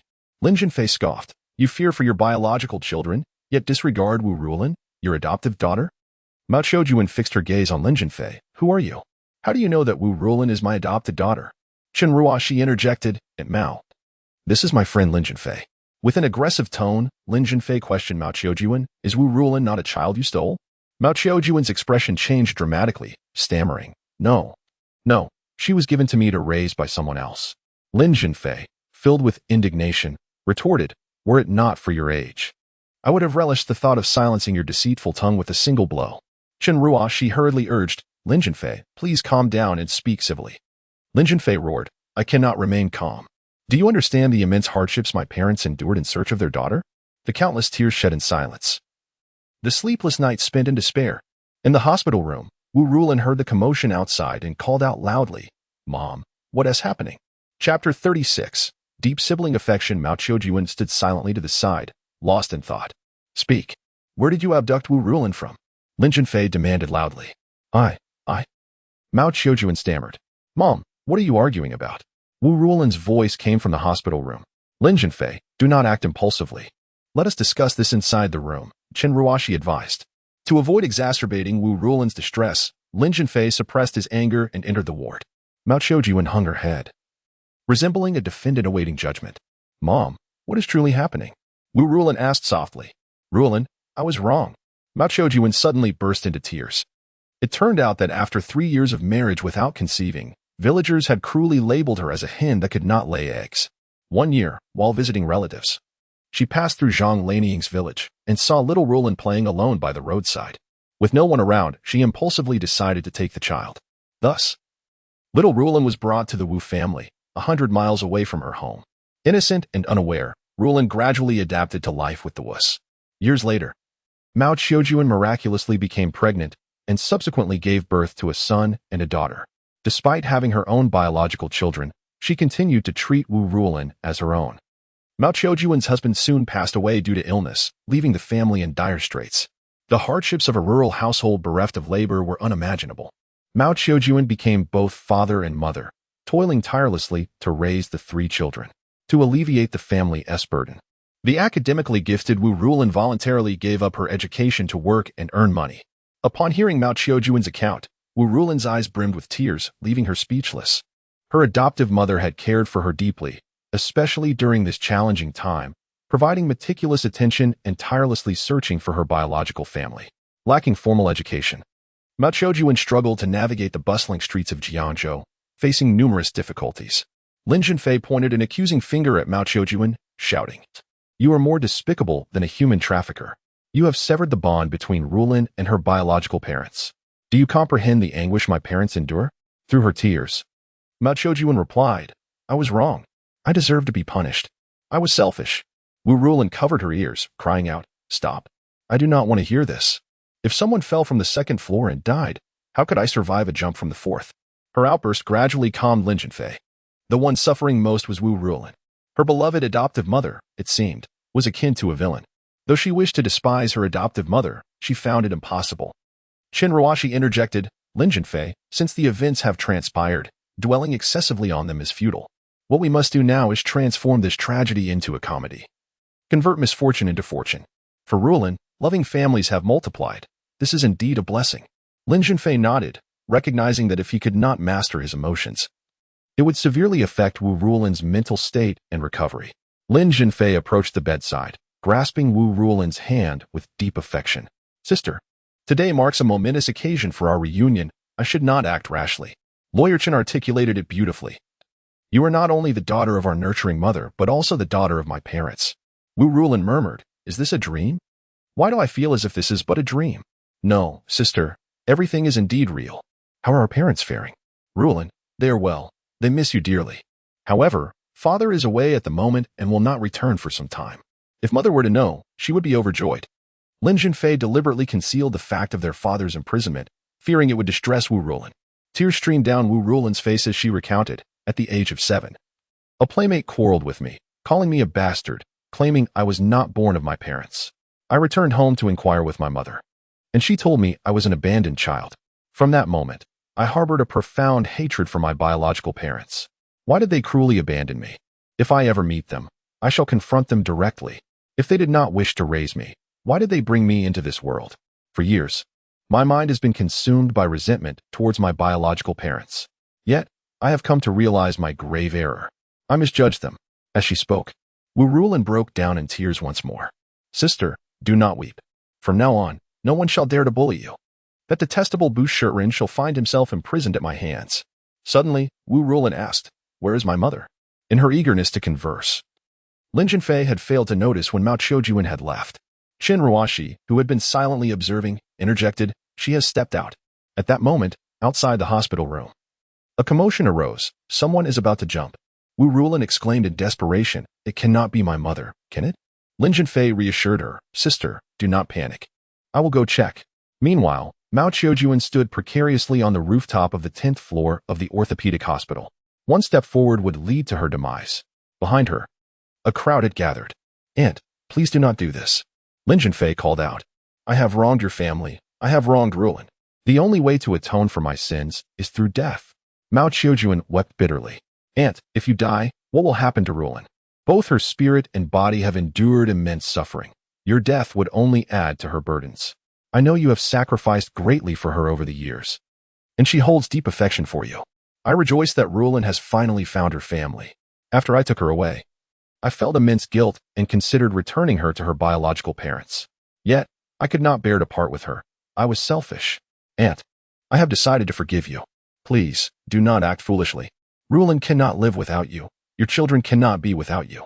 I do not fear for Rulin, for she has you to care for her. I worry for my younger siblings. If I were to die, they would be left without parents. Otherwise, I would have leaped long ago. Aunt, let the past remain in the past. Rulin is unfortunate, yet fortunate, for she is loved by 2 families now. Aunt, I have spoken. I forgive you. Mao Qiujuan's emotions began to ease. Lin Zhenfei, while engaging her in conversation, gradually approached her, seizing a moment of inattention. He swiftly pulled her down from the rooftop. Instead of seeking death, Mao Qiujuan collapsed onto the ground, exclaiming, you magnanimous adults, in my next life, I shall repay your family through hard labor. Lin Zhenfei helped her to her feet, having relinquished his resentment towards her. It is better to resolve enmity than to foster it. They each turned to reflect on their past. Today is the weekend, and as agreed, Lin Zhenfei went to Zhao Hailing's home to tutor her daughter.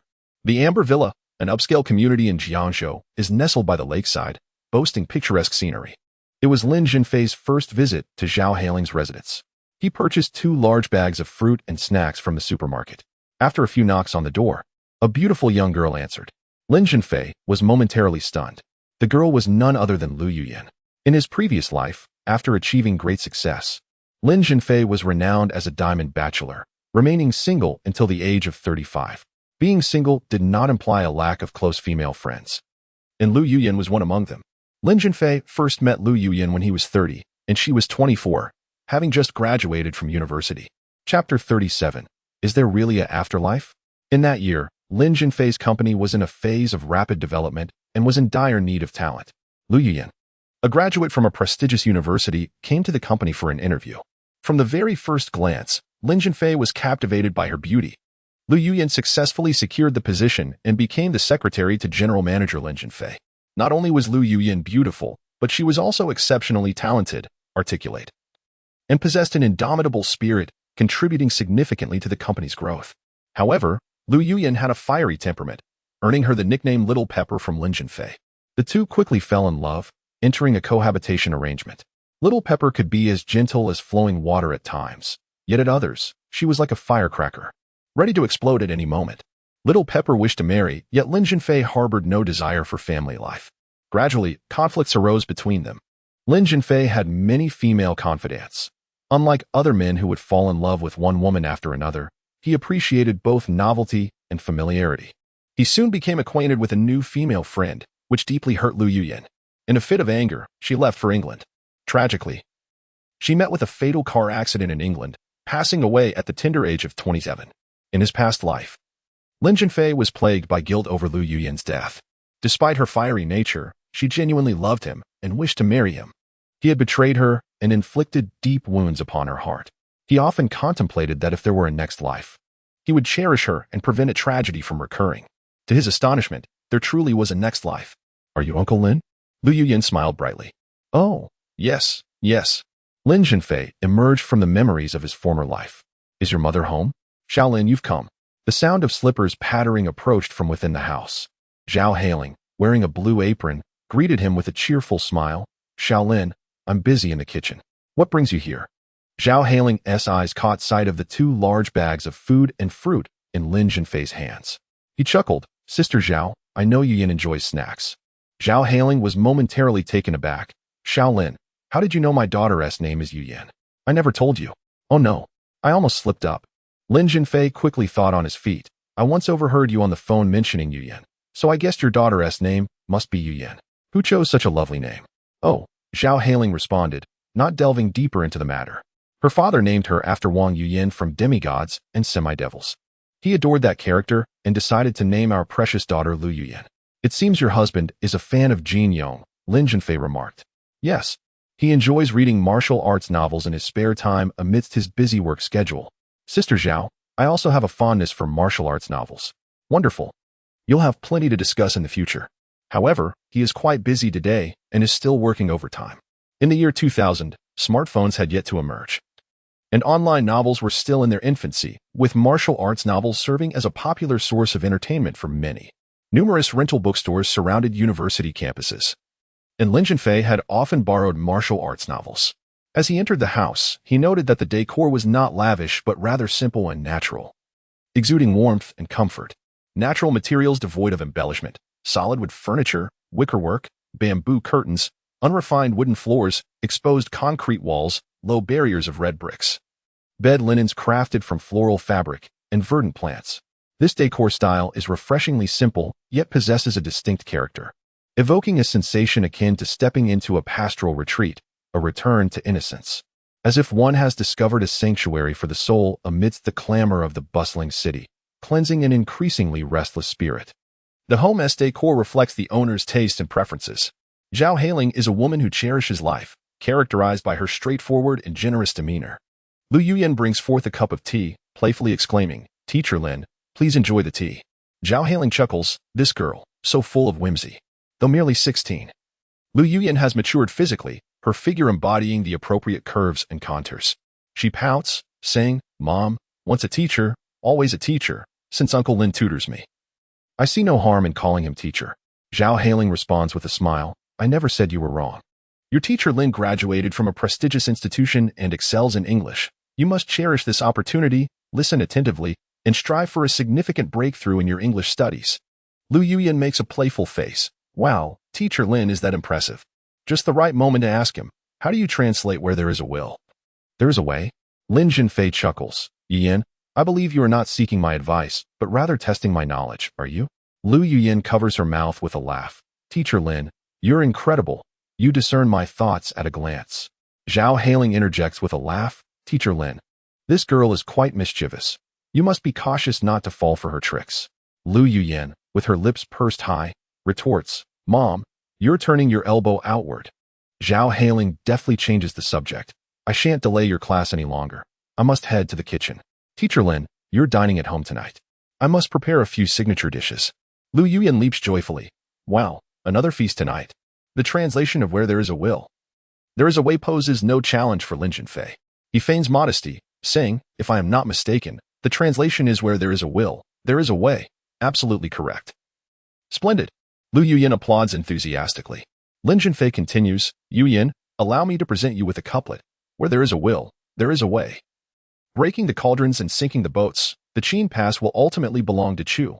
Those who toil with perseverance, heaven will not disappoint, lying on firewood and tasting bitterness. 3,000 you warriors can consume will. May you ride your dreams, not waste your youth, and may your future hold boundless possibilities." Lu Yuyan gives a thumbs up. "Teacher Lin, not only are you handsome, but your knowledge is vast. I am deeply impressed." Lu Yuyan's study doubles as her bedroom. The young girl adores cleanliness. Her quilt neatly folded. Though her desk is adorned with numerous books, it does not appear cluttered. The room is tastefully arranged, filled with charming dolls and trinkets. A string of colorful wind chimes hangs on the door. "Yuyan, If the English examination were graded out of 100, what score do you think you would achieve? Perhaps between 75 and 85. There remains ample room for improvement.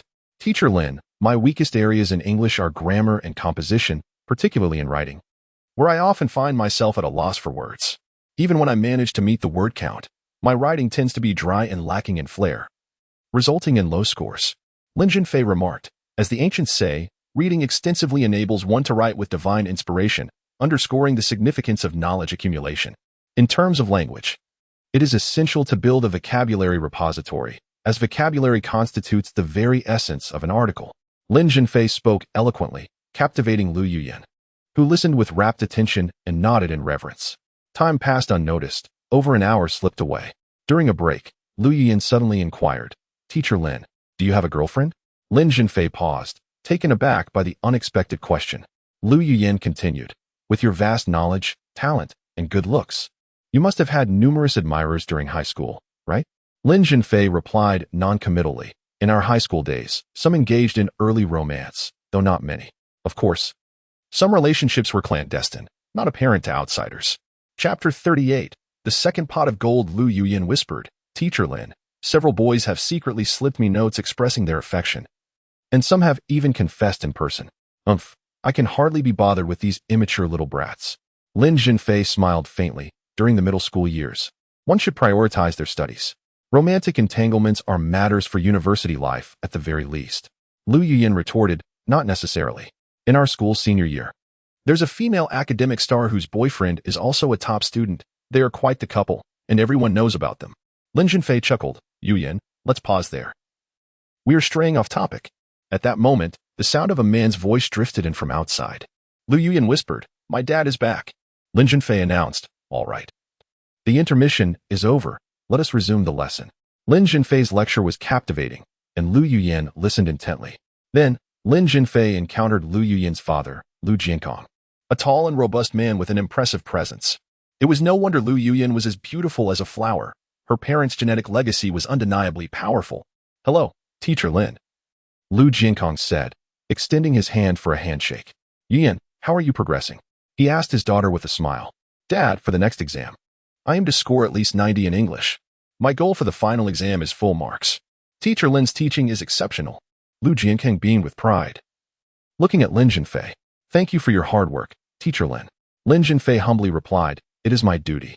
Zhao Haling was serving the dishes, the aroma wafting enchantingly through the air. Lu Jiankong remarked, Haling, we should raise Teacher Lin's remuneration. Lin Zhenfei waved his hand, saying, I do not require any payment. Not a single penny. Sister Xiao cares for me so much. If I were to charge, it would be as if I were blinded by money. Lu Jiankong was taken aback. How can you not accept compensation? We are not lacking in that regard. Lin Zhenfei responded calmly, I am not in need of it either. Lu Jiankong chuckled. Let us set that aside for now. Let us enjoy our meal. The table was adorned with 6 dishes and a soup. Each dish a feast for the senses. Stir-fried celery with shrimp, braised tofu, red braised pork with green beans, sauteed green peppers with onions, scrambled eggs with beef, steamed mandarin fish, accompanied by black-bone chicken and pork belly soup. Ah, and my favorite, steamed mandarin fish. How delightful! Lu Yuyan exclaimed, her excitement palpable. Lu Jiankong said, Teacher Lin, I will need to attend a meeting for the Judicial Committee later, so I won't be able to drink with you. The Judicial Committee? Lin Zhenfei suddenly recalled. Lu Jiankong worked in the court. In a previous life, although he had never met Lu Yuyan's parents, she had mentioned that her father worked at the courthouse. Feeling an inexplicable thrill, Lin Zhenfei cautiously inquired, You work in the court? Lu Yuyan interjected, Yes, my dad is the vice president of the municipal court. Wholly devoted to his work. Working overtime has become routine, to the extent that he forgets he has a daughter at home. Lu Jiankong chuckled, Yuyan, your criticism is quite refined.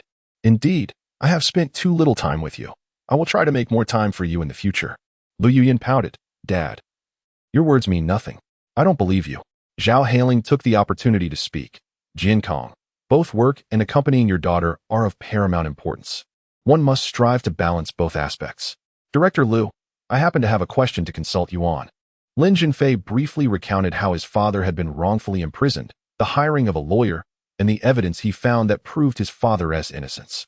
Zhao Haling added, Jiankong, Within the boundaries of pertinent policies, it is essential for you to pay close attention to and guide Shaolin regarding his father's wrongful imprisonment.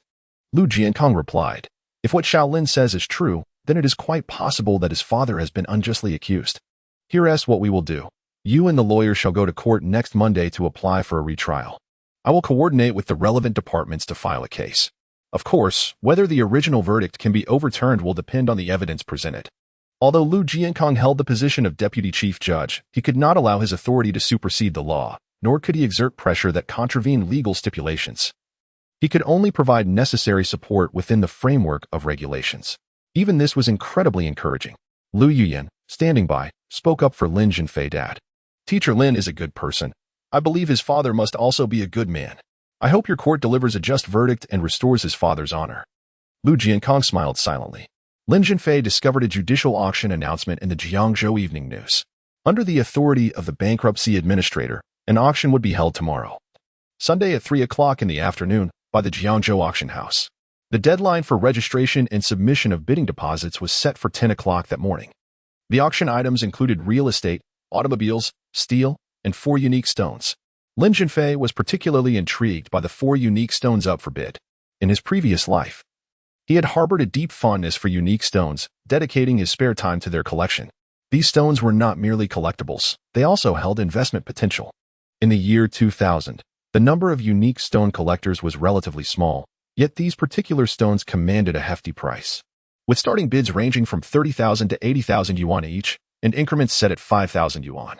In 2000, tens of thousands of yuan represented a considerable sum, as most individuals earned less than 1,000 yuan per month. Those unfamiliar with unique stones would never contemplate spending years' worth of salary on a mere stone. Lin Zhenfei resolved to participate in the auction the following afternoon, fully aware of the value of these stones. Years later, Sotheby's auction house sold the stone known as the beginning of humanity for over 6 million yuan. These unique stones originally belonged to a company, but due to bankruptcy, they were forced to be auctioned off to settle debts. Typically, judicial auction prices are lower than market values. Thus, acquiring one would be a profit. Given the limited awareness of judicial auctions and the fact that most individuals lack knowledge about unique stones, the number of bidders would likely be few, presenting a significant opportunity for a fortunate find. At 3 o'clock on Sunday afternoon, the auction commenced as scheduled. The first item up for bidding was the 5-flower meat stone. This unique stone, roughly the size of an egg, resembled a vividly lifelike piece of 5-flavored meat. The layers of fat and lean were distinctly defined, with a clear texture and pores that appeared remarkably realistic. This dompa meat-shaped stone was a natural formation, with its color and patterns being entirely organic. The starting bid was 30,000 yuan, and only 3 individuals participated in the bidding, with Lin Zhenfei winning the bid at 60,000 yuan. Next up was the elderly woman stone. This remarkable stone bears an uncanny resemblance to the visage of an elderly woman, with features such as a nose, mouth, and the wrinkles upon her forehead, alongside hair that appears lifelike, particularly the wrinkles upon the woman's face, which are distinctly observable. Discovered in the aftermath of a volcanic eruption dating back 200 million years. This extraordinary stone has been shaped by the passage of time, its face formed from tricolor agate, and its features from black agate, harmoniously merging the essence of benevolence and tranquility with the image of a modern matron. The opening bid was set at 50,000 yuan, and 4 participants vied for it, with Lin Zhenfei ultimately acquiring it for 90,000 yuan. The grand finale commenced.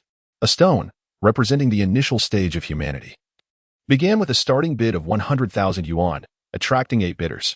This remarkable stone, untouched by any artificial polishing or grinding, symbolizes the essence of life. Its texture is exquisite, framed by swirling black and white stripes, while within lies a vividly rendered image of a fetus in its early embryonic stage, with developed eyes, though the other organs and limbs remain indistinct.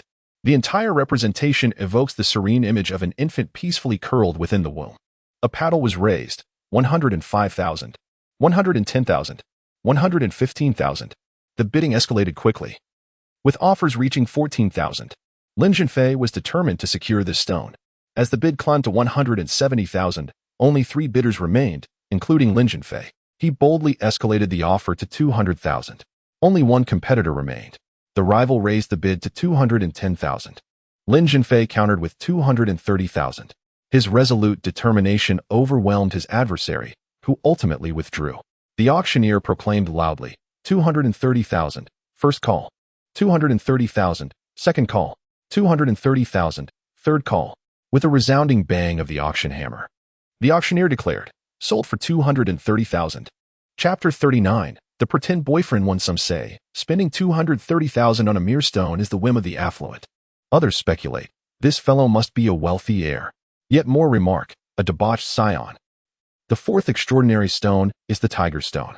Formed 280 million years ago, the tiger measures approximately 1 meter in length and half a meter in height, positioned in a semi-crouched, semi-reclining posture. The tiger's head extends forward. As if it is roaring with pride, the colors and patterns of the stone resemble a tiger's hide. The auction proceeded without a hitch. With a starting bid of 40,000, Lin Zhenfei successfully acquired it for 50,000. All four remarkable stones were secured by Lin Zhenfei. Having earned 2 million from Jin Dafu, Lin Zhenfei spent 110,000 on a villa at Hushan Yiping, repaid over 40,000 in debts, and spent 43,000 on the auction stones, leaving him utterly penniless. Sir, good day. I am Shen Wanzhou, a reporter from the Jiangzhou Evening News. May I conduct an interview with you? The proverbial bullet strikes the bird that sticks its head out. Lin Zhenfei had intended to maintain a low profile to avert unnecessary troubles. However, the journalist before him was strikingly beautiful, possessing an ancient charm as if she had traversed time from a bygone era. Her hands were delicate, her brows like distant mountains, her skin smooth as cream, her face resembling a lotus, adorned with a charming dimpled smile. Lin Zhenfei found it difficult to refuse her request, nodding in acquiescence. Sir, if I am not mistaken, you spent a total of 430,000 on these four extraordinary stones. This sum could purchase several properties in Jiangzhou. Might I inquire why you chose to invest such a sum in these stones? Is it for collection or investment? Lin Zhenfei smiled gently and replied, natural stones are the spirits of nature, treasures scattered upon the earth. No amount of money spent on them is unwarranted. Shen Wanzhou continued, to seek stones, one must possess keen insight. To appreciate stones, one requires discernment. To collect stones, foresight is essential. To possess stones, one must have fortune. I believe, sir, that you share a unique bond with these stones, possessing extraordinary vision. Shen Wanzhou posed several more questions, some rather challenging, to which Lin Zhenfei responded seamlessly. Monday morning, at the Menching law firm. As per their agreement, Lin Zhenfei accompanied Chen Ruoxi to the courthouse, which lay directly opposite the law firm. Just as they stepped out, Wei Xiaoyang approached them. Ruoxi, why haven't you answered my calls?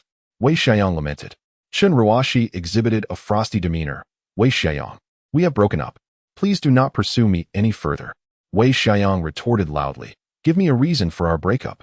Chen Ruoxi scoffed. Wei Xiaoyang, do you not find the reasons for our separation sufficient?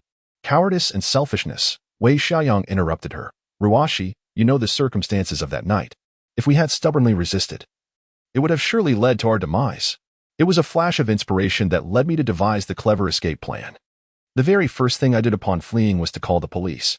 Wei Xiaoyang, I truly admire your brazen audacity. You can spin such a grand tale about fleeing. Do not entangle me any further. I already have a boyfriend. To Lin Zhenfei's astonishment, Chen Ruoxi unexpectedly took his arm, gently stating, Zhenfei, let us go. A fragrant aura enveloped them. Despite having lived 2 lifetimes, Lin Zhenfei remained utterly captivated, his heart aflutter. Impossible. You must be deceiving me. Look at him. He appears so wretched. How could you possibly love him? Chen Ruoxi replied coldly, even if he is as impoverished as a church mouse, he is still 100 times better than you. In a moment of peril, he risked his life to save me. And what did you do? Wei Xiaoyang glared at Lin Zhenfei, his right hand clenched into a fist. However, the events of that night replayed vividly in his mind. Wei Xiaoyang was acutely aware of his own limitations. In terms of physical confrontation, he was no match for Lin Zhenfei. Leave Chen Ruoxi, and I will give you 50,000 yuan as compensation. Wei Xiaoyang declared arrogantly. You are quite wealthy, aren't you? Lin Zhenfei scoffed. Indeed. Aside from a villa in Hushan Yiping and 4 exquisite stones, he possessed nothing else. Yet, he carried with him the invaluable memories of 20 years from a past life. These memories were a treasure beyond measure. Wei Xiaoyang wore a look of disdain. You could toil for years and still not earn what I wear. My Rolex watch, while not exorbitant, is worth 60,000 yuan. I shall reiterate. I offer you 50,000 yuan to leave Chen Ruoxi. With that amount, you could easily find a beautiful working-class girl. Dragons pair with dragons, phoenixes with phoenixes. A mouse's offspring will dig a hole. Marriage requires matching status. And you and Ruoxi are entirely incompatible. Can you afford the villa and luxury cars? Can you buy designer bags and watches? Can you provide the lavish lifestyle that Ruoxi desires? Wei Xiaoyong unleashed a barrage of words. Are you certain that Qin Ruoxi is a materialistic woman? Are you convinced she will change her mind? Lin Zhenfei retorted with a cold smile. Previously, I moved Qin Ruoxi with sincerity and persistence. I believe I can touch her heart once more. Wei Xiaoyong brimmed with confidence, while Qin Ruoxi faced him with a frosty demeanor. Wei Xiaoyong, give up. I have never been materialistic, and we cannot start anew. Lin Zhenfei smugly proclaimed, Wei Xiaoyong, your name does a disservice to the word hero. It should be changed to coward. Understand this. Ruoxi would rather smile on my bicycle than weep in your luxury car. You cannot provide her with the security she seeks. That is impossible. Ruoxi, I genuinely care for you. I beg you, grant me another chance. Zhenfei, let us go. Qin Ruoxi interlaced her arm with Lin Zhenfei's, striding forward with purpose. You dare to steal my love? I will not forgive you. Wei Xiaoyong bellowed from behind. Lin Zhenfei turned back, contempt etched on his face. A coward who can only bluster. I await your revenge. As they crossed the street, the courthouse came into view. Qin Ruoxi retracted her hand. A look of embarrassment crossing her face. I apologize. I had a moment of desperation and asked you to pretend to be my boyfriend. Lin Zhenfei grinned mischievously. In fact, I would prefer not to be a mere pretender, but your true boyfriend. Qin Ruoxi's cheeks flushed crimson as she raised her fist high, only to gently lower it again. Do you know how old I am? She murmured, her voice barely above a whisper. Gone was the imposing aura of a domineering woman, replaced by the demeanor of a bashful girl. Lin Zhenfei chuckled. A girl's age is a closely guarded secret. Qin Ruoxi softly replied, I am 25, 3 years your senior. Am I considered an aging single woman? Lin Zhenfei inquired with a smile. How did you ascertain my age? Qin Ruoxi chuckled softly, saying, You are quite foolish. You are my client, and I have your identification number registered. Lin Zhenfei, feeling somewhat embarrassed, replied, Indeed, how could I have overlooked that? But why were you attentive to my age? Qin Ruoxi's cheeks flushed a delicate pink as she defended herself. It is a matter of professional sensitivity. At the Intermediate Court's filing department, the staff displayed a friendly demeanor, stating, Director Liu has already made arrangements. Based on the evidence you submitted, it appears to meet the filing criteria. We will inform you of any further developments. Liu Jiankong was genuinely invested in this matter. In a previous life, he had nearly become Lin Zhenfei's father-in-law. However, he had squandered Liu Yuyan's sincere affection, ultimately leading to an irreparable tragedy. In this lifetime, could he still win Liu Yuyan's heart? Yet, she was still so young, merely a 16-year-old girl in her first year of high school. Nevertheless, he could wait. Upon exiting the courthouse, Lin Zhenfei felt as buoyant as the clear sky. May I trouble you with a request? Qin Ruoxi, usually articulate, hesitated. What is it? I will certainly assist you without hesitation. Qin Ruoxi smiled coyly. Please do not speak so grandly. There is no need for perilous feats. Could you perhaps play the role of my boyfriend once more? Chapter 40. The Pretend Boyfriend 2. Lin Zhenfei chuckled. Are you becoming addicted to this? Qin Ruoxi huffed lightly. If you are unwilling, then forget it. I shall find someone else. Lin Zhenfei quickly replied, I am willing. For 365 days. I would gladly be your boyfriend every day. Qin Ruoxi pouted. What a beautiful thought. Lin Zhenfei, with his silver tongue, retorted, dreams are meant to be had. Who knows? They might just come true. Qin Ruoxi replied, then you should keep dreaming. Herein lies the situation. A few days ago, some of my college roommates, upon hearing that I have a boyfriend, arranged a gathering for today at noon. However, I recently broke up with Wei Xiaoyong, and I cannot attend the meeting alone. Can I? If I were to honestly confess that I just started dating and have already broken up, what would they think? They would accuse me of deceiving them. Thus, I thought to have you masquerade as my boyfriend. Lin Zhenfei laughed. How amusing. Do you think we might be exposed? Not at all, I assured him. I only told them that I am in a relationship, without disclosing who my boyfriend is. I said I wanted to surprise them. At the Jiangzhou Grand Hotel, in the Huangshan room, I hesitated for a moment before gathering my courage to link my arm with Lin Zhenfei's. My cheeks flushed crimson as I softly said, Zhenfei, this is just an act, don't overthink it. Inside the private room, two pairs of young couples were engaged in animated conversation. Upon seeing Qin Ruoxi and Lin Zhenfei enter hand in hand, the two girls exclaimed in unison, Ruoxi, your boyfriend is truly handsome. You have indeed given us a grand surprise. Qin Ruoxi's two roommates were rather unremarkable in appearance. One was plump, weighing around 130 to 140 pounds. Though not unattractive, she bore a slight resemblance to Jiao Ling. Her boyfriend was a tall and slender youth, fair-skinned and handsome. The chubby girl, named Gu Jinfeng, worked at the procuratorate and hailed from a family of government officials, with her grandfather being a department-level cadre and her father a bureau chief. Her boyfriend, Qin Tianming, was a subordinate of her father. The other roommate was petite, her face adorned with several conspicuous freckles, reminiscent of the Big Dipper. Her parents were private entrepreneurs, and her boyfriend was dark-skinned, tall, and robust, towering over her by nearly 2 heads.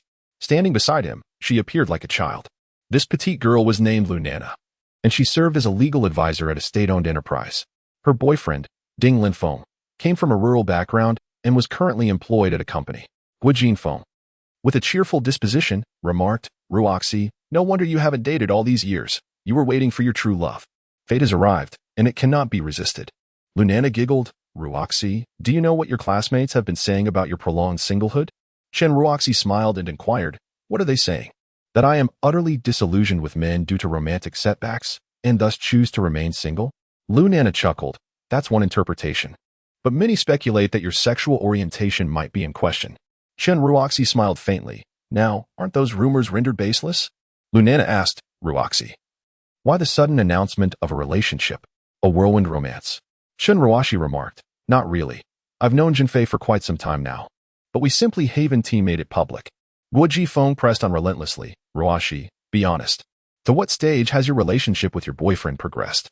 Lunana interjected, "Sister Gue, before interrogating Ruoxi, you should first disclose your own situation." Gu Jifeng cheerfully replied, "I've long been cohabiting with Qin Tianming. And you, Nana? We're good sisters. There is no need for secrecy in this day and age." Lunana admitted, "Since you've been candid, I shall not hold back either. I am also living with Lin Feng." Chen Ruoxi felt an overwhelming sense of embarrassment. Gu Jinfeng laughed heartily. "Ruoxi, please don't tell me that you and your boyfriend only hold hands." Lunana added, "I bet Ruoxi has definitely not taken the step of cohabitation with her boyfriend." Chen Ruoxi lowered her head, her cheeks flushed with shyness.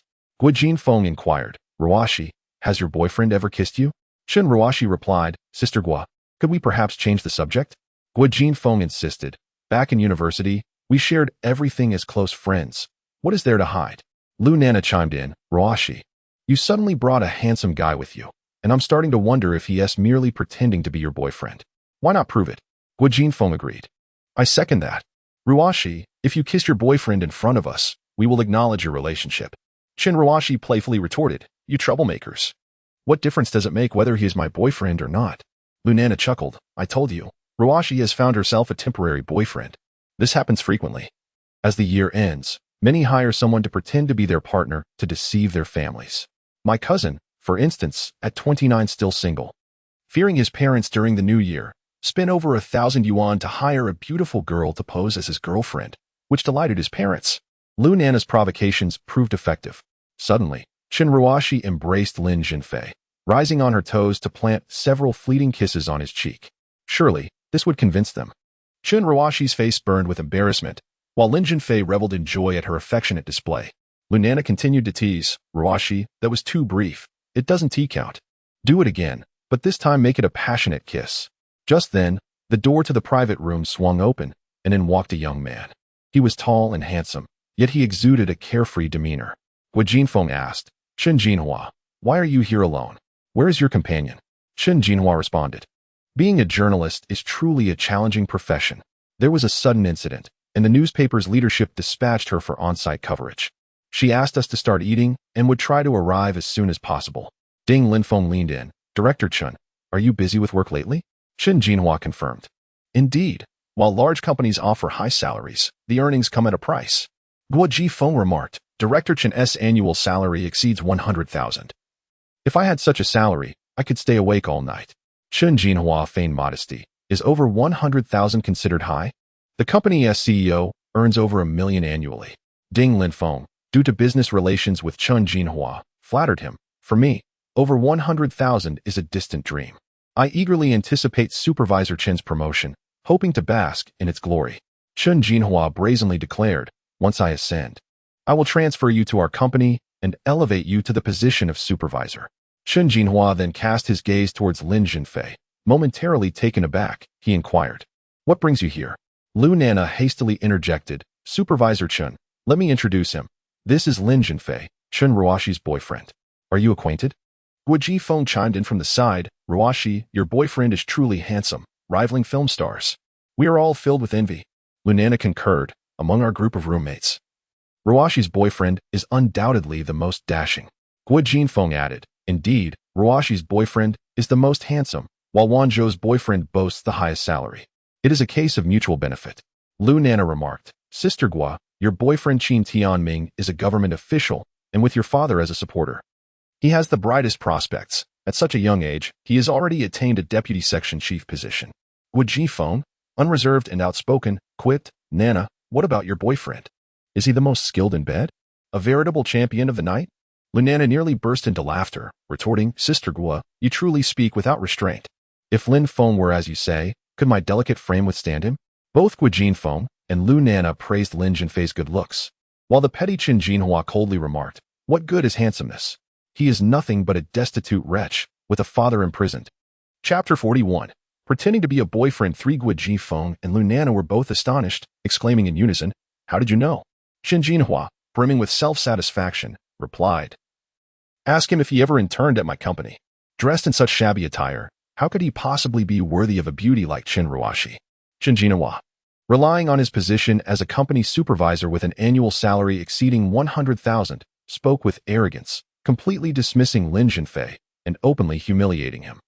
The humiliation directed at Lin Zhenfei was, in fact, an affront to Qin Ruoshi. Unhappiness stirred within Qin Ruoshi. While Zhenfei may be impoverished now, he would not remain so forever. His father was indeed imprisoned, but it was due to false accusations. As the attorney representing this case, she was confident in her ability to rectify the situation. Qin Jinhua's public disparagement was deemed excessive by both Guo Jifeng and Lu Nana. Guo Jifeng interjected, Supervisor Chun. Although Lin Zhenfei's family background may be lacking, he is quite the handsome gentleman and is well matched with Ruoshi. Guo Jifeng's defense of Lin Zhenfei irritated Qin Jinhua, who retorted, I merely pity Ruoshi. It's like a beautiful flower planted in a pile of dung. Qin Ruoshi, angered, responded, Supervisor Chun, Zhenfei and I are genuinely in love. Do you not think such remarks are inappropriate? Ding Linfeng chimed in, Ruoshi, your boyfriend is indeed handsome, but looks alone cannot sustain one. Supervisor Qin speaks the truth. Lu Nana attempted to mediate. Shall we change the subject? Guo Jifeng concurred. Yes, let us discuss marriage instead. I'm contemplating whether to marry at the end of the year or to enjoy a few more years of freedom before tying the knot. Lu Nana remarked, Sister Guo. Although you and Qin Tianming are not married, you have already done everything that matters. What is the difference? Guo Jifeng replied, indeed. Let's wait a few more years before marrying. During the honeymoon, I wish to travel abroad. I fear you may laugh at me, but I have only been to Xiangyang, the land of ladyboys, in Southeast Asia. I am still uncertain whether the beautiful country is in the Western or Eastern Hemisphere. Lu Nana teased, Sister Guo. Are you lamenting your poverty or flaunting your wealth? I have yet to step foot outside the country, not even to Xiangyang. Qin Jinhua boasted. I have only visited Xiangyang a handful of times. Upon reflection, I have traversed over 40 countries worldwide.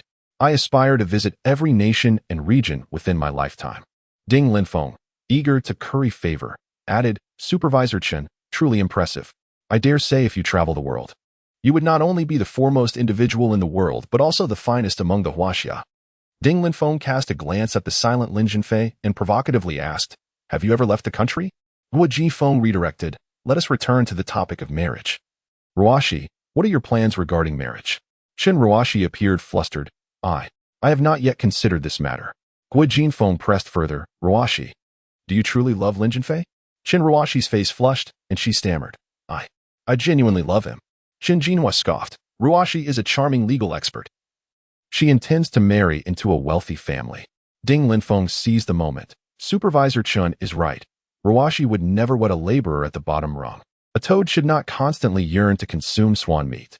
Lunch was originally intended to be split evenly, yet Qin Jinhua, eager to flaunt his wealth, pounded his chest and declared, today, I shall foot the bill.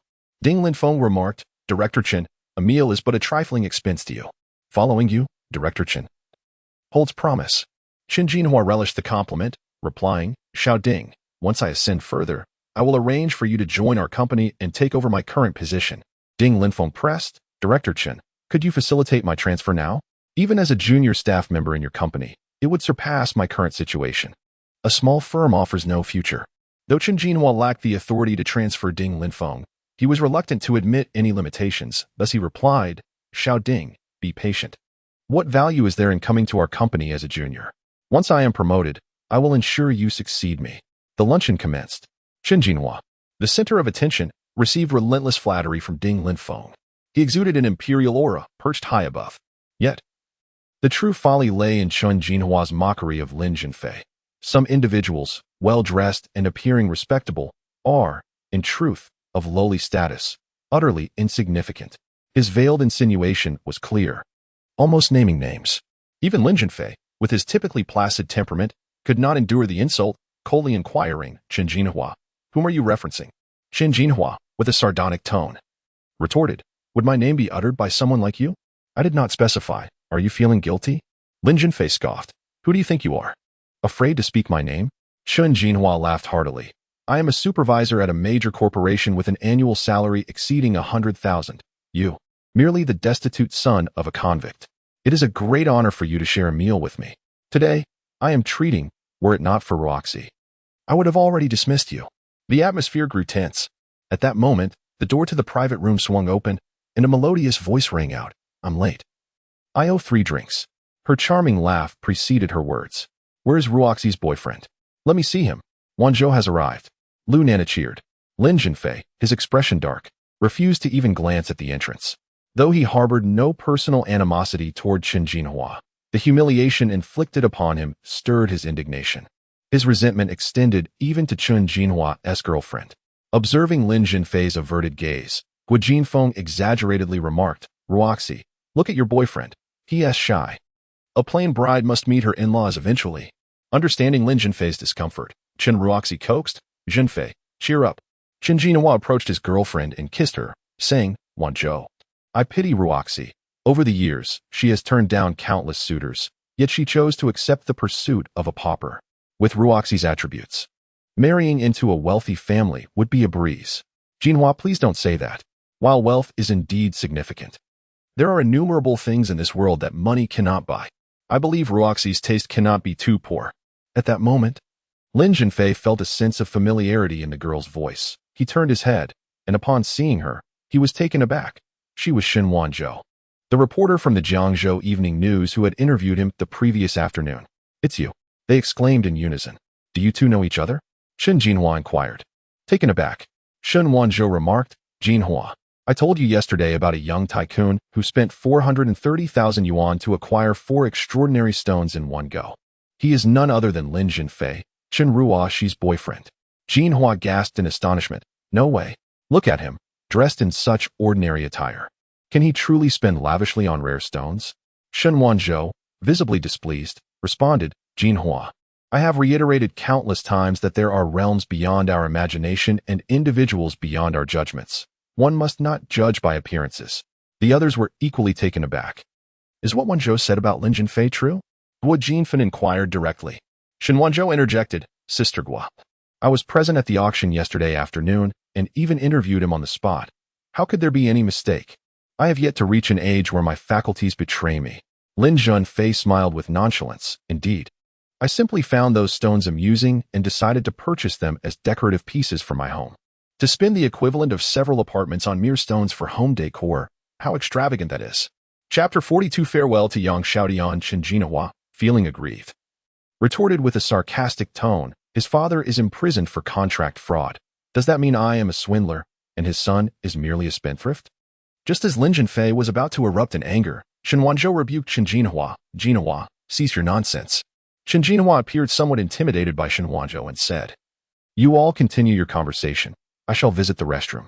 Noticing Chen Jinhua had distanced himself, Gu Jinfeng pulled Shen Wanzhou aside, intending to caution her. Wanzhou, it seems Jinhua harbors a grudge against Zhenfei. He has been relentlessly belittling him today, mocking his family's poverty and even labeling his father a reformed criminal. Shen Wanzhou sighed. Jinhua is narrow-minded and obstinate. He risks stumbling if he continues this way. I have admonished him numerous times, yet he remains unchanged. Were it not for our betrothal, I would have considered ending our relationship long ago. Wu Jifeng chuckled. What era are we in that we still abide by arranged marriages? Shen Wanzhou replied. My father and his father were comrades in arms, bonded through life and death. In their days in the military, his father saved my father's life.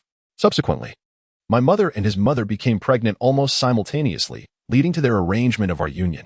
There have been several occasions when I could no longer tolerate him and proposed a breakup. Each time, he would seek out my father to persuade him on his behalf. Thus, our relationship has been maintained. Wu Jifeng inquired, Wanzhou, do you love him? Shen Wanzhou replied, it cannot be termed love, however. Even a dog that wags its tail at you daily evokes some sentiment. Wu Jifeng shook her head. Every family has its own tribulations. I neither wish to intervene in your matters, nor can I. I hope you find happiness. The meal was served. Ding Linfeng shouted from the side. Where is Supervisor Chen? Has he vanished after visiting the restroom? Is he perhaps reluctant to settle the bill? The usually taciturn Qin Tianming remarked. Supervisor Chen earns over 100,000 annually. What is the cost of a meal to him? At that moment, a cacophony erupted from outside, accompanied by cries and reprimands. A group of burly men were encircling Qin Jinhua in the corridor, appearing to be thugs. Dare to bully my woman? You must be seeking death. A dark-skinned, crew-cut brute delivered a fierce kick to Qin Jinhua. I misjudged you. I apologize. Please show mercy. Qin Jinhua had no strength to retaliate and kept pleading for mercy. Do you think you can escape unscathed? Not a chance. Today, not only will I beat you, but I shall also spill your blood. The crew-cut man had no intention of sparing Qin Jinhua. How dare you bully someone indiscriminately? Shen Wanzhou rushed forward, standing defiantly in front of the brute. Who is bullying whom? The crew-cut man asserted confidently. Jinhua, we shall report this to the police for your brazen assault in broad daylight. Shen Wanzhou declared loudly. Do not call the police. Qin Jinhua interjected. The crew-cut man sneered. Call the police? I implore you to do so. The restroom has surveillance footage. Once the police review it, they will uncover whether I am the accuser or you the perpetrator. To bully my woman and then attempt to turn the tables, no way. Today, you shall either bleed, or your girlfriend will be at my mercy. The short-haired man leered at Shen Wanzhou. You're quite the looker, aren't you? Aren't you trying to rescue your boyfriend? How about this? Entertain me for a while, and I'll consider it even. Shen Wanzhou was so furious she could barely speak. You, the man grinned maliciously. It's only fair, isn't it? Your boyfriend groped my girl, so I get to have my fun with you. Seems reasonable. Nearby, several burly men brandished weapons. One even waved a glinting dagger in front of Qin Jinhua. You can either take a stab or let me play with your girlfriend. Choose.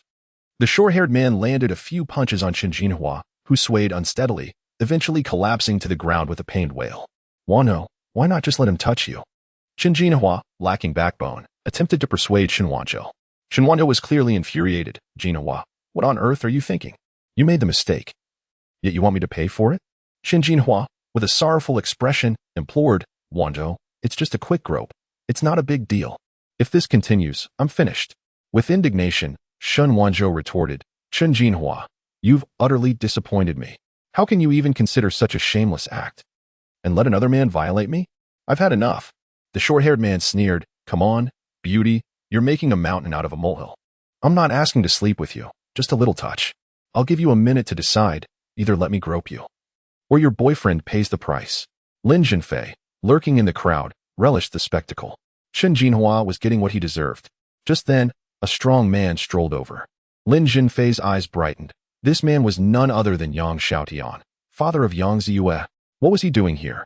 Yang Xiaotian coldly inquired. Dahiden. What is going on?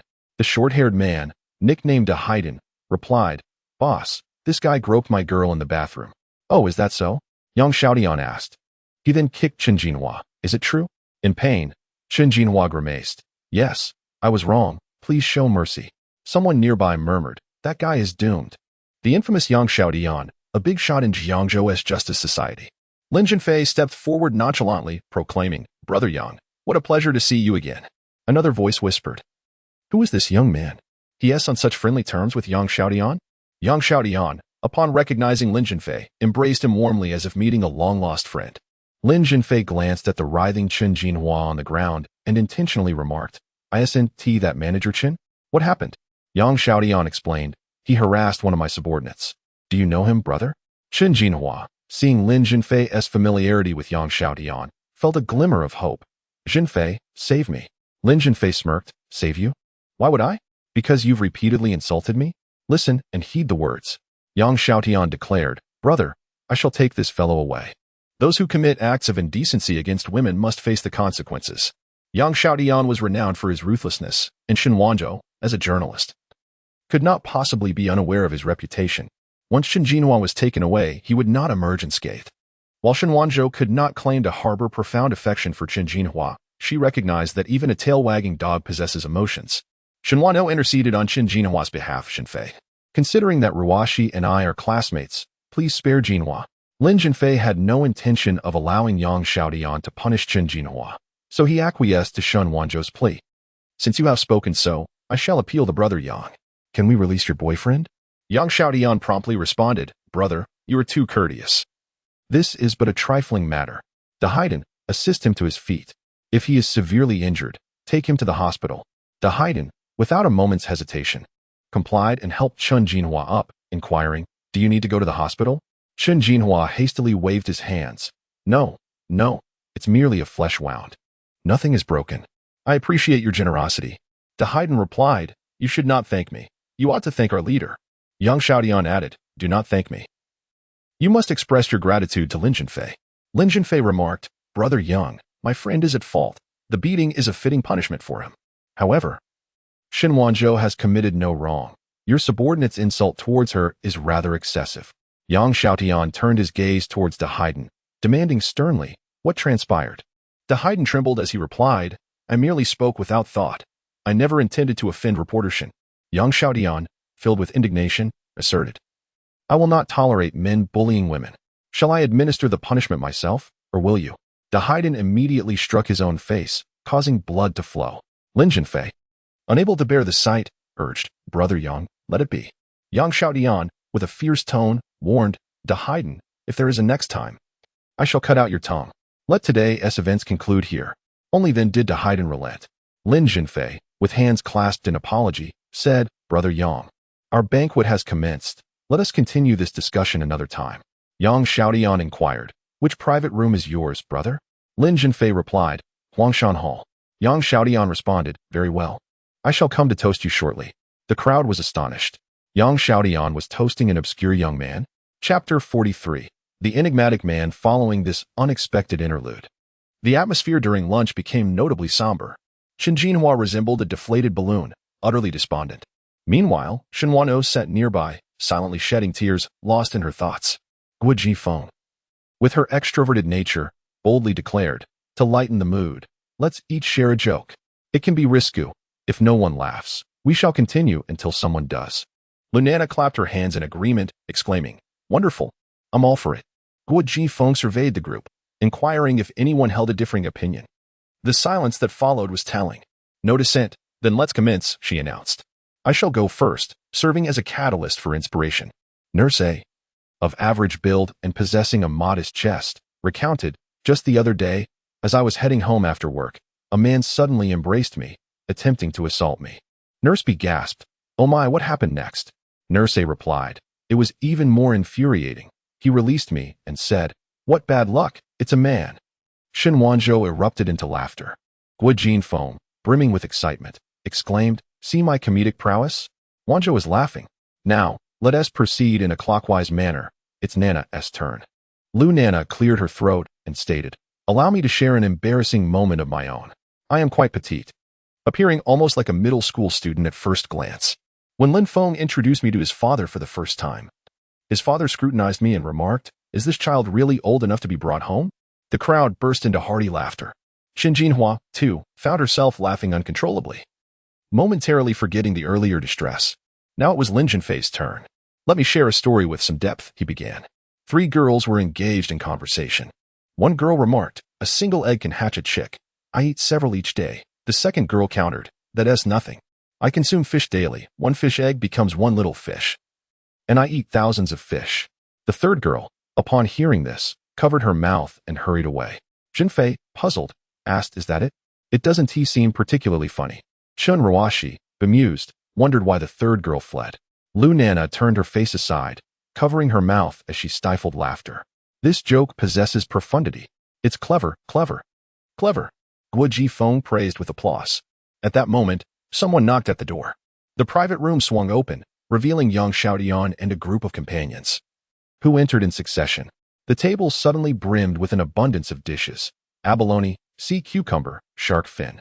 Clearly, these sumptuous offerings were courtesy of Yang Xiaotian. "Brother Zhenfei, I'm here to raise a toast with my comrades," he proclaimed, bowing in respect. "As for you, Brother Zhenfei, I hold a portion of shares in this hotel, and here is a 100,000 yuan hotel recharge card." Yang Xiaotian then presented Lin Zhenfei with a gilded business card, adding, "Present this card to the staff, and your bill will be waived." Lin Zhenfei modestly replied, "My friend, truly, this is unnecessary. I appreciate the gesture." Yang Xiaotian insisted, "Brother Zhenfei, this sounds too formal. You must accept it." With a smile, Lin Zhenfei conceded, "Very well, then I shall graciously accept." As soon as Yang Xiaotian departed, Guo Jifeng erupted with joy. "Ruo Shi, from now on, we can enjoy our meals without worrying about the bill. Your boyfriend is truly remarkable." He is friends with Yang Xiaotian. Ding Lifeng, who had always been a source of trouble, underwent a complete transformation. Ruo Shi has a discerning eye. She has found a hidden benefactor. Chen Jinhua's face turned ashen. Upon exiting the private room, Chen Ruoshi remarked, "Zhenfei, I must say, you are an enigma of a man." Lin Zhenfei smiled faintly. "Is that so?" Chen Ruoshi continued, "A concealed tycoon? Why does Yang Xiaotian hold you in such high regard?" "It's all a mystery." Lin Zhenfei softly hummed. "I soar through the vast sea of time. We have both been wounded by love. I gaze at the narrow entrance of my dreams, and meeting you was the most beautiful accident. One day, the secrets of my heart will be unveiled." This is a song by Sun Ninzi titled Encounter, released in 2003. Chen Ruoshi listened, captivated. "Zhenfei, what song is this? It's so enchanting. How come I've never heard it before?" Lin Zhenfei chuckled. "I was humming it spontaneously, of course. You haven't heard it. Even your improvisation sounds so delightful. Truly impressive. Sing another one. If you hold on to my arm again, perhaps I shall oblige with another." Lin Zhenfei wore a mischievous grin. "You rascal, just trying to take advantage of me." Chen Ruoshi playfully retorted. Yet, despite her words, she entwined her arm with Lin Zhenfei's. At first glance, they appeared to be a couple. "Brother Zhenfei," a girl's voice called out. Lin Zhenfei's heart sank. This scene was caught by Jiang Furong. "Furong, what brings you here? Have you changed jobs?" Lin Zhenfei inquired. "No. The hotel has arranged for me to learn at Jiangzhou Grand Hotel," Jiang Furong replied. "Brother Zhenfei, are you in a relationship?" Her expression was one of disappointment and sorrow. Lin Zhenfei hastily withdrew his arm from Chen Ruoshi's grasp, stammering, "No, it's not like that, Furong. We were just acting. Acting. I don't believe you." Jiang Furong shook her head, her face etched with bitterness, tears brimming in her eyes as she fought to hold back her emotions. Chen Ruoshi felt a blend of complex emotions. When Lin Zhenfei rejected her hand, a pang of loss gripped her heart. Intuitively, she sensed that this girl named Furong harbored feelings for Lin Zhenfei. It seemed Lin Zhenfei reciprocated those feelings as well. Yet could she blame him? Clearly not, for she was not his true girlfriend. "Brother Zhenfei, I've finished knitting your sweater. I'll bring it to you." As she turned, Jiang Furong's tears finally spilled over. She hurried forward, using her sleeve to wipe her eyes, determined to conceal her sorrow from Lin Zhenfei. "Is she really your girlfriend?" Chen Ruoshi fixed her gaze on Lin Zhenfei. He shook his head. "Not really. Yet, it is evident she harbors affection for you." "Indeed. But to me, she is merely a sensible and endearing little sister." Chen Ruoshi fell silent, waiting in place. Jiang Furong approached at a brisk pace. Lin Zhenfei distinctly noticed the traces of tears at the corners of her eyes. Lin Zhenfei smiled and asked, "Furong, have you finished knitting the sweater in just a few days?" Jiang Furong forced a smile, replying, "Brother Zhenfei, I worked on it at night." Lin Zhenfei remarked, "In truth, there is no need to rush. The chilly days are still far off." Jiang Furong added, "I would like to knit you another one, so we can alternate between them." "Brother Zhenfei, would you like to try it on?" "No need. It's evident that it fits perfectly." "Thank you, Furong. Why do you feel the need to thank me?" A hint of sorrow flickered across Jiang Furong's face. "Furong, you stayed up late to knit this sweater. It must have been arduous and exhausting." "Naturally. I must express my gratitude." Jiang Furong was adorned in her work attire, a black skirt paired with a gray blouse. She stood tall, approximately 1.70 meters, with a figure that was perfectly proportioned and a striking beauty that was hard to overlook. A girl of such exquisite charm undoubtedly attracted many admirers, even those with ulterior motives. "Brother Zhenfei, knitting this sweater for you brings me immense joy. I do not find it taxing at all. Jiang Furong lowered her head, somewhat flustered. Furong, I have a few things to attend to. Next time, I shall treat you to a meal to fulfill my promise. A look of delight blossomed on Jiang Furong's face as she exclaimed, All right, Brother Zhenfei. I won't disturb you any longer. As she was about to leave, she suddenly slipped a small note into Lin Zhenfei's hand before hastily departing. The note bore a delicate script, Brother Zhenfei. I like you and wish to be with you for a lifetime. Chapter 44. The power of media. Jiang Furong's personality straddles the line between introversion and extroversion. Although her gaze, demeanor, and the nuances of her words reveal her deep affection for Lin Zhenfei, she has never openly confessed her feelings. Today, compelled by circumstance, she gathers her courage to express her love through a written note. The impetus for this bold action is the emergence of a formidable rival, Chen Ruoxi. If she does not confess now, it may be too late. In her previous life, Jiang Furong had repeatedly professed her love to Lin Zhenfei, only to be gently rebuffed, leading to an irreversible tragedy. In this life, how to navigate her relationship with Jiang Furong presents a pressing dilemma for him. Upon discovering the note written by Jiang Furong, Chen Ruoxi remarked wistfully, Zhenfei, you are truly fortunate. That girl was exceptionally beautiful. Lin Zhenfei responded with a mischievous grin, you are beautiful as well, and possess an even greater elegance. A wealth of knowledge enhances one's charm, which is precisely what Furong lacks. Chen Ruoxi shot him a disapproving glare. You men, feasting at one table while gazing at another pot. Lin Zhenfei defended himself. My relationship with Furong is merely that of siblings. It is not as you imagine. Chen Ruoxi questioned him with concern. Aren't you afraid of hurting Miss Furong? Lin Zhenfei sighed. Of course, I fear causing her pain once more. Chen Ruoxi tilted her head and asked, Once more? Have you already hurt her? Too many words can lead to misfortune. Lin Zhenfei refrained from revealing the truth of his past transgressions against Furong, instead fabricating, not long ago, I caused her to cry. Chen Ruoxi retorted earnestly, Zhenfei. A man should never make a woman weep, regardless of the circumstances. Causing a girl to cry is simply wrong. With a playful smirk, Lin Zhenfei reassured her. Do not worry, I will not make you cry. I shall be very gentle. There was an underlying implication in his words. Chen Ruoxi blushed and exclaimed, Zhenfei, do not speak nonsense. Lin Zhenfei feigned innocence. I am not speaking carelessly. In a hushed tone, Chen Ruoxi remarked, You, with your devious schemes. What? Do you find me undesirable? Do you no longer wish for me to pretend to be your girlfriend? She continued, Zhenfei, I am 3 years your senior. Let us refer to each other as siblings from now on, shall we? No. He replied, You know my sister has been found. What harm is there in having another sister? If you refuse, so be it. Humph. At that moment, Chen Ruoxi received a call from the law firm, notifying her of a pre-trial analysis meeting. She departed, leaving behind a beautiful silhouette. In his past life, Lin Zhenfei was a romantic wanderer, flitting among flowers and spreading affection indiscriminately. In this life, his nature remains unchanged. The question is, having inadvertently wounded many passionate hearts, such as Jiang Furong and Lu Yuyin in his previous life, can he prevent a tragic recurrence? Lin Zhenfei later received a call from the police station, informing him that he would be awarded for his role in apprehending the notorious headshot brother. At the police station, he was celebrated like a star as he entered the venue, where a banner proclaimed the Jiangzhou Bravery and Righteousness Award ceremony. A total of 10 individuals were honored, with Lin Zhenfei receiving the first prize. The leader's address emphasized the imperative of vigorously promoting a new ethos of courage and righteousness, fostering a societal environment that venerates, learns from, and admires heroes. The first prize boasts a monetary reward of 30,000 yuan.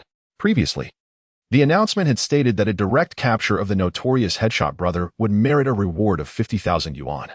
And this sum is now to be honored as well. Lin Zhenfei, therefore, accrued a total of 80,000 yuan in awards.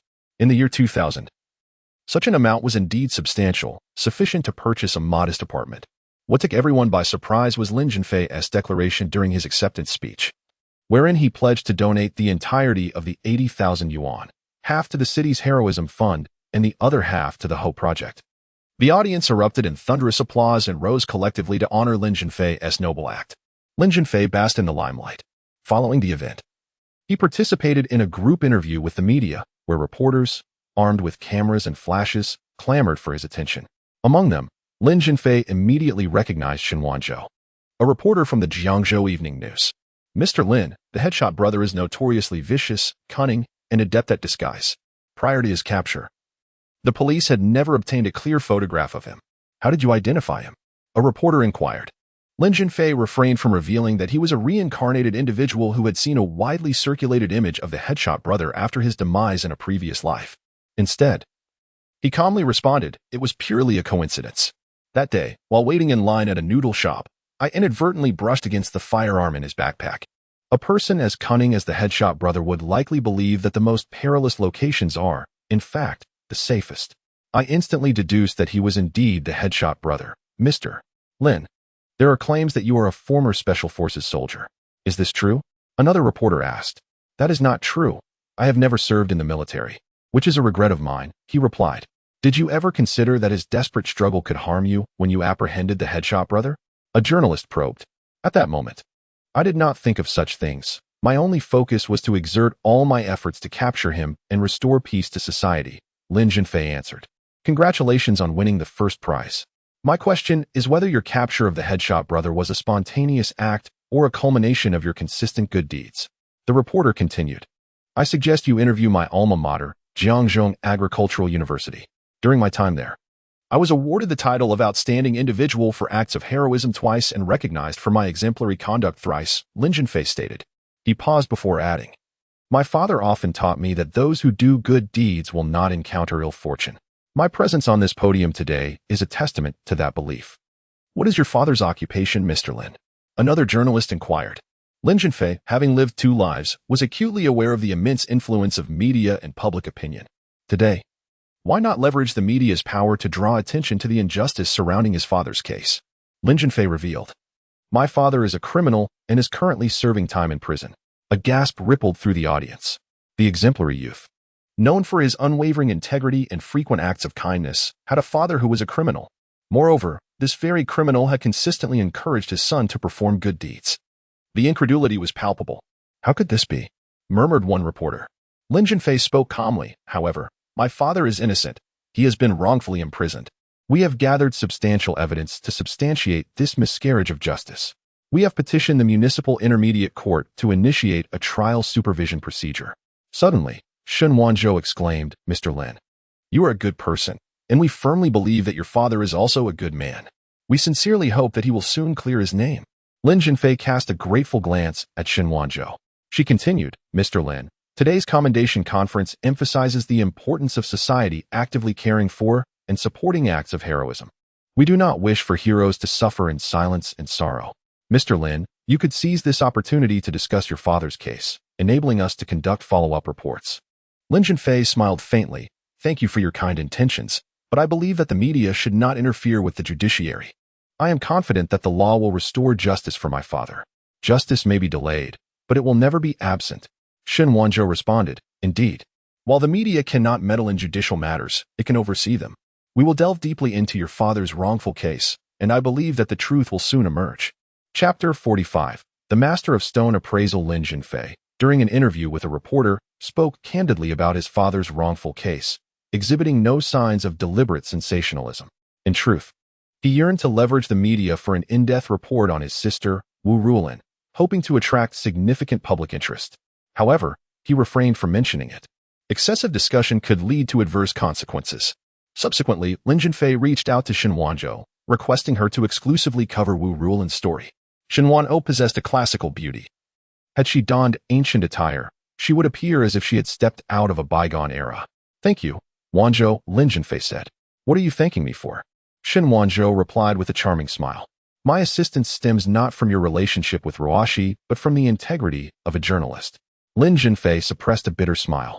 He was hardly the genuine boyfriend of Chun Ruoshi. Zhenfei, I am perplexed. Logically, your family should be in dire straits, yet you seem quite affluent. Did you truly spend 430,000 yuan on mere stones? Chen Jinhua accused my father of swindling money for his son's indulgences. Surely, you do not share that sentiment? Chen Jinhua is nothing but a fabricator. Wanzhou, but Chen Jinhua is your boyfriend. Aren't you siding with him? Just as Shen Wanzhou was about to respond, her phone rang.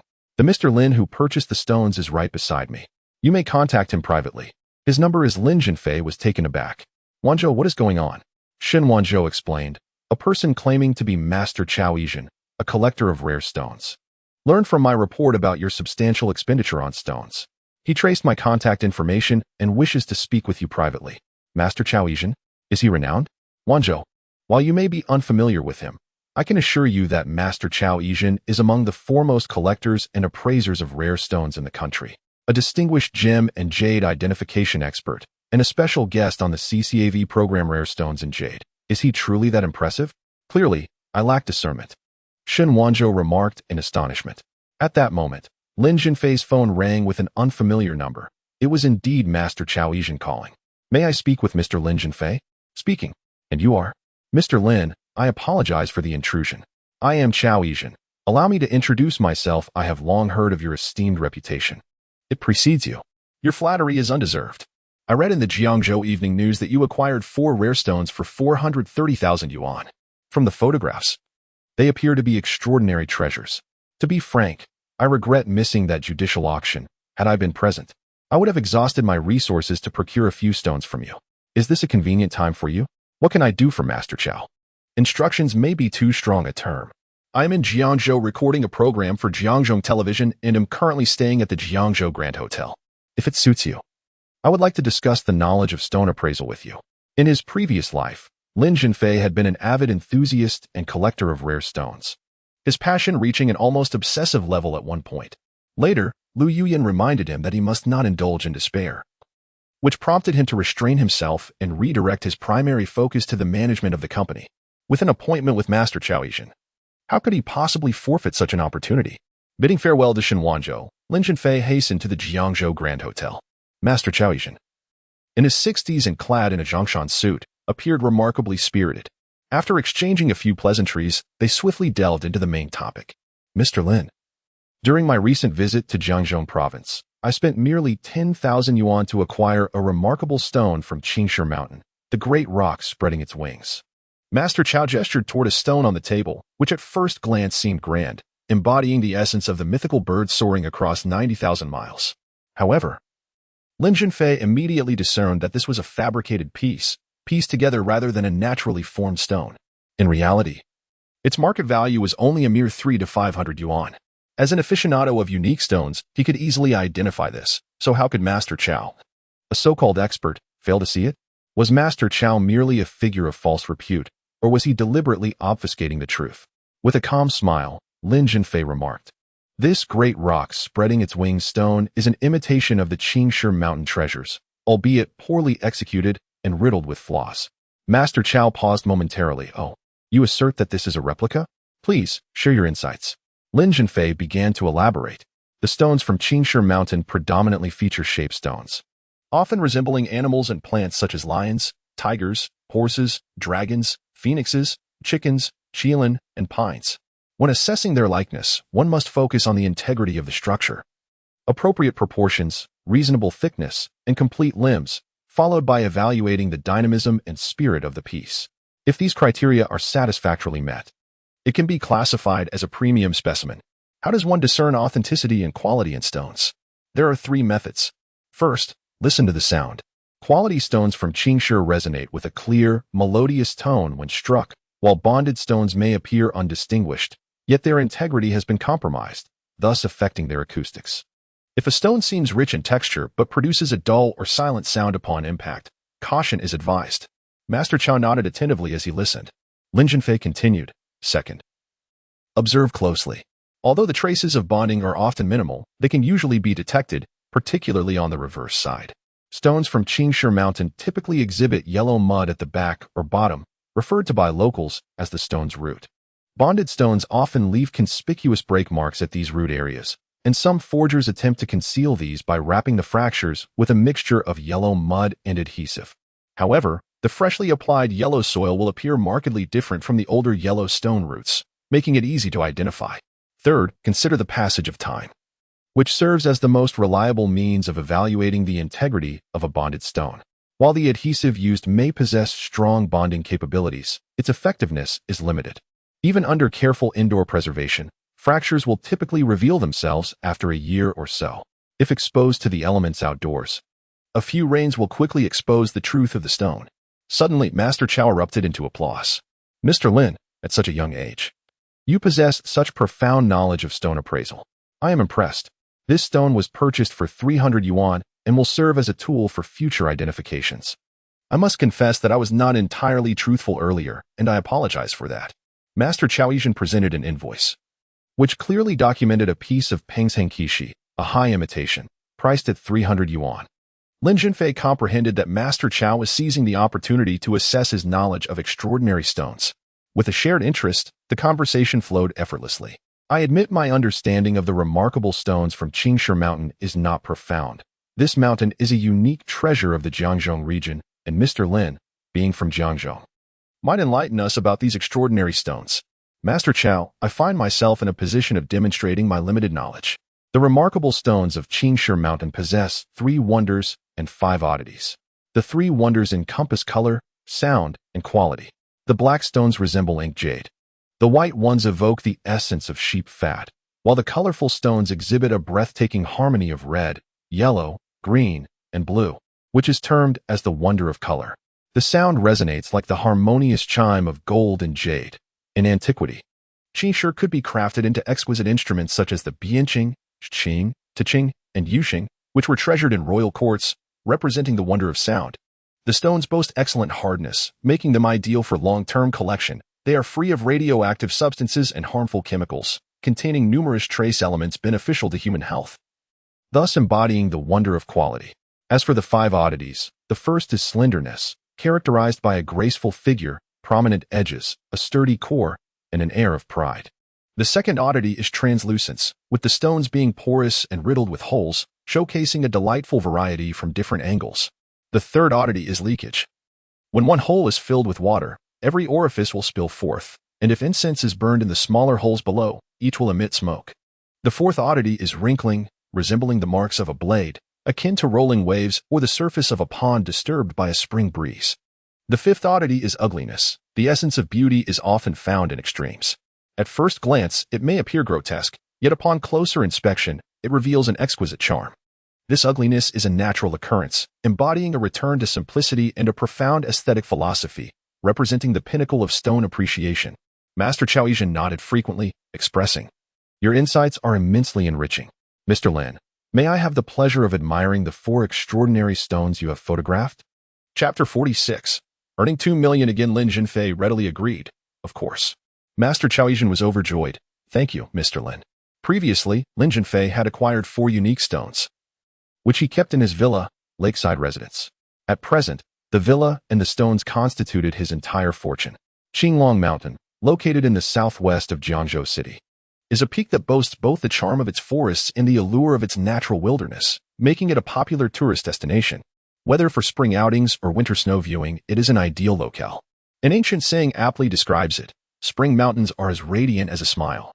Summer mountains lush and dripping, autumn mountains like a mirror adorned, winter mountains bleak and languid. At the foot of Qinglong Mountain lies Emerald Lake.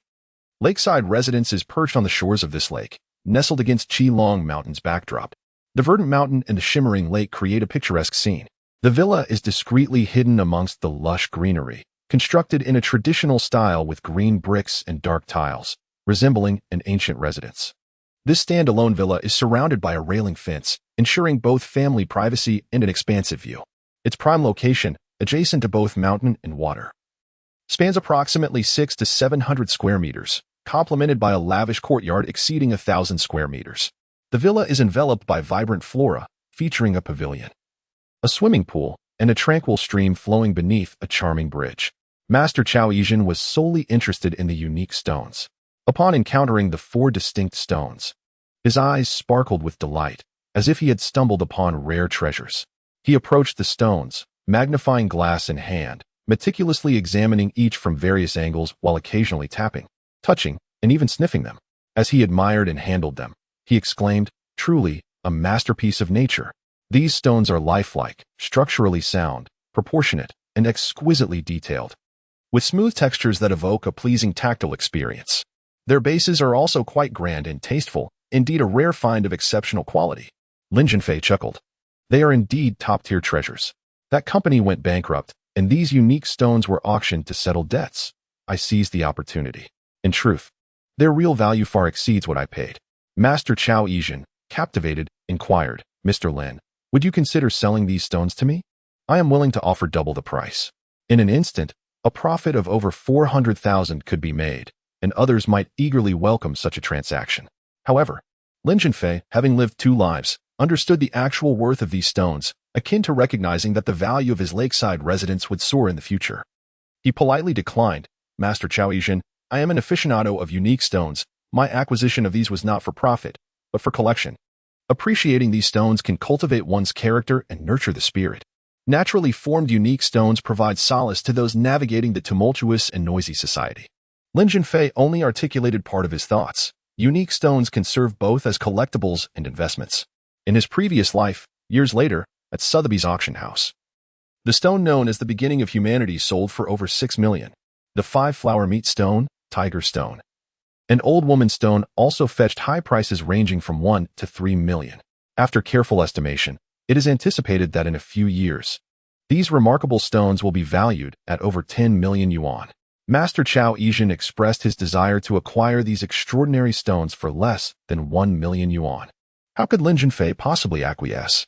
1 million, and I will take them all. Will you sell? Master Chao raised his offer. Lin Zhenfei smiled and shook his head.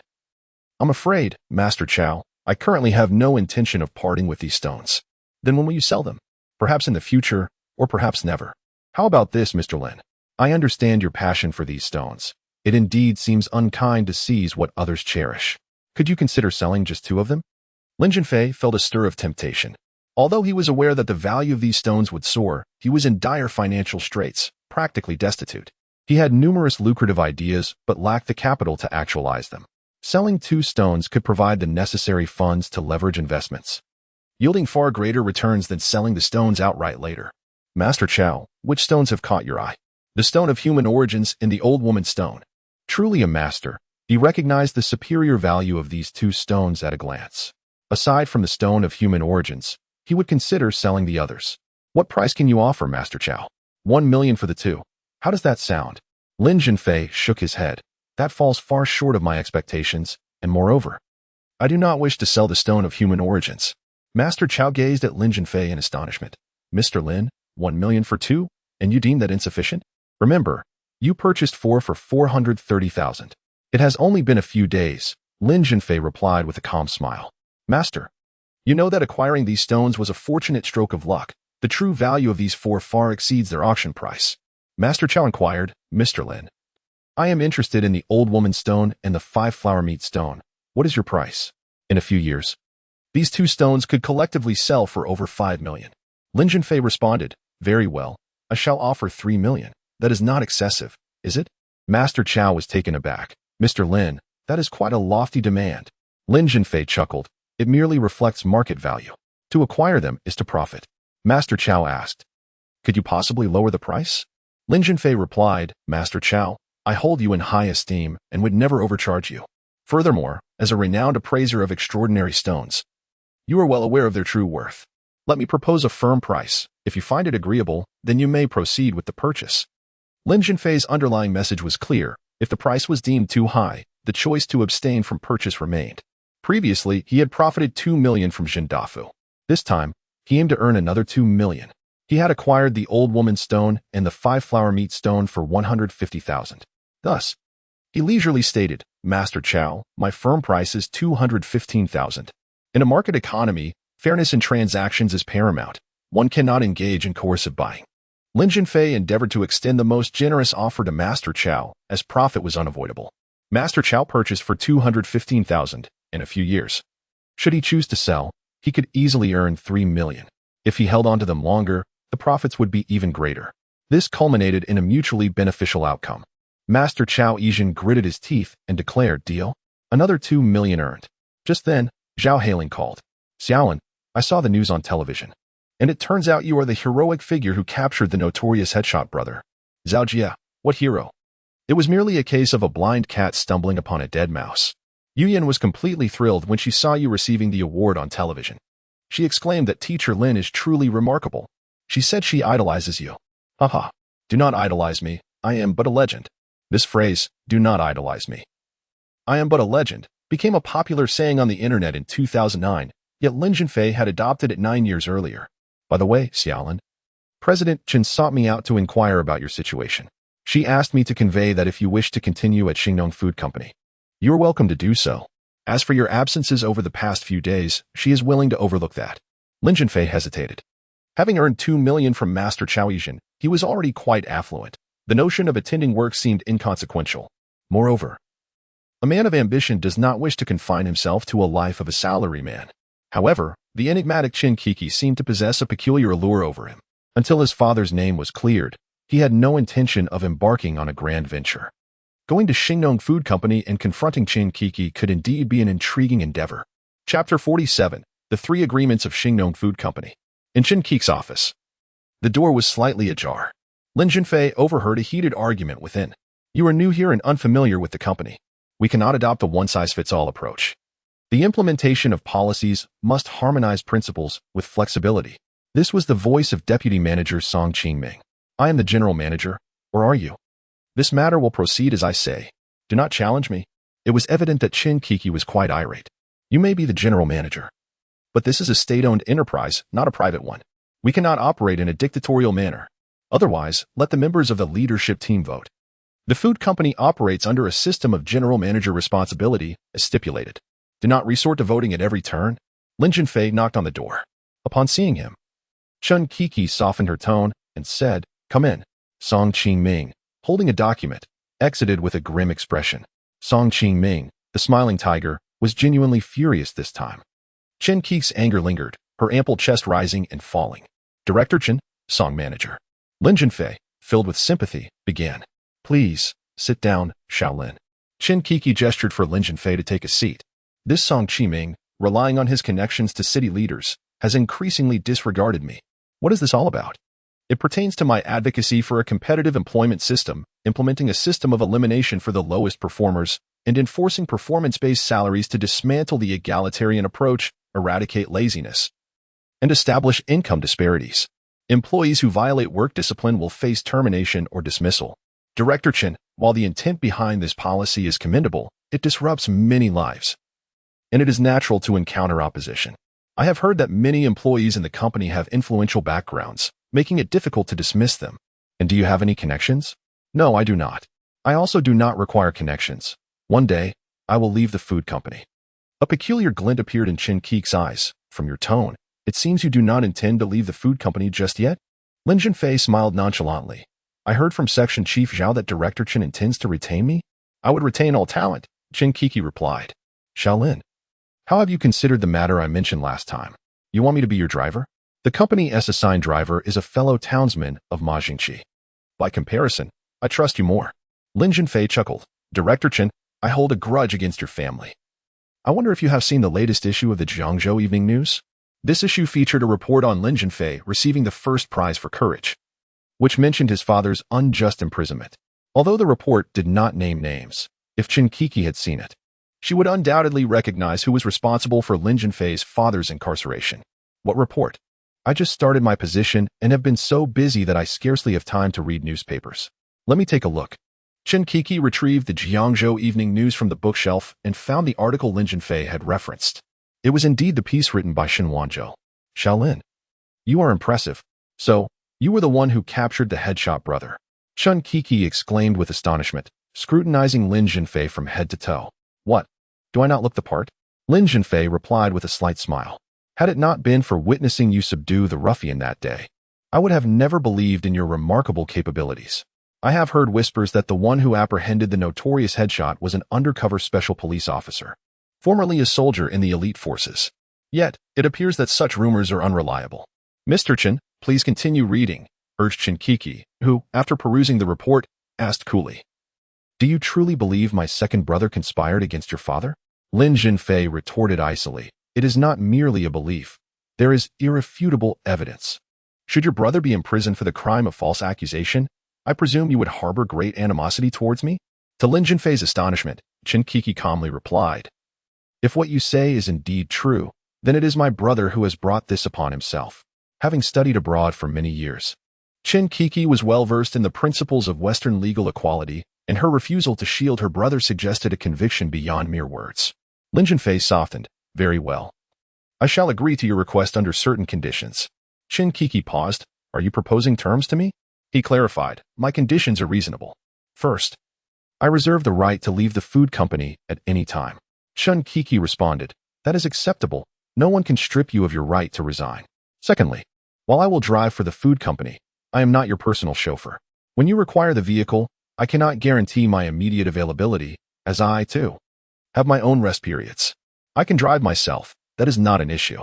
Thirdly, I remain in the comprehensive department and should not be conflated with the driving team. This is a matter of dignity. So, you wish to establish these 3 rules with me? Qin Kiki laughed. I did not expect you to acquiesce.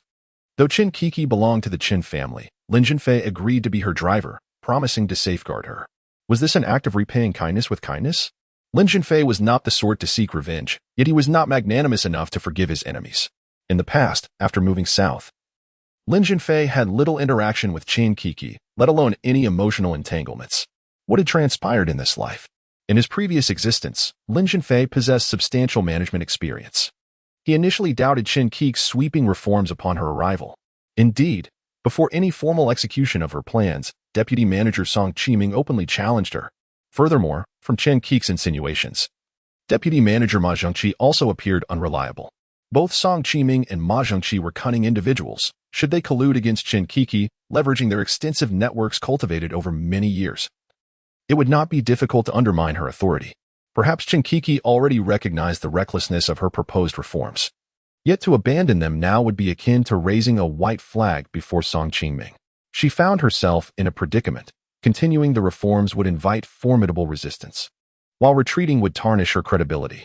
Should he assist her in navigating this treacherous situation, or remain aloof, detached from the fray? Lin Zhenfei had yet to reach a conclusion. Upon returning to the comprehensive department, Zhao Hailing exclaimed exaggeratedly, Isn't this our great hero, Lin Zhenfei? Lin Zhenfei chuckled, Sister Zhao, please do not mock me. Zhao Hailing responded, How could I possibly mock you? Little Lin, you are quite the hidden talent. My daughter Yu Yin has learned that you are the hero who captured the infamous headshot and holds you in such high esteem that she reveres you completely. She remarked on your handsome appearance, profound knowledge, and excellence in English class, even calling you a grand hero. Can you guess what else she said? I don't know. Yu Yin expressed that when she grows up, she wishes to find a boyfriend just like you.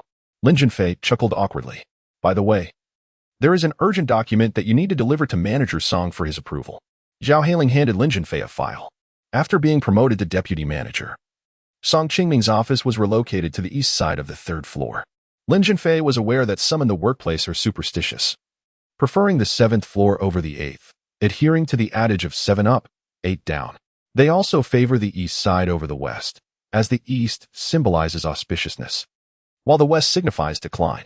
The office door was closed, but voices could be heard from within. At noon, at the Dongchen Hotel, room 520, I await you. This was the voice of Song Qiming. Shu, lower your voice. A woman's voice echoed. Chapter 48. The enchantress who is the woman in this chapter? The voice was too faint for Lin Zhenfei to discern initially. Song Qiming stated, the company will implement a policy of elimination based on performance. Those who receive exceptionally poor evaluations will be dismissed or terminated. From now on, you will oversee the performance assessments while I will ensure their integrity. Do you comprehend my meaning? It was then that Lin Zhenfei recognized the voice belonged to Long Yuding. Long Yuding, strikingly beautiful and seemingly innocent, was multi-talented. How could she possibly be entangled with Song Qiming? Their earlier conversation hinted at an extraordinary relationship. Song Qiming continued, I will decide who to eliminate. I am the manager overseeing human resources and possess the authority to do so without regard for that woman's feelings. One day, I shall ensure her departure. I understand. Long Yuding responded, emerging into view. Lin Zhenfei noticed a button on her white shirt was undone. Is it you? Long Yuding exclaimed, astonished. I came to deliver documents to Manager Song, Lin Zhenfei replied calmly. What did you hear just now? She inquired.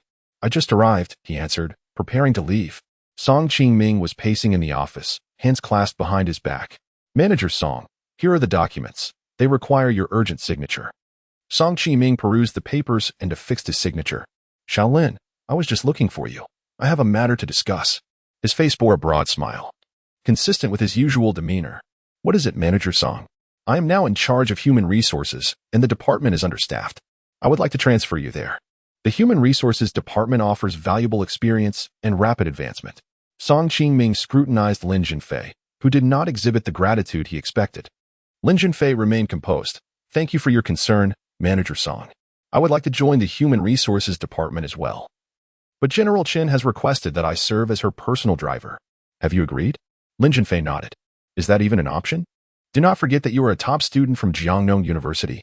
Her request to make you a driver is a means to undermine and humiliate you. I recognized your potential and, under pressure, recruited you to nurture your talents. Shaolin, you must approach her and refuse to belittle yourself as a driver." Lin Zhenfei replied, "No, thank you for your kind intentions, Manager Song. In my previous life, I was severely mistreated by the cunning Song Qingming. Having experienced 2 lifetimes, I understand that the most treacherous individuals are those who hide their daggers behind smiles." Song Qingming's expression darkened immediately. "Shaolin, everyone has their aspirations, and I shall not impose mine upon you. What did you overhear outside?" "I did not hear anything. I had just arrived when Long Yuding left," Lin Zhenfei stated. "Are you sure you didn't hear anything?" Song Qingming persisted. "It seems I only caught a mention of performance assessment," Lin Zhenfei replied. Song Qingming was a cunning old fox. If Lin claimed he hadn't heard anything, it would only arouse suspicion. "Oh, I oversee the Human Resources Department, and the performance evaluation of employees falls under my purview. Henceforth, decisions regarding promotions and demotions, as well as who stays and who leaves, carry my weight. Those who conspire behind my back shall find themselves promptly dismissed." Song Qingming spoke these words with a smile, seemingly casual, yet the warning directed at Lin Zhenfei was unmistakable. Lin Zhenfei scoffed inwardly. "In a previous life, you forced me out, leaving me despondent and directionless. In this life, can you still threaten me? However, for now, I have no intention of confronting Song Qingming, but that day will inevitably arrive. It is prudent to be prepared." Lin Zhenfei resolved to gather evidence of the ambiguous relationship between Song Qingming and Long Yuding, which could prove invaluable at a critical juncture. At the East Dawn Hotel, Lin Zhenfei donned sunglasses, as he did not plan to encounter Song Qingming this time. Su Chenlong had brought along an auxiliary officer. Learning from the previous experience of apprehending Chun Dahu and Han Beibei, Su Chenlong also carried a camera. At the hotel reception, Jiang Furong was engrossed in recording guest information. A bespectacled, genteel middle-aged man leaned forward at the front desk and inquired, "Furong, would you join me tonight for Australian beefsteak? Are you free?" "I'm not free, Chief Mu. My boyfriend and I have plans to shop," Jiang replied. "Furong, you are deceiving yourself. I have inquired thoroughly. You have no boyfriend. Why do you persist in rejecting me?" The man's agitation was palpable. Lin Zhenfei instantly recognized this middle-aged man as Mu Wanshan. In a past life, Mu Wanshan was indeed Jiang Furong's husband. Mu Wanshan held a bureaucratic position with the rank of section chief. He had a son who was currently in high school. During a stay at the hotel, Mu Wanshan became infatuated with Jiang Furong's beauty and relentlessly pursued her, according to the trajectory of their past. After numerous rejections from Lin Zhenfei, Jiang Furong, disheartened by her unrequited love, succumbed to Mu Wanshan's tenacious advances. Mu Wanshan swiftly discarded his aging wife and married Jiang Furong, thus claiming his prize. In their first year of marriage, Jiang Furong was 23, while Mu Wanshan was 42. However, as time passed, Mu Wanshan's volatile temperament and inherent machismo became glaringly apparent. He belittled Jiang Furong for her lack of education and stable employment, often resorting to verbal and physical abuse. Jiang Furong fell into a deep depression and tragically took her own life at the age of 28, leaving behind a 3-year-old son. In this life, even if I cannot reciprocate Jiang Furong's affections, I shall not allow her to marry the scoundrel Mu Wanshan. Jiang Furong looked up and immediately recognized Lin Zhenfei, her face lighting up with excitement as she exclaimed, "My boyfriend is here." "Furong, what is happening?" Lin Zhenfei inquired. Jiang Furong cast a quick glance at the man. Her expression flustered. "He asked me to dinner." With a stern countenance, Lin Zhenfei addressed Mu Wanshan. "Chief Mu, please conduct yourself with dignity. Do not continue to harass Jiang Furong. Otherwise, I shall report you to your superiors." Mu Wanshan retorted defiantly, "I am not harassing Jiang Furong. I merely invited her to dinner." "Who are you?" Lin Zhenfei replied coldly. "Who I am is inconsequential. What matters is that you must recognize your identity as a married man." Jiang Furong seized the opportunity to say, "Mu Section Chief, this is my boyfriend. If you continue to invite me to dinner, it might lead to misunderstandings." Mu Wanshan left in a huff. "Furong, this married man has repeatedly harassed you? Why haven't you firmly rejected him?" Jiang Furong looked helpless, replying, "Zhenfei, in our service industry, We have regulations that prevent us from being rude to customers for fear of complaints. Su Qianlong nudged Lin Zhenfei with his elbow, saying, Da Fei, your confidentiality is commendable. You've hidden such a beautiful girlfriend from your brothers. Jiang Furong's cheeks flushed crimson as she lowered her head, nervously fiddling with her fingers. Lin Zhenfei neither confirmed nor denied, skillfully diverting the conversation. Furong, could you please check which guest is staying in room 520? Jiang Furong quickly found the information. Song Qiming. He has rented it by the hour. By the way, I remember now, he is short, plump, with small eyes, a flat nose, and a balding head. Was he alone? She added. I didn't notice that. Lin Zhenfei inquired of Su Qianlong, should we send the staff to room 520 directly? Or should they first investigate under the pretense of delivering fruit? Let us have the staff investigate first, if the woman isn't there and we barge in. It would only alert them and ruin our efforts. At that moment, Lin Zhenfei caught sight of Long Yuting in the distance, wearing sunglasses and gliding gracefully towards them. With her designer bag slung over her shoulder and her gaze focused ahead, she possessed an extraordinary aura as she headed straight for the elevator. Her demeanor suggested a seasoned dater, utterly devoid of the caution and fluster of a novice. How could such a pure and charming girl willingly be with Song Qiming? A beauty, yet a thief of innocence? Nevertheless, drawing from Lin Zhenfei's rich life experiences, it was not surprising. Some girls who appear innocent may lead lives of chaos, while others who seem free-spirited may possess a deeply traditional core. Chapter 49, Capturing the Moment in Room 520 of the Dongchen Grand Hotel. Song Qiming paced back and forth in his pajamas. A series of knocks echoed through the door. Suddenly invigorated, he rushed to the entrance. Peering through the peephole, he beheld the enchanting Long Yuting, whom he had longed for. He flung open the door and embraced her tightly. Little Long, I've missed you dearly, Song Qiming exclaimed, enveloping her in his arms. Long Yuting, taller than Song Qiming by half a head, made their embrace somewhat comical. Qiming, have you bathed? Long Yuting did not shy away. Yes, all is ready, just awaiting the right moment, he replied, his hand slipping into the collar of her blouse. Qiming, you are quite impatient. Long Yuting chuckled softly. How could any man remain composed in the presence of such a beautiful woman? He grinned mischievously. You, sitting up there on your pedestal, appearing dignified, are nothing but a rogue at heart. And you, looking so pure and ethereal, like a fairy fallen from grace, are quite the temptress at your core. Am I a temptress? I am merely fragrant. I am enveloped in a delightful aroma. Indeed, it is exquisite. The French perfume you gifted me just 2 days ago is enchanting. My apologies. Darling, it is fragrance, not temptation. Truly delightful. The perfect blend of body scent and perfume. Song Qiming inhaled greedily. Long Yuting laughed lightly, then exaggeratedly remarked, Qiming, be gentle. Your hands are hurting me. You men have no sense of cherishing beauty. Song Qiming withdrew his hand. Little Long, shall we get to the point? Why the rush? This is not our first encounter. Yet, this is only our second time. The last was merely 3 days ago. These days have felt like years. I could hardly wait to seize you in the office. Aren't you worried about your wife finding out about your infidelity? Song Qiming scoffed dismissively. Humph, that yellow-faced woman does not intimidate me. I intend to divorce her and marry you. I have no desire to wed you. Long Yuting playfully retorted. By the way, Qiming, do you think there's hope in ousting General Qin? Of course, there is hope. Let me tell you, my classmate has just been promoted to deputy mayor. In this day and age, as long as you have connections, even the most incompetent can rise through the ranks, especially since I am quite capable. Self-praise is no praise at all. I merely speak the truth. Whether Chen Kiki stays or goes is of little consequence. I plan to collaborate with Ma Zhengqi to undermine her authority and force her departure. A mere woman thinks she can contend with me. Experience prevails. Qiming, is Ma Zhengqi truly indifferent to desires? Other men gaze at me with longing, wishing to undress me on the spot. Yet Ma Zhengqi never looks my way. Is there something physiologically amiss? I understand Ma Zhengqi. He is greedy for wealth, not for women, and he has a penchant for collecting jewels and jade. Qiming, you are both avaricious and lascivious. After knowing me for just a few days, you lured me into your bed. How wicked.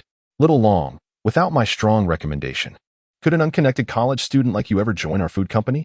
Only 2 types of individuals can gain entry into our company. Those with connections and graduates from prestigious universities, much like Lin Zhenfei. I understand the difficulty of entering. Hence, I have devoted myself to you. You must fulfill your promise. Do not deceive me. I assure you, once the 6-month probation period concludes, I shall promote you to the position of Deputy Director of Human Resources with future prospects of advancing to director. Qingming, you are truly benevolent. Xiaolong, a young talent like you deserves to be elevated. With that, the atmosphere shifted abruptly. The door swung open unexpectedly. Who is it? Song Qingming, kneeling on the bed, turned to see two men bursting in, one brandishing a camera. Click, click. The camera's flash illuminated the room incessantly. Long Yuting hurriedly wrapped herself in the blanket. However, it was too late. The moment had been captured. Su Chenlong presented his police badge, stating with gravity, "We are from the East City Police Station. We received a report from the public regarding illicit activities in room 520. We are here to conduct an inspection. Please cooperate." Officers. You are from the East City Police Station? I know your chief. Allow me to make a call, Song Qiming said, his face adorned with a smile. We are acting in accordance with the law. It is futile to contact our director. Su Chenlong retorted angrily. Cuff him. He commanded the accompanying officer. Immediately shackled. Song Qingming panicked. Officer, you have the wrong person. I am not engaging in prostitution. We are merely having an affair, which is not illegal. An affair, you say? Su Chenlong delivered a light slap to Song Qiming. I dare not speak, he replied. Do you have a wife? Yes, no, yes, came the stammered response. Is it yes or no? State your name. Officer, my wife and I have no feelings left. We are in the midst of a divorce. Having a wife or not makes no difference. Spare me, and I will give each of you 2,000 yuan for your trouble. Su Chenlong scoffed, attempting to bribe me? Using sweet words to bombard me? Not a chance. We shall commence the interrogation now. The auxiliary officer opened Song Qingming's briefcase, revealing business cards, identification, bank cards, shopping vouchers, as well as condoms, a massager, party drugs, and women's lingerie, but not a single document of significance. He identified himself as the deputy manager of Xingnong Food Company. Su Chenlong, holding the business card, declared sternly, moral decay and a depraved lifestyle, how can someone like you infiltrate the ranks of state-owned enterprises? Song Qiming, I shall expose you to the media and report you to the disciplinary committee. Your days of comfort are numbered. Issues of conduct can escalate, and if this matter grows, even divine intervention won't save you.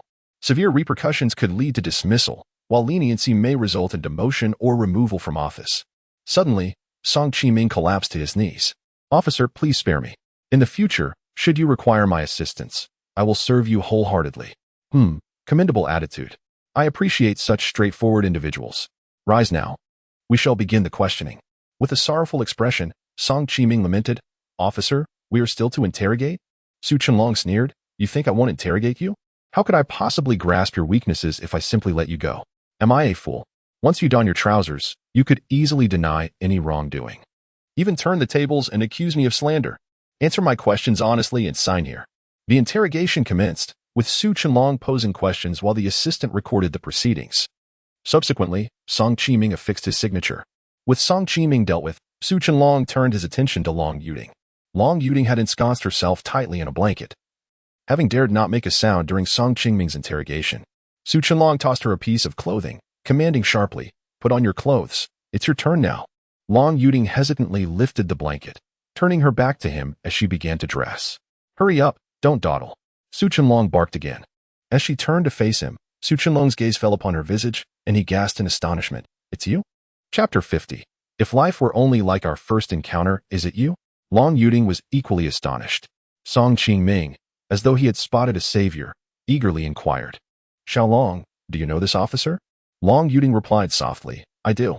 Song Qiming, filled with delight, exclaimed, having an acquaintance makes matters easier. Since you know this officer, let him release us. Long Yuting tentatively asked, Officer Su, can you let me go?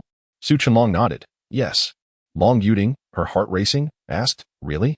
Su Chenlong replied, on the condition that you assist me in completing the interrogation record. Song Qiming, disheartened, said, Officer Su, considering your acquaintance with Xiaolong, could you perhaps show some leniency? Su Chenlong reprimanded, I never said I was going to arrest you. Infidelity is not illegal, as you well know. We have no authority to detain you. Song Qiming hastily added, Officer Su, what I meant was, it would be best if no records or photographs were kept. I have 10,000 yuan in my bank account. The password is 66s. Consider it your service fee. Shut your mouth. Do not attempt to corrupt us. Must I repeat myself? Su Chenlong bellowed.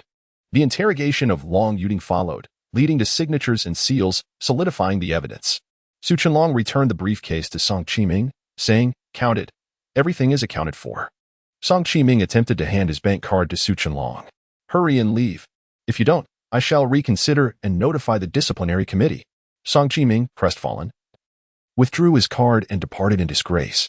The day had been fraught with shock. Not only was his physiological state likely affected, but retaining his deputy manager position would be challenging unless this matter remained confidential. Long Yuting, head bowed, was about to exit when Su Qianlong called her back. The auxiliary officer discreetly left and closed the door behind him. "Yuting, I never expected it to be you. Had I known, I would have never come. Do you understand?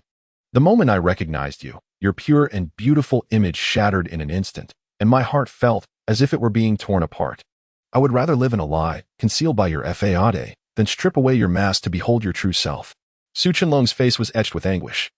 "I am sorry, Qianlong. I know you have feelings for me, but I truly am not suitable for you. I am unworthy of you. My body is too tainted. You are a good man, and a good woman will love you. Yuting, is it any wonder you have repeatedly rejected me? Is this the reason? Qianlong, my purity was merely a charade. I am nothing but a masquerader. When I turned 18, with a cry of anguish, my innocence was lost forever. Has someone harmed you?" Long Yuting shook her head. "No, it was my own choice. In pursuit of money, shortly after the college entrance examination, I sold my virtue for 5,000 yuan. For your mother's medical treatment? Yes, you know my family is impoverished. My father is frail and adding to our misfortune. My mother was diagnosed with uremia in her first year of high school. With no funds for a kidney transplant, she relies on dialysis to survive. My life was given by my mother. For her sake, what is selling myself? Yuting, many things in this world lack a clear right or wrong. Yet I fail to comprehend. How could you possibly associate with someone as repugnant and loathsome as Song Qiming? Qianlong, to be frank, apart from Song Qiming, I have shared my bed with numerous men, not out of affection but merely for financial gain. Few are aware of the grotesque and sordid soul concealed beneath my seemingly pure and radiant exterior." Long Yuting suddenly choked back tears. "Qianlong, as a mere college student, could I ever secure a position in a state-owned enterprise without selling my beauty? Song Qiming has provided me with a respectable job and promised me advancement. I can almost glimpse the dawn of success and glory for my family. What can I offer him? Only my exquisite body." Su Qianlong's eyes brimmed with tears as he murmured, "Yuting, it's no wonder you have repeatedly rejected my affections. I presumed you found me unworthy, yet it seems, no, Qianlong. You are mistaken. I hold deep feelings for you. I care for you immensely. You are so attentive and concerned for me. But, can someone as tainted as I truly possess the right to love you? Absolutely not. I am far too sullied." Long Yuting wept profusely. Su Qianlong, with tear-streaked cheeks, sighed, "Ah, if only life could remain as it was upon our first encounter." Memories surged forth. For years prior, Su Qianlong was a freshman in the police academy. Enthusiastic about public service and blessed with a favorable family background, he participated in the school's mentorship program. His mentee was Long Yuting, who was then in her final year of high school. Upon first meeting Long Yuting, he was captivated by her innocent and striking beauty. Clad in a faded dress with a bow, she resembled a lovely fairy. However, youthful naivety led him to keep his feelings buried deep within. Long Yuting was accepted into a vocational college in Jiangzhou. During Su Qianlong's second year, Long Yuting commenced her studies as a freshman. On one occasion, while delivering her living expenses, Su Qianlong mustered the courage to confess his feelings. Unexpectedly, Long Yuting flatly declined.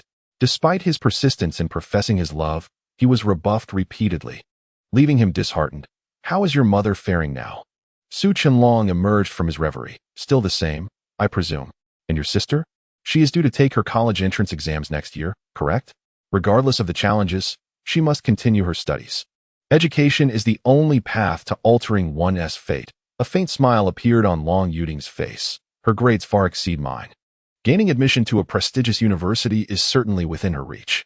Regardless, I shall ensure she does not drop out." Su Qianlong nodded. "Indeed, should any difficulties arise, do not hesitate to seek my assistance." "No need, I still possess some savings. Your generous support over the years has been more than sufficient. Are you currently residing in the company dormitory?" "No, I am living with my cousin. She is a lawyer and has purchased a 2-bedroom apartment, allowing me to occupy one of the rooms. I have a house that remains unoccupied. You could move in there if you wish." "No, thank you." Suddenly, Su Qianlong impulsively embraced Long Yuting. "Yuting, let the past remain in the past. Let us forget and start anew. I promise never to mention your past again. Will you promise me that?" gazed blankly at. She shook her head, saying, "Even if you overlook my past, I can never forget it. My body is too tainted. Many men, as long as they have wealth, can possess my body. You are a good person, an exceptional individual, and there will surely be remarkable girls waiting for you. Please forget about me, I beg you." Suddenly, violently tore open's clothing. She offered no resistance whatsoever. On the walls of the room, two faint shadows intertwined, rising and falling in a tumultuous dance. The large bed shook violently, causing the glass water cup on the bedside table to tremble slightly, slowly sliding towards the edge. At last, in a breathtaking moment, it crashed heavily onto the floor. Chapter 51. A precious gift. After Su Chenlong ascended the stairs, Jiang Furong escorted Lin Zhenfei to tour her dormitory. The workers' dormitory was rather modest, with a single room containing 4 sets of bunk beds, creating an atmosphere of considerable congestion. Fortunately, there was a restroom and a shower facility. Within the room, a young girl was perusing a yellowed magazine. "Furong, who is this?" the girl inquired with a playful glance at Lin Zhenfei. "This is my brother Zhenfei," Jiang Furong replied, her face radiating happiness. "Xiaoping, working the night shift today?" The girl, named Xiaoping, nodded in affirmation. She appeared to be around 16 or 17, her slender frame suggesting she had yet to fully mature. "I'm heading out to buy something. You two chat," Xiaoping teased Jiang Furong with a mischievous wink, intentionally leaving the door ajar to allow for a moment of privacy between them. "Brother Zhenfei, this is my bunk," Jiang Furong said, indicating her spot, which was tidily arranged on the lower level by the window. "This room accommodates 8 people? 7, actually. One bunk is reserved for luggage. That is quite cramped. It's manageable. One gets accustomed to it," she replied. "Brother Zhenfei, do you have a dormitory at the food company?" "Yes, a double room.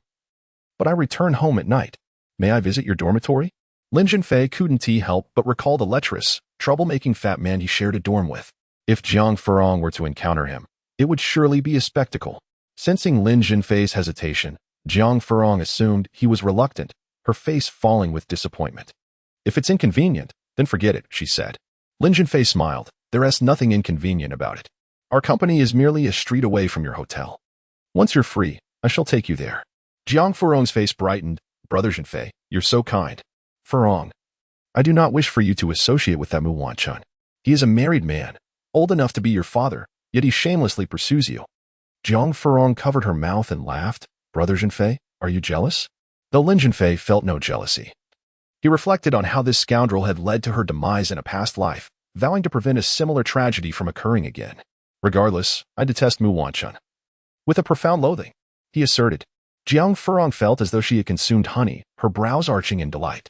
"Brother Zhenfei, in truth, many boys are pursuing me," she confessed, her shyness palpable. "Oh, many boys are after you?" Lin Zhenfei was not surprised. It would indeed be odd if a girl as beautiful as Jiang Furong went unadmired. "Yes, there are doctors, private business owners, and even mid-level managers from our hotel." "Well, do you have a preference among them?" Suddenly, Jiang Furong dove into Lin Zhenfei's embrace, playfully punching his chest with her soft fists. "Brother Zhenfei, you're so naughty. Knowing full well who I have feelings for, yet still asking." In that intimate moment, with beauty in his arms, Lin Zhenfei felt himself teetering on the brink of surrendering to Jiang Furong's tender allure. He cradled her face in his hands, examining her exquisite features closely. An overwhelming impulse to kiss her surged within him. Jiang Furong shyly closed her eyes, awaiting the arrival of a sacred moment. However, someone unceremoniously unlocked the door with a key. In broad daylight, flirting ought to be conducted behind a locked door, should it not? A woman, somewhat attractive and heavily made up, approached. In a fluster, Jiang Furong extricated herself from Lin Zhenfei's embrace, her heart racing as though a small deer were bounding within her chest. "Sister Wang, aren't you on the day shift today?" Jiang Furong inquired. Wang Yin responded curtly, "Furong, did I interrupt something good?" Furong's cheeks flushed crimson. "No, Sister Wang." Wang Yin appraised Lin Zhenfei from head to toe, remarking, "This young man is quite handsome. Furong, you ought to move out. It's rather inconvenient to conduct affairs in the dormitory." After taking her belongings, Wang Yin exited the dormitory. It was over. Wang Yin had a penchant for gossip and embellishment. It wouldn't be long before the entire hotel was aware of their affair. "Furong, are you frightened?" "Not at all," she retorted. "In fact, it's better this way. It quells many people's aspirations.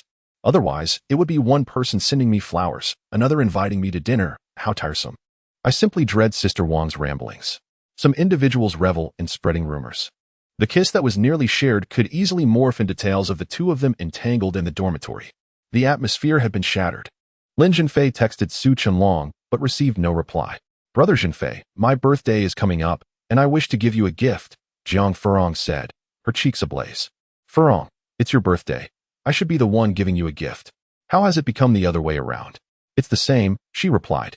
Lin Zhenfei inquired curiously, what kind of gift do you wish to bestow upon me? Jiang Furong smiled mischievously. I want to tell you.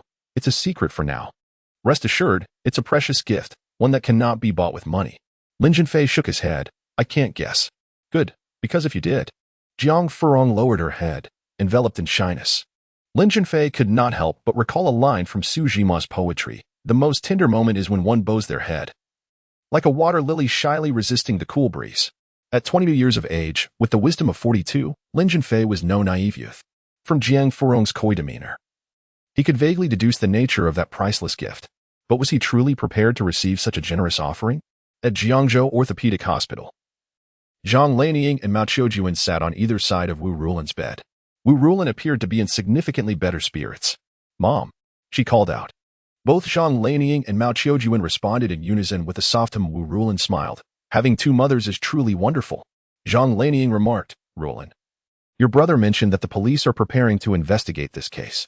Mao Qiujuan added, these past few days, I've visited the police station, the Women's Federation, and various government departments.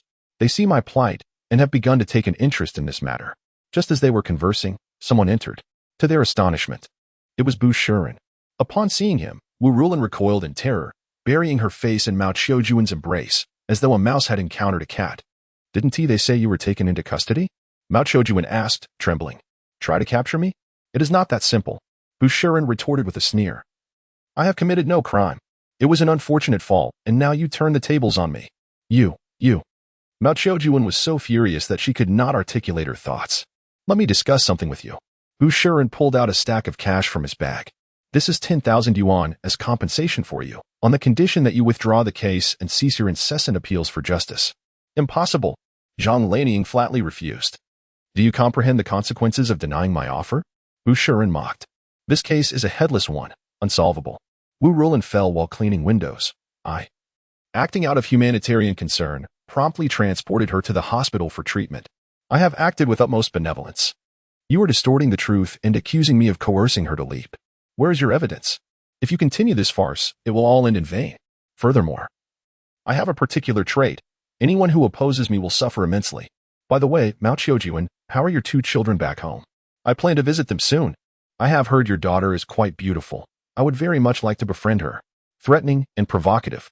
Just as Bu Shiren reveled in his triumph, Lin Zhenfei arrived. Defei, this is Bu Shiren. He just threatened us, demanding we withdraw the case. Upon seeing her son, Zhang Lanying was both startled and elated. When enemies meet, the tension is palpable. Lin Zhenfei seized Bu Shiren by the collar. Do you believe I'll throw you out the window? Zhang Lanying hurriedly pulled Lin Zhenfei back, fearing a rash decision could lead to disaster. Although Lin Zhenfei was enraged, he was mature and not a reckless youth. Even if Bu Shiren were a condemned criminal, he had no right to take his life. That is a fundamental legal principle. Bu Shiren, undeterred, retorted, you're still too inexperienced to challenge me, anger me, and you want to see the sun rise tomorrow. Lin Zhenfei, filled with murderous intent, was about to strike, but Zhang Lanying firmly restrained him. Leave. Lin Zhenfei shouted in fury. Bu Shiren slinked away. At that moment, Chen Ruoshi called. Zhenfei, after your father's case was exposed by the media, provincial leaders have issued directives, insisting that it be handled swiftly based on facts and legal standards. The retrial will commence tomorrow. Chapter 52. Lin Haiyang's release from prison. Lin Zhenfei eagerly inquired. What are the chances of a retrial resulting in a not guilty verdict? Chen Ruoshi replied, 90%. Overcome with excitement, Lin Zhenfei expressed his gratitude. Thank you, Ruoshi. She responded, do not thank me. Rather, extend your gratitude to Vice President Liu Jiankong. The swift establishment of your father's case and the subsequent leadership directives for a retrial are largely due to his efforts. You have also contributed significantly, Lin Zhenfei interjected. That is merely my profession. President Liu upholds a profound belief in the law and champions the gates of justice, which is truly admirable. He embodies the conscience of a legal professional. I have only mentioned my father's case to him once. Despite no favors exchanged, his achievements are remarkable. President Liu enjoys an excellent reputation, possesses profound legal knowledge, and holds great respect for lawyers, making him highly esteemed in the legal community. By the way, have you seen Long Yuting these past few days? I did not take notice. What has happened to her? She has left, leaving behind a note. And we are unable to reach her now. What did the note say? It contained but a single line. Cousin, I have departed for an unfamiliar city. Do not worry about me. Thank you for your concern. A heavy sense of guilt enveloped Lin Zhenfei. Long Yuting's departure was intricately linked to him. Had he not seized evidence against Song Qiming, Long Yuting would not have been ensnared in this turmoil.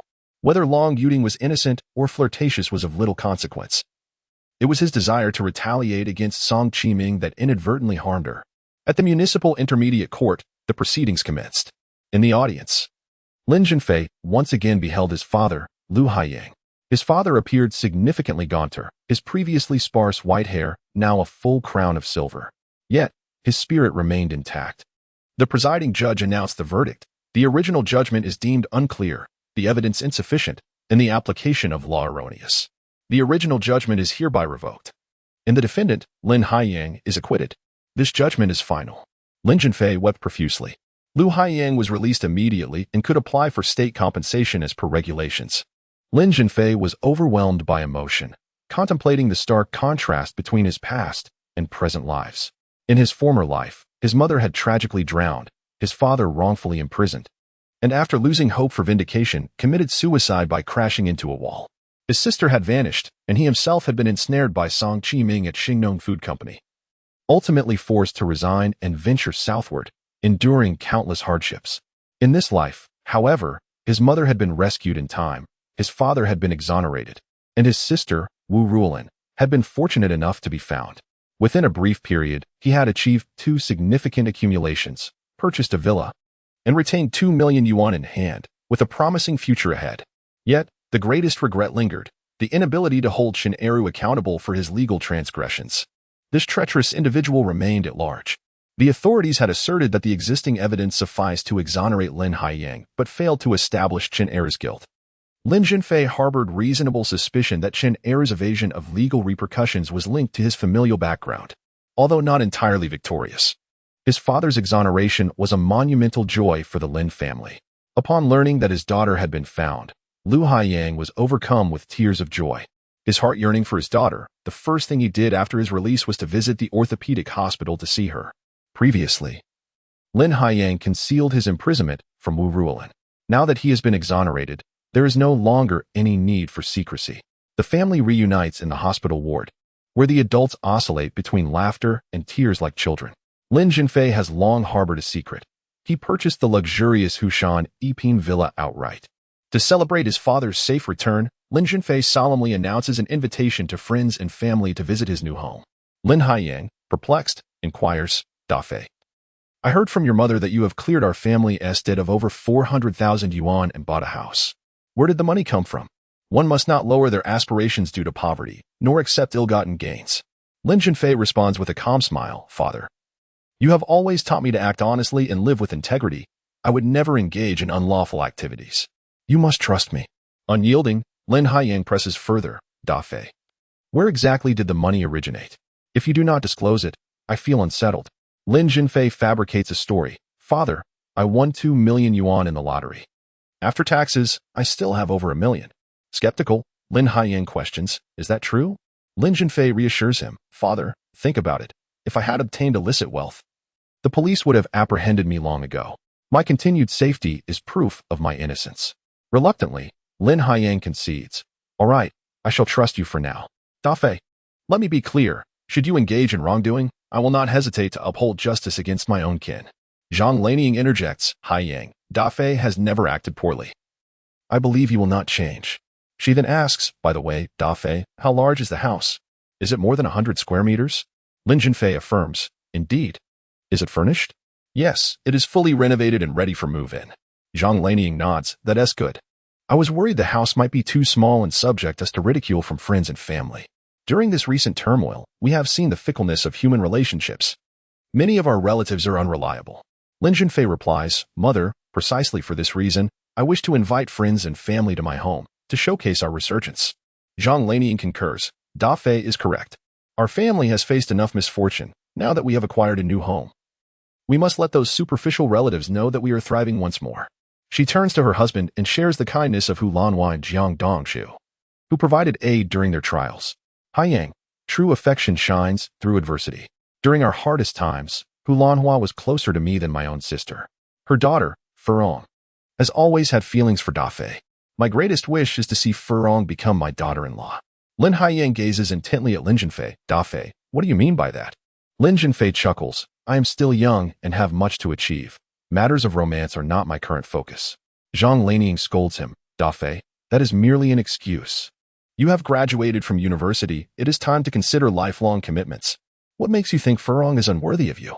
She possesses many admirable qualities. If one were to nitpick, it might be her educational background. However, that is inconsequential. Your father is more educated than I, yet we share a loving and respectful marriage. A parent knows their child best. Lin Haiyang discerned that his son seemed to harbor feelings for Chen Ruoxi. Thus he tentatively inquired, Da Fei, have you developed an affection for Lawyer Chen Ruoxi? Zhang Lanying interjected, Lawyer Chen possesses commendable qualities in all respects and carries herself with elegance. Would she truly take an interest in Da Fei? Moreover, she is 3 years his senior. Lin Haiyang chuckled. A woman 3 years older may indeed bring fortune. Lin Zhenfei remained silent. Lin Haiyang continued, Da Fei, both Lawyer Chen and Furong strike me as commendable choices. Perfection is a myth. No individual is without flaws. And there exists no paragon of virtue. We shall not interfere in your matrimonial affairs. Yet, in the spirit of empathy, you must not cause harm to the young lady. Zhang Lanying concurred. Indeed, Da Fei, you must not emulate your second aunt Ping Guiyun's son, Lin Dongqing. Lin Dongqing left a girl with child and then abandoned her, leading to chaos as her family came to protest. She added, if I were compelled to choose between Lawyer Chen and Furong, my preference would lean towards Furong. Chapter 53. The Mess at the Food Factory. A luxurious bus carried friends and family to the lakeside villa. The vehicle headed towards Qinglong Mountain. Lin Milan inquired, are we going to the countryside? Lin Dongqing replied, Qingshan County is only 30 to 40 kilometers from the city center, but the housing prices are significantly lower, averaging around 400 to 500. You could purchase a 100 square meter apartment for merely 400 to 500,000. Lin Dongqing, a junior official in a company, prided himself on his worldly knowledge. This man often boasted about his romantic conquests, frequently claiming to have been with numerous women. Ping Guiyun slapped her thigh, exclaiming, what a blunder. Had I known we were coming to Qingshan County, I would have preferred to work in the fields rather than waste my time. The bus continued toward the lakeside villa. Lin Dongqing shouted, are we heading in the wrong direction? Lin Zhenfei replied coldly, no, our new home is indeed the lakeside villa. Everyone was taken aback. Was this even possible? They had never experienced such opulence. Even if they had never eaten pork, they had seen pigs run. It was common knowledge that the lakeside villa was Jiangzhou's premier luxury residence. Da Fei, have you truly purchased the lakeside villa? How much did it cost? Ping Guiyun's mouth gaped wide enough to hold an egg. Lin Zhenfei smiled nonchalantly. Not expensive, just 1,100,000. 1,100,000, how extravagant. Upon entering the lakeside villa, everyone was once again astonished. This was no ordinary house. It was akin to a miniature palace. Not only could they not afford it, but they had never even seen anything like it before. This was the life of the elite. Peng Guiyun and Lin Milan, both somewhat miserly, each gifted the Lin family a red envelope containing 100 yuan. Lin Zhenfei returned all the envelopes intact, and in turn, each person presented a 500 yuan envelope. There was a hint of ostentation in the air. Lin Zhenfei was well aware that flaunting wealth was characteristic of nouveau riche. However, today, he intended to reclaim the Lin family's dignity through this display of affluence. While dignity cannot be measured in monetary terms, one cannot generalize all circumstances. For those snobbish relatives of the Lin family, he aimed to slap them in the face with his ostentation. Lin Milan and Peng Guiyun, the epitome of superficiality, altered their demeanor entirely, showering him with flattery as if the Lin family were at its zenith once again. Nevertheless, Lin Zhenfei resolved that this would be the final act of kindness towards those ungrateful relatives who had sought to undermine him. There would be no second chance. Adversity serves as a mirror, revealing who the true individuals are and who merely wear a facade. Who are the friends in hardship and who ought to be estranged? This was now crystal clear. Some offered compliments, while others were filled with anxiety. Hu Lanhua was deeply troubled. Initially, she believed that Jiang Furong and Lin Haiyang were not too far apart, and that there was still a possibility for their union. Now, the gap seemed to widen. She was not worried about her daughter remaining unmarried. Over the past few years, matchmakers had frequently visited their home. However, her daughter was stubborn, fixated solely on Lin Zhenfei. The thought of her daughter being unable to pursue her affections left her, as a mother, in distress. The ties to their homeland were hard to sever. Lin Haiyang and Zhang Lanying preferred to reside in their old house. As dusk fell, Chen Eru unexpectedly arrived, bearing gifts in hand. Was this akin to a weasel wishing a chicken a happy new year? Chen Eru, unremarkable in appearance, possesses sunken cheeks and prominent cheekbones. His face, bearing the marks of deceit, suggests that one should avoid engaging with those lacking in substance. Although the saying one's appearance reflects one's heart is not absolute. It aptly describes the insidious nature of Chen Eru. "My dear brother, you have worked hard," he said, firmly grasping Lin Haiyang's hand, his smile devoid of sincerity. One does not strike a smiling face. Lin Haiyang forced out a semblance of a smile, expressing gratitude for Chen's concern. "After your troubles, I have tirelessly sought justice on your behalf. Your safe return is indeed a cause for celebration, but alas, it has been difficult for you, my brother." Chen Eru's words were laced with falsehoods. As Lin Haiyang pondered the true motives behind Chen Eru's visit, Chen made a startling declaration. "Brother, you are the former director of the food factory. With your return, the position rightfully belongs to you. I, however, submitted my resignation to the town yesterday. The food factory is a township enterprise, owned by the town government." Lin Haiyang was taken aback, not anticipating such a turn of events. Was this a genuine resignation or a strategic retreat? "Director Chen, I am of advanced age, my thoughts are not sufficiently liberated, and my innovative awareness is lacking. I am capable of handling technical matters, but management is indeed a stretch for me. It would be best if you resumed the directorship while I focus solely on production and operations." Chen Eru insisted, initially. "The town intended for you to remain as director and for me to continue as deputy director, but my mind is made up, and I have firmly resigned. The town has accepted my resignation." His conviction was palpable, indicating he was not merely speaking empty words. Chen continued, "Overall, our time working together at the food factory has been harmonious, though my impatience and stubbornness have sometimes led to discord between us. You have always treated me like a brother." He seemed to be seeking forgiveness, reminiscent of a penitent figure. Strange occurrences often conceal ulterior motives. Lin Haiyang remained observant, eager to discern the true nature of Chen Eru's intentions. "If I have erred in the past, I humbly ask for your forgiveness. When you are free, let me host a gathering to welcome you back." Indeed, Chen Eru had resigned. Lin Haiyang received word from the town, instructing him to go to the food factory to handle the handover process with Chen. Upon his arrival, Lin Haiyang took a tour of the factory. After nearly a year of imprisonment following his ordeal, he found the food factory had undergone significant changes. Once filled with the clangor of machinery, now less than half of the machines were operational. Inquiring further, he learned that orders for the food factory had plummeted. During its peak, workers operated in 3 shifts, with production ceaseless. Now, aside from some workers who had resigned, the remainder were either idling at home or seeking alternative employment, leaving fewer than 1/3 of the workforce still engaged in work at the factory. Their wages had dwindled to less than half of what they used to be, and even that was not dispersed punctually. Upon hearing of the former director's return, longtime employees such as Kong Fu gathered around. "Director Lin, we have eagerly awaited your return." One exclaimed, "I know you were wronged, but the heavens have smiled upon you at last." Another added, "The food factory is a shadow of its former self, on the brink of collapse, awaiting your return to reclaim the old landscapes."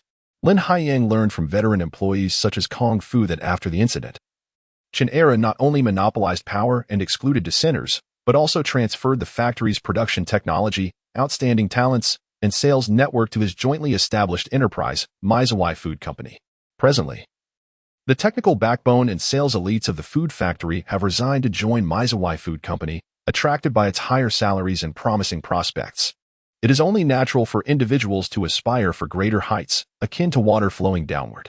However, Chen Eru further allocated orders originally belonging to the food factory to Maizawai Food Company, leaving the food factory with only a handful of low-profit, trivial orders.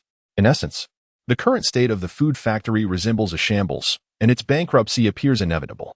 Lin Haiyang finally comprehended the motives behind Chen Eru's voluntary resignation.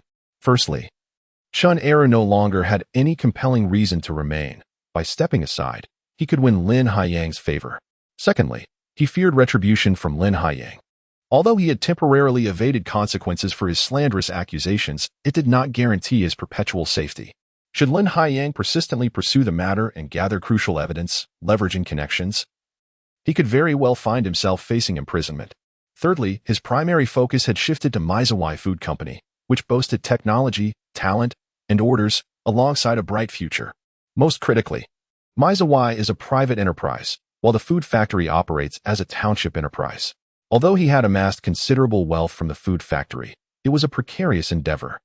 In contrast, his situation at Maizawai was entirely different. Chapter 54. The Blue Ocean Market. The news of the impending auction of the food factory spread rapidly throughout the town. The rationale provided by the local authorities was to comply with higher-level directives aimed at refining the property rights system of township enterprises, ensuring clarity in ownership and responsibilities, separating government from enterprise, and promoting self-management and financial independence. In truth, this was merely a means for the town to offload a burden. Over the past year, the food factory had been struggling, failing to generate profit for the town and instead becoming a liability. Long-time employees frequently went to the town and county to petition for their livelihoods, disrupting social stability. Auctioning the food factory would not only relieve the town of its burden, but also yield financial returns, a twofold gain. The food factory was situated approximately 10 kilometers from the urban village where Lin Haiyang resided, positioned alongside the shores of Yang Lake. Plans for the demolition of the urban village were already underway, yet the notion of demolishing the factory area seemed unfathomable at that time. However, a decade later, in 2010, the Jiangzhou government introduced a development strategy for the Lakeside New District. The government invested substantial financial, human, and material resources into the development of this area. With the provincial government relocating to the Lakeside New District in 2015, the region entered a new phase of growth. By 2020, housing prices in the Lakeside New District soared beyond 20,000, rendering properties exceedingly scarce. The food factory occupied over 300 acres, featuring a 3-story office building, a 2-story dormitory for employees, and 2 workshops, all of which were dilapidated structures from 2 to 3 decades ago. The dormitory, in particular, displayed peeling paint and cracked walls, teetering on the brink of being deemed unsafe. The auction announcement was soon published in the Jiangzhou Evening News, with a starting bid set at 1 million. Furthermore, the successful bidder would be responsible for repaying an external debt of 500,000 owed by the factory. This meant that even if acquired at the minimum price, the total would amount to at least 1,500,000. In the year 2000, such a sum was significant, capable of purchasing 10 ordinary residential units of around 100 square meters in Jiangzhou. At the Jiangzhou Orthopedic Hospital, a family gathered around a hospital bed. Lin Haiyang produced the copy of the Jiangzhou Evening News featuring the auction announcement and handed it to Lin Zhenfei. My tenure as factory director may soon come to an end. Zhang Lanying leaned in to peruse the auction notice. Lin Zhenfei scrutinized the announcement, then smacked his thigh. Dad, this is fantastic. If we acquire the food factory, you can continue as director. It will belong to our family. Zhang Lanying shot Lin Zhenfei a disapproving glance. What are you so excited about? You nearly startled me. At a minimum, it requires 1,500,000. Even if we needed to come up with 15,000, we couldn't manage it. Moreover, even if we had the funds, purchasing such a failing enterprise in a desolate area hardly seems worthwhile. Lin Haiyang nodded in agreement. Indeed, the factory buildings are on the verge of being condemned, and the machinery is antiquated. Much of it is already broken. The town is quite audacious to set the starting price at 1 million. I suspect it may not even attract a bid. Lin Zhenfei, with a confident smile, retorted, Father, Mother, I concur with your observations about the old buildings and broken machines. However, let us not forget, the factory encompasses over 300 acres of land, which represents a substantial fortune. Zhang Lanying chuckled lightly. In a place where nothing thrives, what value does it truly hold? Lin Zhenfei wore a mischievous smile and said, Mom, perhaps in a few years, the government will vigorously develop the Lakeside New area. And our food factory just happens to be situated in the core region of that area. That piece of land will be worth a fortune. Zhang Lanying retorted, Dafei, are you daydreaming in broad daylight? Even if the government develops the area, they won't reach the food factory's location. Besides, where are we going to find 1 or 2 million? Rob a bank? Lin Zhenfei replied, Don't worry about the money. I will find a solution. What matters is that we must register before the deadline. Lin Haiyang asked suspiciously, Dafei, I find you rather secretive. You bought a villa. But where will you gather 1 or 2 million? Lin Zhenfei chuckled. Dad, you must trust me. Your son would never engage in any illegal activities. Lin Haiyang said, Dafei, stop beating around the bush. Just tell me, how will you get the money? Lin Zhenfei lied. Dad, didn't I buy a villa? Acquiring that villa means I've already made a profit. I can use it as collateral to secure a loan from the bank. Furthermore, I have several wealthy classmates who could lend me some. Zhang Lanying interjected, Dafei, what is the significance of purchasing the food factory? Most of its orders have already shifted to Chen Eru's company. Without orders, the products have no market, and the food factory is doomed. She paused, then added, when the bank comes to collect debts and your classmates come asking for their money back, we'll find ourselves back in the past. Living under the daily pressure of debt collectors is not a pleasant experience. Lin Zhenfei smiled calmly and said, Mom, that scenario is absolutely impossible. Acquiring the food factory does not necessarily mean we will continue producing the same generic products. We can pivot to manufacturing products with promising market prospects. Lin Haiyang inquired, Dafei, share your thoughts. Lin Zhenfei spoke confidently, Dad, the food factory's main products are common foods, lacking uniqueness and facing numerous substitutes, leading to no competitive advantage in the market. As people's living standards rise, their demand for nutritious foods is increasing. Whole grains are rich in nutrients and possess strong health benefits, with some even having medicinal value. Currently, there are not many companies in the country producing health foods from whole grains, and a brand effect has yet to form, resulting in low market share. I envision that once we acquire the food factory, we can transition to producing health foods and beverages from whole grains, cultivating a brand, and capturing market share. The market for whole grain health foods and beverages is a vast and promising blue ocean. Lin Haiyang, perplexed, asked, Dafei, what is a blue ocean market? How do you know so much? Lin Zhenfei smiled lightly. Dad, let's not forget that I graduated from Jiangzhou Agricultural University with a degree in food science and engineering. In truth, being in the right field was only one aspect. The most crucial factor was that in his previous life, Lin Zhenfei had built his career on producing health foods and beverages from whole grains, possessing deep insights into the market and having established the renowned brand Green's Workshop. Lin Haiyang queried, what about the production process? How will you develop new products? Lin Haiyang calmly remarked, Father, I possess specialized skills, and you are an esteemed authority in the food industry. Developing new products should pose no significant challenge. We can explore and innovate concurrently. Our initial aim should not be grandiose, but rather focused on enhancing product quality to earn customer recognition. The reputation of our clients is far more valuable than accolades. Zhang Lanying interjected, what if the research and development fails and the products lack a market? Lin Zhenfei confidently replied, the likelihood of that is nearly non-existent. Even if, for argument's sake, we encounter complete failure, the over 300 acres of land we have acquired will appreciate to an astronomical value in a few years. Zhang Lanying chuckled. Dafei, are you certain that this desolate area will undergo redevelopment? Lin Zhenfei grinned. Mother, more than a decade ago, did we ever consider that our hometown's land would be redeveloped? Zhang Lanying conceded. All right, I shall not argue with you further. Just reach an agreement with your father. I neither support nor oppose this endeavor. After a moment of hesitation, Lin Haiyang concluded, upon reflection, I believe this matter should ultimately be decided by Dafei. The youth possess vibrant minds, boldness, and the willingness to lead. We, having grown older, must step back. Lin Zhenfei replied with a smile, Father, you are still quite young. With the acquisition of the food factory, you should continue in your role as the factory director. Chapter 55, The Auction According to Relevant Regulations. An auction announcement must be published in the media 1 week prior to the event. Lin Zhenfei registered just 2 days before the auction and submitted the bidding deposit. Upon inquiry, it was revealed that he was the first to sign up, indicating a lack of confidence in the food factory. Indeed, aside from Lin Zhenfei, who could foresee that this desolate area would transform into a coveted location a decade later? As the food factory was set to be auctioned off, the employees were filled with trepidation. Kung Fu approached Lin Haiyang, expressing his desire to organize the staff to petition at the county office. At that moment, Lin Haiyang was reluctant to complicate matters with a petition. If the leaders were to intervene and cancel the auction, his son's aspirations would be dashed. For the sake of his son, Lin Haiyang reassured the employees in advance, promising that should he acquire the food factory, all the long-serving staff would be retained, and their salaries would be restored to previous levels. He assured them that as the factory's profitability improved, employee wages would gradually increase. Lin Haiyang enjoyed immense respect among the workers due to his integrity, transparency, and amicable demeanor. Once he expressed his commitment, the employees settled down. Their demands modest. They sought only stable wages to support their families. Su Qianlong called, expressing his distress and requesting Lin Zhenfei to join him for drinks. "What's wrong, Brother Long?" Lin Zhenfei was startled. "Where shall we meet for drinks?" "At the Back Palace nightclub."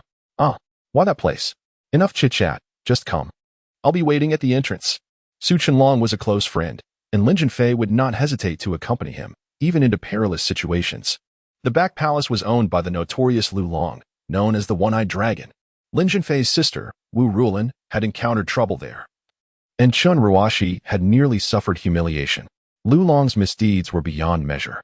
This visit to the Back Palace would also serve as an opportunity to uncover the extent of the wickedness concealed within that den of vice. Dressed casually, Su Qianlong wore sunglasses and had a cigarette dangling from his mouth, resembling a rough character at first glance, though his demeanor appeared somewhat disheartened. "Brother Long, what's the matter? You seem off." Su Qianlong did not respond, but suddenly landed a heavy punch on Lin Zhenfei's arm. "Brother Long, what have you done to me?" Su Qianlong's expression was a complex mix of anguish, helplessness, and resentment.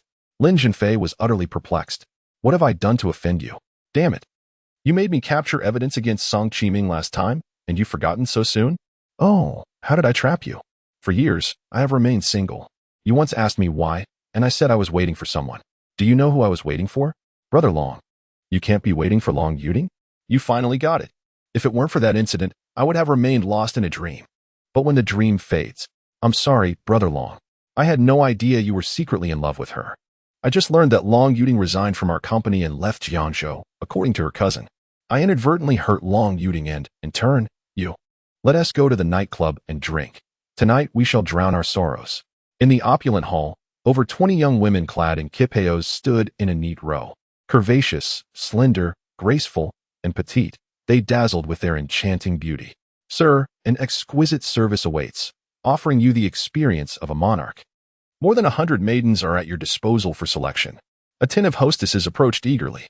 It was quite blatant. One could only imagine the formidable protection of the harem. Su Qianlong paid her no mind and ascended the stairs directly.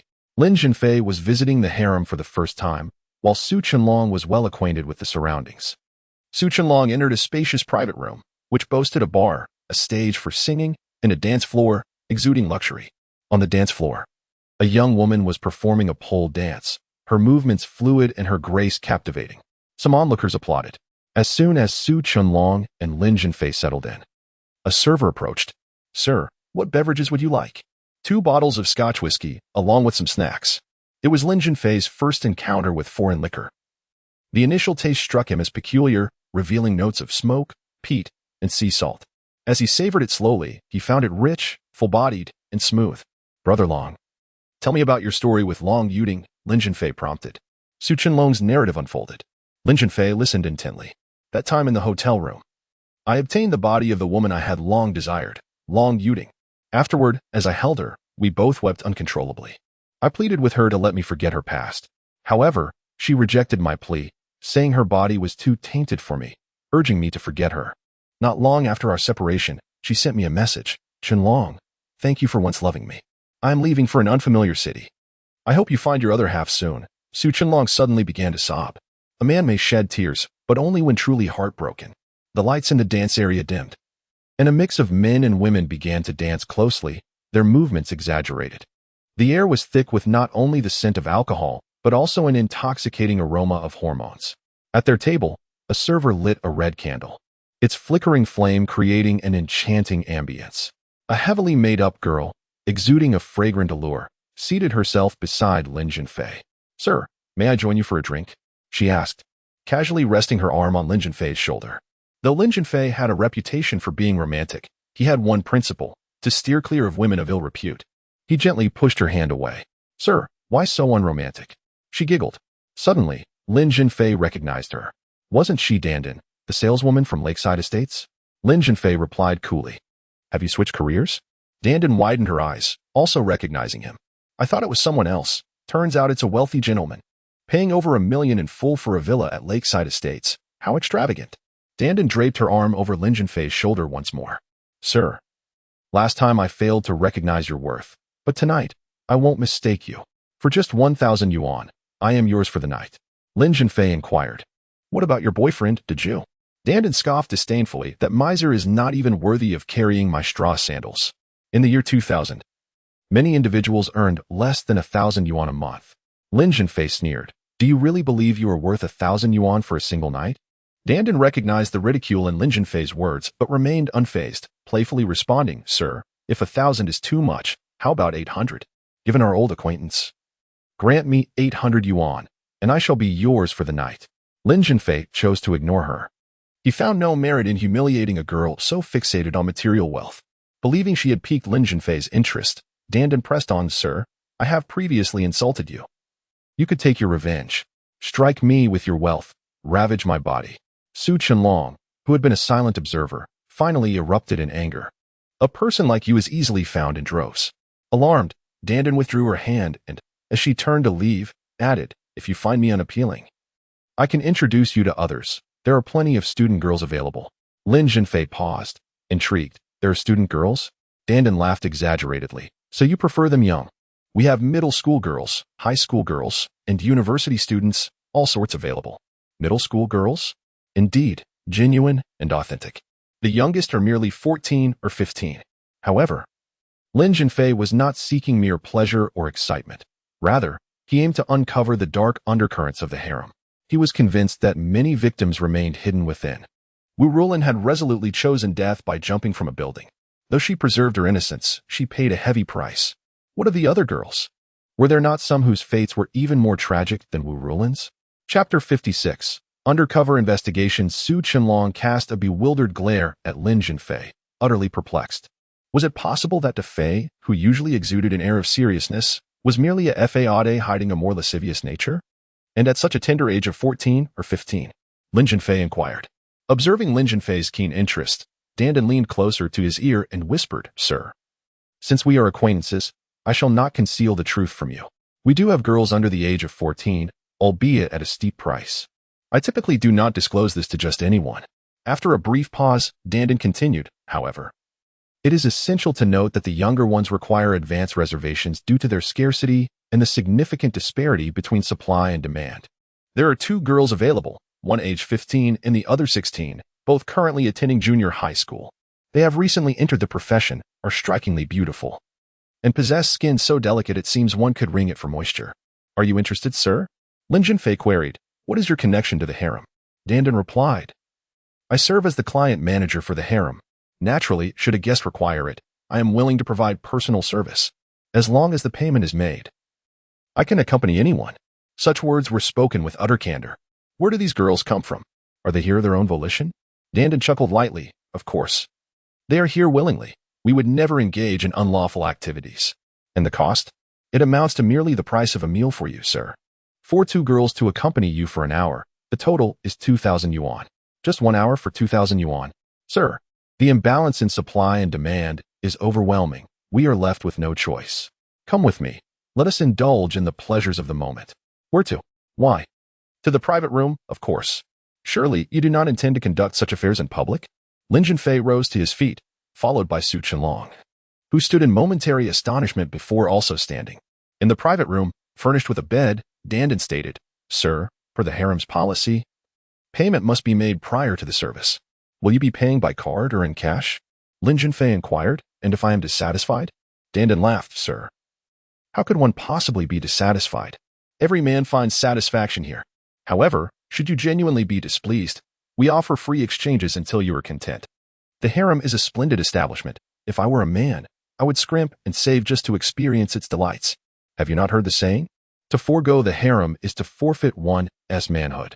Lin Zhenfei handed over the cash, settling the bill. Sir, please take a moment to rest while I fetch the 2 girls, Dandan said before departing. Su Qianlong punched Lin Zhenfei lightly. Fei, are you truly playing or merely pretending? Lin Zhenfei responded with a sly smile. What do you think? You do not strike me as one who would indulge in schoolgirls. Yet why spend 2,000 yuan? Sometimes, one must take risks to gain rewards. Are you using this opportunity to investigate the harem? Only one who knows me would understand. Brother Long, Fei, I must caution you. The harem possesses formidable connections. Even if we make progress in our investigation, it may prove futile, and we could very well place our lives in jeopardy. Do you grasp my meaning? Lin Zhenfei was well aware of the immense power behind Lu Long otherwise. As history would show, it was not until 2018 that the nefarious Lu Long was apprehended during a campaign against organized crime, ultimately facing execution in 2020. If it is said that Bu Shiren is the direct perpetrator of the Wu Rulan murder case, then Lu Long is the indirect culprit. Lin Zhenfei vowed that in the future, he would ensure that Lu Long's execution date would be advanced by at least 15 years. Each day that Lu Long dies earlier would mean fewer victims. Brother Long, if you are afraid, you may leave now. A jest. From the moment I donned my police uniform, I never contemplated living to see retirement. Su Qianlong uttered these words, and Lin Zhenfei felt an inexplicable sorrow and heartache wash over him. In a past life, Su Qianlong met an untimely death at the age of 33 while pursuing a suspect in an armed robbery case. In the future, Lin Zhenfei must do everything in his power to prevent such a tragedy from recurring. Dandan arrived, accompanied by 2 young girls. Dandan did not lie. Both girls were not only beautiful, but also strikingly delicate. However, one girl appeared anxious, her gaze evasive, while the other exhibited no fear, her eyes gleaming with mischief. Sporting dyed yellow hair and lipstick, clearly a troubled youth. In his previous life, Lin Zhenfei had encountered countless individuals. He understood that some girls willingly descended into depravity, while others were compelled by circumstances beyond their control. A person's eyes never lie. One of these girls might be a willing participant, while the other potentially unwilling. He needed the latter. He would keep one girl and exchange the other. The girl who was about to be dismissed hastily interjected, "Sir, this is unfair. I am no less attractive than Xiaoan. Why not me? Moreover, I have more experience in this line of work." Indeed, she had hit the nail on the head. Lin Zhenfei maintained a stern expression. "Whether to keep you or not is my prerogative." Dandan's face displayed concern. "Sir, tonight's business is booming. These are the only 2 younger girls available. There is also an 18-year-old vocational school student. Would you like her? There are a few art school students as well, some of whom have even had minor roles in film and television." Lin Zhenfei continued to wear a stony countenance.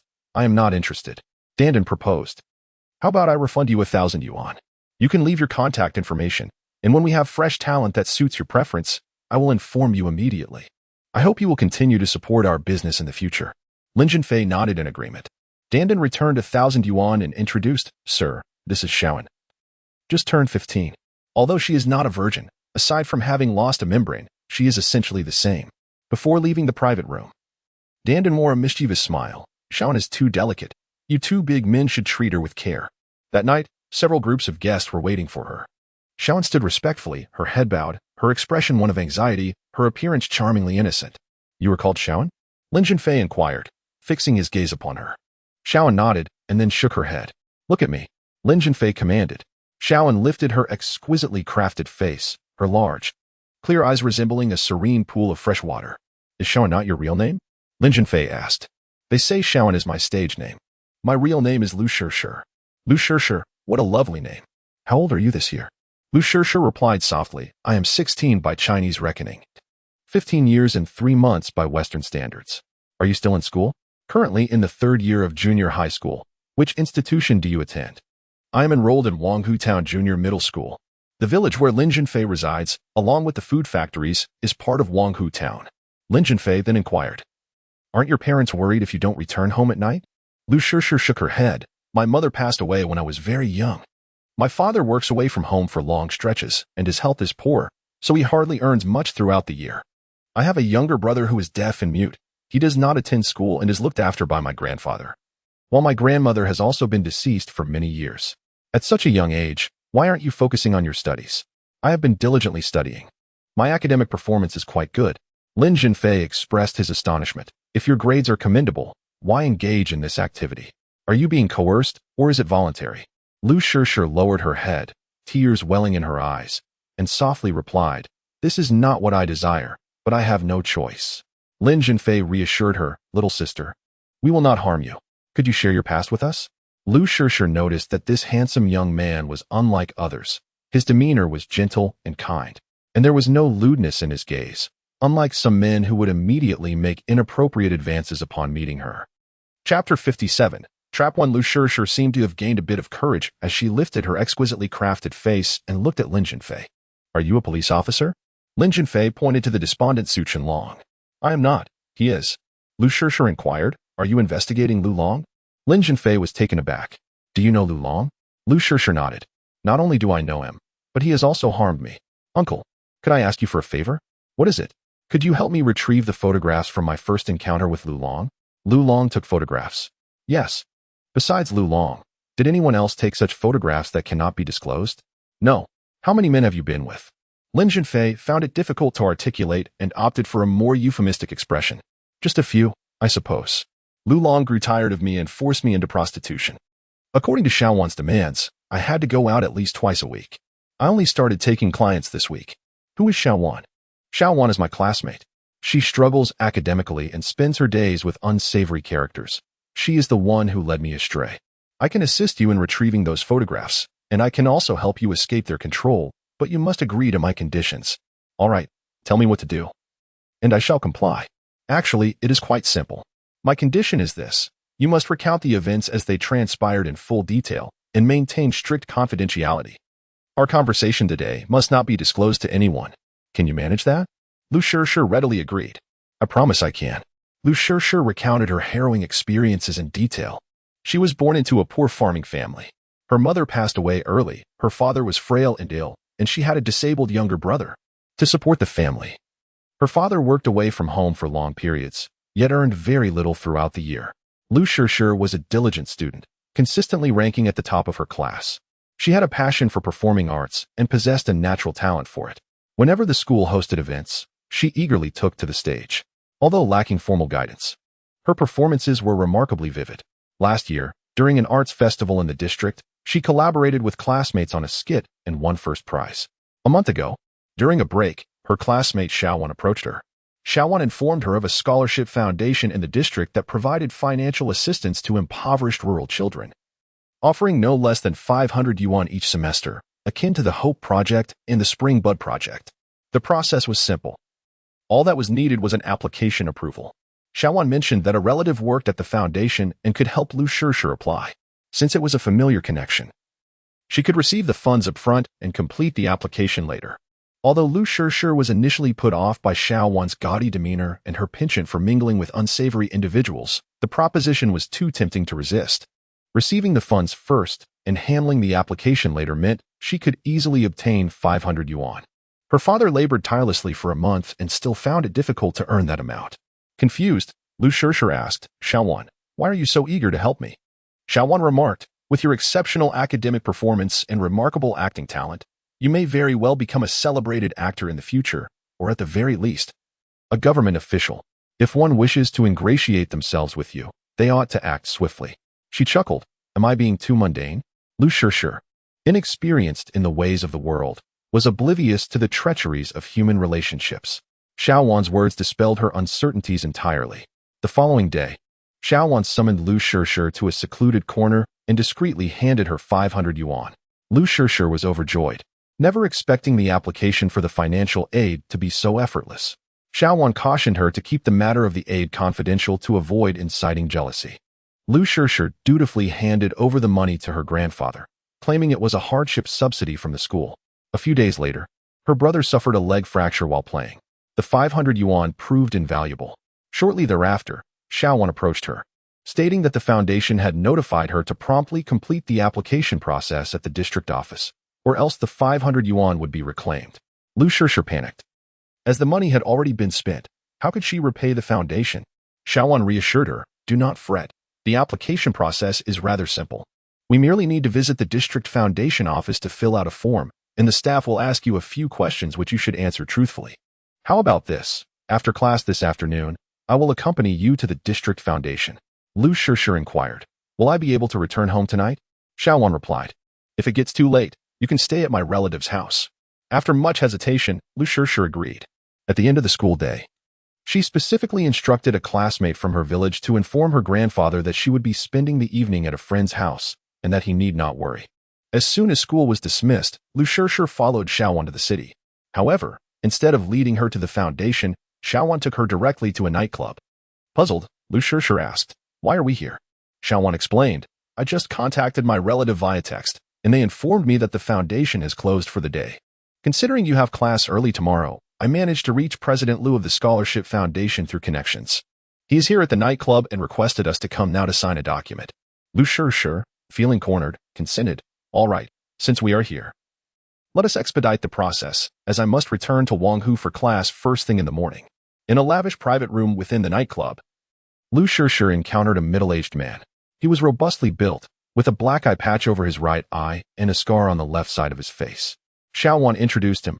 Sure, this is President Liu of the District Scholarship Foundation. Despite his fearsome appearance, President Liu exuded a friendly demeanor. He inquired about Liu Shure's family circumstances, academic progress, and interests. Liu Shure responded to each question. President Liu then presented Liu Shure with a scholarship application form, guiding her meticulously through the completion process. Once the form was filled out, he retrieved another document from his bag stating, "Considering your family's dire circumstances and your commendable academic standing, you are eligible to apply for a special scholarship of 3,000 yuan, which will be disbursed in full at once, in accordance with our policy for exceptional cases once the application is finalized. You can collect the funds tomorrow morning when the foundation's accountant begins work." Liu Shure expressed, however, "President Liu, I still have classes to attend tomorrow." President Liu pondered for a moment and replied, Sure, let us do this. You shall complete the application form, and I will personally advance the funds for you. Tomorrow, I will proceed to the foundation to handle the reimbursement procedures." Liu Shure repeatedly expressed her gratitude. At that moment, Xiaowan prepared a steaming cup of milk for her. Without much thought, Liu Shure sipped the milk while filling out the application form. As soon as she completed the form, an unsettling sensation washed over her. She felt utterly weak and overwhelmed by an urge to sleep, gradually losing her grasp on consciousness. In a hazy state, she sensed someone removing her clothing. And despite her attempts to resist, she found herself devoid of strength. Soon after, she felt a weight pressing down upon her, followed by a sudden pain in her lower body. What transpired next slipped entirely from her awareness. After what felt like an eternity, Liu Shure slowly regained her senses. She discovered herself lying in bed, completely unclothed, with a man beside her, equally devoid of garments. The man slept soundly, his snores reverberating like thunder. One of his arms encircled her waist while a heavy leg rested upon hers. This man was none other than President Liu. Chapter 58. The Trap 2. Liu Shure abruptly sat up in bed, a dull pain radiating from her lower body. A large portion of the sheets was stained crimson with blood. It dawned on her that she had fallen victim to vile perpetrators. Shure, you're awake." It was only then that Liu Shure noticed Xiaowan was also present in the room. She forcefully shoved the man beside her, President Liu, and shouted at Xiaowan. "What on earth happened? What happened?" President Liu awoke, his countenance dark and menacing, and without hesitation, he struck Liu Shure across the face. "Are you seeking death? Want to know what transpired? I shall enlighten you. You have been toyed with by me." Upon realizing her purity was lost, Liu Shure broke down in tears, lamenting her naivety and harboring resentment towards Xiaowan for her treachery. From the moment Xiaowan had found her, she had unwittingly stepped into a meticulously crafted snare. "I warn you, if you continue to weep and wail, I shall send you to feed the wolves. You should be well aware of what kind of person I, Liu Long, am." President Liu's demeanor had transformed from amiable to menacing. With trembling lips, Liu Shure inquired, You are Liu Long?" She was taken aback. Liu Long was notorious. In Wanghu town, even 3-year-olds recognized that name. Some children, when unruly, would cease their cries at the mere mention of the one-eyed Liu Long. President Liu softened his tone. "Indeed, I am Liu Long. To be played with by me is a privilege. You should feel honored. Follow me, and you shall not suffer. The special scholarship you filled out earlier will be honored in full." He retrieved a leather bag from the bedside and counted out 3,000 yuan, tossing it to Liu Shure. "This is 3,000 yuan, a special grant for you." Liu Shure felt tears welling up but dared not cry. She shook her head and said, "I do not want this money." President Liu scoffed. "I, Liu, never shortchange my women. This is your price for submission. Whether you desire it or not, you shall accept it. From this moment forth, you will obediently heed my commands without uttering a single refusal. Otherwise, well, I guarantee you will regret it." He beckoned to Xiaowan. "Xiaowan, did you capture any photos of Shure and me earlier?" "I took quite a few." From every angle, Xiaowan replied, presenting a digital camera to Liu Long. "President Liu, look, the resolution is quite high." Liu Long lifted Liu Shure's chin, grinning maliciously. "Take a look for yourself." Reluctantly, she glanced at the screen, and tears streamed down her face. Xiaowan smirked. "Why are you crying?" The milk last night was sweet and delicious, wasn't it? Lu Shirshir asked. Did you drug the milk? Xiaowan did not deny it. Indeed, it was a sedative. Lu Shirshir gritted her teeth. Xiaowan, you are truly wicked. Xiaowan laughed coldly. Last year, I was in your position, drugged and serving as a vessel for President Lu's desires. Initially, I cried and protested like you, but then I came to realize the truth. In this world, wealth reigns supreme. Look at how splendidly I live now. For every girl I introduce to President Lu, I receive 500 yuan. In the future, you too may learn from me and earn referral fees. Lu Shirshir exclaimed indignantly, you are corrupting innocent and naive young girls. Utterly shameless. Xiaowan struck Lu Shirshir with a slap, not too harsh yet not gentle either, reprimanding her. You are courting death, daring to insult us. Preposterous. At that moment, Lu Long, who was engrossed in examining the photographs, suddenly bellowed. Both Xiaowan and Lu Shirshir were startled. Xiaowan, who granted you such audacity? Lu Long reprimanded Xiaowan with a slap that left her face swollen and red. Xiaowan, believing Lu Long was scolding Lu Shirshir, was taken aback to discover he was chastising her instead. She was insulting us, Xiaowan stammered in her defense. She is the one who insulted us. And only I have the right to strike her. What gives you the authority to hit my woman? Kneel. Xiaowan obediently knelt down. You may strike her. Lu Long directed towards Lu Shirshir. With a face filled with sorrow and grievance, Lu Shirshir replied, forget it, it has come to this. I no longer wish to hit her. Very well then. Xiaowan, strike yourself 10 times. Xiaowan, with both hands swinging, transformed her once fair complexion into a deep purple hue akin to a pig's liver. Get up. This time I shall spare you. Later, while I attend to matters with Shirshir, you are to continue taking photographs, ensuring to capture plenty of close-up shots. Lu Long embraced Lu Shirshir and grinned wickedly. I have a penchant for taking photographs as mementos whenever I am with a woman. However, rest assured, I shall not disseminate these images.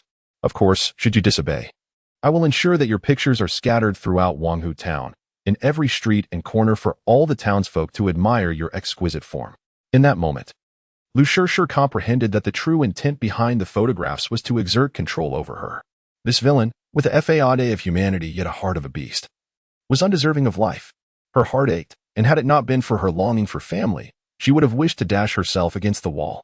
As Lu Shirshir recounted her harrowing experiences, tears flowed like pearls slipped from a broken string. Shirshir, do not weep. Evil begets evil. And these heartless villains will ultimately face retribution, Lin Zhenfei consoled her. Lu Shirshir beseeched, Uncle, I no longer wish to be under their control. I want to study, to perform, to bring glory to my family. Please, I implore you to help me retrieve those photographs. Lin Zhenfei nodded resolutely. Sure, I will. However, before we recover the photographs, you must remain as you were before and not divulge our conversation to anyone. Furthermore, when Dandan inquires, you must say that we engaged in that act. We cannot allow her to harbor any suspicion. Lu Shirshir nodded repeatedly. Uncle, thank you. I will do as you instruct. Also, Uncle, if you wish to engage in that act, I will accompany you. Though merely a little over 15 years old and not yet fully developed, Lu Shirshir was a natural beauty. Standing at a height of nearly 1.70 meters, her long legs were undeniably alluring. It would be impossible for Lin Zhenfei to harbor no thoughts at all. Yet, he was human, with his own principles, and would not stoop to actions only fit for beasts. Lin Zhenfei chuckled softly. Shirshir, you are truly beautiful. Any man would be captivated by you. However, I cannot engage in such acts with you. If I did, how would I differ from Lu Long? Lu Shirshir remained silent, lost in thought. As she exited the private room, she encountered a stranger and a young girl emerging from another compartment. The man was on the phone, exclaiming, Buddy, that little girl today was absolutely intoxicating. I feel utterly drained, as if my vitality has been completely sapped. If I were to indulge all night, I would surely perish. He cast a glance at the girl beside him, who appeared to be around 15 or 16, with delicate features. Her head was bowed, and she walked with a limp, suggesting she had recently endured great hardship. Judging by her attire, she seemed to be a child from the countryside, likely sharing a plight similar to that of Lu Shirshir. Lin Zhenfei pondered that unless the audacious Lu Long and his ilk were brought to justice, more girls like Lu Shirshir would suffer and be tormented. These beautiful blossoms must not be allowed to wither away. Yet, while it is easy to speak of such matters, the execution is fraught with difficulty. Lu Long's henchman, Bu Shiren, who harmed Wu Ruolin, remains at large. Eradicating the palace of Lu Long is no simple task. Chapter 59. Acquiring the food factory upon exiting the palace. Lin Zhenfei noticed Su Qianlong's despondent expression and felt a twinge of sympathy. Brother Long, could you muster some spirit? Su Qianlong sighed deeply. Defei, do you think this counts as a heartbreak? Lin Zhenfei replied, it should, indeed. It is all my fault. If given another chance, I would never have urged you to gather evidence against Song Qiming. Su Qianlong murmured, if I could start anew, I would never have allowed Long Yuting to sell herself to save our mother. Defei, I do not blame you. Knowing the truth is better than living in a dream. Changing the subject, Su Qianlong said, Defei, I have heard that the new city chief, Guo Zifei, is known for his integrity and righteous spirit, reminiscent of the legendary Bao Zheng and Hai Rui. During his time in Jiangnan, he eradicated several criminal organizations. Guo Zifei? Lin Zhenfei was taken aback. He retained some memories of Guo Zifei. In his previous life, Guo Zifei had a brief tenure in Jiangzhou before tragically jumping to his death from his residence, allegedly due to long-standing depression. There were rumors suggesting that he was murdered for threatening certain vested interests, yet those remained mere tales. The truth was shrouded in mystery. Su Qianlong continued. If Guo Zifei were aware of Lu Duyan's audacity, he would surely be incensed. Lin Zhenfei chuckled lightly, Brother Long, as an ordinary citizen. I scarcely have the opportunity to engage with Chief Guo. After a moment's reflection, Su Qianlong added, patience is key. We must approach this matter wisely. Chief Guo has just assumed his position in Jiangzhou and is still establishing his foothold. Even with good intentions, he may find himself constrained. Lin Zhenfei sighed. As long as Lu Duyan remains unvanquished, innocent girls like Lu Shishir will endure suffering. Many more will follow in her tragic footsteps. Su Qianlong shrugged, expressing his helplessness. Defei, it is difficult for us alone to alter these girls' fates. Yet, I believe that Lu Duyan is like a grasshopper in autumn, unable to leap for long. Lin Zhenfei remained silent, withholding the thought that, according to the trajectory of his previous life, Lu Duyan would not be apprehended until 18 years later and face justice 2 decades hence. However, Lin Zhenfei vowed to alter Lu Duyan's fate, striving to bring about his reckoning at least 15 years sooner. Meanwhile, there was significant progress in Wu Rulan's case. Mao Qiujuan's persistent appeals, Shen Wanzhou's exclusive report in the Jiangzhou Evening News, and the effective efforts of lawyer Qin Ruoxi had coalesced into a formidable force. Shen Wanzhou's narrative of Wu Rulan was both ordinary and poignant, deeply resonating with the public. Wu Rulan had sacrificed her promising academic career to work in the city and support her family. At a certain establishment, she fell victim to vile abuse. In a bid to preserve her honor, she resolutely leapt from a height, sustaining severe injuries. In a surge of compassion, many citizens flocked to the orthopedic hospital to visit Wu Rulan, with some even donating money and goods. City Chief Guo Zifei issued directives for the relevant authorities to handle the matter in accordance with the law. The case has now been formally registered. The auction for the food factory was held as scheduled. The vast auction hall was eerily quiet, with only 2 bidders present. It appeared that the food factory was not viewed favorably. It is hardly surprising that a desolate place could be valued at 1 or 2 million. Acquiring over 300 acres of dilapidated factory land for the purpose of raising livestock? Although there is only one competitor, Lin Zhenfei's heart remains laden with apprehension. He is resolutely determined to secure the land of the food factory, fearing that his rival harbors the same ambition, which would escalate the costs he must bear. The true nature of his opponent remains shrouded in mystery. The auctioneer began to speak. Welcome to today's auction.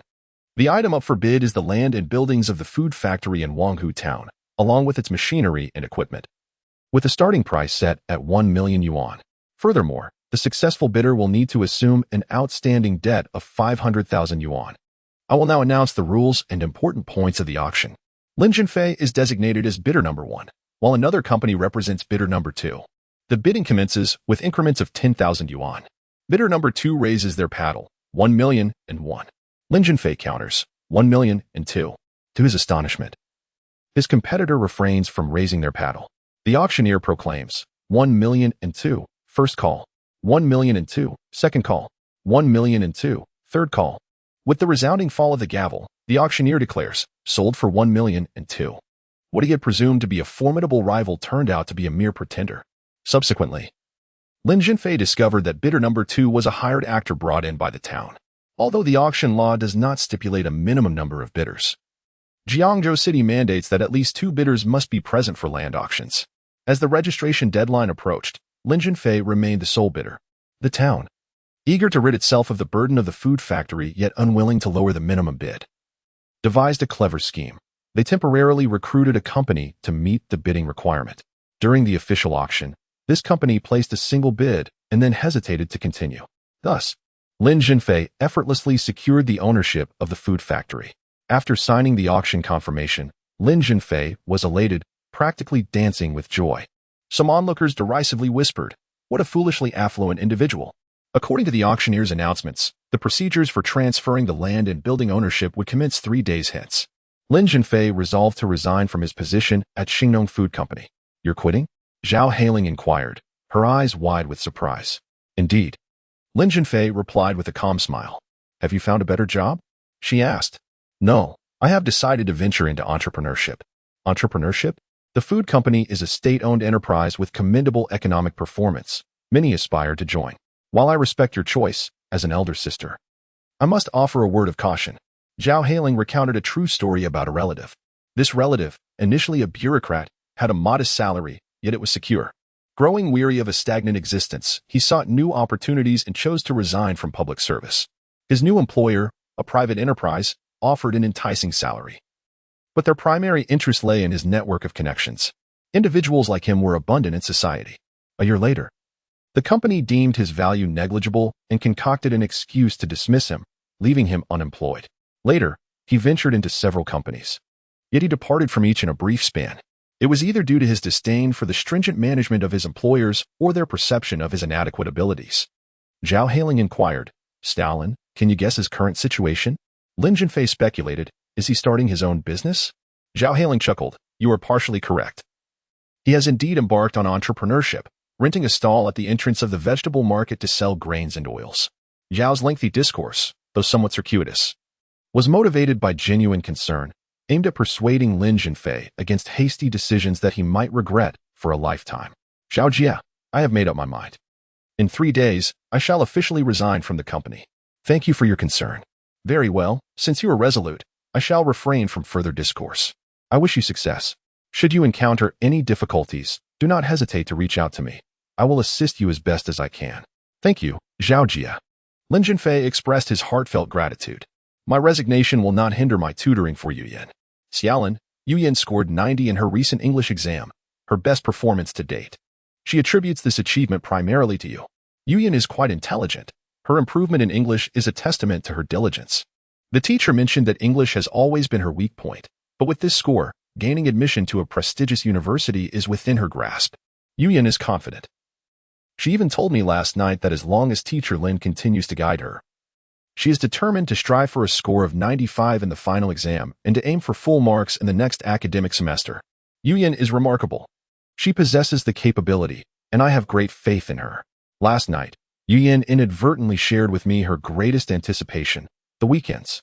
For it is during the weekends that she can once again engage with the wise and erudite teacher Lin.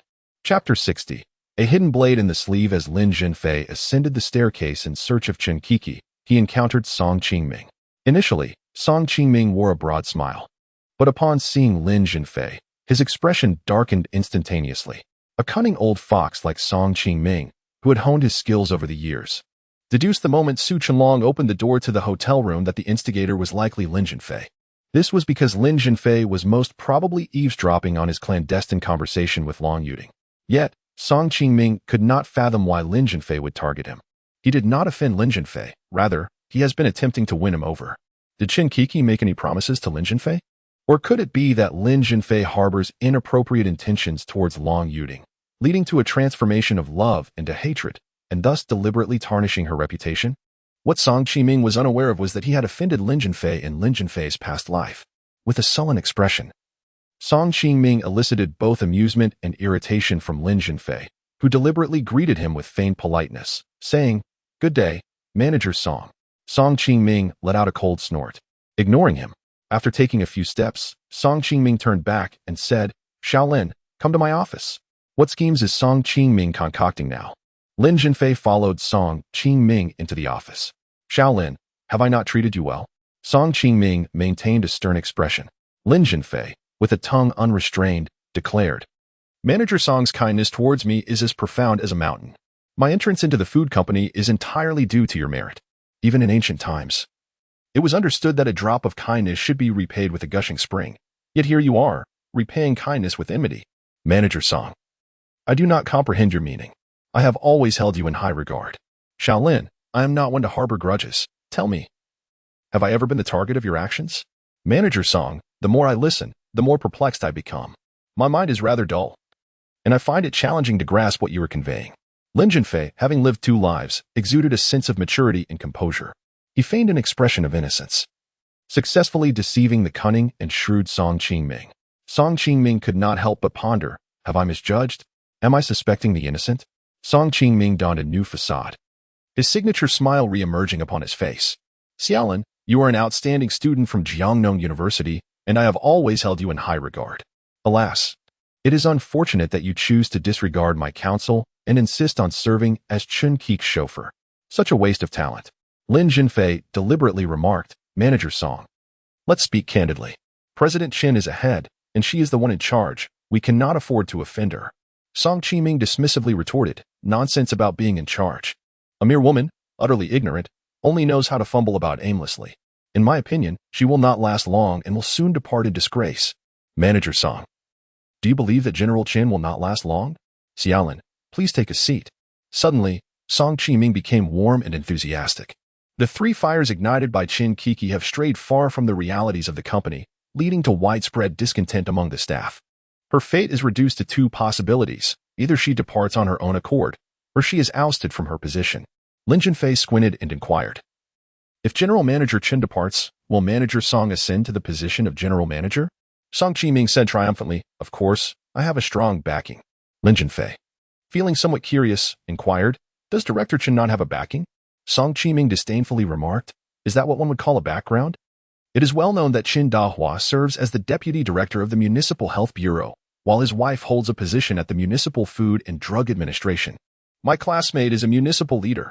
Song Qiming paused briefly before continuing. However, Qin Kiki is indeed an attractive woman, and given her husband's notorious reputation, it is not beyond the realm of possibility for her to have ingratiated herself with some official. After all, at such a young age, she has already ascended to the role of Deputy Director at the Municipal Supply and Marketing Cooperative. Lin Zhenfei feigned surprise. Qin Kiki's husband is notorious for his philandering? Song Qiming chuckled. Oh, little Lin, you are unaware? Qin Kiki's husband is none other than Zhou Wei, the general manager of Kunlun Film and Television Company. This company is replete with beautiful actresses, and Zhou, being the rogue he is, has certainly dallied with many of them. Yet, one cannot blame him.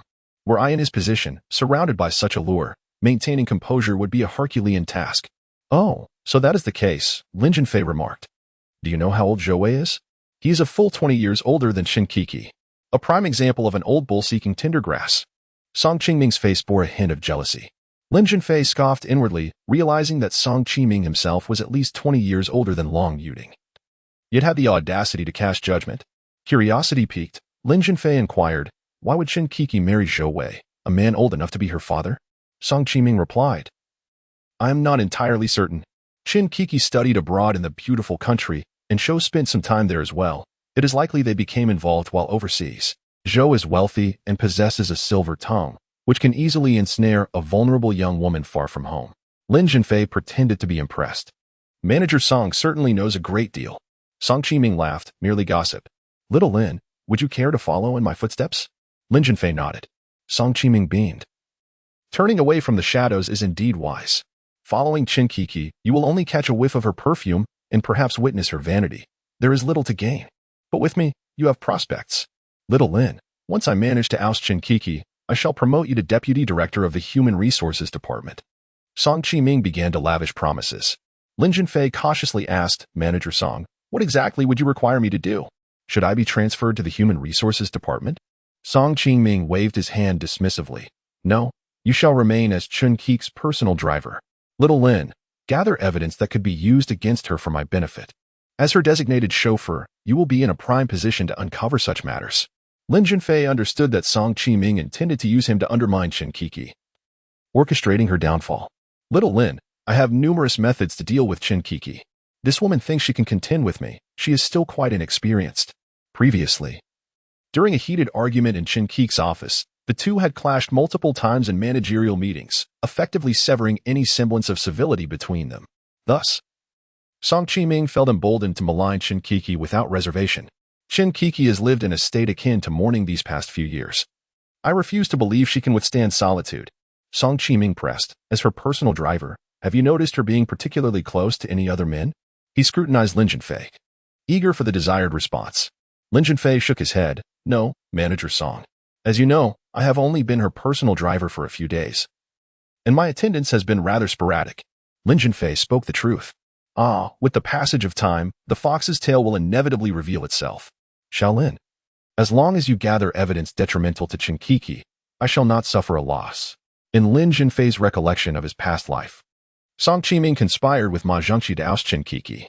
Song Qiming achieved his ambition and ascended to the position of general manager. Ever since Song Qiming took charge, the food company began its descent. He was inept in his duties, skilled only in sabotaging others, and was avaricious, lecherous, and ostentatious.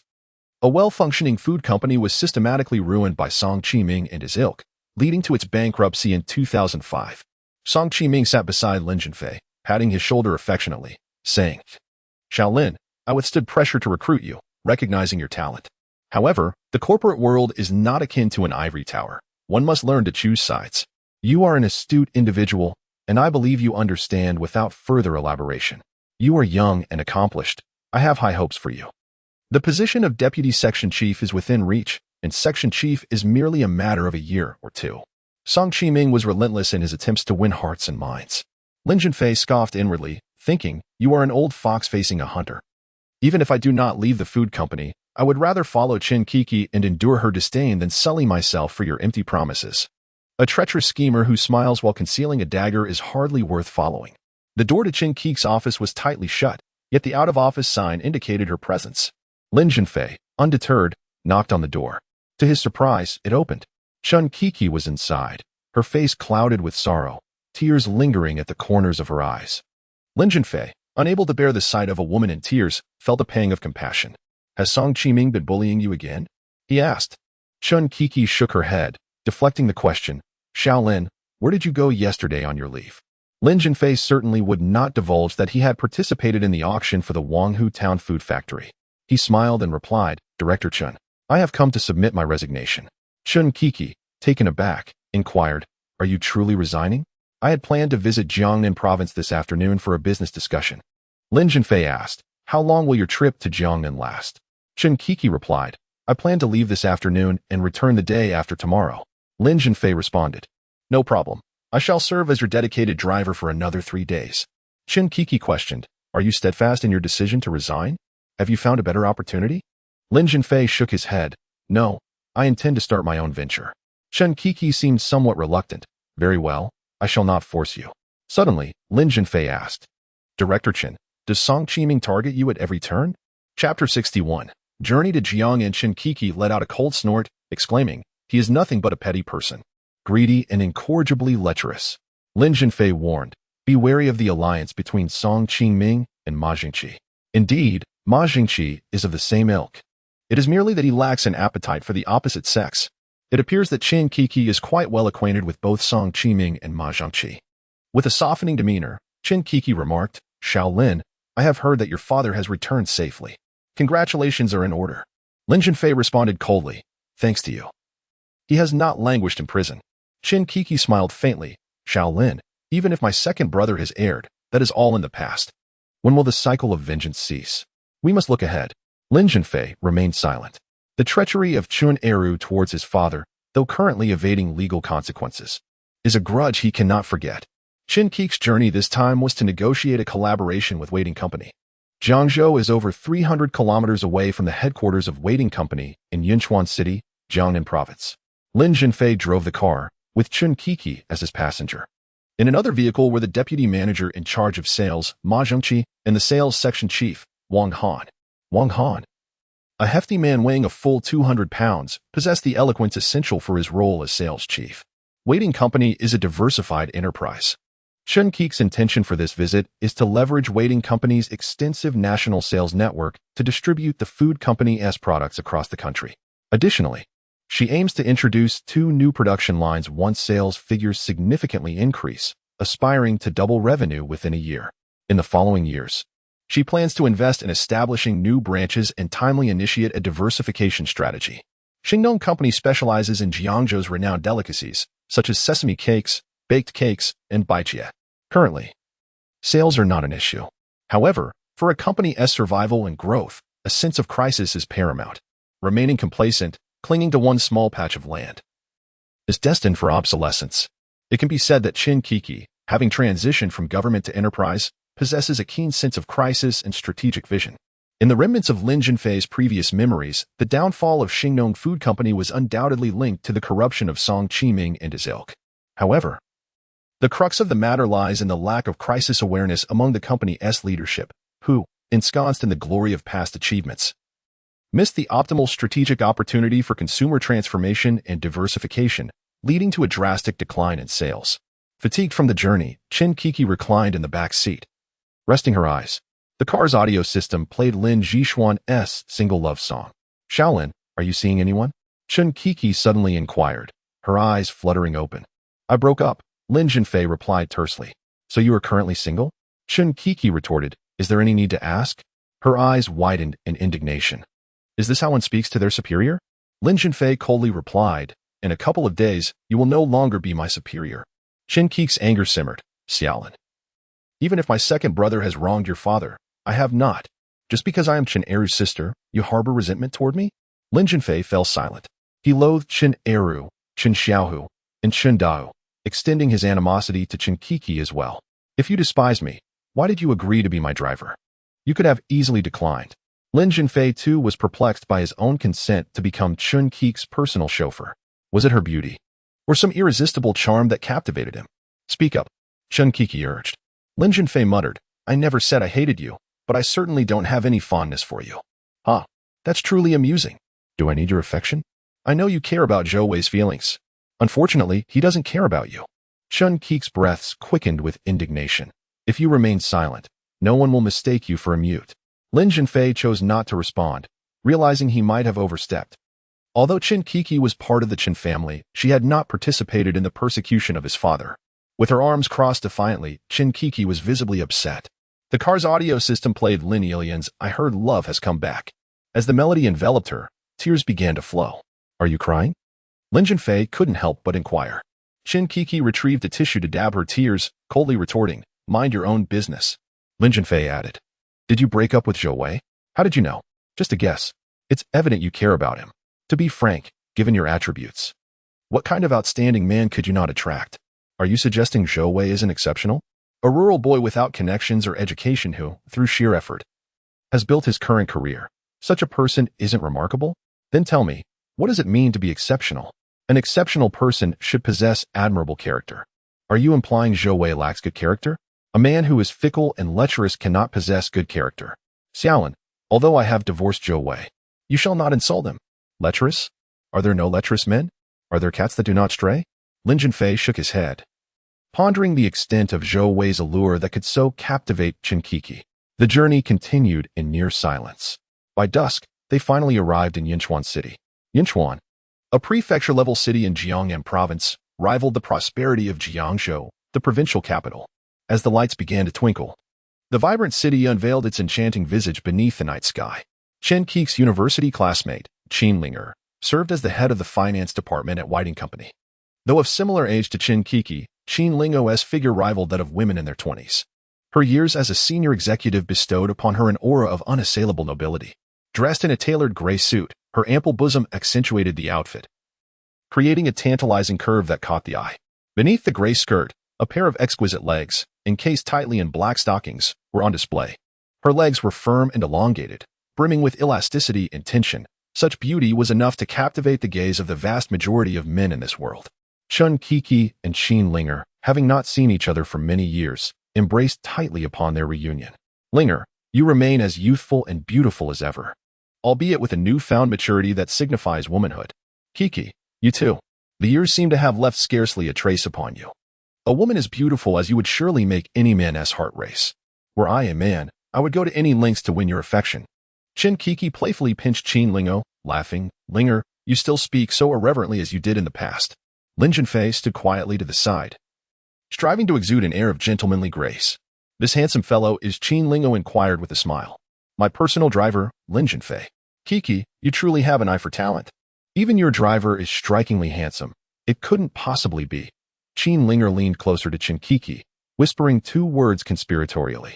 Qin Kiki pinched Qin Linger once more, playfully admonishing her. Linger, you really ought to temper your indiscreet remarks. Lin Zhenfei courteously interjected. Hello, Minister Qin. It's a pleasure to meet you. During our journey, Miss. Qin spoke highly of your capabilities. Upon meeting you, I must say, she wasn't exaggerating. You are indeed a stunning beauty. In truth, during their ride, Qin Kiki had not mentioned Qin Linger. Faced with Lin Zhenfei as compliments, Qin Linger remained unfazed. She had always been confident in her beauty. As evidenced by the numerous men who admired her, she had received countless praises for her looks from admirers. Qin Lingo hosted a banquet in honor of Qin Kiki and her companions. The excitement of reuniting with an old classmate after many years left them both exhilarated, and they indulged in plentiful drinks throughout dinner. After the gathering, Qin Linger was assisted into her car by a female subordinate. Qin Kiki, too, was slightly inebriated, her face glowing like a peach blossom, exuding a unique charm. It can truly be said, a drunken beauty with a rosy visage, unaware of the sweet, bashful words she utters. Chapter 62. A good man cannot be so at the banquet. Aside from Qin Kiki and Qin Linger, the others indulged minimally in drink. Ma Jingqi, an aficionado of gemstones, hurriedly departed for a nearby stone gallery as soon as the banquet concluded. Wang Han, frequently traveling for sales, would invariably seek out the local red light districts. Upon hearing of a particularly beautiful technician at a local establishment, he eagerly went to indulge himself. Lin Zhenfei, a driver, abstained entirely from alcohol.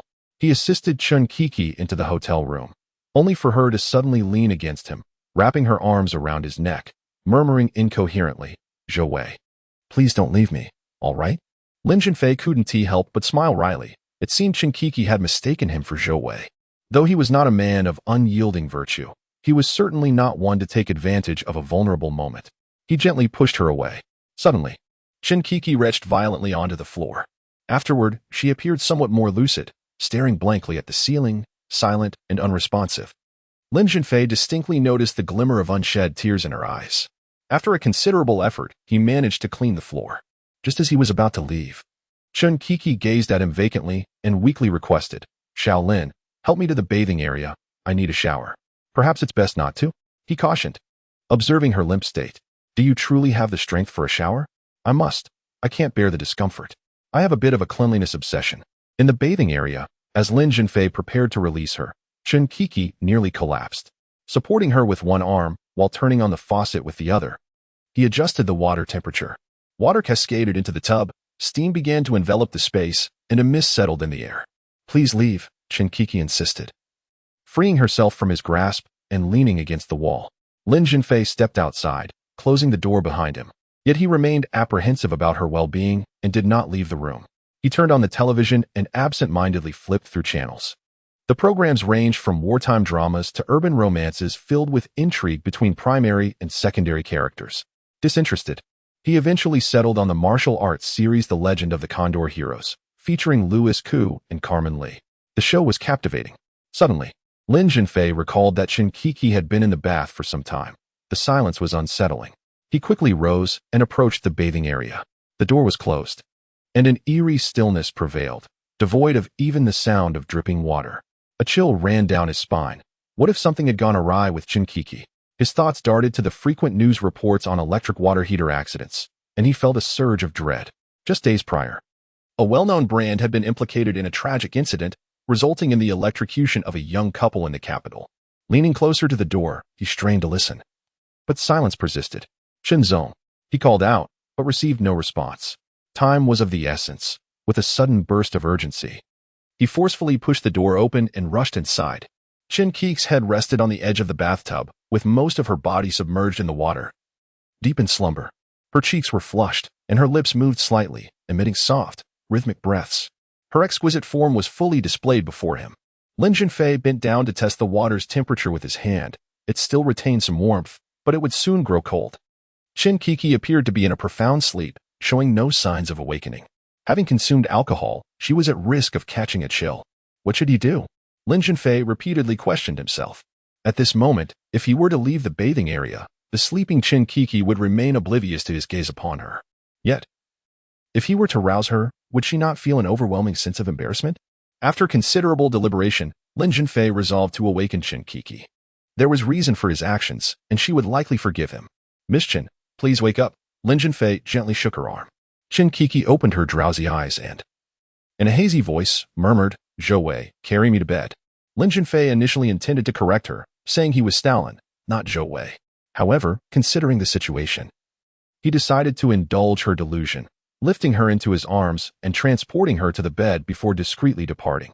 He propped Qin Kiki up and dried her with a towel. In her half-conscious state, she resembled an innocent young girl, nestling comfortably in her parents' embrace. "Zhou Wei, I'm cold. Cold. Carry me to bed," she murmured, her eyes half closed.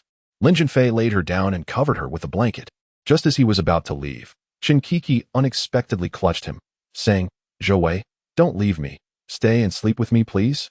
An internal struggle ensued within Lin Zhenfei. He feared losing control and making a grave mistake. Gently, he pushed her away. Suddenly, Qin Kiki regained her senses. Realizing the man before her was not Zhou Wei, but Lin Zhenfei, she gasped in shock, as if she had seen a ghost in the dark. "Miss Qin, what's wrong?" he inquired. "Xiaolin, how could it be you? I thought you were Zhou Wei." Lin Zhenfei felt a pang of sympathy for this usually aloof woman. "Xiaolin, you barged into the bathroom? You spied on me while I bathed? You even dried me off and carried me to bed?" Qin Kiki's expression was a mixture of anger and shame. "Miss Qin, you have been silent in the bathroom for quite some time. I was concerned for your well-being. So I entered and found you asleep in the tub. The water was nearly cold. I don't want to hear your explanations. I could die. And it would be of no concern to you. How shameless you are. To spy on a woman bathing and then speak so grandly about it." Qin Kiki fumed. "Truly, being a good person is a thankless task." Lin Zhenfei shrugged, responding with a hint of resignation. "Miss Qin, think as you wish. I assure you, I had no ulterior motive. I'm utterly humiliated. You've seen every inch of me. Did you take advantage of me while I was inebriated?" "Absolutely not," Lin Zhenfei replied firmly. "I am no lecher." "Then you are indeed a paragon of virtue." Lin Zhenfei chuckled foolishly. "You are the modern-day Lu Xiaohui." Suddenly, Qin Kiki burst into tears. "Aside from Zhou Wei, you are the second man to have seen my body." Lin Zhenfei, somewhat irritated, retorted, "You dream of Zhou Wei constantly. Does he truly care for you? If he did, he would never have abandoned you. You are yearning for him, while he may be reveling at this very moment." Nestled against a woman's abdomen, the sobs of Qin Kiki abruptly ceased. She ceased to reproach Lin Zhenfei, remaining silent as she stared blankly at the wall. Seizing the moment, Lin Zhenfei proclaimed, "Love is mutual. It has never been solely about the sacrifices of one person while the other unconditionally receives. Is your devotion truly worth it? Did he ever genuinely love you?" Qin Kiki murmured, "He once claimed to love me deeply, promising to cherish me for a lifetime." Lin Zhenfei scoffed, "Do you truly believe the shameless lies of an older man? A lifetime of devotion? What a grand irony.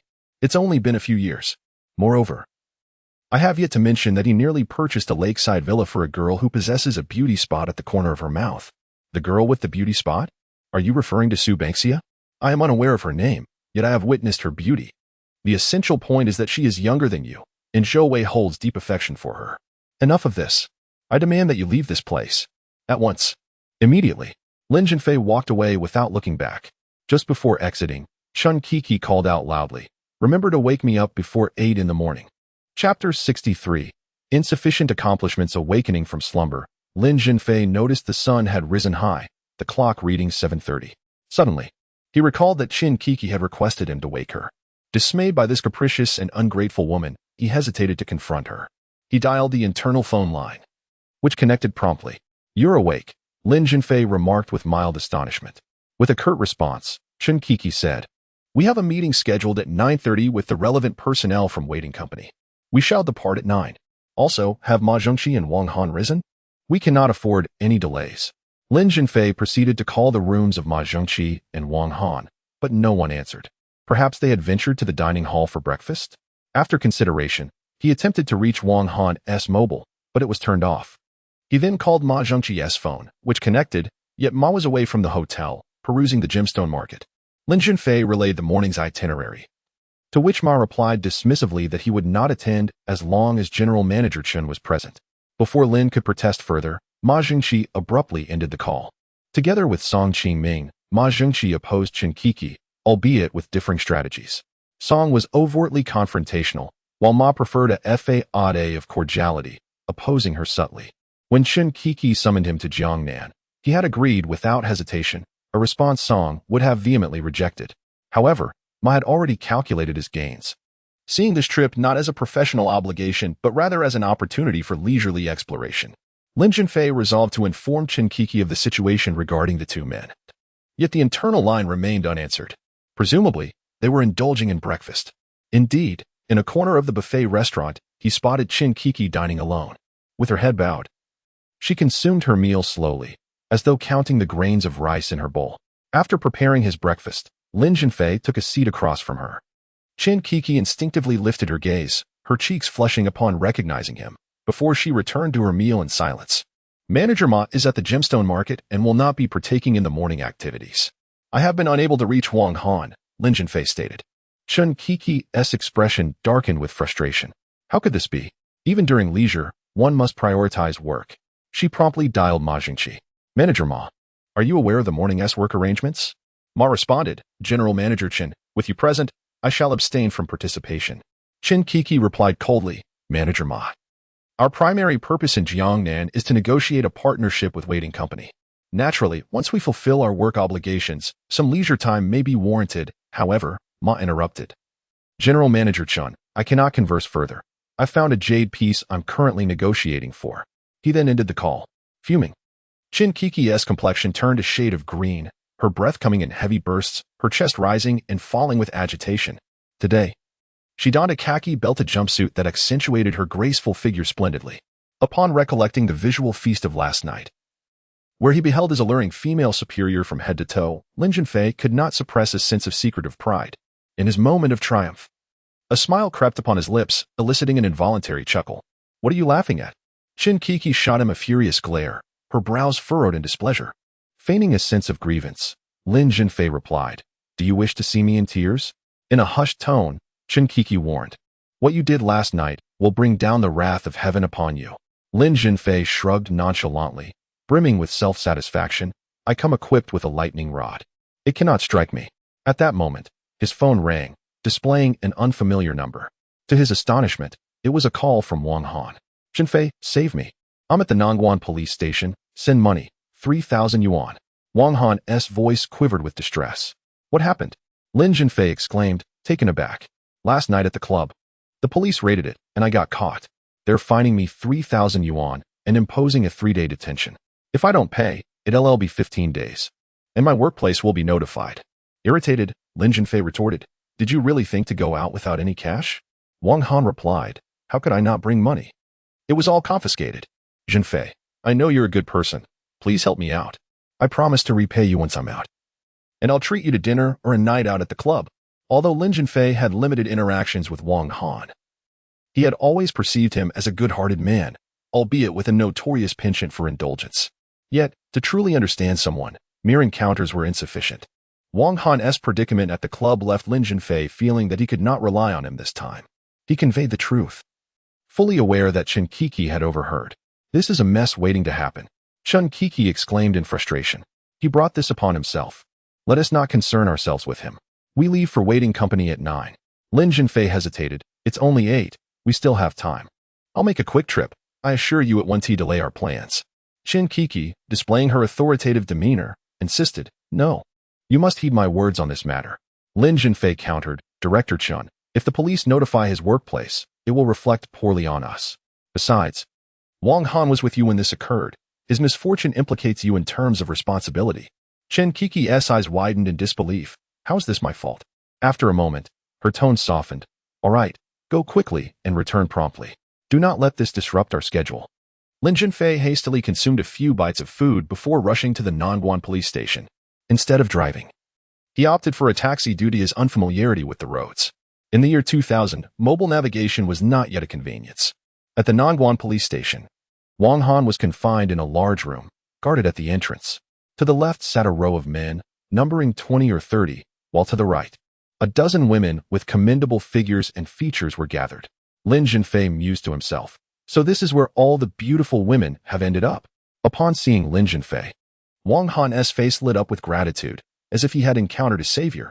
After receiving the money, he reminded Lin Zhenfei, "Brother, when you return, just say I'm out of town for sales. 2 days ago, I penned a letter of assurance for my wife, vowing to reform my ways. If she were to discover this, chaos would surely ensue." Lin Zhenfei chuckled softly as he exited the police station, awaiting a taxi at the intersection. Checking the time, he noted it was still before 8:30. Under normal circumstances, he would return to the hotel before 9. Lin Zhenfei observed a gathering at the intersection, where a crowd had formed an oval shape. He could faintly hear someone mention that an elderly person had collapsed. How could no one have taken the old man to the hospital? Instinctively, he approached the throng. An elderly man with gray hair lay on the ground, his consciousness foggy. Unable to articulate, with a drooping mouth and saliva pooling, Lin Zhenfei was taken aback. This appeared to be a symptom of a cerebral hemorrhage. The onlookers were merely spectators, none daring to assist the elderly man.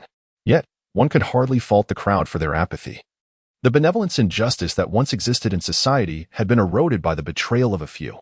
News reports and online articles frequently surfaced, detailing instances where bystanders who aided fallen or fainted individuals were subsequently accused of extortion. Naturally, individuals who were already inclined towards self-preservation were even less inclined to invite trouble. To help or not to help? Lin Zhenfei found himself in a moral quandary. However, he was not particularly fearful of being accused of wrongdoing. He believed that in the eyes of many, even if the elderly man were to fabricate a claim, there would be witnesses to speak on his behalf. His concern lay in his lack of professional first aid knowledge, which might inadvertently worsen the situation. In the year 2000, few possessed mobile phones, and no one had called for emergency assistance. Someone in the crowd remarked that a hospital was just a kilometer ahead. In cases of cerebral hemorrhage, time was of the essence. Resolving his uncertainty, Lin Zhenfei decided to lift the elderly man. Chapter 64, Waiting Company. The crowd parted, creating a gap just as a taxi approached. Lin Zhenfei swiftly lifted the elderly woman into the vehicle. "Driver, to the hospital up ahead," Lin Zhenfei urged anxiously. The old woman's phone slipped from her grasp. It was a Nokia 3310, a model quite popular in the year 2000. Lin Zhenfei rummaged through her contact list. The numbers were few, mostly lacking names, merely labeled as eldest son, youngest daughter, and the like. He dialed several numbers, either they were out of service or turned off. A few answered, but upon hearing his voice, they assumed he was an imposter. Frustrated, Lin Zhenfei exclaimed, "I'm calling from your mother's phone. Can you not see the caller ID?" The other party retorted, "Let my mother speak to me, and then I'll believe you." Lin Zhenfei, exasperated, replied, "If your mother could speak, would I need to call you?" To his astonishment, the caller hung up. "You're not related to this elderly lady?" the taxi driver inquired. "She collapsed on the street, and no one came to her aid. I helped her, yet her children think I'm a fraud. How disheartening." The driver noted a traffic jam ahead. "This traffic won't clear up soon. I suggest you carry her to the hospital. It's just a short distance away. Cross the street and take a right." As Lin Zhenfei reached for his wallet, the driver stopped him, saying, "Young man, I see you're a good Samaritan. The fare is on me." Without protest, Lin Zhenfei exited the taxi, cradling the elderly woman, and hurried along. Although robust, Lin Zhenfei found the elderly woman's weight taxing, and by the time he arrived at the hospital, he was drenched in sweat and breathless. After examination, the doctors confirmed she had suffered a cerebral hemorrhage. The rescue was remarkably effective, the physician commented. Had she been delayed any longer, the outcome could have been dire. Even if we managed to save her life, she may face severe repercussions, possibly lifelong paralysis.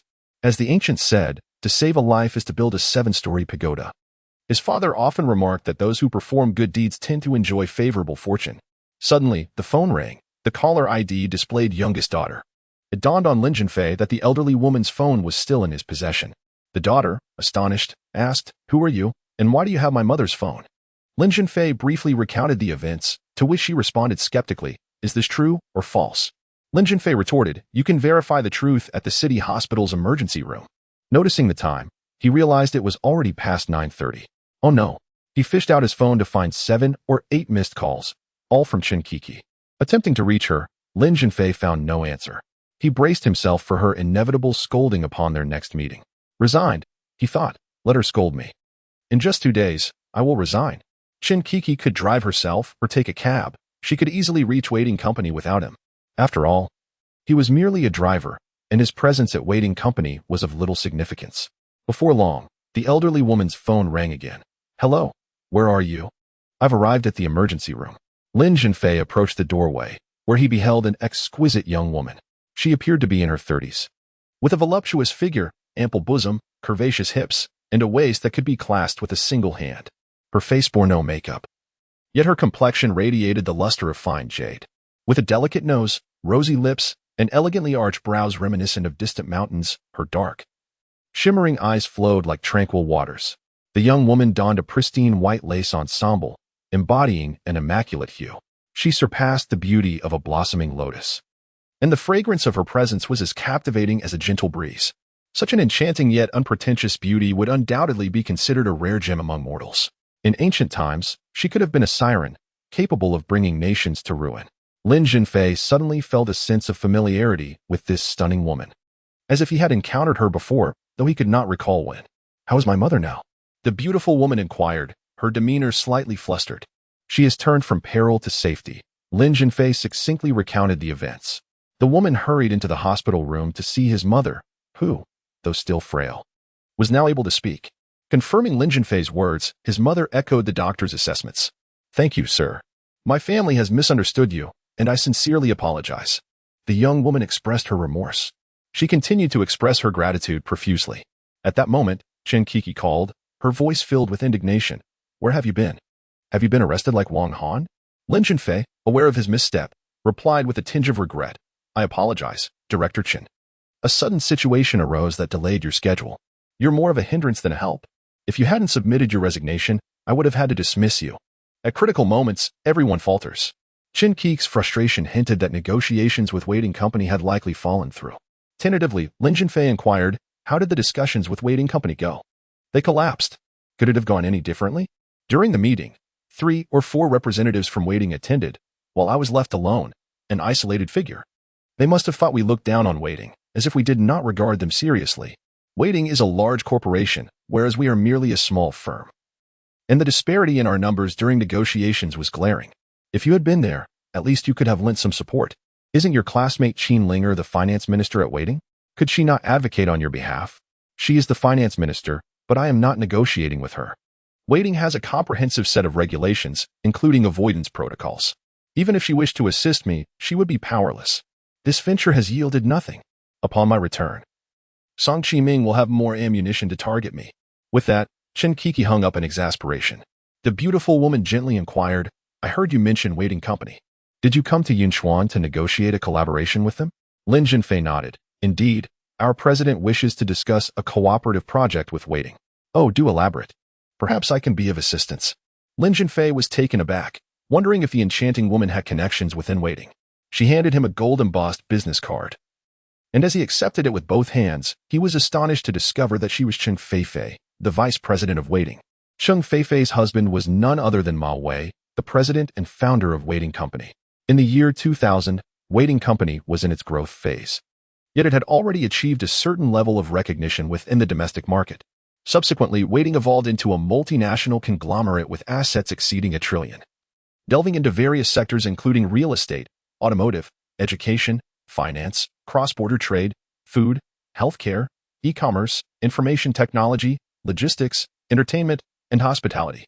In his previous life, Lin Zhenfei, during his prime, possessed assets of around $1 billion, which paled in comparison to Waiting's stature. In 2012, Ma Wei met with an untimely demise, leading Cheng Feifei to assume the roles of chairwoman and chief executive officer of Waiting. Cheng Feifei was frequently in the limelight, which perhaps explained why Lin Zhenfei felt an inexplicable sense of familiarity upon their first encounter.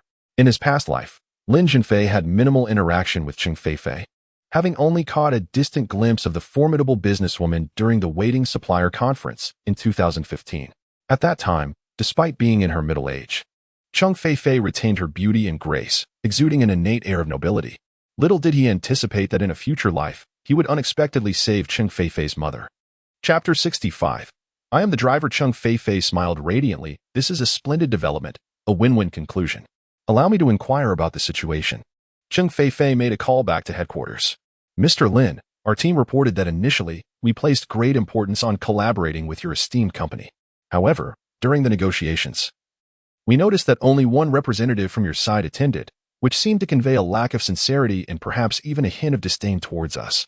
If you were to place yourself in our position, How would you feel if you had sent 3 or 4 individuals while we sent only 1? You would likely perceive it as an instance of the powerful oppressing the weak, wouldn't you? Indeed, Lin Zhenfei explained, President Chung. Here's the situation. We highly value our partnership with your company. This time, not only did President Chen personally come, but our vice president and sales director accompanied him as well. However, last night, the vice president experienced acute appendicitis and required surgery, leaving the sales director to attend to him at the hospital. I see, that is understandable given the extenuating circumstances. What position does Mr. Lin hold at your company? I am President Chen's dedicated driver, Lin Zhenfei replied. Mr. Lin, have you ever considered working in Jiangnan province? For instance, our waiting company is in need of several drivers. If you're willing to join us, we can hire you immediately, and the remuneration would be quite satisfactory. We have plans to acquire the Wanghu Town Food Factory, and Lin Zhenfei is prepared to embark on an ambitious venture. He responded with composure, Thank you for your concern, President Chung. My parents are getting older, and I wish to remain by their side. Chung Feifei nodded slightly. I understand. When parents are alive, one should not wander far.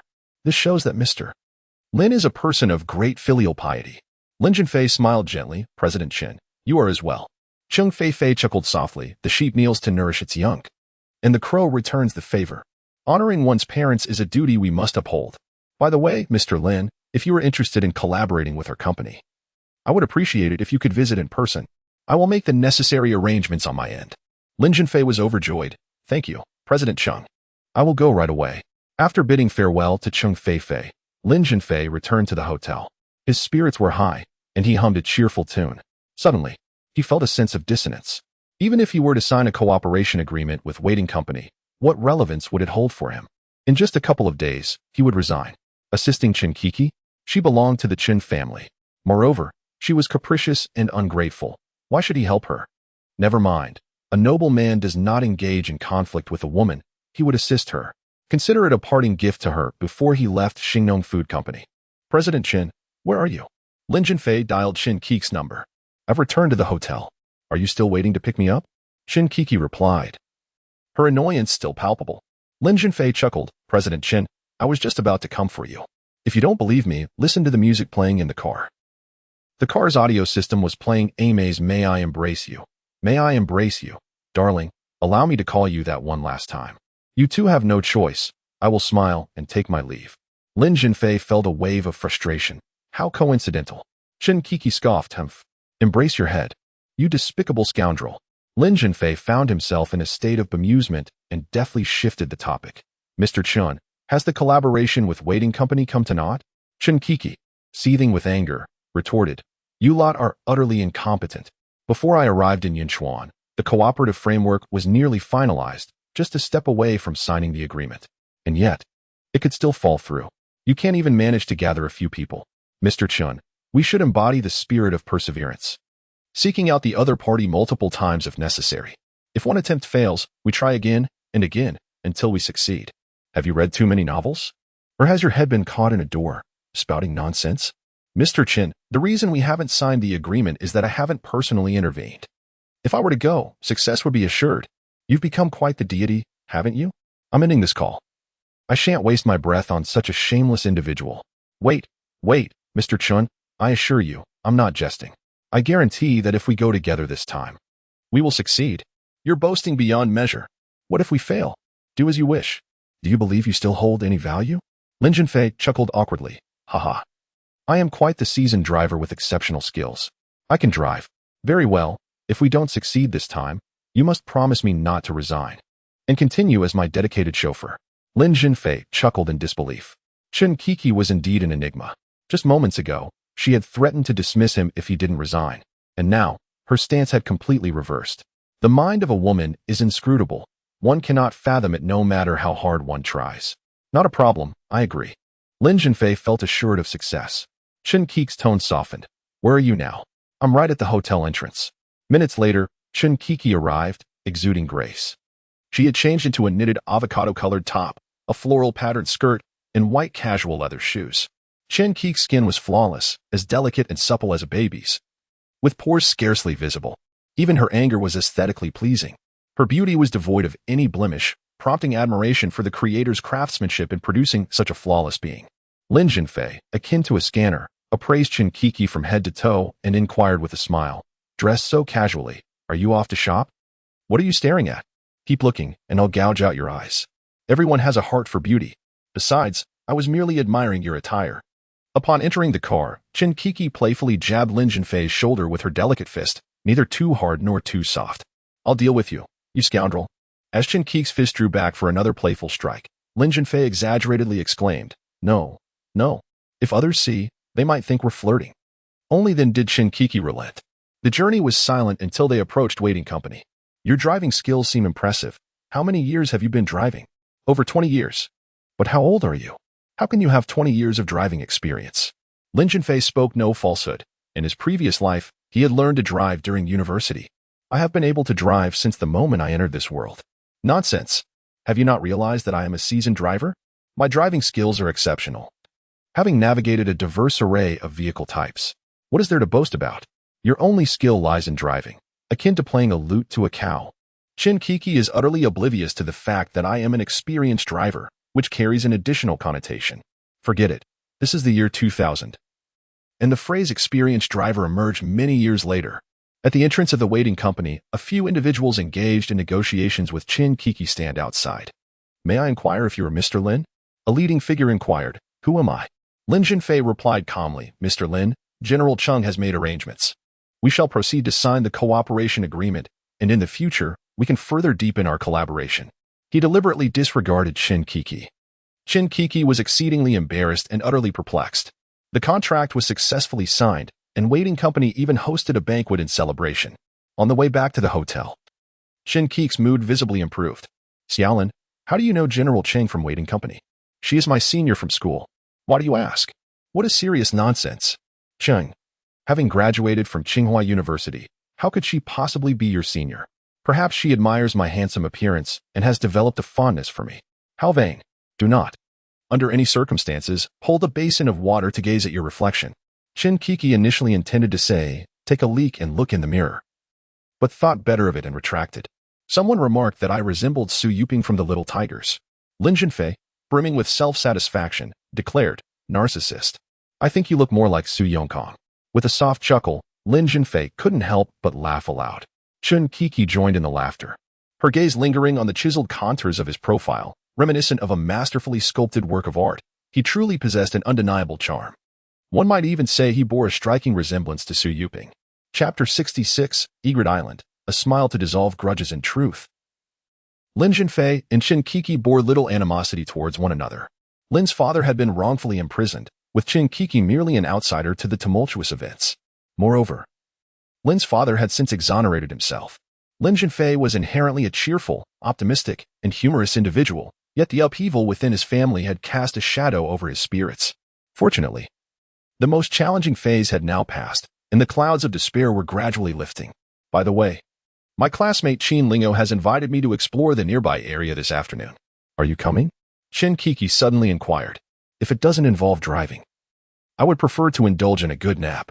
I won't be going. Qin Lingo is driving, and your presence is hardly necessary. You might as well sleep like a pig. Don't forget, we are of the same kind. If I'm a pig, then you must be as so that repays kindness with malice. Lin Zhenfei jested with a playful grin. You Chin-Kiki brandished her fist, contemplating a playful punch. However, upon realizing the flirtatious undertones of such an action, she withdrew her hand. Where shall we venture this afternoon? To Egret Island. Linger mentioned it boasts mountains and waters, fresh air, melodious birds, and a beautiful environment. Hearing you describe it so vividly stirs my interest. Yet, even if I am intrigued, I am not taking you along. Chin-Kiki pouted. The car's music played Su Yongkong's famous song, It's Hard to Love Someone. To forget you is truly a challenge. The pain of longing entangles my heart. Day in and day out, I yearn for answers. Why did you choose to sever ties? It's so hard to hear you say you love me. Words once spoken have scattered like clouds, standing at opposite ends of a scale, equally distressed. The only answer, to love someone is truly hard through the rearview mirror. Lin Zhenfei caught sight of Chin-Kiki's tear-filled eyes. He was reminded of a phrase he had encountered online in a previous life. In the past, when listening to music, one focused on the melody, then the lyrics, subsequently the story, and now one hears oneself in the song. Initially unaware of the song's meaning, one eventually finds oneself within its depths. Music conveys emotion, and melodies evoke memories. You say, "Isn't my singing delightful?" It must have touched you. Lin Zhenfei teased. Qin Kiki, momentarily perplexed, scoffed, "I have never heard you sing. So how could I be moved? Perhaps you possess a voice akin to a quacking duck. You say I resemble Su Yongkong. Am I not the one singing now?" Qin Kiki wiped away her tears, breaking into a smile. "I see you as Su Yongkong. Yet, you pat yourself on the back for being handsome in my eyes. You are merely a cricket. Even if you are handsome, with a vile character and a corrupt heart, taking advantage of others, what good is a handsome facade?" Lin Zhenfei sighed. "Indeed, one cannot be a good person. Had I not intervened last night, you would surely be lying in a hospital bed now." Qin Kiki huffed. "Humph. You present yourself as a living lay phone. Even if I were to fall ill, I would not allow you to take advantage of the situation." Lin Zhenfei chuckled. "With your curvaceous figure, devoid of any excess flesh or a potbelly, where is there to take advantage?" Qin Kiki was about to retort as the car arrived at the hotel entrance. Qin Kiki alighted from the vehicle and casually remarked, "I wish to visit Egret Island this afternoon. Please wait for me at the hotel entrance at 3 o'clock. Promptly at 3. Lin Zhenfei awaited her arrival at the hotel. Qin Kiki arrived punctually, having changed into a new outfit, a red sports sweatshirt and white sneakers. How many times does she change her attire in a single day? The car behind them honked, and Lin Zhenfei noticed Qin in the passenger seat, her head protruding from the window, waving at Qin Kiki. After a moment of hesitation, Qin Kiki pointed to her own car, indicating she would prefer to ride in it. She opened the door and settled into the front passenger seat as the car behind overtook them, with Lin Zhenfei following closely. Lin Zhenfei turned to inquire, "Why not ride with Qin?" Qin Kiki retorted with a cold smile, "That is my prerogative. It is none of your concern. Do not forget. This is a company-assigned vehicle, and you, at best, are merely a driver." Lin Zhenfei shot back, "I was simply asking, and you react with such fury? No wonder Zhou Wei left you. What man can tolerate a wife who roars like a dragon every day?" Contrary to Lin Zhenfei's expectation, Qin Kiki did not take offense. Instead, she calmly replied, "Actually, you are mistaken. I am quite gentle at home and rarely lose my temper. The roar you speak of does not exist." Lin Zhenfei remarked, "Then I am puzzled. Did we harbor enmity in a past life?" In truth, Lin Zhenfei and Qin Kiki had little interaction in their previous lives, devoid of any love or hatred. Qin Kiki responded, "Is it not you who provokes my ire? On our first meeting, you stained my clothes, and when I changed, you were caught peeking. I scolded you, and you retorted that the Qin family are all bad people. And let us not even discuss last night's incident. Your transgressions are too numerous to recount, aside from indeed having remarked that the Qin family were not good people." Her other accusations were greatly exaggerated. Lin Zhenfei found no inclination to argue with such a woman who distorted the truth. The journey from the city to Egret Island took approximately 40 minutes. Upon arrival, Lin Zhenfei noticed that accompanying Qin was a portly man, around 50 years old. Qin introduced him. "This is my boyfriend, Lu Fin, the president of Jiangnan Province Dadi Real Estate Development Company." Qin Kiki could not suppress a laugh. Qin shot her a glare. "What are you laughing at?" "It's Lu Fin, with Fin meaning to strive." Lu Fin, of average height and with a face full of flesh, resembled a laughing Maitreya Buddha. Due to his obesity, he was already panting after just a few steps. Qin Kiki had married Zhou Wei, a man who was neither handsome nor youthful. Her classmate had also chosen a wealthy, middle-aged man. What has become of this world where young, beautiful women vie for the attention of greasy old men? Nevertheless, Lu Fin, despite his wealth, was generous and did not carry the airs of a big boss.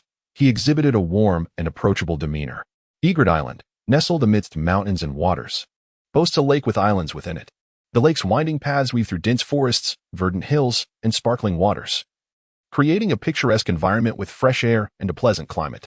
Every year, from the Qiming to the Bailu season, countless egrets inhabit and breed in the Egret Island Park, giving the island its name. Egret Island enjoys a temperate climate, free from the sweltering heat of summer and the biting cold of winter, characterized by its natural beauty, serene ambience, and unpretentious charm, making it a veritable oasis of tranquility. The Egret Island Resort, nestled amidst the hills and alongside clear, expansive waters, is situated on a gentle slope, offering an idyllic environment.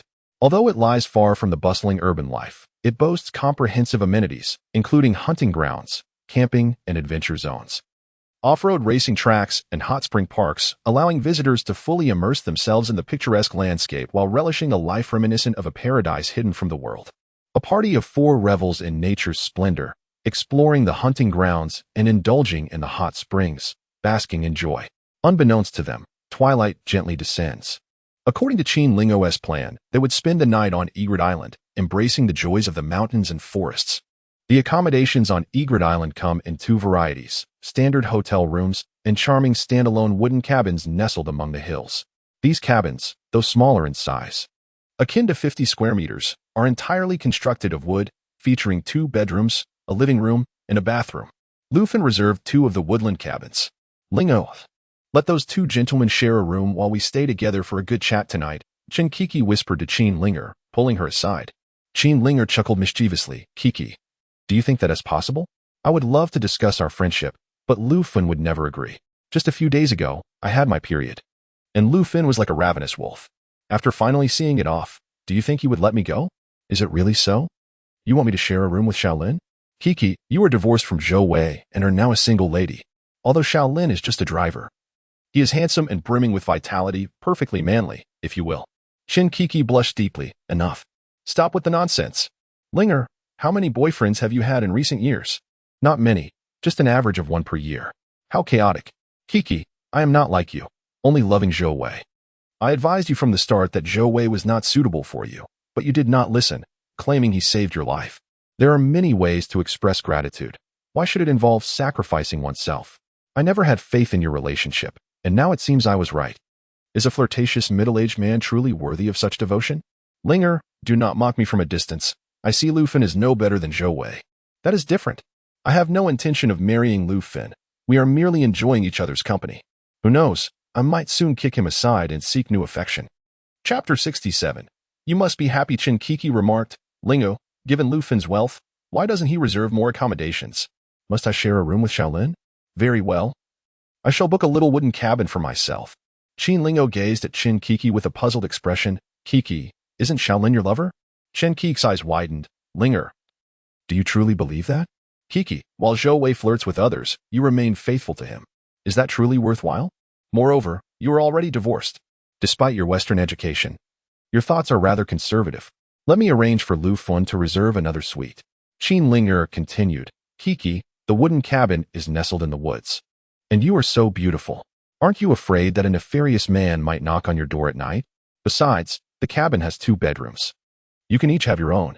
Chen Kiki hesitated for a moment, her tone softening. Very well, I will heed your advice. Qin Lingo smirked. Listening to me is the right choice.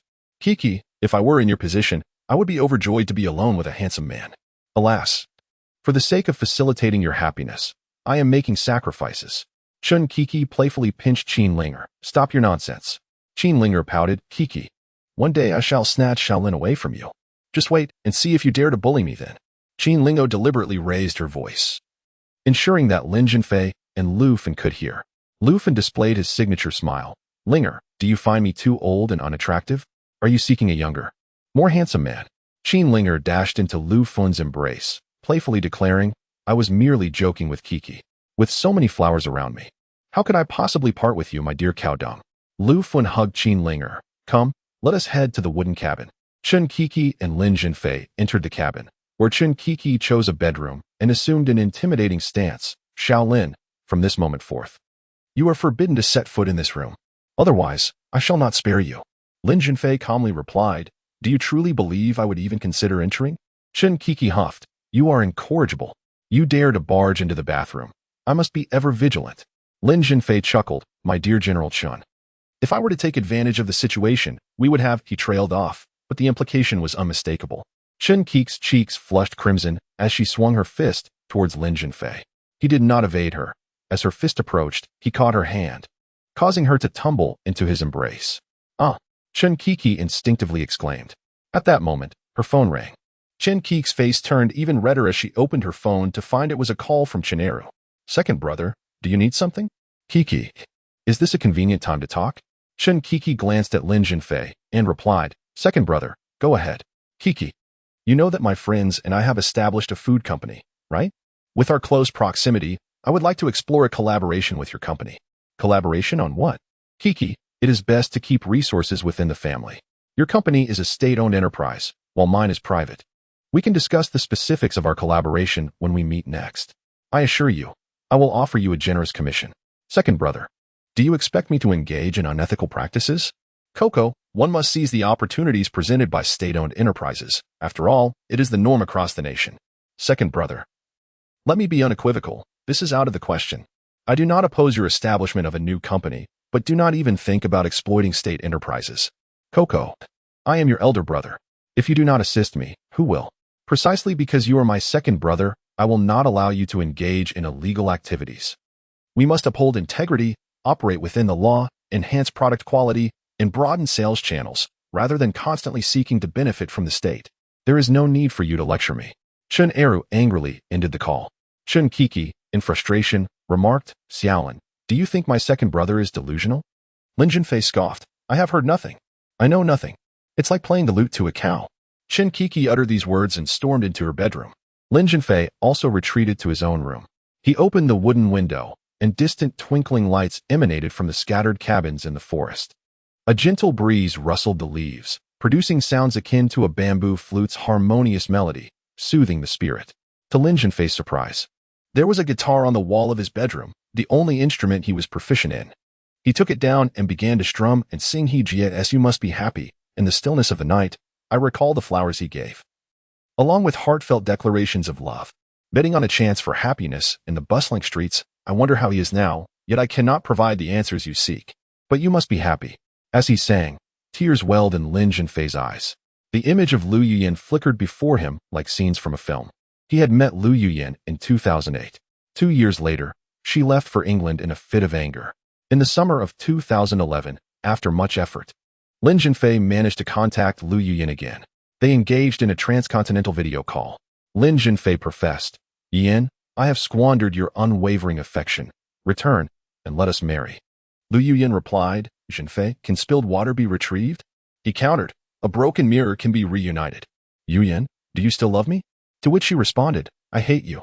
He replied, your hatred signifies that you still hold me in your heart. If you neither love nor hate me, it suggests you are on the brink of forgetting me. There was a long silence from Lu Yuyan. Lin Zhenfei implored, come back. I will make you the happiest bride in the world. Lu Yuyan softly hummed You Must Be Happy, and as she sang, she wept. Lin Zhenfei, too, shed tears. However, just a few days later, tragedy struck, and Lu Yuyan lost her life in a car accident at the tender age of 27. Later, Lin Zhenfei learned from Lu Yuyan's friends in England that after their video call, her spirits had noticeably lifted, and she even contemplated returning home. Yet, fate can be cruel. Lin Zhenfei suddenly recalled that this weekend would have marked Lu Yuyan's birthday. Chen Kiki entered the room, remarking, I discovered that you sing beautifully. Chen Kiki smiled sweetly, fully engaged in the moment. Suddenly, she noticed the traces of tears at the corners of Lin Zhenfei's eyes and expressed her surprise. Have you been crying? Lin Zhenfei retorted with a cold smile. What business is it of yours? Yet, Chen Kiki remained unperturbed, calmly responding, Shaolin, after much contemplation. I believe it's time for us to reconcile. After tomorrow, I will no longer be your superior, nor will you be my subordinate. Her words, spoken with utmost sincerity, left Lin Zhenfei in a state of disbelief. However, she had indeed articulated them candidly. Shaolin, regarding last night, your intentions were noble. You are not the kind of man who takes advantage of others' vulnerabilities, and I hold that belief firmly. Nonetheless, it is rather embarrassing for a woman to have her body observed without consent. Do you think I am being unreasonable? Chen Ki's cheeks flushed with a rosy hue. Lin Zhenfei, perplexed, inquired, why are you sharing this with me? After a moment's hesitation, she replied, I am unsure myself. Perhaps I simply do not wish for you to leave Xingnong Food Company harboring resentment. It is an unpleasant experience to be wronged. Lin Zhenfei said, all right. May I ask you to leave?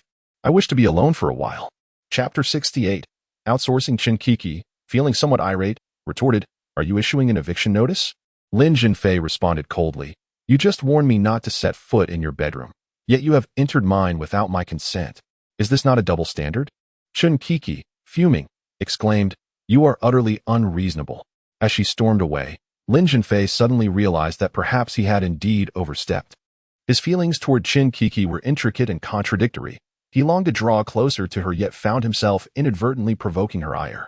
Chen Ki's initiative to reconcile was, in essence, a gesture of humility aimed at mending their rift. He had been lost in memories of Lu Yuyan, a realm that felt both real and surreal. In a previous life, Lu Yuyin had long since faded away, while in this life, she remained a youthful maiden. Yet, Chen Kiki had intruded upon his reverie. Time slipped away, and suddenly, piercing screams emanated from the adjacent bedroom. A mouse.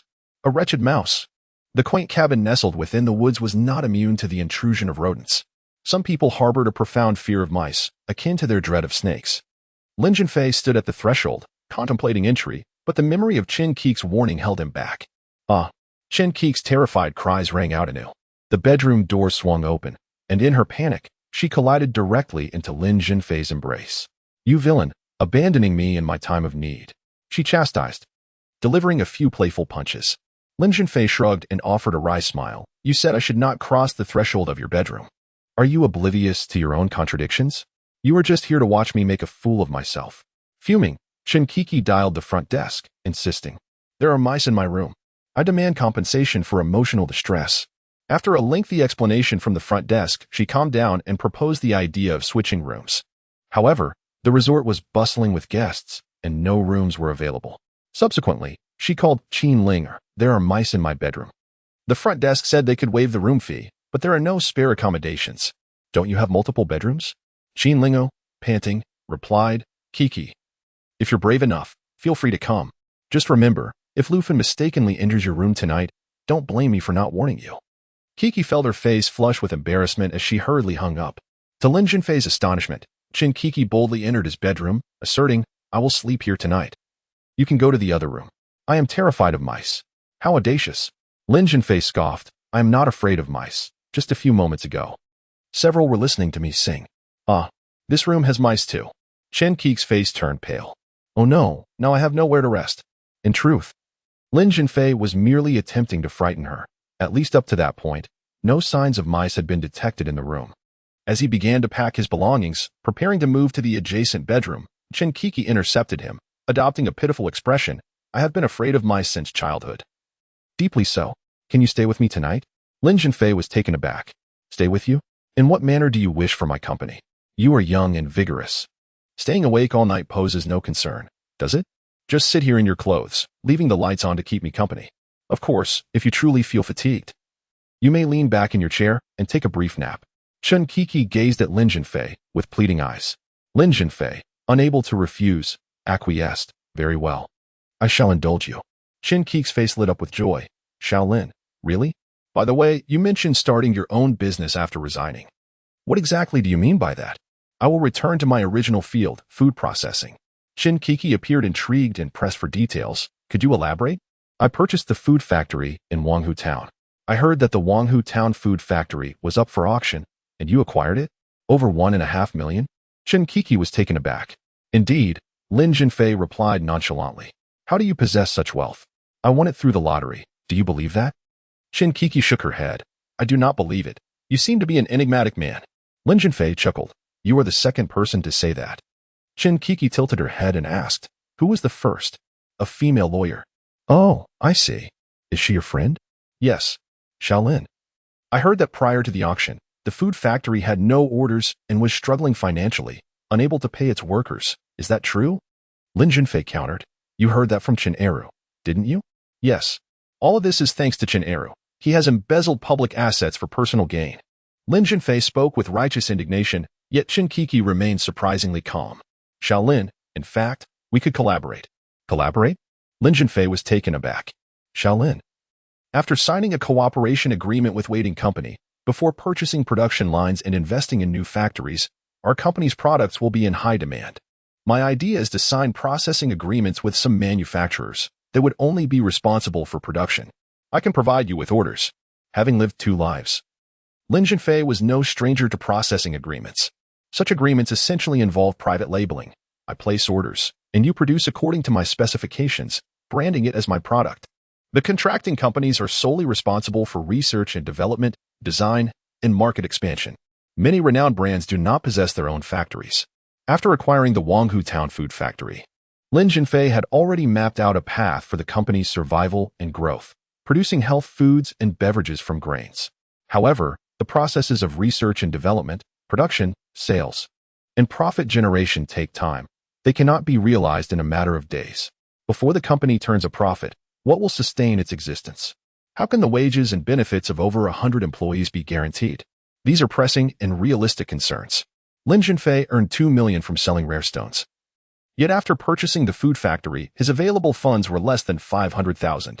Acquiring production lines, conducting research and development, and marketing all require substantial financial resources, leaving him in a precarious situation. If he could walk on two legs, researching new products while simultaneously securing orders in other areas, it would provide the employees with work and income, effectively alleviating the current predicament. Upon learning that he had saved the mother of Qin Feifei, the vice president of Waiting Company, Lin Zhenfei briefly contemplated whether he could secure some production orders from the company to alleviate his urgent needs. However, he swiftly dismissed this notion. To solicit favors immediately after a rescue would likely lead Qin Feifei to perceive him as overly self-serving, possibly even questioning his altruistic intentions. It was fortuitous when Chen Kiki proactively proposed a collaboration, aligning perfectly with his desires. Thank you, General Manager Chen. How shall we proceed with our partnership? We will provide production technology and raw materials. Your team will solely handle the manufacturing aspect. Regarding profits, in accordance with market norms, the margins will not be substantial. Yet you will not incur any losses. Not substantial profits? Lin Zhenfei felt a tinge of dissatisfaction. Would a collaboration with Qin Eru's company yield greater profit margins? Chen Kiki replied with unwavering conviction, I will not partner with him. He is my older brother, and even if I adhere to fair market principles, it would still raise suspicions. Lin Zhenfei found himself gazing at this principled female superior with renewed admiration. He could not help but acknowledge that Chen Kiki was a woman of exceptional beauty, captivating from every angle. With her ethereal grace and an aura that blended aloofness with allure, she was truly enchanting. Chapter 69, A Change of Perspective. What are you staring at? Is there something written on my face? Chen Kiki shot a glare at Lin Zhenfei. Her complexion was as delicate and flawless as an infant's, devoid of any blemishes or freckles. Lin Zhenfei couldn't help but revel in her beauty. However, Shaolin, I fear that Song Qiming will oppose my ideas. He opposes simply for the sake of opposition. Anything I support, he will contest. Dealing with Song Qiming is not particularly challenging, as he has numerous weaknesses. But I am concerned that Ma Zhengqi may create obstacles. Ma Zhengqi is an enigma. Lin Zhenfei had already gathered evidence of Song Qiming's chaotic personal life, including guarantees and photographs, which could prove invaluable at a crucial moment. To confront such a treacherous and despicable individual, one must employ his own tactics against him. Yet, he remained uncertain about how to handle Ma Zhengqi. Although Chen Kiki was ostensibly in charge, her authority had been largely undermined by Song Qiming and Ma Zhengqi. Indeed, Shaolin, the bureaucratic world is intricate. I never anticipated that state-owned enterprises would be even more convoluted. Had I known, I would have preferred to continue as the deputy director of the Supply and Marketing Cooperative. At least that position is at the deputy department level. Actually, Director Chen, if I may be frank, some of the new regulations you proposed upon your appointment are excessively radical. Rome wasn't built in a day. Many of the issues the company faces are common ailments plaguing state-owned enterprises. It is unrealistic to expect to turn the tide single-handedly in a short time. Why do Song Qiming and Ma Zhengqi, united against you, garner the support of the employees? Lin Zhenfei spoke with conviction, prompting Chen Kiki to regard him with newfound respect. Her gaze fixed upon him. The sunlight accentuated his handsome features, and his gentle smile exuded an affable charm that was utterly captivating. What's with the staring? Is there something inscribed on my face? Lin Zhenfei mimicked. Chen Kiki retorted loudly. Indeed, your face bears the word scoundrel. Rather than angering him, Lin Zhenfei found amusement in her response. Director Chen, two solitary souls in a room. Beware tonight, for I may just play the part of a true scoundrel. Feigning anger, Chen Kiki brandished her fingers like scissors. If you dare to act recklessly, I shall swiftly make you a eunuch. Lin Zhenfei chuckled. Ah, the most venomous of hearts belong to women. Returning to the matter at hand, he continued. Why do employees support Song Qiming and Ma Zhengqi? Lin Zhenfei articulated confidently. Because you have disrupted the comfort of many. The employees have grown accustomed to a laid-back environment. How can they bear the sudden demand for strict adherence to regulations? It is akin to trying to pluck a feather from a goose while preventing it from squawking. We might consider adopting a different approach. For instance, regarding tardiness and early departures, your inclination is to impose fines. However, if we were to establish a perfect attendance reward, offering a bonus for those who maintain full attendance, transforming punishment into reward would yield a vastly different outcome. The food company is in a strong economic position, following this trip to Yunchuan. We are poised to enter a new era of development, with financial constraints being a non-issue. Implementing a perfect attendance reward would not only enhance employee income, fostering a sense of fulfillment among them, but would also help achieve your management objectives. Why not embrace such an opportunity? The system of eliminating the lowest performers has noble intentions but can easily become a tool for individuals like Song Qiming to suppress dissenters. Instead, we could adopt a performance evaluation approach, establishing scientific assessment criteria. A 100-point system could be employed, with bonus points for exemplary performance and deductions for poor performance. The assessment criteria are publicly disclosed in advance, and opinions and suggestions from employees are widely solicited, which serves as a form of promotional mobilization. During the evaluation process, strict adherence to standards is imperative, devoid of favoritism. Any deductions or awards for employees must be made public. For those at the bottom of the assessment, a grace period will be provided, with options such as job adjustments, temporary leave, or a reduction in performance pay, rather than resorting to immediate layoffs. Lin Zhenfei expressed a multitude of thoughts in one breath. Chun Kiki nodded frequently, her face reflecting astonishment. Xiao Lin, having just stepped out of campus with little social experience. How do you possess such insight? Lin Zhenfei smiled calmly. Some secrets are not meant to be revealed. Well, I shall refrain from probing further. Why share all this? Are you wishing to assist me? Indeed, for in aiding you, I also aid myself. If you gain respect in the food company, you will be able to secure more orders for me. Conversely, should you be ostracized by Song Qingming and his faction, the food company will become their domain, and I shall gain nothing. Now I understand. I thought the sun had risen in the west. There is no free lunch in this world. If I wish to partake of the fruits from General Manager Chen's labor, I must contribute my share. The two continued to exchange views on business operations management and market expansion. Chun Kiki realized that Lin Zhenfei was far more mature than his actual age suggested. He bore the demeanor of a seasoned entrepreneur rather than a fledgling university graduate. Actually, Xiao Lin, I believe now is not the right time for you to resign. Why so? Your resignation would hold little significance for your food factory, as your father can manage everything for you. If you remain with our company, you could provide strategic insights. Once I have firmly established my position and secured control, you may leave at that time. You are aware that as long as I am in the company, your orders will not dwindle. If I am ousted, do you think Song Qiming will grant you any orders? General Manager Chen, are you attempting to retain me intentionally? Interpret it as you will. Very well. I shall consider it. Lin Zhenfei suddenly shifted the topic. General Manager Chen, to be candid, Song Qiming has approached me multiple times, attempting to persuade me to join him. Oh? Chen Kiki paused slightly. Did you agree? How could I? If I were to agree, I would not offer you any strategies. Thank you, General Manager Chen. Song Qingming stated that if I could uncover any compromising evidence against you, he would appoint me as the deputy head of the Human Resources Department. Lin Zhenfei observed Chen Kiki intently, gauging her reaction. Chen Kiki replied coolly, he is making promises everywhere. There are likely 5 or 6 candidates for that deputy position. What compromising evidence could he possibly find against me? Did he specify the nature of this evidence? He did. What nature? I'm afraid that if I disclose it, you might be displeased. Stop being cryptic. If I ask, just tell me. Very well. I shall speak. Song Qiming remarked that your life these past few years has been akin to living as a widow. He doubts your ability to endure solitude. He suggested I continue as your driver to uncover evidence of any inappropriate relations you might have with other men to use against you. Chen Kiki couldn't help but burst into laughter. Song Qiming, oh Song Qiming, do you believe that everyone is as debauched as you? I fear you shall be sorely disappointed. Even if you were to wait until death, you would find no evidence of my wantonness. Chun Kiki uttered these words, and Lin Zhenfei was not surprised. Chen Kiki did not resemble a promiscuous woman. On the contrary, she was deeply infatuated, devotedly pining for Zhou Wei. Even though Zhou Wei was fickle and divorced her, she remained steadfastly in love with him. Such a woman is unlikely to stray, unless driven by a desire for revenge.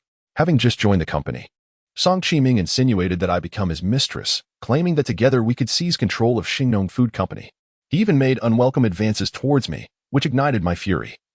I ordered him to leave, declaring that in my eyes, he was no better than a toad. Enraged and humiliated, he warned that those who opposed him would meet a grim fate. Chen Ki's words were striking, and Lin Zhenfei chuckled. This Song Qingming ought to take a good look in the mirror. He does not even measure up to a toad, yet he dares to covet Chen Kiki? as if Chinkiki were easily obtainable. Lin Zhenfei jested, in your eyes, do I qualify as a mere toad? Chinkiki shot him a disdainful glance. Even if you were a toad, you shall not feast upon the flesh of a swan. That may not be the case.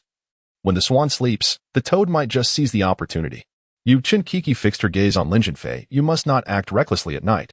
Otherwise, I shall fight you to the bitter end. Chapter 70. Not resigning yet, Lin Zhenfei scoffed. What a foolish worry. If I had intended to pursue you, I would have succeeded last night.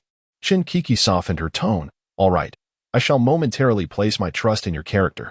By the way, when I saw you strumming the guitar and singing just now, it seemed as though you were heartbroken. Lin Zhenfei was reluctant to mention Lu Yuyan in front of others, preferring to avoid the painful memories of the past. The past, akin to a sharp blade, pierced his heart. He diverted the conversation. Did I not sing beautifully? Chinkiki nodded. Your performance was filled with emotion. It was truly beautiful and touching. By the way, what song was that? I've never heard it before. Lin Zhenfei replied nonchalantly. Of course you haven't. It is an original composition of mine. Lin Zhenfei had once again appropriated the works of others. He recalled that Jie's song You Must Be Happy, released in 2005, was the theme of the drama Beautiful Decibels. Chinkiki's eye sparkled. Shaolin. You have such talent? My talents are vast, he responded with a hint of pride. Could you sing another original composition? I am eager to listen. What genre would you prefer? Joyful or sorrowful? In his past life, Lin Zhenfei was a karaoke champion. If Chinkiki requested a few original songs, it would be a mere trifling task. Let us refrain from the sorrowful ones. One cannot dwell eternally in the memories of the past. The sun of yesterday cannot dry the clothes of today. We ought to look forward and embrace the first rays of morning light. Wouldn't you agree? Chinkiki spoke of herself while addressing Lin Zhenfei. Since you mentioned welcoming the first rays of dawn, I shall sing Chasing Light. Lin Zhenfei held his guitar and began to sing. If you are the firefly of a summer night, the children sing for you. Then I wish to capture your hand. Look how insignificant I am, for you have dreams to pursue. Perhaps you will not linger for me. So let me stand behind you. I can follow in your shadow, like a shadow chasing the light on a dream journey. This song, Chasing Light by Tsininger, was released in 2017 and served as an insert for the drama Summer Solstice. It was also a wildly popular song that many fervently covered. Lin Zhenfei's voice was exquisite, imbued with a subtle magnetism. His heartfelt performance entranced Chinkiki, leaving her spellbound. Shaolin, you have once again impressed me. Oh?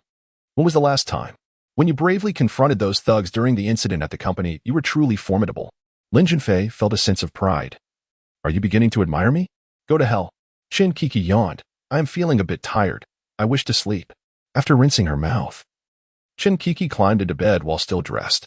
Perhaps due to an exhausting afternoon, it was not long before she fell into a deep slumber, breathing lightly and evenly. The lights remained off. Lin Zhenfei leaned against the wooden chair, gazing intently at the slumbering Chinkiki. In a room alone with a beautiful woman, it was utterly impossible for a psychologically and physiologically normal man to harbor no impure thoughts. He struggled to suppress the impulses within him and began to divert his attention. His thoughts drifted to Lu Yuyan, reminiscing about the myriad moments they shared in a previous life.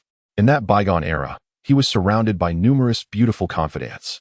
Ultimately, he realized that the woman he loved most deeply and who had caused him the greatest heartache was Lu Yuyan. As he pondered these memories, tears streamed down Lin Zhenfei's face. After a long while, he leaned back in his chair and fell into a deep slumber. When Chinkiki awoke, she found Lin Zhenfei peacefully resting against the back of the chair, emitting soft snores, which stirred a deeper sense of emotion within her. She chose not to disturb his dreams. Upon returning to Jiangzhou, Lin Zhenfei contemplated his situation and decided against resigning immediately. Chinkiki made valid points. Until there were improvements at the food factory, it was more advantageous to remain at Xingnong Food Company. When Wang Han returned, his first act was to invite Lin Zhenfei to dinner. Brother, I owe you a debt of gratitude. Otherwise, I would have been detained for several more days. Wang Han expressed his appreciation with palpable sincerity. Brother, tonight dinner is on me, at my own restaurant. If you decline, it would be a slight against me. Faced with Wang Han's warm invitation, Lin Zhenfei acquiesced graciously. Wang Han's wife, although uneducated and without formal employment, was an exceptional cook. A few years ago, she rented a place on the outskirts of the city and opened a farmhouse restaurant. Despite its less-than-ideal location, business was decent, yielding an income that surpassed that of many office workers. Bring your girlfriend along, Wang Han urged. Lin Zhenfei replied with a smile. My girlfriend is still at her mother's house. Wang Han, incredulous, remarked, Brother, your standards for a partner are exceedingly high. A capable and handsome man like you should have no trouble attracting beautiful women, should you desire. Lin Zhenfei could not help but think of his first love, Yang Xiaoqing. Wang Han leaned closer to Lin Zhenfei and whispered, How about this, brother? Tonight, I'll take you to a club for some entertainment. The owner is a friend of mine, well-connected, and no one ever checks in on him. It's absolutely safe. The club has many beautiful attendants, offering a full range of services, and I will cover the expenses. Thank you, Han Ge, but I have no interest in that sort of thing, Lin Zhenfei replied. Brother, are you even a man? Every man enjoys such pleasures. Lin Zhenfei chuckled. If my sister-in-law finds out, you'll be in trouble. Brother, indulging in such pursuits is like succumbing to addiction. Once you start, it's hard to quit. Perhaps I should just embrace it.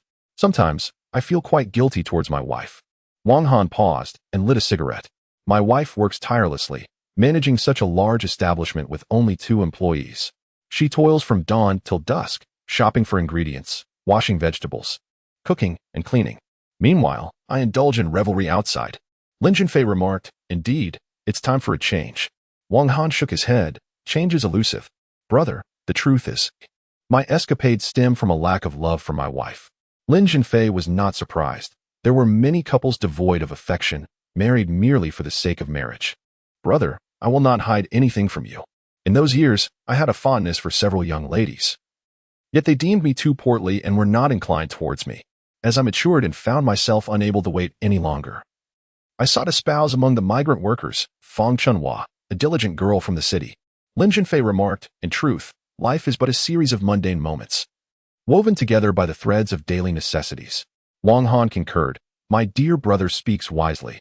Although I do not harbor affection for my wife, I have never contemplated divorce. She has contributed immensely to our household and has borne me 2 children. Parting ways would be exceedingly unfair to her. Lin Zhenfei chuckled. It appears you possess a semblance of conscience.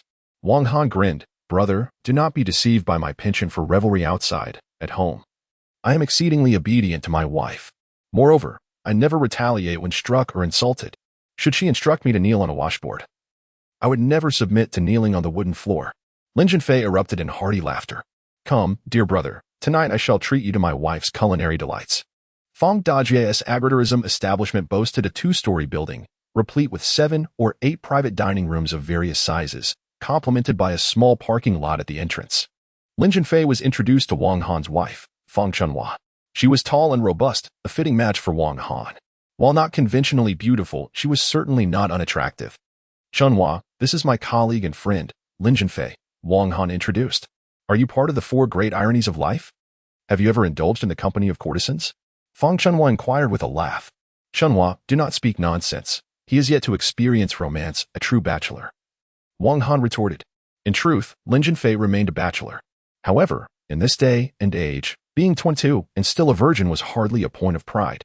I have several charming young ladies in my family. I shall introduce you to them next time. Fang Chunhua offered warmly, her enthusiasm mirroring that of Wang Han. Wang Han scoffed. Do you truly believe your relatives would catch my brother's eye? Hurry and prepare some delightful dishes. Very well, Fang Chunhua replied, making her way to the kitchen. The agritourism venue employed 2 staff members, a chef and a server, while her parents lent a helping hand. Lin Zhenfei accompanied Wang Han upstairs to a private room. Through the window, Lin Zhenfei suddenly spotted Chen Ruoxi. Though she wore sunglasses, he recognized her at once. Beside her stood a middle-aged man, also adorned with sunglasses. They appeared to be engaged in jovial conversation, suggesting a close relationship. Their continued use of sunglasses after exiting the vehicle indicated a deliberate concealment of their identities. Could it be that Chen Ruoxi, like Qin Kiki and Qin Linger, had a penchant for older gentlemen? Chapter 71. E-commerce concept. Chen Ruoxi entered a small private room on the first floor with a middle-aged man. Previously, she had a boyfriend named Wei Xiaoyang, but they had parted ways. Could this enigmatic middle-aged gentleman be her lover? Lin Zhenfei couldn't help but smile bitterly. Even if they were indeed lovers, what concern was it of his? Brother, shall we invite a few more friends? Wang Han inquired. Lin Zhenfei, feeling unreserved, dialed Su Qianlong's number. Su Qianlong replied that he was not in Jiangzhou, having gone on a business trip. However, Zhao Fangning was available and agreed to take a taxi over. 3 of us are short one. I'll call a friend, Wang Han said, reaching out to another acquaintance. Lin Zhenfei gestured for Wang Han to come closer. Brother Han, could you do me a small favor? What is the matter? If I can assist. I'd brave any peril. Not quite so dramatic. Lin Zhenfei whispered a request. Brother, are you interested in that woman? One might say so. I'll head down now under the pretext of ordering food to see what their relationship truly is. In my opinion, it's 100% romantic. Wang Han returned shortly. I guessed correctly. They are indeed lovers. When I entered, do you know what they were discussing? How could I know? Lin Zhenfei maintained an outward calm, but his heart sank. The man had said, "Thank you for forgiving me. I've wronged you and have felt guilty all along. I will love you well." What else did they say? That was all I caught. Once I entered, they fell silent. The man was sitting opposite the girl. And while speaking, he held her hand. Lin Zhenfei felt a pang of reluctance. Brother Han, you aren't deceiving me, are you? How could I deceive you? Is there any motive for that? You be struck by lightning. By the way, the girl's name is Ruashi. I heard the man say, Ruashi. Order whatever you wish. Lin Zhenfei leaned back in his chair, overwhelmed by a sense of defeat. Brother, there are countless flowers in the world. Why cling to this one woman? True, there was never really anything between us. Perhaps I was merely indulging in my own sentiments. It is the passionate who are tormented by the unfeeling. Zhao Fangning arrived, looking significantly more haggard than before. Fangning, how have you been lately? Not well. Wang Han, sensing the moment, tactfully excused himself. What is the situation with Han Beibei now? Are you still in contact with Qindahu? Zhao Fangning, with a mournful expression, replied. Once, I secretly checked Beibei's phone and found her exchanging fervent messages with Qindahu. The words were quite intimate. Lin Zhenfei felt a surge of indignation. Fangning, you fool. Those intimate messages are direct evidence of Qindahu's misconduct. Report the scoundrel to the authorities. I thought so too, but Beibei snatched the phone away and deleted the messages. Fangning, let me say something you may not want to hear. You cannot keep this woman. It would be best to part ways. Given your background, you might even find a virtuous maiden. Look at my appearance. How could I attract a respectable girl? Besides, I have feelings for Beibei. All right, the decision is ultimately yours. Defei, I need to discuss something with you. Zhao Fang cast a wary glance towards the door, fearful of an unexpected visitor. Lin Zhenfei closed the door behind him. Defei, Han Beibei claims she is pregnant. Congratulations, you're going to be a father. But Defei, I suspect the child she carries is not mine, but rather Qindahu's. Do you have any evidence? No. Han Beibei is adamant that the child is mine. She knows better than anyone else whose child it is. If she is aware that the child is Qindahu's yet claims it as yours, that would be exceedingly unethical. Alas, there is no choice but to entertain the possibility. It is better to believe than to dismiss it. What if the child truly is mine? Terminating the pregnancy would be a grave loss. My parents dream of holding a grandchild. A series of knocks echoed at the door. Wang Han entered, accompanied by a stranger in his 30s. The man sported a slick middle part, his hair gleaming with oil, dressed in a manner reminiscent of a trader. Wang Han gestured towards the man, introducing him, Lin. This is Qian Liangyang, the founder and manager of Jiangzhou Forum. A pleasure to finally meet you, Lin Zhenfei replied, engaging in pleasantries. Jiangzhou Forum is among the pioneering local websites established in Jiangzhou, holding significant influence before the advent of smartphones and the rise of social media. Manager Qian and I are old friends. In our line of work, advertising is essential, and Manager Qian has been immensely helpful, Wang Han explained. Birds of a feather flocked together. Lin Zhenfei was inclined to believe that both Qian Liang and Wang Han indulged in similar vices. The four of them engaged in an exhilarating game of cards. Manager Qian is a tech whiz in the realm of web development, Wang Han remarked. It is no wonder, as he is an alumnus of Tsinghua University and Peking University, having forsaken a lucrative position in a state-owned enterprise to embark on his own venture, establishing Jiangzhou Forum, which swiftly ascended to the ranks of the top 100 BBS communities in the country. While dealing cards, Wang Han took the opportunity to praise Qian Liangyang. However, it was not mere flattery. Jiangzhou Forum had already garnered a reputation. With the rapid expansion of internet users, Jiangzhou Forum flourished, gaining recognition not only in Jiangzhou but also throughout Jiangzhou province, and even nationally. Lin Zhenfei cautiously inquired, Manager Qian, have you considered developing an e-commerce website? Qian Liangyang paused. An e-commerce website? Indeed, Lin Zhenfei smiled, similar to Dang Dang, which launched last November, specializing in books and audiovisual products, and has shown promising growth. Qian Liangyang replied, developing a website is not a technical issue, but does it have potential for growth? Is it worth pursuing?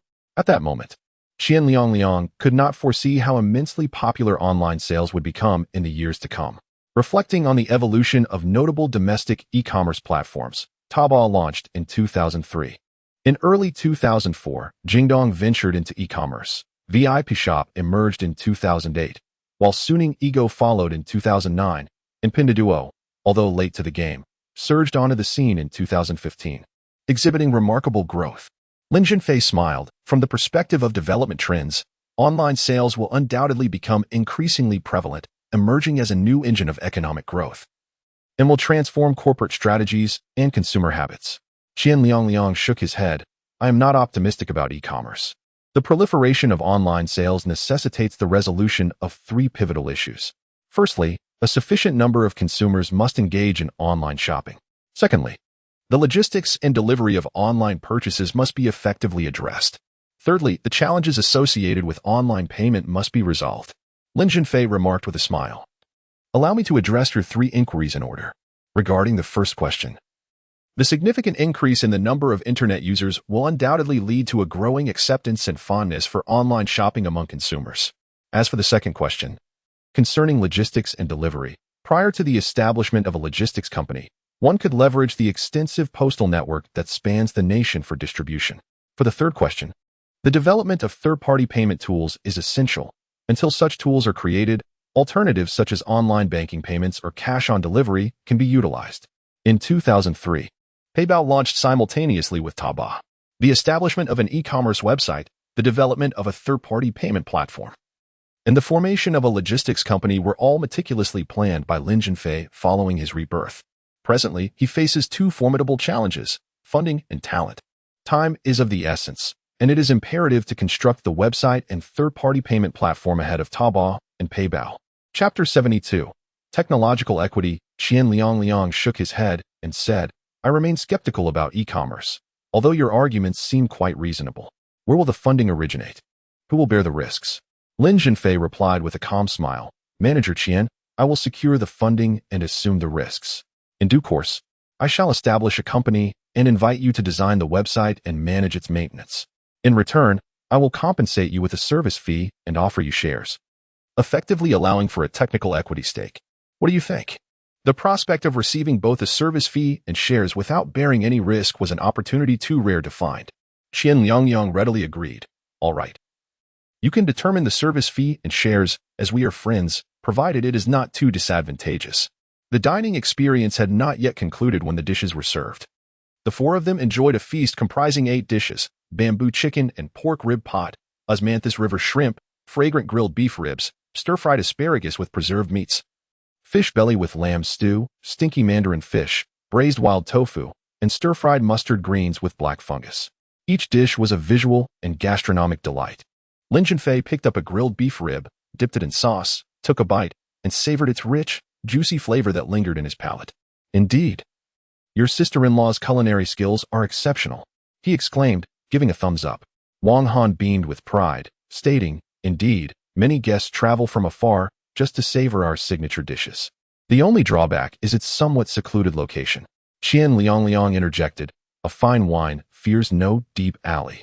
Wang Han suddenly exclaimed, How could I forget? Manager Qian's Jiangzhou Forum? It has substantial influence. Advertising there would ensure a steady stream of patrons. Lin Zhenfei chimed in, Advertisements can take various forms. Soft articles, such as travelogues, would be particularly engaging. Qian Liang thumped his chest. Leave this matter to me. Wang Han inquired, What would be the advertising cost? Qian Liang responded, Discussing money among brothers can mar our camaraderie, and besides, I, Qian Liang, am not short on funds. Wang Han insisted, True brothers must settle accounts clearly. How about this? In the future, when you bring friends to dine, your meals will be on the house. Let us drink. Qian Liang changed the subject. Lin Zhenfei observed that both Qian Liang and Wang Han were straightforward and generous individuals. After several rounds of drinks and an array of dishes, Qian Liang remarked, I enjoy making new acquaintances. Today, I am pleased to have met 2 new friends. To deepen our bond, I invite you all to a lounge for a relaxed evening, and I shall cover the expenses, hoping for your gracious acceptance. A lounge? Which one? Are there fresh delicacies?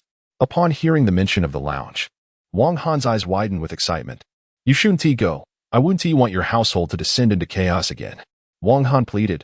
I'll cover my own expenses, all right? You can say it's just 3 missing for a game of cards. My wife never minds when I play. Qian Liang relented. Fine. Who am I to refuse my brother? But it seems we must once again deceive your wife. In his past life, Lin Zhenfei harbored reservations about visiting lounges, nightclubs, and bars.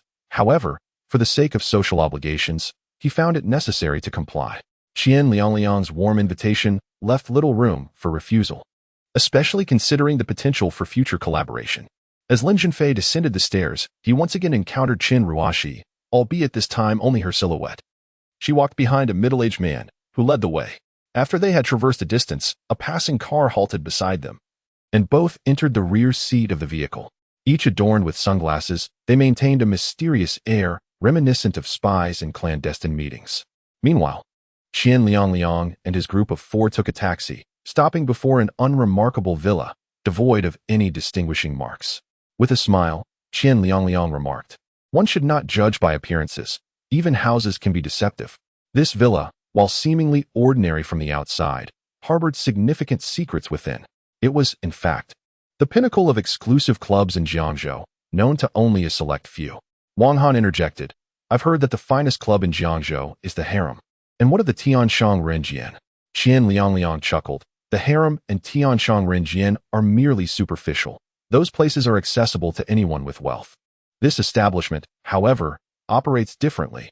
Regardless of one's fortune, without a membership card, entry is forbidden. The proprietor of this club is a friend of mine." Wang Han acknowledged. "So today, Manager Qian is introducing us to the world." Indeed, it was a privilege to visit this elite club, hidden within a residential area, a place known only by whispers until now. Zhao Fangning, initially in a foul mood, found his spirits lifted by the effects of alcohol, momentarily forgetting his wife's infidelity. A locked iron gate stood before the villa, which Qian Liang opened with a black membership card. Beyond it lay another entrance, also secured. After a brief phone call, the main door swung open. Wang Han remarked, "The security here is quite formidable." Qian Liang replied with a smile, "Such measures are necessary to uphold the establishment's prestige." A woman clad in a qipao greeted them with a radiant smile. "Mr. Qian, it seems you haven't visited in quite some time." Qian Liang responded warmly, "I've been quite busy, but today, I've brought several esteemed friends, all prominent figures in Jiangzhou, CEOs or directors, all affluent and distinguished." While elevating the status of his companions, he simultaneously enhanced his own standing. The qipao-clad beauty welcomed them, stating, "We are honored to serve you," ensuring a unique experience that showcases our exceptional hospitality. As she walked, the high slit of her dress revealed her smooth, fair thighs, capturing Wang Han's gaze. He mused that the invention of the qipao by their ancestors was evidently designed to entice men. Once she had moved on, Qian Liang teased, "Wang, your gaze is so intense it seems you wish to peel away her qipao." Wang Han chuckled awkwardly. "Manager Qian, you are quite the seasoned observer. Indeed, it is this delicate concealment that captivates men, inciting a desire to uncover the secrets beneath. If she were entirely unclad, the allure would dissipate." Qian Liang erupted into hearty laughter. The interior of the villa revealed a breathtaking spectacle, opulent and extravagant. It stood in stark contrast to its humble exterior. Upon entering the villa, no one would doubt that this is the pinnacle of leisure establishments in Jiangzhou. The villa boasts a beauty pageant hall. A line of over 20 stunning young ladies, adorned in swimwear, stands in perfect alignment. These enchanting beauties wear radiant smiles, exuding an air of confidence. Qian Liang proclaimed loudly, "Brothers, since we are here, let us make ourselves comfortable. This is indeed the foremost leisure club in Jiangzhou, where the girls are truly exceptional. Not only are they beautiful, but their service is also unparalleled. This is a sanctuary for men, a place of indulgence. Tonight, I shall cover all expenses. Feel free to revel in whatever pleases you." After a brief pause, Qian added, "Oh, and I almost forgot to mention, this place is completely secure. Let go of any concerns." Wang Han eagerly selected his desired beauty and entered a private room. Zhao Fangning hesitated for a moment before choosing a statuesque, voluptuous girl. Zhao, being of a smaller and more slender build, created a striking contrast alongside the beauty. Perhaps only such a girl could satiate his desire for conquest. Chapter 73. I am not a rich second-generation Lin Zhenfei, remained indifferent. Qian Liang expressed surprise, saying, "Brother Lin, Do these beautiful women not capture your fancy? Lin Zhenfei was neither a reclusive sage nor a lascivious man. He held no particular interest in such establishments. With a smile, he replied, Mr. Qian, I believe I shall find a place to rest. Qian Liangyang chuckled, Brother Lin, you're not trying to save me money, are you? It's not that expensive. After all, a man shouldn't deprive himself. You must understand, this is a haven for men. Many long to experience its allure. Lin Zhenfei graciously declined. I appreciate your goodwill, Mr. Qian, but I truly have little interest in these charming maidens. After contemplating for a moment, Qian Liangyang conceded, Very well, I respect your wishes. A lady in a cheongsam approached, tentatively suggesting, We recently welcomed a new girl to the club, innocent and quite pleasing to the eye. She performs without compromising her virtues, singing and playing various instruments for guests. Qian Liangyang responded, Then let her engage in conversation with President Lin. This time, Lin Zhenfei chose not to refuse again, for further rejection would seem ungracious, as it did not cross his moral boundaries. Before long, the lady in the cheongsam returned with a girl, leaving Lin Zhenfei momentarily stunned. The girl was Xiaowei Lu. Though not a striking beauty, she was appealing in her own right, possessing delicate features and an ethereal charm. It's you? Xiaowei Lu recognized Lin Zhenfei. Aren't you singing in the underpass anymore? He inquired. With a calm demeanor, she replied, I have never abandoned my musical dreams. Singing in the underpass was for my aspirations. Performing here is for my livelihood. Sir, you know each other? That is wonderful. I shall take you both to the elegant room. The lady in the cheongsam interjected. The elegant room was adorned with a piano, accordion, guitar, pipa, and an array of both Eastern and Western instruments. Just as wise men find joy in water, and benevolent souls in mountains, some are captivated by the beauty of women, while others savor the talents of gifted artists. Sir, how may I serve you? Xiaowei Lu softly inquired. Can you play all these instruments? Lin Zhenfei asked. I can manage a few, though not proficiently, merely at an amateur level, she replied. Then play a piano piece for me, he urged. Certainly, sir. May I perform Beethoven's Symphony No. 5 for you? Lin Zhenfei smiled, of course. Xiaowei Lu took her place at the piano, her fingers delicate as green onions. The music flowed like a river, transforming with the rhythm, at times fervent and impassioned, at times subdued and gentle, at times joyous and lively, and at times invigorating and bold. As the final notes lingered in the air, Lin Zhenfei couldn't help but applaud. Would you prefer to hear me sing? Or would you like me to play another instrument? Xiaowei Lu gently asked. Could we chat for a while? Of course, Lin Zhenfei replied with a smile. A girl of your talent should be in a music classroom or performing on stage, not in such an establishment. Xiaowei Lu retorted, Aren't you here as well? Lin Zhenfei replied with a calm smile. It was never my intention to come here. In the world, one is often subject to circumstances beyond their control. Xiaowei Lu lowered her head and softly confessed, I came here because I can no longer afford the rent. Lin Zhenfei was indeed taken aback by her dire situation. May I assist you? He inquired. No free lunch, she replied. It's better not to. In fact, I had someone offer to support me, but I declined. Lin Zhenfei chuckled. My intentions are quite straightforward. I possess a villa in Hushan Yiping that I have yet to move into. It has 7 or 8 bedrooms, and it would be a shame for it to remain unoccupied. Xiaowei Lu gasped. So, you are a second-generation wealthy individual. Lin Zhenfei laughed. I am not a second-generation rich kid, but I will strive to ensure my children become one. I purchased this villa with my own earnings. Xiaowei Lu gazed at him in astonishment. You acquired a villa at such a young age? Many spend their entire lives without achieving that. I am curious. How did you amass such wealth? Would you share your secrets? Lin Zhenfei responded with a smile. It's quite simple. I sell rare stones. I discovered 4 unique stones. Sold 2, and made a substantial profit. I still have 2 left in my villa, each of which could buy a luxury apartment. Impressive. Owning a luxury villa is something I wouldn't even dare to dream of. Sometimes, I think being able to own a small apartment in the city would suffice, she mused. Lin Zhenfei jested. If you marry someone with a luxury villa, you, too, shall have one. Suddenly, Xiaowei Lu exclaimed, Then I shall marry you. Lin Zhenfei was momentarily stunned. Xiaowei Lu burst into laughter. Are you frightened? I was just joking. After a pause, she added, Actually, I have a boyfriend. He is my college classmate and works as a music teacher in my hometown. Will he come looking for you? I think not. He hopes I can find a stable job like him, settle down, and start a family. However, I have not heeded his advice. Nothing is more important to me than realizing my musical dreams. So, are you two effectively broken up? I am not certain. We have never officially discussed a breakup, but we have not been in touch for quite some time. Lin Zhenfei fell silent. Xiao Lu changed the subject, by the way. Do you want me to stay in your luxury villa as a caretaker? To guard your two invaluable rare stones. Lin Zhenfei seized the opportunity. That is precisely my intention. Should I pay you a salary? Xiao Lu frowned. Let's forego the salary. If you were to pay me, it might lead to unnecessary assumptions that you are supporting me. I will look after your villa, and in return, I seek only free accommodation. That seems fair enough. So, you have decided to help me care for the villa? If it were anyone else, I wouldn't agree. But you are different. You seem quite amiable. By the way, is this our third meeting? Indeed. I hope you remain steadfast in your principles and pursue your musical dreams. It would be best to avoid this place as much as possible. The proximity to darkness begets shadows. Dwelling long in the opulent club, a veritable cauldron of vice.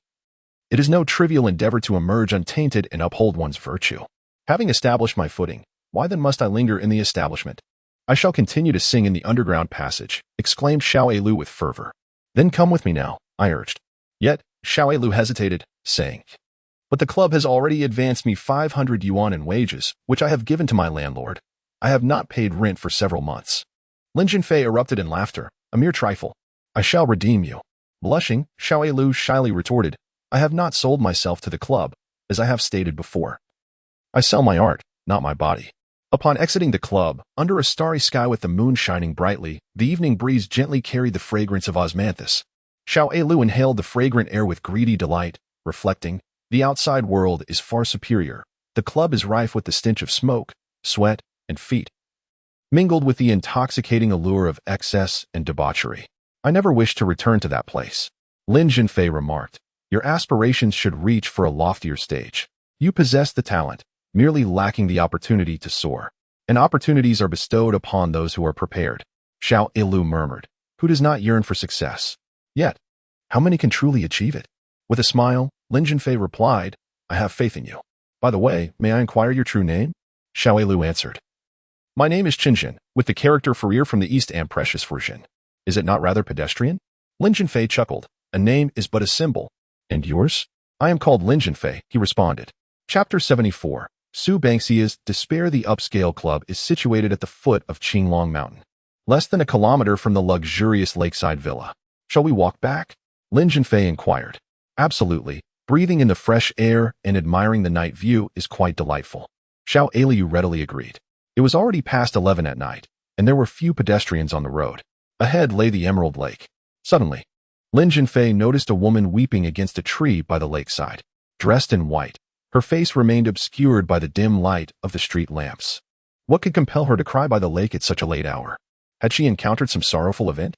To Lin Zhenfei's astonishment, the woman suddenly leaped into the lake. He instinctively rushed to save her, but it was too late. The woman had chosen to end her life. The singular thought racing through Lin Zhenfei's mind was to save her. Having grown up in water, he was an excellent swimmer. He hastily removed his coat and tossed it to Xiao Lu before plunging into the lake. The wind stirred the water, creating turbulent waves that obscured the woman's silhouette. A wave crashed, briefly revealing the flash of her white garment. The woman, unable to swim, struggled desperately in the water. It was evident that she regretted her impulsive decision. The stark reality of facing death was a far cry from the fleeting thought of taking her own life. With unwavering determination, Lin Zhenfei surged forward and grasped the woman's clothing. Save me. I don't want to die, she cried out. He clutched one of her arms tightly. In this vast expanse of water, if she broke free from his grasp, death would be imminent. Suddenly, the woman clung to Lin Zhenfei, wrapping her arms around his neck. In water rescues, it is critical to avoid having the drowning person cling to the rescuer, as their instinct to survive can unleash an overwhelming strength. Even the most skilled lifeguard could find themselves submerged if entangled by a panicking individual for 30 to 40 seconds. Let go, or we will both perish, Lin Zhenfei shouted. The woman, seeing him as her lifeline, held on with fierce tenacity. In a moment of desperation, Lin Zhenfei pressed his fingers against her nostrils and pushed her chin upward, tilting her head back. As her head arched, her grip loosened.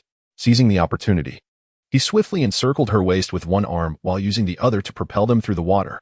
The woman, having swallowed a significant amount of water, lost consciousness. At last, they reached the shore. The woman lay on the grass by the lake. Is she all right? Xiao Li asked anxiously. Saving her is the priority. Lin Zhenfei unfastened the woman's shirt and bra. He crouched beside her, resting her abdomen on his thigh to allow her head to hang down, then pressed on her back to expel the water from her mouth. To prevent her tongue from blocking her airway, he gently pulled it out. The woman was unconscious. Lin Zhenfei checked for a pulse and felt a faint heartbeat. We must perform artificial respiration immediately. Xiao Liu, do you know how? Xiao Liu's expression was tense. I don't know how. Although it is often said that men and women should maintain a respectful distance, the urgency of saving a life transcends such considerations. Lin Zhenfei instructed the woman to lie supine on the ground, one hand supporting her waist while gently tilting her head back with the other, pinching her nostrils closed. After taking a deep breath, he gradually exhaled into her mouth. Following several cycles of artificial respiration, he noticed a slight movement in her chest. He released her nostrils and applied pressure to her chest to assist her exhalation until her breathing was restored. Xiao Liu, with your presence, my innocence can be validated. Otherwise, others might suspect me of wrongdoing. Lin Zhenfei finally sighed in relief. I had already said you were a good person, and it proves true. Bathed in moonlight, he could discern that she was a young girl, strikingly beautiful, with a tall and slender figure, smooth and soft thighs, and a firm, ample bosom. Suddenly, Lin Zhenfei felt a sense of familiarity. A prominent beauty mark adorned the corner of her mouth. It dawned on him. This was Su Bangxia, the lover of Zhou Wei. Why would she attempt to drown herself? After Zhou Wei's divorce from Qin Kiki, was it not her he married? Too many enigmas surrounded this situation. Su Bangxia opened her eyes. You're awake, Lin Zhenfei exclaimed with joy. How did I end up here? She murmured, still disoriented. You jumped into the lake. And I rescued you, he explained. Oh, really? Let me think, she replied, pondering. Who are you? I am Lin Zhenfei. I saw you with Zhou Wei at the Lakeside Mansion sales office last time. Don't mention that scoundrel, Su Bangxia retorted angrily. Lin Zhenfei speculated that her plunge into the lake was closely tied to Zhou Wei. I should take you to the hospital, he suggested, although she had regained consciousness. It was imperative to ensure she suffered no lingering effects. But I feel so weak, Su Bangxia said, her eyes glistening, uncertain whether it was lake water or tears. Let me carry you, he offered. Thank you. I feel so lost. Why would I consider ending my life for such a worthless man? Lin Zhenfei gently lifted Su Bangxia into his arms and hailed a taxi by the roadside. At the hospital, a thorough examination was conducted. The doctor reported that aside from inhaling contaminated water, resulting in an infection, her body was otherwise unharmed. The physician praised Lin Zhenfei for his timely and skilled intervention, noting that without such prompt action, even survival could have led to numerous complications. As Lin Zhenfei glanced at the clock, he realized it was already past midnight. Su Bangxia leaned against the hospital bed, her gaze vacantly fixed on the floor drip, watching as the fluid trickled into her veins. Xiao Liu sat quietly at the bedside. Thank you, Su Bangxia managed to muster a faint smile. Xiao Liu remarked, it was Lin Zhenfei who saved you. I am of no use. But you are here with me, aren't you? I truly envy you for having such a kind-hearted boyfriend, while I have encountered a cad. Xiao Liu's face flushed as she lowered her head, stammering, He is not my boyfriend. I apologize for the misunderstanding. Seeing you together at such a late hour. I assumed you were in a romantic relationship. Su Bangxia turned her gaze to Lin Zhenfei, inquiring, aren't you returning tonight? Lin Zhenfei smiled faintly and said, when we return, who will accompany you? Su Bangxia's eyes brimmed with tears as she murmured, do you think I am foolish? Lin Zhenfei chuckled lightly, perhaps just a little. Su Bangxia continued, at that time, I was so enraged that I contemplated ending it all. Yet, in that moment of descent, I found myself filled with regret.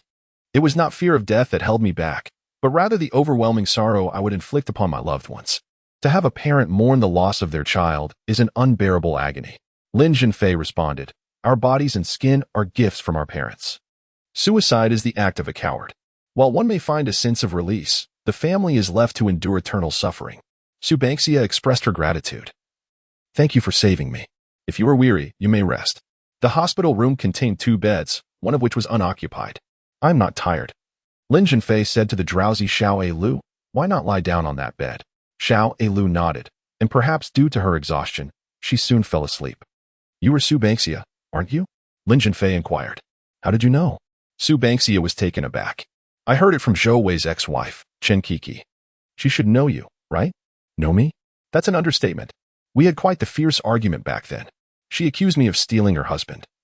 To which I retorted that if she couldn't keep her husband, how could she blame me? Reflecting on it now, I realize how foolish I was and how I hurt Qin Kiki in the process. Lin Zhenfei observed, "It seems Zhou Wei treats you quite well. He almost bought the lakeside villa last time. Did he purchase it? He has never fulfilled any promises." Su Bangxia exclaimed, "He is nothing but a deceitful scoundrel, willing to resort to any means to possess a woman. It seems you harbor quite a hatred for him. More than just hatred. I have felt the urge to kill him." Su Bangxia's face darkened. "Do you know? At that time, Zhou Wei used drugs to take advantage of me while I was unconscious." Su Bangxia's revelation was shocking. Chapter 75. Returning to Alma Mater, is it possible? Lin Zhenfei exclaimed in astonishment, unable to fathom the depths of Zhou Wei's wickedness.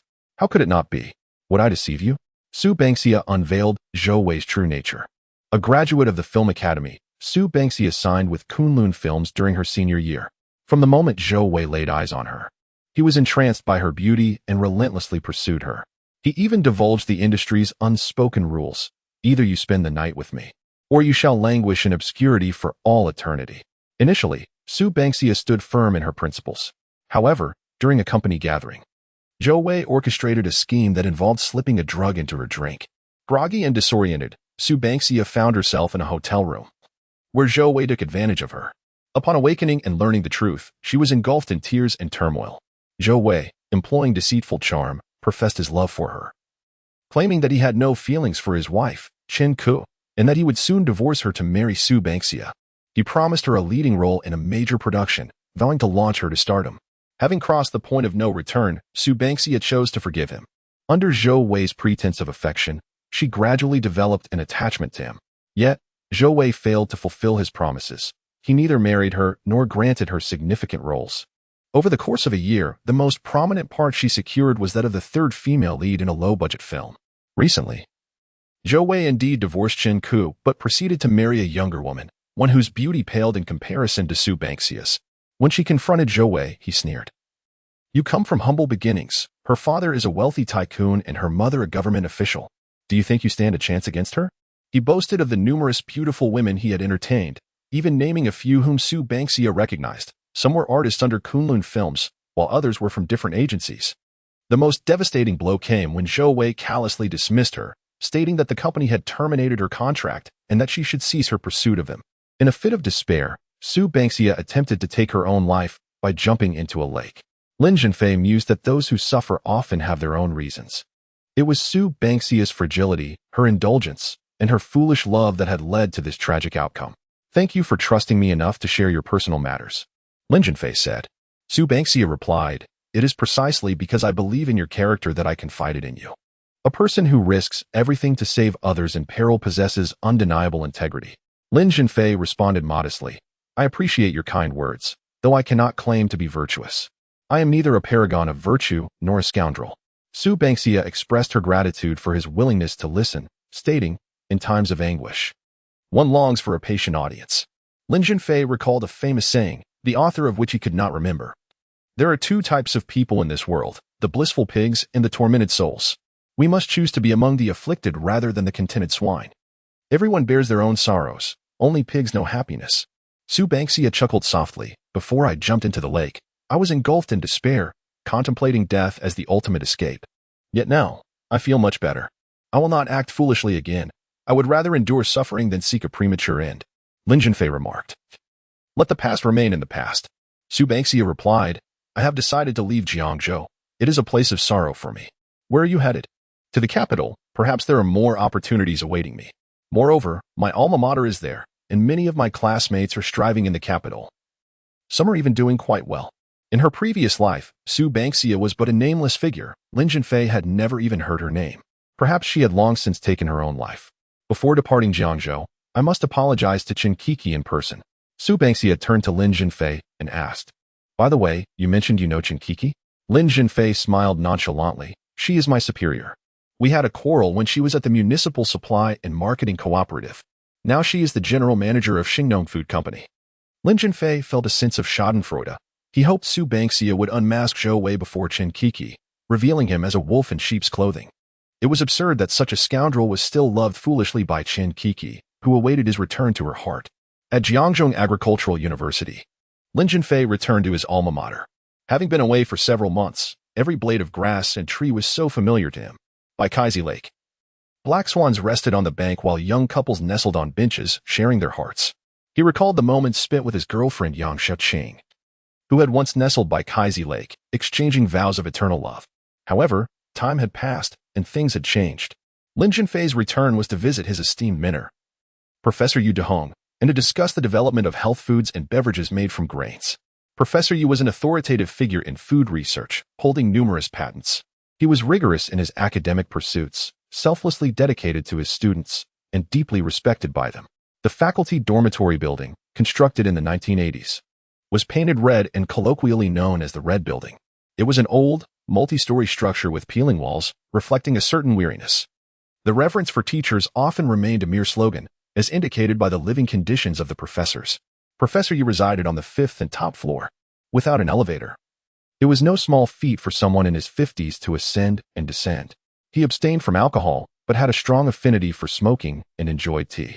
Lin Zhenfei brought 2 packs of fine cigarettes and 2 boxes of quality tea. As he ascended the stairs, Professor Yu's daughter, Yu Xiaoya, hurried down. A freshman at the School of Physical Education, Xiaoya was lively and spirited. "Where are you off to in such haste?" Lin Zhenfei was quite familiar with her, having tutored her in mathematics during his university days. However, Xiaoya was not particularly studious, yet she managed to enroll in the physical education school.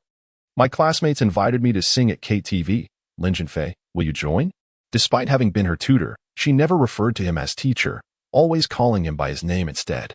Yu Xiaoya stood tall at 1.75 meters, with short hair that gave her a boyish appearance. "Did you not come to see me? Is Professor Yu at home?" "No. He just went to his office. He'll likely return shortly. And Iching is home. I must be going." As Yu Xiaoya's words faded, she hurriedly descended the stairs. Lin Zhenfei climbed to the 5th floor and knocked gently on the door. Upon its opening, a fragrant aroma wafted in. "Zhenfei, is that you?" A beautiful young woman in her late 20s stood at the threshold, her smile radiant. Xiaoya rushed out and forgot her keys. I assumed she had returned for them. This enchanting figure was Sun Iching, the cousin of Professor Yu's late wife, who had passed away due to illness 7 or 8 years prior. Sun Iching worked as a music teacher at the School of Arts in Jiangzhou University. Tall and graceful, she wore a pristine white dress that revealed a generous expanse of her delicate, fair skin. Her beauty was complemented by an innate elegance, and her breathtaking visage often bore a soft, gentle smile. "Greetings, teacher," Lin Zhenfei respectfully addressed her. "Zhenfei, it is delightful to see you. Your visit will surely please old Yu. And what is this? You have brought gifts?" "Teacher, Professor Yu is my mentor. I am aware of his fondness for fine cigarettes and exquisite tea.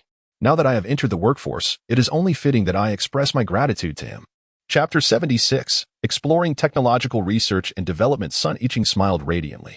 "Old Yu has mentioned you several times, saying you are one of his exceptional students. Professor Yu has shown me immense kindness, and I hold a deep respect for him, akin to that of a son for a father. Zhenfei, where are you currently employed?" "At Xingnong Food Company, a state-owned enterprise, quite commendable. In truth, I had intended to visit my mentor some time ago, but I was preoccupied with my father's matters. Now that my father has been released from prison, the burden weighing upon me has finally been lifted." Sun Iching exclaimed joyfully. "Your father is out? That is wonderful." Both Professor Yu and Sun Iching were aware of Lin Haiyang's imprisonment and had advocated for his case. During Lin Zhenfei's difficult times, Professor Yu even recharged his meal card. The door opened, and Professor Yu returned. "Greetings, Professor Yu." Lin Zhenfei felt a blend of paternal and mentor-like affection towards him. Professor Yu, of average stature and somewhat portly, had a benevolent demeanor. He affectionately patted Lin Zhenfei's shoulder. "Zhenfei, just yesterday, I was discussing you with your esteemed mother, and today you appear. What a delightful synchronicity." Professor Yu inquired about Lin Zhenfei's work situation, and upon learning that his father had been exonerated, his expression shifted from joy to guilt. "Zhenfei, I sought various connections to assist during your father's imprisonment, yet my efforts were in vain. Now that he has been vindicated, I find solace and genuine happiness. Professor Yu, your kindness weighs heavily upon me. I have always cherished your goodwill, and your esteemed wife's cooking has lingered in my memory. That's easily remedied. Today, I shall have your mother prepare a few signature dishes. It is still early. It is only 9 in the morning. No rush," Sun Iching replied with a gentle smile. Professor Yu noticed the cigarettes and tea that Lin Zhenfei had brought. "Zhenfei, why bring gifts when you come to see me?" "Professor Yu, it is only right, knowing your fondness for fine tea and cigarettes. However, while you may indulge in tea, it's best to smoke sparingly. Professor Yu chuckled. I have few interests. If I were to forsake even this modest pleasure of smoking, what joy would life hold? When I encounter challenges in research, I often retreat to a corner, light a cigarette, and inspiration strikes. Professor Yu, my purpose in visiting is twofold, to see you and your wife, and to discuss some technological research and development issues. Oh, so you are engaged in R&D at Xingnong Food Company? Not quite. I have acquired the food factory in Wanghu Town. My vision is to develop health food and beverages from whole grains. Lin Zhenfei shared his ideas. Excellent. This concept is innovative and forward-thinking. The prospects for whole grain health foods and beverages are vast. I shall take charge of the technological research and development. Professor Yu, I will cover the R&D expenses. And furthermore, I wish to offer you shares. Professor Yu's expression suddenly darkened. Zhenfei, do you believe I am someone who covets wealth? If I were motivated by money, our family of 3 would not be cramped in this old house. I will not accept shares. Let us discuss the R&D expenses once the products are developed and yield economic benefits. Professor Yu possesses a forthright character, and upon hearing his words, Lin Zhenfei felt it inappropriate to press further. The two engaged in an in-depth exchange regarding the types of products they were developing, the technical challenges they faced, and their market prospects. Sun Yiqing quietly listened from the side, wearing a subtle smile as she absorbed the conversation between the teacher and student. Zhenfei, I shall commence this tomorrow. Once we achieve success in our research, it will not only bolster your efforts, but also elevate my academic career, she declared. You two continue your discussion. I shall prepare lunch. Rising to her feet, she inquired, by the way, Zhenfei, what dishes do you enjoy? Sweet and sour ribs. Lin Zhenfei replied without hesitation. And what else? Minced meat with eggplant. Is that all? Madam, I relish anything you prepare. Very well. I shall make sweet and sour ribs and minced meat with eggplant, along with a few additional dishes. Sun Yiqing proceeded to the kitchen. Although Madame Yu was breathtakingly beautiful, Lin Zhenfei dared not indulge in fanciful thoughts, mindful of the kindness Professor Yu had shown him. Before lunch, Yu Xiaoya returned home. Xiaoya, did you not dine with your group of friends? Professor Yu inquired with a smile.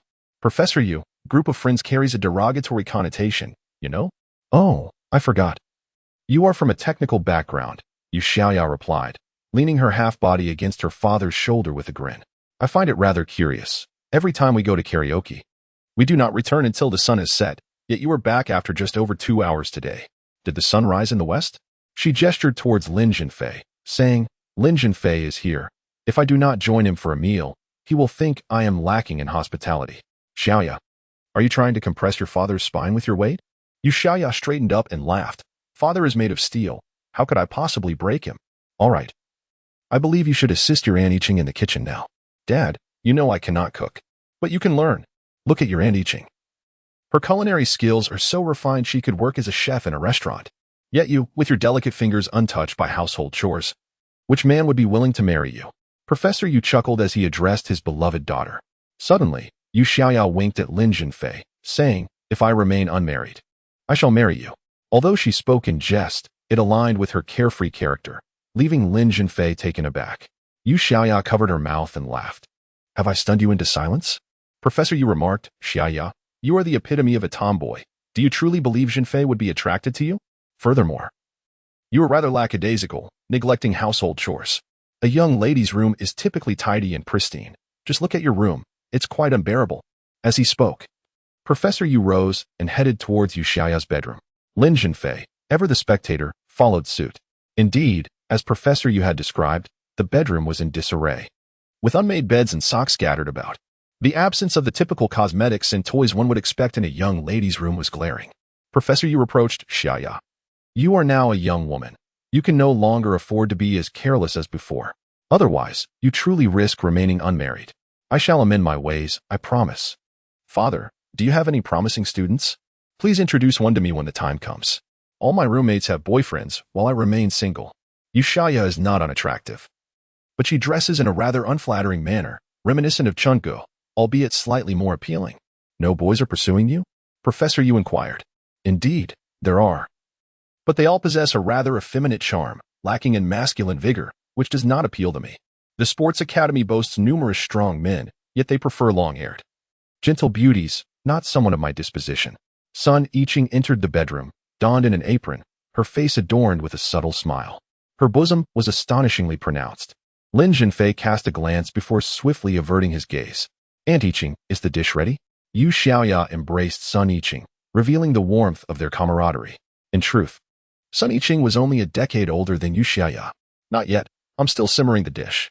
I noticed you two were laughing, so I came to join the fun. Aunt Yiqing, today was a disaster. The bedroom was an utter mess, and Lin Zhenfei stumbled upon it. Father deliberately sought to embarrass me. Yu Xiaoya clenched her fist and playfully tapped Professor Yu's arm. Father, Lin Zhenfei never liked me much to begin with. And now with this incident, he will like me even less. If I end up an old maid, I shall quarrel with you daily. Professor Yu laughed heartily. If you truly wish to amend your ways, then you must follow through. Transform into a refined lady, and naturally, boys will be drawn to you. Lin Zhenfei rummaged through his memories. In a past life, Yu Xiaoya had indeed pursued him, but he was put off by her androgynous style and had declined her advances. Shortly thereafter, he moved south, and their communication dwindled. It was said that she eventually married a physical education teacher. Chapter 77, Jiangzhou No. One middle school, a shocking report emerged from the police. Bu Shiren and Liang Zhenju had mysteriously vanished, possibly fleeing in fear of impending justice. In the year 2000, investigative technology was still rudimentary. The Tianwang project had yet to be implemented. Facial recognition technology was non-existent. And even the real-name ticketing system for trains would not be established for another decade. The authorities faced immense challenges in apprehending the two.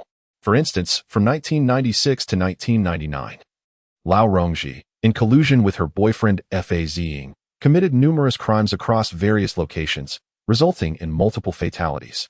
While Fa Ziying was eventually captured and executed, Lao Rongji remained elusive until 2019, when she was apprehended through advancements in big data and artificial intelligence. Furthermore, Bu Shiren and Liang Zhenju were likely under the protection of powerful forces, allowing them to evade capture. Bu Shiren's escape suggested he had caught wind of something ominous. Zhang Lanying was deeply troubled, fearing that Bu Shiren might return unexpectedly to exact vengeance on Wu Ruolin. However, Lin Zhenfei believed such a scenario was improbable. He posited that Bu Shiren's disappearance was more likely orchestrated by Lu Long. Bu Shiren was Lu Long's confidant, holding crucial evidence regarding the illicit activities of Lu Long and the nightclub. Should he be apprehended, it could lead to a cascade of revelations.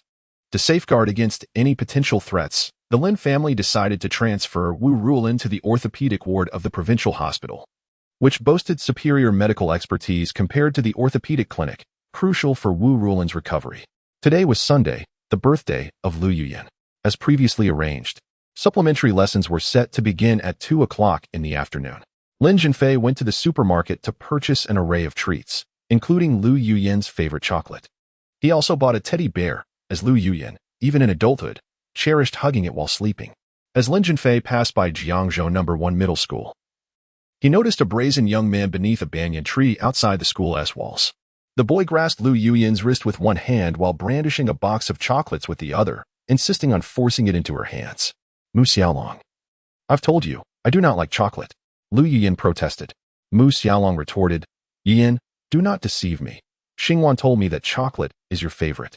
Today is your birthday. Allow me to treat you to Western cuisine, with Xingwan accompanying us. Mu Xiaolong then directed his gaze towards a girl nearby, Xingwan. You should join us. I'll cover the expenses to celebrate Yuyan's birthday. Xingwan, of a similar age to Lu Yuyan, had a youthful visage adorned with makeup, appearing less like a student and more akin to someone entrenched in the social scene. Mu Xiaolong, let go of me. I must return home. My mother has engaged a tutor, and the supplementary lessons are about to commence. Lu Yuyan implored. Yuyan, I adore you. You occupy my thoughts both awake and asleep. Promise me, will you be my girlfriend? No, I am still young and have no desire for romance. 16 years old, and still consider yourself young? Mu Xiaolong scoffed. Look at Xingwan. She changes boyfriends as frequently as one changes clothes. Mu Xiaolong, why drag me into this? Xingwan replied, somewhat displeased. Mu Xiaolong tugged insistently at Lu Yuyan's hand. Yuyan, let us go eat Western cuisine. Grant me an opportunity, and I shall cherish and protect you. Please, no? I truly must return home. Lu Yuyan cast another glance at Xingwan. Xingwan, you deceived me, claiming you were delivering study materials from a classmate. Xingwan brusquely interrupted Lu Yuyan. What of it? Wasn't it all to facilitate your affair with Mu Xiaolong? It's not as if I sold you into a harem nightclub. You, Lu Yuyan was rendered speechless by anger. Yuyan, stop pretending to be serious. Let me tell you. I slept with my boyfriend 2 years ago. What era are we in? Why cling to that layer of membrane?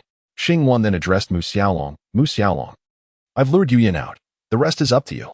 If you have the guts, pierce through that membrane. The more she spoke, the more unrestrained she became. Lin Zhenfei had yet to intervene, eager to see what Mu Xiaolong was up to. What do you intend to do under the broad daylight? Lin Zhenfei's thunderous voice startled Mu Xiaolong and Xingwan, causing them to tremble. Lu Yuyan turned around to see Lin Zhenfei's serious countenance, feeling as though she had encountered a savior. Teacher Lin, you've arrived. You've ruined my plans. You're courting death. Mu Xiaolong, regaining his composure, growled at Lin Zhenfei. Mu Xiaolong was of similar stature to Lin Zhenfei, robust and marked by youthful acne. Lin Zhenfei, with his wealth of life experience, was aware that these young troublemakers acted recklessly and thus needed to be cautious. Mu Xiaolong picked up a brick from the ground, ready to strike Lin Zhenfei on the head. Lin Zhenfei had no desire for a direct confrontation and evaded left and right. He wished to avoid a conflict with Mu Xiaolong unless absolutely necessary. He was no fool. Teaching Mu Xiaolong a lesson was easy, but diffusing the situation posed a challenge. If he inadvertently injured Mu Xiaolong, it would spell trouble. Teacher, be careful. Lu Yuyan felt a pang of worry for Lin Zhenfei. Lu Yuyan's assistance only fueled Mu Xiaolong's jealousy. He hurled the brick forcefully at Lin Zhenfei's head. Should it strike, it would surely cause injury. Lin Zhenfei tilted his head just in time, the brick grazing his hair and crashing to the ground. Mu Xiaolong swung his fist at Lin Zhenfei. Unable to endure any longer, Lin Zhenfei retaliated. The outcome of their skirmish was evident. Mu Xiaolong fell to the ground with a thud. Lin Zhenfei smirked. If you lack the prowess of the head-blasting brother, don't challenge me. Lu Yuyan clapped her hands, exclaiming, Teacher Lin, you're truly remarkable. No wonder even the head-blasting brother was captured by you. Mu Xiaolong, stubborn as a dead duck, retorted, if you're so exceptional, why not ascend to the heavens? Unless you kill me, I will never let you off the hook. A Mercedes-Benz passed by, and a girl shouted, Dad, look, ISNT that Lin Zhenfei? The girl was Yang Ziyue, a senior student from Jiangzhou No. 1 High School, on her way to attend supplementary classes. Yang Xiaodian focused his gaze and confirmed it was indeed Lin Zhenfei, the savior of his daughter. Before the car had come to a complete stop, Yang Ziyue dashed out, racing to Lin Zhenfei's side. Uncle Lin, do you remember me? She asked, her cheeks flushed and her speech hurried. Oh, it's Ziyue. What brings you here? Uncle Lin, I attend Jiangzhou No. 1 High School. I have supplementary classes on weekends, and Dad brought me here. Brother Zhenfei, we meet again. Yang Xiaodian strode forward, his hearty laughter preceding his arrival. Brother Yang. Lin Zhenfei stepped forward to shake hands with Yang Xiaodian. After exchanging pleasantries, Yang Xiaodian inquired, what is the matter? Suddenly, Mu Xiaolong fell to his knees before Yang Xiaodian, exclaiming, President Yang, I was blind to provoke your brother, and I promise it shall never happen again. Yang Xiaodian's formidable reputation was well known. Mu Xiaolong had not only heard of it, but had also witnessed it firsthand. Otherwise, upon encountering Yang Xiaodian, he would have been paralyzed with fear. Lin Zhenfei, wishing to downplay the situation, chuckled, it's nothing serious, merely a small dispute. Yang Xiaodian barked at Mu Xiaolong. Then hurry up and get lost. Keep your eyes open next time and do not provoke my brother. Mu Xiaolong, feeling as if he had been granted a reprieve, fled in haste. Behind him, Xingwan shouted, Mu Xiaolong, what about the promised reward? Mu Xiaolong retorted, get lost. I end up losing more than I gain. You should sell it at the club. The rewards are plentiful. Meanwhile, Lu Yuyan and Yang Ziyue were engrossed in lively conversation. Lin Zhenfei smiled and asked, do you know each other? Lu Yuyan eagerly replied, of course. Sister Ziyue is the academic powerhouse of our senior year. She consistently ranks among the top 3 in every exam. Her name is renowned. Besides, we are both members of the school's dance club. Chapter 78. Striving for cooperative processing. Jiangzhou No. 1 High School stands unparalleled in Jiangzhou, and indeed across the entire province. The top 10 students in the school have essentially secured their admissions to prestigious universities such as Tsinghua and Peking University. It is a foregone conclusion that the top 3 students will be accepted into these esteemed institutions. To everyone's surprise, Yang Ziyue is not only strikingly beautiful, but also exceptionally intelligent. After bidding farewell to Yang Xiaodian and his daughter, Lu Yuyan inquired, Mr. Lin, do you know Yang Ziyue as well? Lin Zhenfei replied with a serene smile, I am acquainted with her father, so naturally, I know her. Lu Yuyan exclaimed, Sister Ziyue is my idol. She is not only a beauty but also a talented individual and an academic prodigy. She excels in music, chess, calligraphy, and painting. How can it be fair that so many virtues are concentrated in one person? Lin Zhenfei chuckled.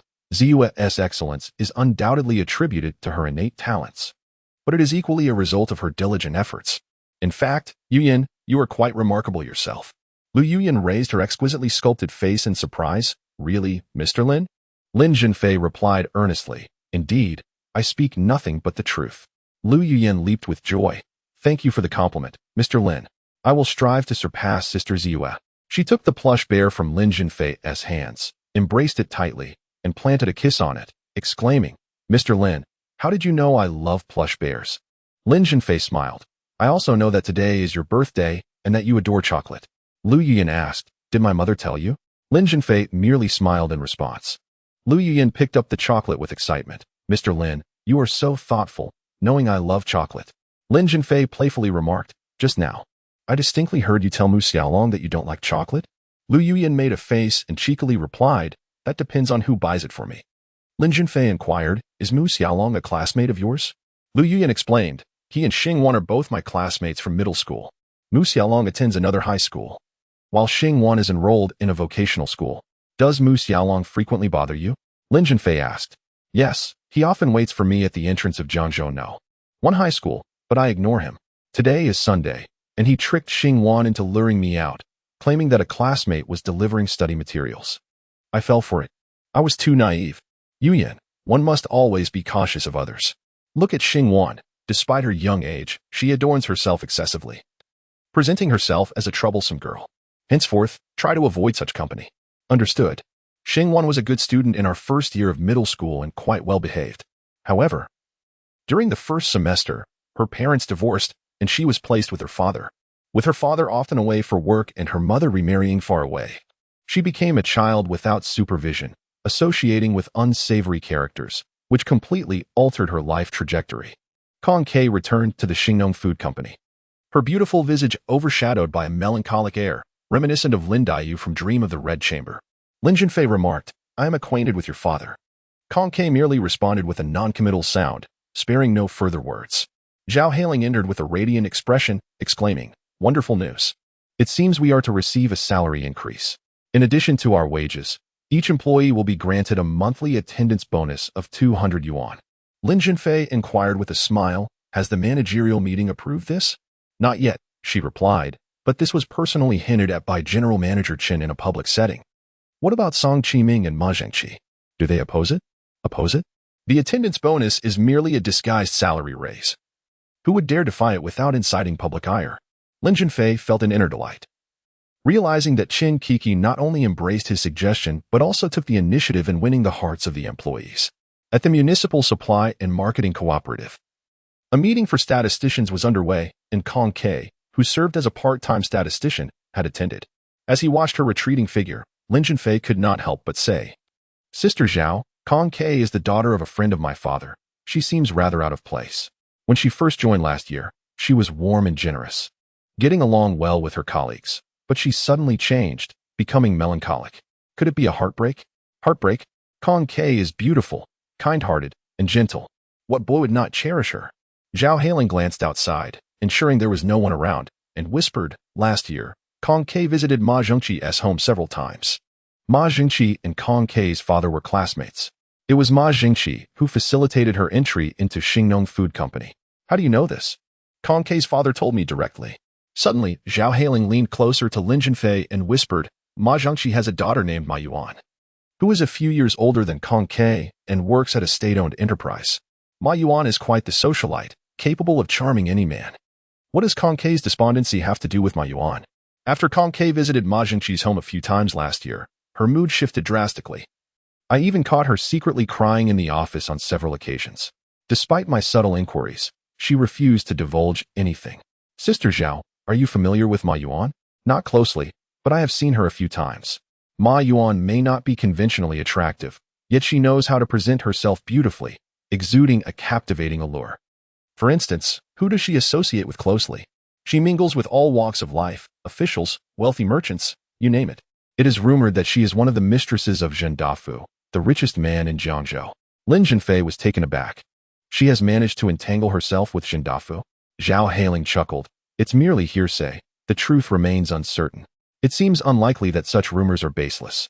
There is a saying, after all, that rumors are merely prophecies in advance. At that moment, Chen Kiki called, requesting Lin Zhenfei to come upstairs. Today, she was dressed casually, a leopard print t-shirt, a yellow trench coat, and blue jeans. Xiaolin, here is the newly revised company performance evaluation method. Please review it and provide any comments or suggestions within the next few days. Chen Kiki assumed a professional demeanor. Lin Zhenfei accepted the performance evaluation document, glanced through it, noting that it largely reflected his previous suggestions, albeit with more detailed elaboration. All right, is there anything else? Furthermore, a managerial meeting is scheduled for today to deliberate on the pressing issue of insufficient production capacity following a significant surge in the company's sales. The plan involves entering into processing agreements with one or several manufacturers, with a list of potential processing factories currently under consideration. After a brief pause, Chen Kiki continued. My proposal is to establish a processing cooperation agreement with your father's food factory. However, as you are aware, the topics discussed in the managerial meeting require consensus. My opinion alone does not suffice. It would be prudent to engage with Song Qiming and Ma Zhengqi beforehand to garner their support. During the voting process, the principle of majority rule applies, so securing the backing of either one of them would ensure the matter's approval. Thank you, General Manager Chen. Lin Zhenfei expressed his gratitude with a glance at Chen Kiki, who was attentively observing him as well. Their eyes met, akin to two brilliant flashes of lightning, dazzling and intense, prompting them to swiftly avert their gazes in unison. By the way, Xiaolin, Su Bangxia reached out to me last night, Chen Kiki suddenly remarked. Chapter 79. A smile erases enmity. Lin Zhenfei feigned astonishment. Su Bangxia has come to see you? Chen Kiki nodded slightly and inquired, did you save Su Bangxia? Lin Zhenfei affirmed, indeed, that night, while I was strolling by the Emerald Lake, I noticed someone jumping into the water. I jumped in to rescue them, only to discover it was Su Bangxia. Su Bangxia mentioned that there was a girl by your side. Is she your girlfriend? No, merely a female friend. At such a late hour, you were out on the streets with a female friend? Lin Zhenfei chuckled. What does that imply? We shared a room in the cabin on Egret Island. Chen Kiki's cheeks flushed, and she attempted to divert the conversation. What Su Bangxia said is just one side of the story. I refuse to believe that Zhou Wei is that kind of person. Lin Zhenfei scoffed. Some individuals are merely wolves in sheep's clothing. Su Bangxia claims Zhou Wei is nothing but a complete scoundrel. Chen Kiki shot him a glare, indignantly retorting. Even if Zhou Wei is a scoundrel, Su Bangxia deserves her fate. Do you have any idea how arrogant she was back then? How would I know? Su Bangxia once pointed at my nose and declared that Zhou Wei no longer loved me. His affections were for her. She insisted that I divorce him. Questioning the point of my persistent entanglement, she gleefully proclaimed that I would soon receive an invitation to her wedding with Zhou Wei. At that moment, I was so enraged that I wished for her demise. Who would have thought she would face her own reckoning? Did Su Bangxia not apologize to you last night? She did, tearfully. And you did not accept her apology? A hint of sorrow crossed Chen Kiki's face. Seeing Su Bangxia so pitiful, my heart softened. Why should women make things difficult for one another? I forgave her. In the end, she called me sister, and our enmity vanished with a smile. Lin Zhenfei, relishing the irony, remarked. Zhou Wei has already married his third wife. Do you still harbor any illusions about him? That is my private matter. It is none of your concern. Yet, Miss Chen, you just inquired about my private affairs. Am I to be reprimanded for discussing your private matters? I was merely out on the streets with a girl late at night. Is that within the purview of a general manager's responsibilities? You are utterly unreasonable. Lin Zhenfei turned to leave the office. Lin Zhenfei, who permitted you to leave? Chen Kiki called after him. He turned back. Chen Kiki, with her brows furrowed in anger, exclaimed, is this how you conduct yourself as a subordinate? As long as I remain your superior, you shall comply with my directives. Her wide eyes and raised brows only made her appear more endearing in her fury. Prepare the car to head to your father's food factory. Lin Zhenfei was taken aback. Why are we going to my father's food factory? Have you lost your senses? I mentioned that we are to convene a managerial meeting today to discuss collaboration on processing. If I do not familiarize myself with the site, how can I advocate for you? If Song Qiming simply asks, do you understand this factory? I will have no response. A wave of gratitude surged within Lin Zhenfei. Though Chen Kiki's moods were erratic, she still stood up for him when it mattered. He took the wheel and drove on. Chen Kiki sat in the back seat. her expression impassive. To alleviate the oppressive atmosphere, Lin Zhenfei turned on the car's music, which coincidentally began to play Only You in My Eyes. I say that in my eyes, there is only you. Only you make it impossible for me to forget. Enduring every dark night and bright day, guarding you by your side. Qin Kiki listened intently. President Qin, are you acquainted with Ma Zhengqi's daughter? Lin Zhenfei suddenly thought of Ma Yuan. What? Have you taken a liking to her? However, she only fancies high-ranking officials and wealthy tycoons. It is unlikely she would even spare you a glance. Qin Kiki replied coldly. Lin Zhenfei found himself both amused and exasperated. President Qin, what are you talking about? I merely inquired casually. Casually inquired? Then I reserve the right not to respond. At that moment, Qin Kiki received a call from her elder brother, Qin Eru. Elder brother. Do you need something? Kiki, where are you? Is it a good time to talk?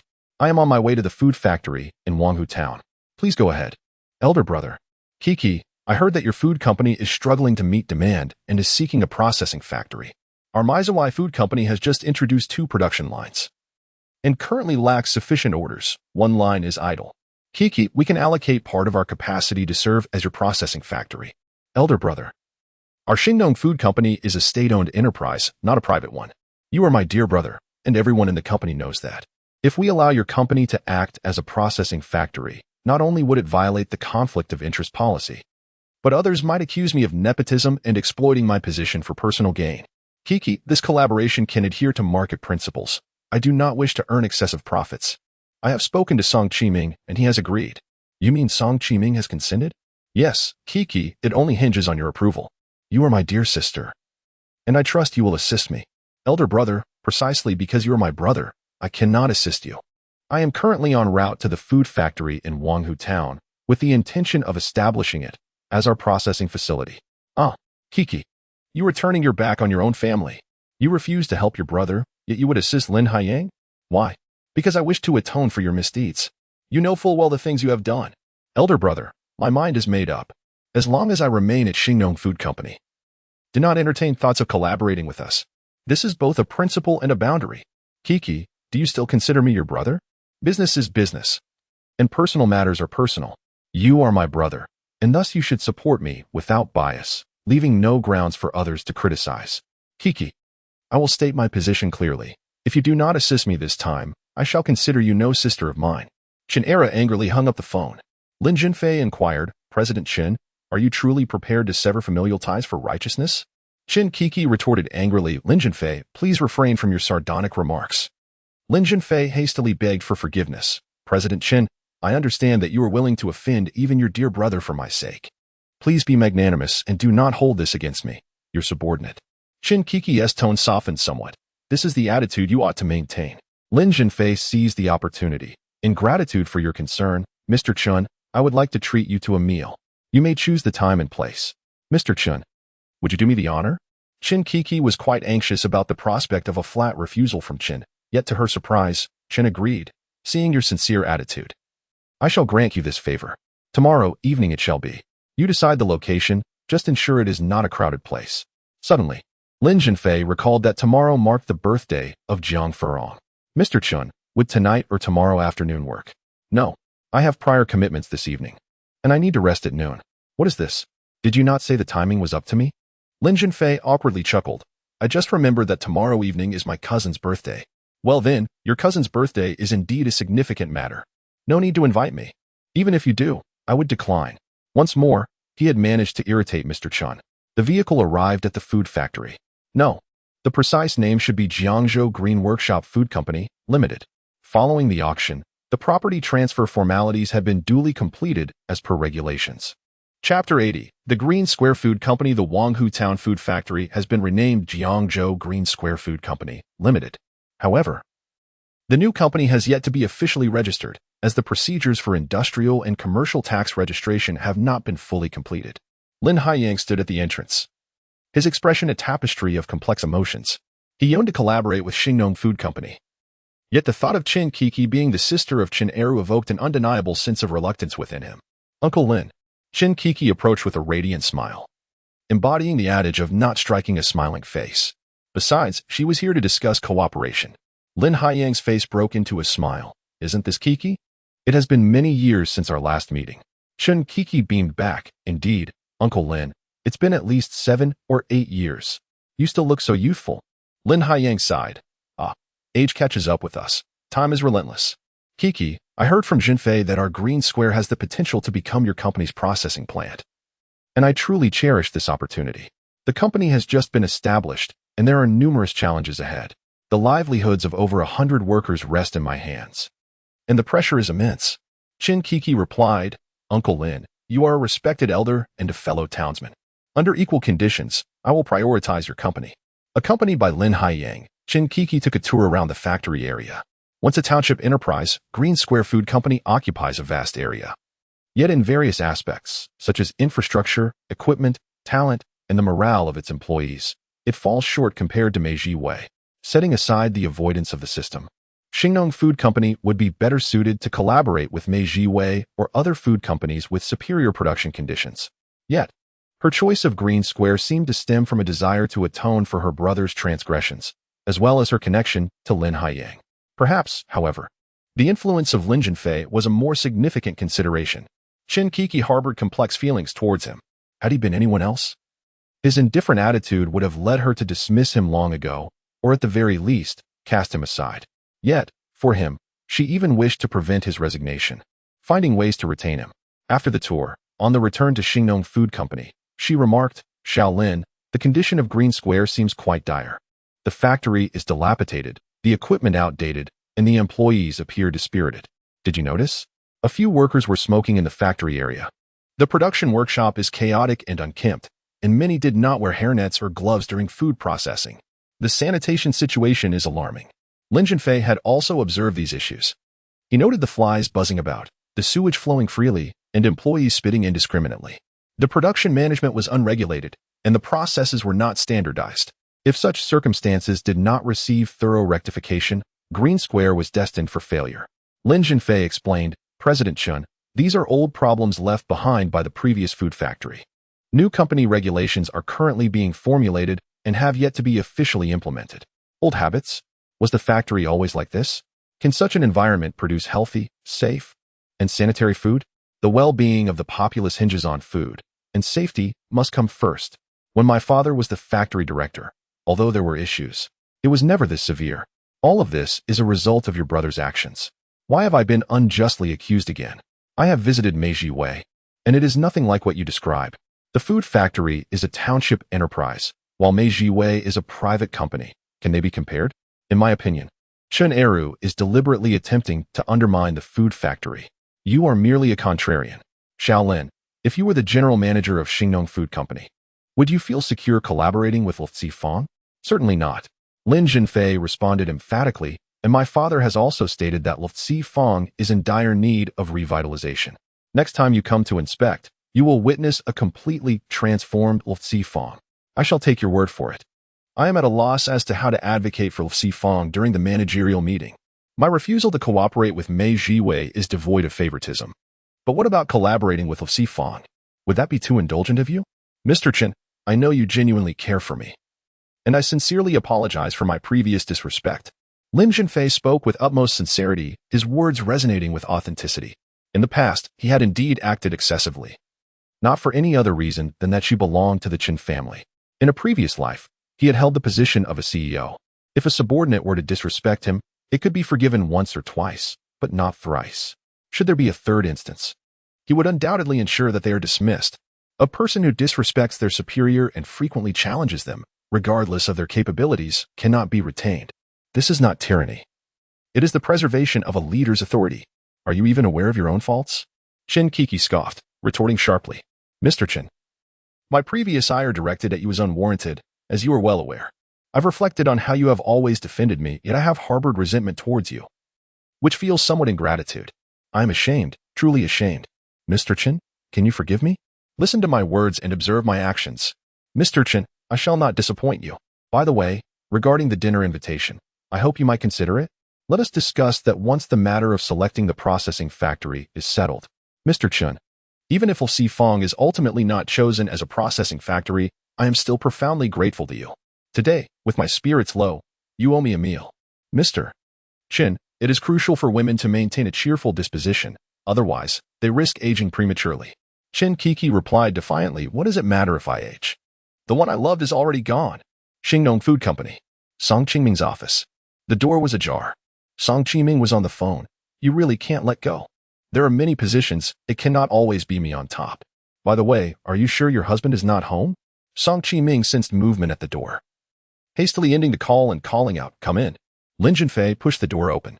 Song Qingming reclined in his chair, his feet propped up on the desk.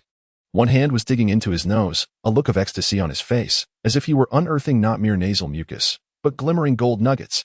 With skilled precision, Song Qingming flicked the remnants from his fingers, nearly landing them on Lin Zhenfei. How utterly repugnant. This vile, grotesque, and disgusting old man has somehow won the affection of Long Yuting. Moreover, he had once set his sights on Chen Kiki.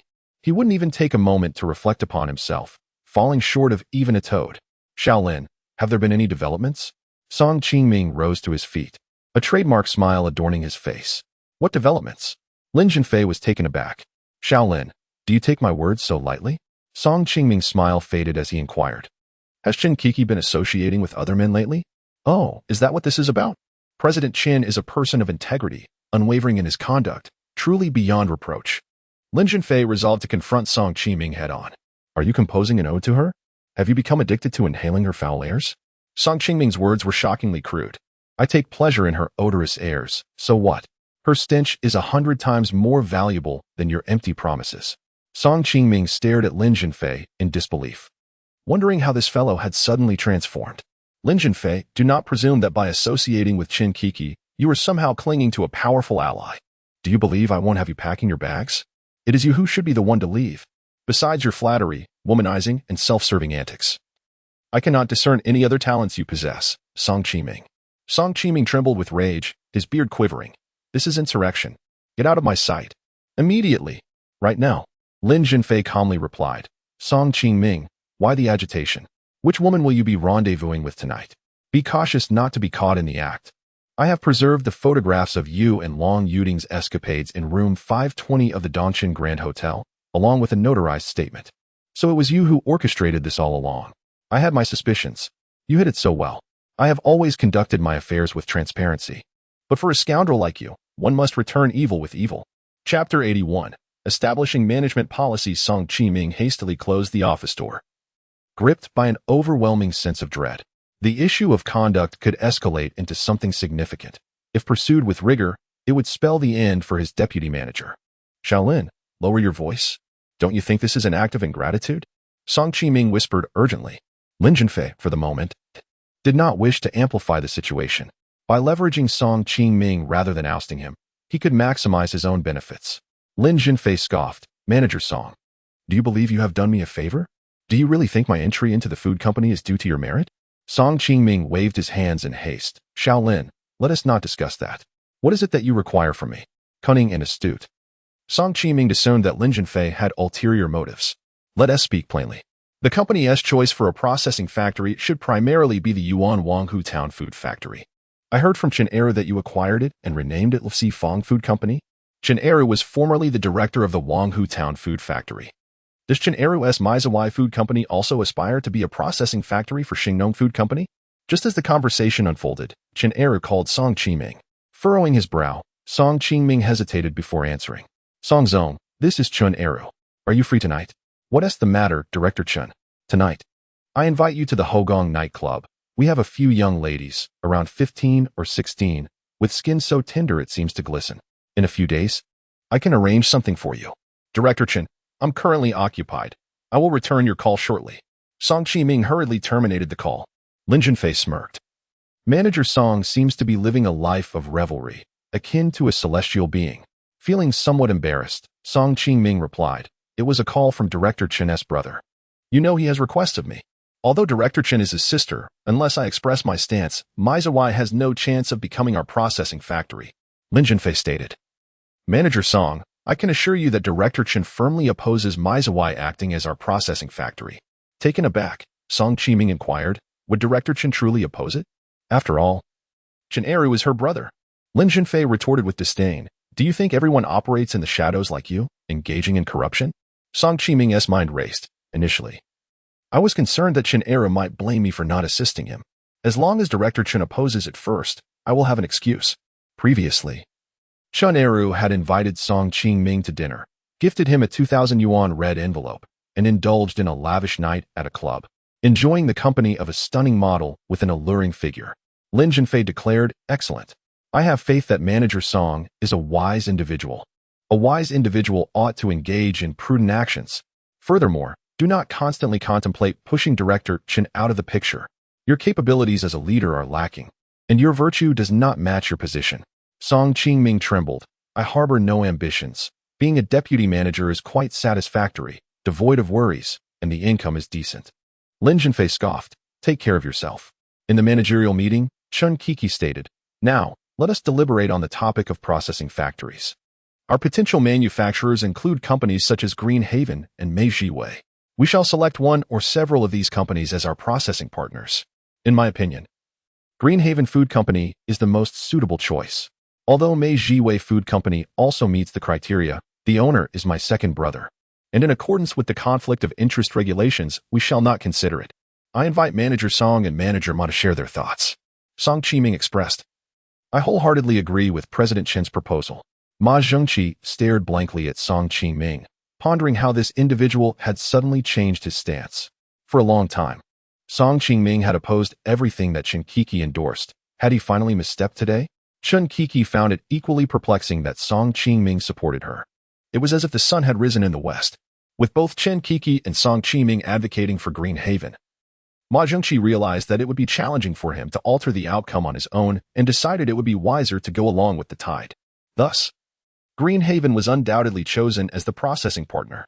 Chen Kiki promptly sent a concise text to Lin Zhenfei, approved. This was, in fact, anticipated by Lin Zhenfei.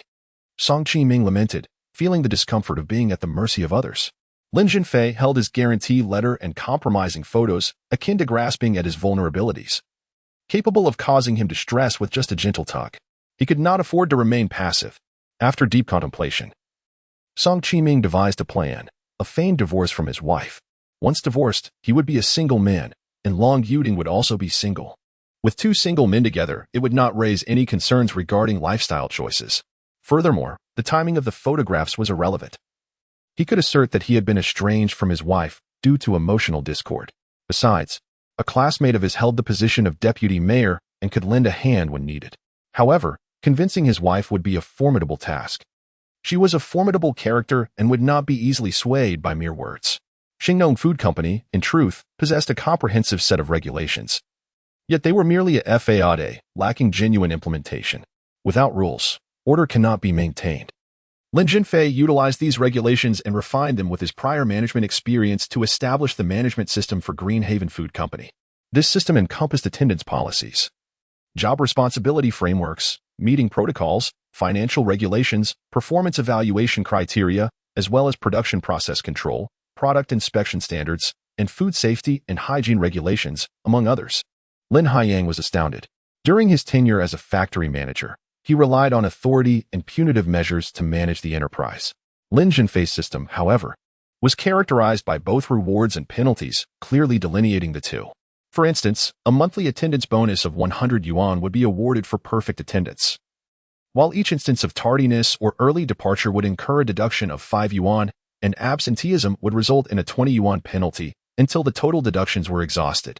Additionally, cash rewards would be granted for identifying safety hazards and reporting them, promptly resolving employee conflicts, suggesting reasonable improvements to company management, achieving significant results through refurbishing equipment, and substantiating reports of misconduct by management personnel.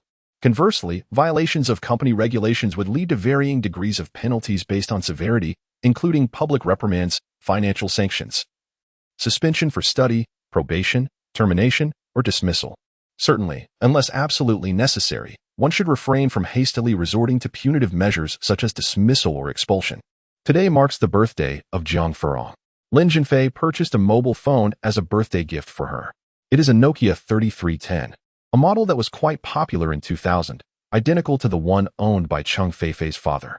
Jiang Furong donned a denim jacket, a black and white striped t-shirt, and black casual trousers, simple yet stylish, exuding an air of sophistication.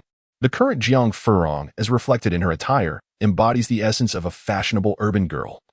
a stark contrast to her former image as a rural girl.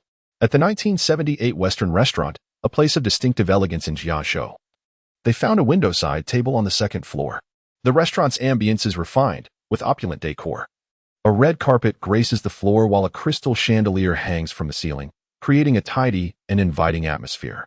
The second floor was not crowded, with only a few tables occupied by guests scattered about, some wielding forks and knives, others engaged in hushed conversations, while a few sipped tea and perused newspapers. Gazing at the exquisite menu, Jiang Furong couldn't help but exclaim, "Brother Zhenfei, this is rather expensive, isn't it?" Lin Zhenfei smiled nonchalantly, replying, "Do not concern yourself with the price. Order whatever you desire. Today is your birthday, a rare occasion to indulge." Chapter 82. Birthday gift. Jiang Furong ordered a steak, a portion of chicken wings, and 2 pizzas, and then refrained from ordering anything further. Lin Zhenfei jested, "Furong, with such a modest order, the waiter might hasten our departure."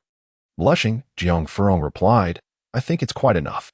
Lin Zhenfei seized the menu and, in a flurry, ordered foie gras, cheese-baked lobster, pasta, lamb chops, and a bottle of red wine. "Brother Zhenfei, can we possibly finish all this?" she inquired. "If we cannot, we shall savor it slowly until it is all consumed." The dishes soon arrived at their table. Jiang Furong poured 2 glasses of red wine, one for each of them. Her spirits soared, and her laughter radiated like blossoms in full bloom. "Brother Zhenfei, this is the first time I have celebrated my birthday with a boy. Has that Mu Wanchun been bothering you? He came again today, claiming he wanted to celebrate my birthday with me. I told him my boyfriend was accompanying me, and he stormed off in a huff. How does he know today is your birthday?" Presumably, Wang Yin informed him. "Wang Yin? The heavily made-up woman I saw in your dorm last time?" "Indeed. Furong, my stance is unequivocal. Do not engage with Mu Wanchun." "Brother Zhenfei, how could that ever be? To be honest, I find him quite repugnant." Jiang Furong cut a piece of steak and fed it to Lin Zhenfei. "Furong, I suggest you leave the hotel." "Why is that?" Her beautiful eyes sparkled, the black eyelashes fluttering like the wings of a dark butterfly. "What can you learn at the hotel?" "Nothing of value." "Furong, I believe you should acquire a skill, such as beauty and hairdressing, fashion design, computer typing, or culinary arts. I will cover the expenses." Jiang Furong's eyes lit up. "Brother Zhenfei, I will heed your advice. Which skill do you think I should pursue?" "Furong, passion is the finest teacher. What do you enjoy?" "I wish to learn fashion design and tailoring." "Very well, pursue that. If you excel, you could design clothes in the future, at the very least. You could work as a seamstress, which is certainly preferable to working in a hotel." "All right, Brother Zhenfei, I shall study fashion design and tailoring. Tomorrow, I will visit a training institution, and once I enroll, I will resign from the hotel. Would you like me to accompany you tomorrow?" Jiang Furong replied with delight. "That would be splendid. Brother Zhenfei, you are truly kind to me."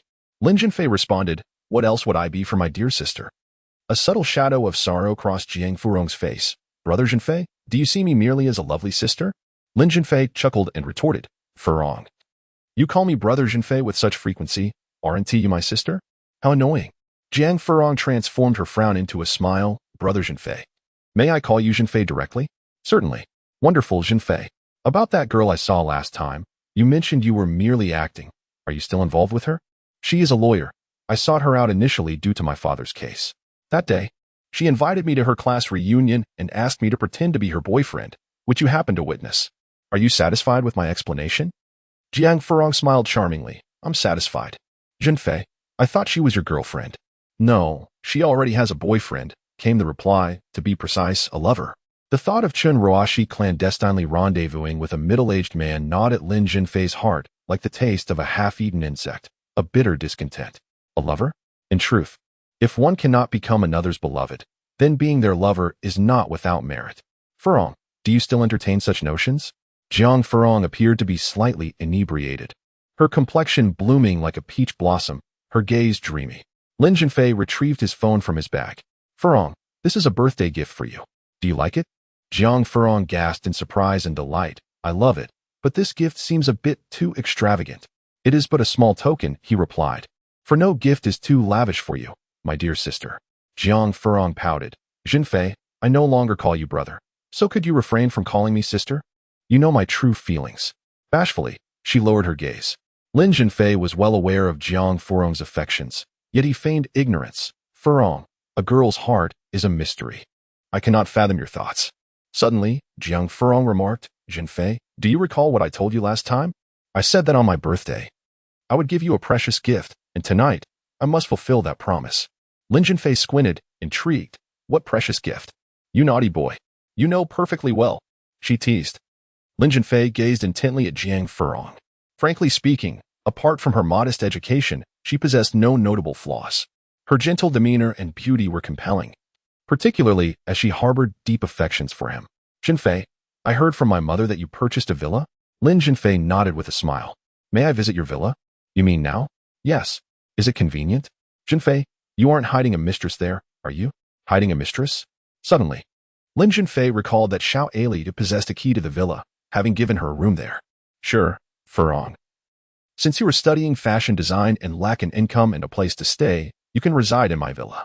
There are plenty of vacant rooms. Besides, you and Xiao Eli can look out for one another. Who is Xiao Eli? A girl passionate about music who sings in the underground tunnels.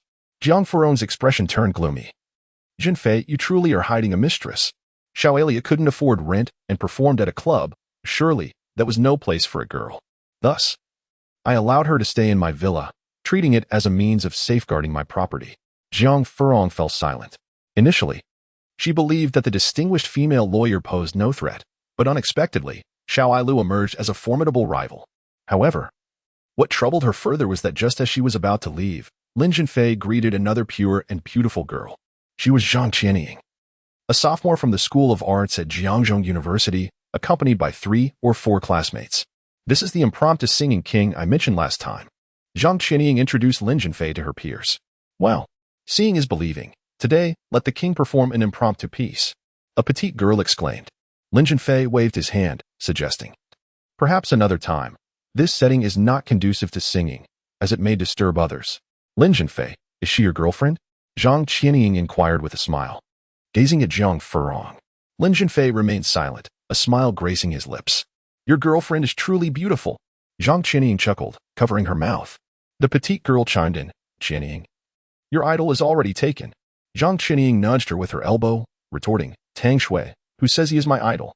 His relationship status does not concern me. Tang Shui replied.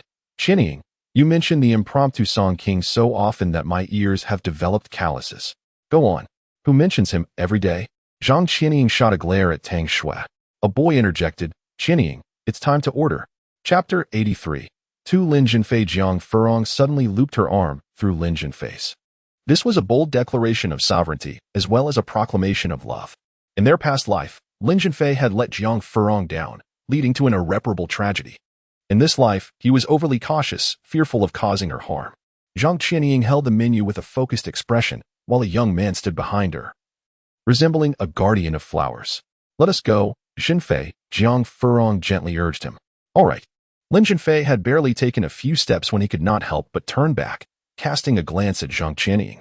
He suddenly noticed that she was also turning her head to look at him, her smile enchanting. Upon entering the courtyard of the lakeside villa, they were greeted by the sound of Xiao Lu strumming a guitar and singing an old song, the one sitting next to you. Such a beautiful rendition. Jiang Furong exclaimed in admiration. Xiao Lu indeed sang with remarkable skill. The villa featured a rockery, a garden, and a swimming pool, all exuding opulence akin to a royal palace. Yet, Jiang Furong felt a sense of unease. She worried that the chasm between her and Lin Zhenfei was widening. Xiao Lu, hearing footsteps, called out, Who is it? Is that you, Lin Zhenfei? His voice carried a hint of tension. It's me, Lin Zhenfei, he replied. Lin Zhenfei, you could have at least called first. You nearly scared me to death. Upon seeing him, Xiao Lu patted his chest in relief. Who else would come to the villa besides me? Lin Zhenfei chuckled. Your girlfriend is truly stunning. Xiao Lu remarked upon noticing Jiang Furong linked to Lin Zhenfei's arm. Her sincerity evident. Lin Zhenfei smiled nonchalantly, neither affirming nor denying. To deny it in front of Jiang Furong would wound her sensitive heart. You are also quite lovely. And your singing is delightful, Jiang Furong said amicably. She was not jealous.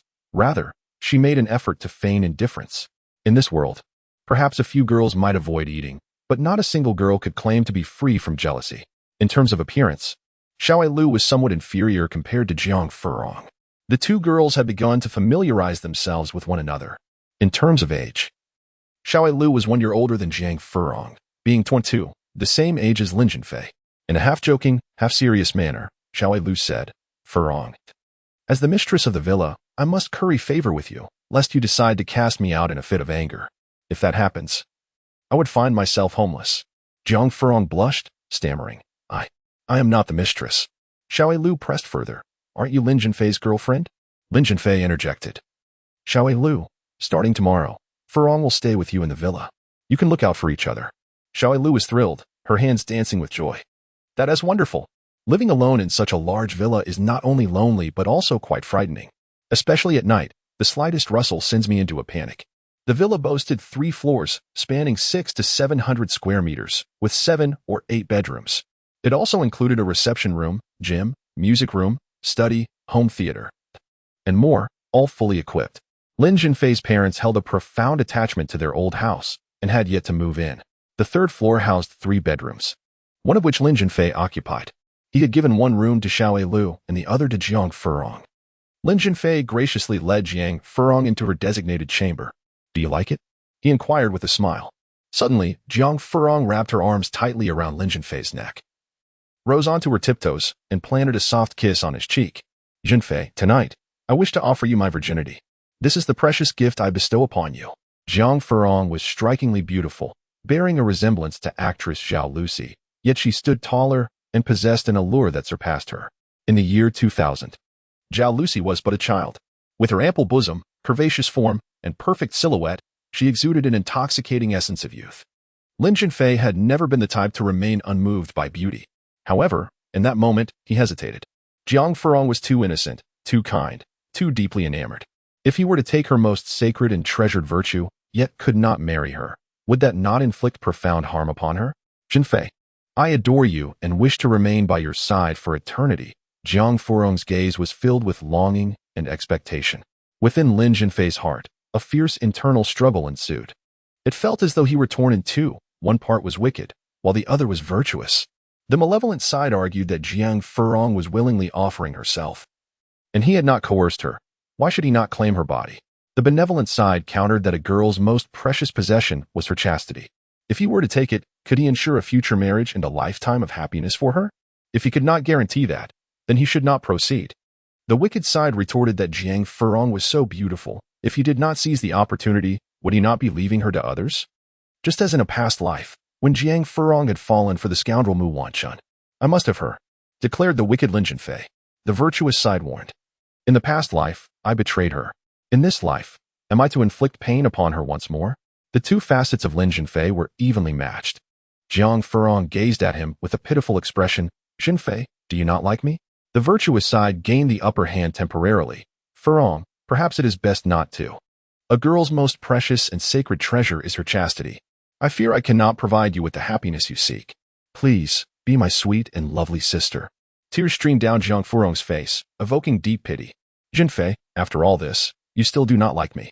I know I lack education, a stable job, and any notable talents. I am unworthy of you. Jiang Furong's voice quivered softly, like a weeping pear blossom. Furong, do not think that way. You are a good girl. I do not despise you. I fear I may hurt you. I am rather fickle, and I worry about the future. Lin Zhenfei hesitated, his meaning clear. You fear you may not marry me in the future? Zhenfei, as long as you treat me well and hold me in your heart, I am willing to be your lover. I do not seek any formal title. Jiang Furong's words were astonishing. Lin Zhenfei stared at her in disbelief, unable to comprehend that such sentiments had emanated from her lips. Yet, the reality stood before him. Jiang Furong was settling for less. If she could not be his lover, she would accept the role of a mistress. However, did this not render my feelings towards other women unjust? Zhenfei, I do not yearn for all of your affection. If you were to divide your love into 10 portions, I would be content with merely 1/10. Furong, is this truly how you feel? Yes, Zhenfei. I am acutely aware that I am unworthy of you. Your wife should be a woman of beauty, culture, grace, and talent, while I am so very ordinary. I possess a sense of self-awareness. Furong, please do not speak further. I understand your sentiments. Lin Zhenfei embraced her tenderly. Zhenfei, my heart has been stolen by you. It can no longer accommodate anyone else. I swear, in this lifetime, I shall not love another man apart from you. Lin Zhenfei leaned down, cupping Jiang Furong's tear-streaked face in his hands, gently kissing away her tears. Jiang Furong shyly closed her eyes, lost in her emotions. Zhenfei, loving you is the choice I shall never regret. For you, I would willingly sacrifice everything, Jiang Furong murmured. Chapter 84. The art of flirting. Lin Zhenfei pressed his fiery lips against Jiang Furong's delicate face, and she clumsily returned the kiss. His hands roamed freely over her body, and the wicked Lin Zhenfei evidently held the upper hand. Without hesitation, he took her completely. Knock, knock, knock. The sound of knocking echoed through the room. It was undoubtedly Xiao Lu, displaying impeccable timing. Lin Zhenfei felt a surge of frustration. Furong, may I come in? Coming. Jiang Furong called back, opening the door. Xiao Lu stood there, clutching a pillow to her chest, appearing quite pitiful. Furong, may I sleep with you tonight? The wind outside is howling, and I'm so scared. Upon noticing Lin Zhenfei sitting glumly on the edge of the bed, she stuck out her tongue in apology. I'm sorry for interrupting you both. I'll leave now. Xiao Lu, it's all right. Zhenfei and I were just chatting, Jiang Furong reassured her. Lin Zhenfei rose, his demeanor cool and indifferent. You two should get some rest. I'll take my leave. Xiao Lu and Jiang Furong exchanged glances. A fire ignited within Lin Zhenfei as he stepped into the villa's courtyard. The crisp autumn wind rustled through the trees, creating a symphony against the power lines. The cold air dissipated the wicked flames within him. The benevolent Lin Zhenfei reemerged, having received Jiang Furong's first kiss, nearly claiming her purity. Since he could not promise her marriage, he resolved to avoid causing her pain. He hoped her feelings were merely a fleeting impulse. People often change with their surroundings. In the throes of passion, lovers declare undying vows, proclaiming eternal love. At that moment, their words are sincere. Yet, how many couples, once so fervently committed, truly grow old together? Promises often lead to fractures, separation, and even enmity. However, no one can deny that such vows were heartfelt at the time. There are no everlasting promises, nor eternal oaths. With a clearer mind, Lin Zhenfei returned to his bedroom. Passing Jiang Furong's room, he noticed the door was closed, and the sound of a guitar drifted in. Jiang Furong was singing, while Xiao Lu strummed the guitar. As Jiang Furong could not play, they were performing a classic old song, a sprig of plum blossom, a sprig of cold plum, standing proudly in the snow. Only to fragrance for you. Love what I love, for no reason, this sentiment lingers in the heart. Though Jiang Furong's singing was not particularly melodious and she occasionally went off-key, her passion was palpable. Her rendition felt more like a heartfelt declaration of love. Back in his room, Lin Zhenfei tossed and turned, unable to find sleep. Images of Jiang Furong, Yang Xiaoqing, Xiao Lu, Lu Yuyan, Yang Ziyue, Chen Ruoxi, Zhang Qianying, Chen Qixi, Qin Lingo, Zhang Lame, Zheng Feifei, Sunny Qing, Su Bangxia, and Kong Ke flickered through his mind, overlapping one another. He thought of Chen Qixi. His feelings for this enigmatic, divorced woman had always been uniquely complex. At this moment, was she asleep? Lin Zhenfei suddenly recalled that he possessed a mobile phone card. He was eager to play a prank. In the year 2000, mobile phone cards were not yet subjected to real name registrations. That policy would not be implemented for several more years. Lin Zhenfei replaced his phone card and pinched his nose, causing his voice to deepen and resonate. He dialed Chen Qixi's number, and to his astonishment, the call connected. He endeavored to suppress the tension and excitement bubbling within him. Wow, it really went through. How extraordinary. Who is this? She inquired. To you, I am a stranger. However, please rest assured, I harbor no ill intentions. I simply feel that we are fated to meet. And I believe we could become friends. At that moment, Chen Qixi was experiencing a period of emotional solitude. Had it been in the past, she would have certainly hung up the phone. Clearly, the caller was an idle flirt, attempting to seek romantic encounters through calls, texts, and the internet. Yet tonight, an inexplicable loneliness enveloped her, leading her to refrain from immediately disconnecting. Instead, she asked, "May I inquire how you obtained my phone number?" Lin Zhenfei responded, "Last night, I had a peculiar dream where I saw a beautiful woman arguing with her husband in a park. Her husband was a balding old man." Intrigued, Chen Qixi asked. And then, Lin Zhenfei continued, "The woman, in tears, ran into my arms, and we exchanged phone numbers. However, a cat's meow startled me awake, and she vanished without a trace, yet her number remains etched in my memory. Can you believe it? I actually dialed it? Do you think this is mere coincidence?" Chen Qixi, sharp-witted, understood that the dream was nothing but a clever ruse.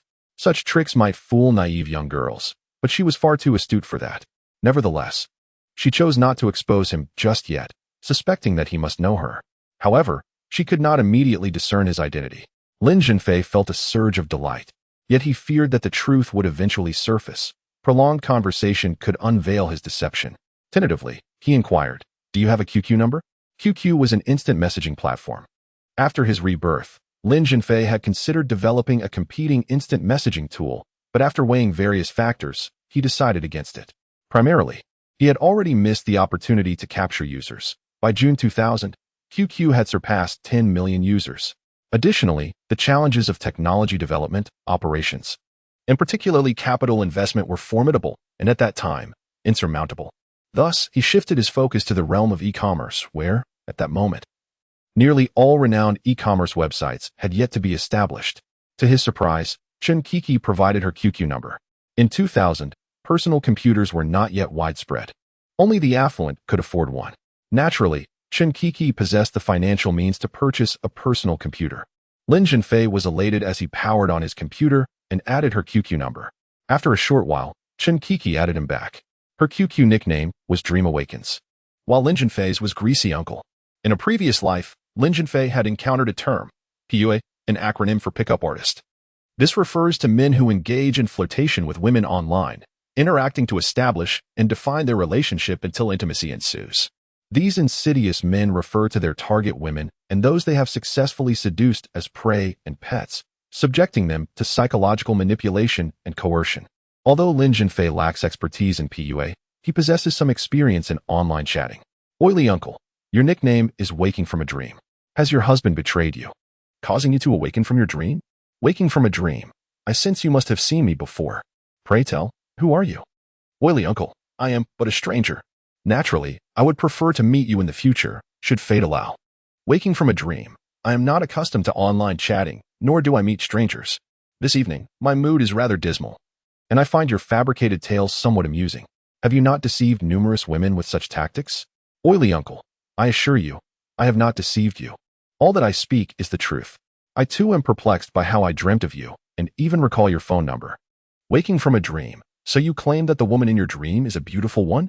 Oily Uncle, indeed, she is around 30, tall, well-proportioned, alluringly seductive. A captivating enchantress. Waking from a dream. You are mistaken. I am in my 40s, a plump middle-aged woman adorned with freckles, and my children are already in high school. Chapter 85. Food Production License. Greasy Uncle. I have greater faith in the scenes of my dreams. Awakening. I advise you not to indulge in the ephemeral fantasies of your dreams. The tapestry of real life is vibrant and multifaceted, offering pursuits that may capture your heart. I have matters to attend to, so I shall take my leave. Awakening has gone offline. Lin Zhenfei was left yearning for more. He sent a message to Chen Kiki. Good night. It was a pleasure meeting you. I had a delightful evening. After a considerable time, Chen Kiki replied with 2 words. Good night, devoid of punctuation. Green Farm Food Company. The registration with the industrial and commercial tax authorities has been completed. All preparations are in place, yet the crucial food production license remains unattained. The regulations established by Lin Zhenfei, with their strict enforcement of rewards and penalties, have significantly improved the factory environment and sanitation conditions. Of course, if one were to scrutinize closely, some flaws could still be uncovered. During the on-site inspection by the Food and Drug Administration, they were overly meticulous, identifying several issues and declaring that Green Farm did not meet the hygienic standards necessary for food production, thereby denying the issuance of the food production license. Without this license, food production is prohibited. Should production occur, illegal gains, along with food, materials, and equipment, will be confiscated, accompanied by substantial fines. In his previous life, Lin Zhenfei often interacted with personnel from various departments, including industry, taxation, and food and drug regulation, amassing a wealth of experience. However, the visitors were not amicable, appearing to seek faults deliberately. He suddenly recalled that Song Qiming had mentioned that Chen Qi's sister-in-law, the wife of Chen Dahua, worked at the Municipal Food and Drug Administration and held a leadership position. Furthermore, Chen Eru's Maizawai Food Company was vying to become a processing factory for Xingnong Food Company. The inability of Green Farm to acquire the food production license raised suspicions of a possible connection among these 3 entities. Lin Zhenfei began to sketch a preliminary outline. Chen Eru, in an attempt to suppress Green Farm, might have instructed his sister-in-law to find a way to obstruct the issuance of the food production license, thereby strangling Green Farm's operational development. Without this license, Green Farm would be unable to serve as a processing factory for Xingnong Food Company, allowing Maizawai to seize the opportunity. Even if Mizawai could not become a processing factory, it could still undermine its potential competitor, Green Farm. If this conjecture were accurate, it would indicate that Chen Eru harbored malicious intentions, being treacherous and sinister. Lin Zhenfei suddenly remembered that Guijin Feng, a classmate of Chen Ruoxi, had a boyfriend, Qin Tianming, who worked at the Municipal Food and Drug Administration. And Guo Jinfeng's father was the head of that bureau. Lin Zhenfei had only met Guo Jifeng and Qin Tianming once. During the occasion when Chen Ruoxi had him pretend to be her boyfriend, should he connect with Guo Jifeng and Qin Tianming through Chen Ruoxi, or reach out to them directly? After much contemplation, Lin Zhenfei concluded that it would be better to contact them through Chen Ruoxi. Additionally, he needed to understand the impact of Bu Shiren's disappearance on the case. Ever since he inadvertently witnessed Chen Ruoxi in a clandestine meeting with a middle-aged man, her image had taken on an unfamiliar quality. At times, he felt as though he was merely troubling himself unnecessarily. Chen Ruoxi's personal affairs had nothing to do with him. He dialed Chen Ruoxi's number. Chen Ruoxi's tone remained unchanged from her usual demeanor. "Zhenfei, I've been looking for you," she said, her cheerful disposition evident. "Oh, what is the matter?" Lin Zhenfei inquired nonchalantly. "Bu Shiren and Liang Zhenju have fled. The police have issued a wanted notice and initiated an online manhunt. The practice of online pursuits began in 1999, and the methods and efficacy of those in 2000 cannot compare to those employed later, especially considering the absence of artificial intelligence. The Skynet project and big data technologies, as well as the lack of real name registration for trains, hotels, and phone cards. Even if a pursuit were initiated, it would not guarantee that the two would be brought to justice. By the way, Attorney Chen, may I trouble you with a request?" "Why so formal?" Chen Ruoxi replied, somewhat surprised, as it had been a while since Lin Zhenfei had referred to her as Attorney Chen. "Please go ahead." Lin Zhenfei explained that the food production license had not been obtained and asked if her classmate Guo Jifeng could assist in discovering where the issue lay. Without a food production license, a company is akin to a person sentenced to death. Isn't Guo Jinfeng's boyfriend and father both at the Municipal Food and Drug Administration? "Yes. I'll inquire and call you back shortly." After a considerable time, Chen Ruoxi returned the call. "Zhenfei, the situation is somewhat complicated.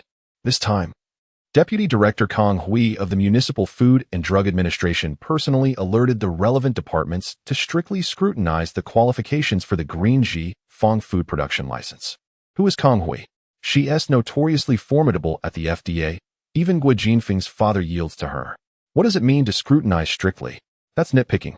Kang Hui is the sister-in-law of Chen Eru, seizing the opportunity to suppress Green Ji Fong." "I knew it.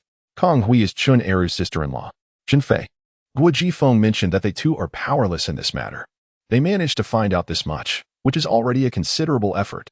To untie the knot, one must find the one who tied it. You should seek out Kang Hui and plead for leniency." "Thank you, Attorney Chen. Please extend my gratitude to Guo Jinfeng and Qin Tianming. I'll arrange to treat them next time." "All right, you set it up, and I'll take care of the invitations. By the way, Zhenfei, haven't you been feeling well lately? With such troublesome matters, how could my mood be good?" "Indeed, Zhenfei. I'm quite surprised that you've started calling me Attorney Chen. Is there a problem?" "You are indeed Attorney Chen." "Fine, let's leave it at that. I have some matters to attend to." Chen Ruoxi hung up the phone, and Lin Zhenfei could distinctly sense her discontent. Discontent or not, it mattered little to him. He owed her nothing. She had assisted him, and he had once saved her life. As for the formidable Kang Hui's dealings with Green Ji Fong, Lin Zhenfei found himself at a loss for a countermeasure. Was Kang Hui deliberately making things difficult? Perhaps not. She was merely adept at leveraging the regulations. Achieving perfection in food hygiene is an arduous task for any enterprise. There are always minor flaws to be found. Bribing Kang Hui? Lin Zhenfei was not foolish enough to consider that. Since Kang Hui had targeted Green Ji Fong, she would never accept gifts. Instead, it could backfire, leading to repercussions for him. By the way, regarding Su Chenlong, do we possess any incriminating evidence against Chen Dahua concerning illicit activities? If so, we could negotiate with Kang Hui. Brother Long, what have you been occupied with lately? What can I possibly be engaged in? Merely work. De Fei, since your breakup with Yang Xiaoqing, have you found a new girlfriend? A girlfriend? Aside from Jiang Furong, who barely qualifies, there truly isn't anyone. It seems there isn't. How can you say it seems there isn't? Here's the matter. There's a young lady who just joined our department this year, and she persistently pursues me, expressing her affection, which is utterly exasperating. A policewoman chasing after you. Don't you realize how fortunate you are? Is it because she is somewhat robust and does not meet your standards? Quite the contrary. That is a grave misunderstanding. She is strikingly beautiful and possesses an alluring figure. Any man would be enamored. Su Qianlong, with his striking appearance, generous nature, and graceful demeanor, exudes an air of valor, complemented by a decent family background. It is only natural for a policewoman to be enamored by him. Brother Long, are you not a man? Su Qianlong sighed deeply. Alas, Defei, you know well that my heart has been stolen by Long Yuding. The last time you treated me to a meal, I mentioned I was on a business trip. The trip was indeed genuine. Yet I also took the opportunity to search for Long Yuding's whereabouts, but to no avail.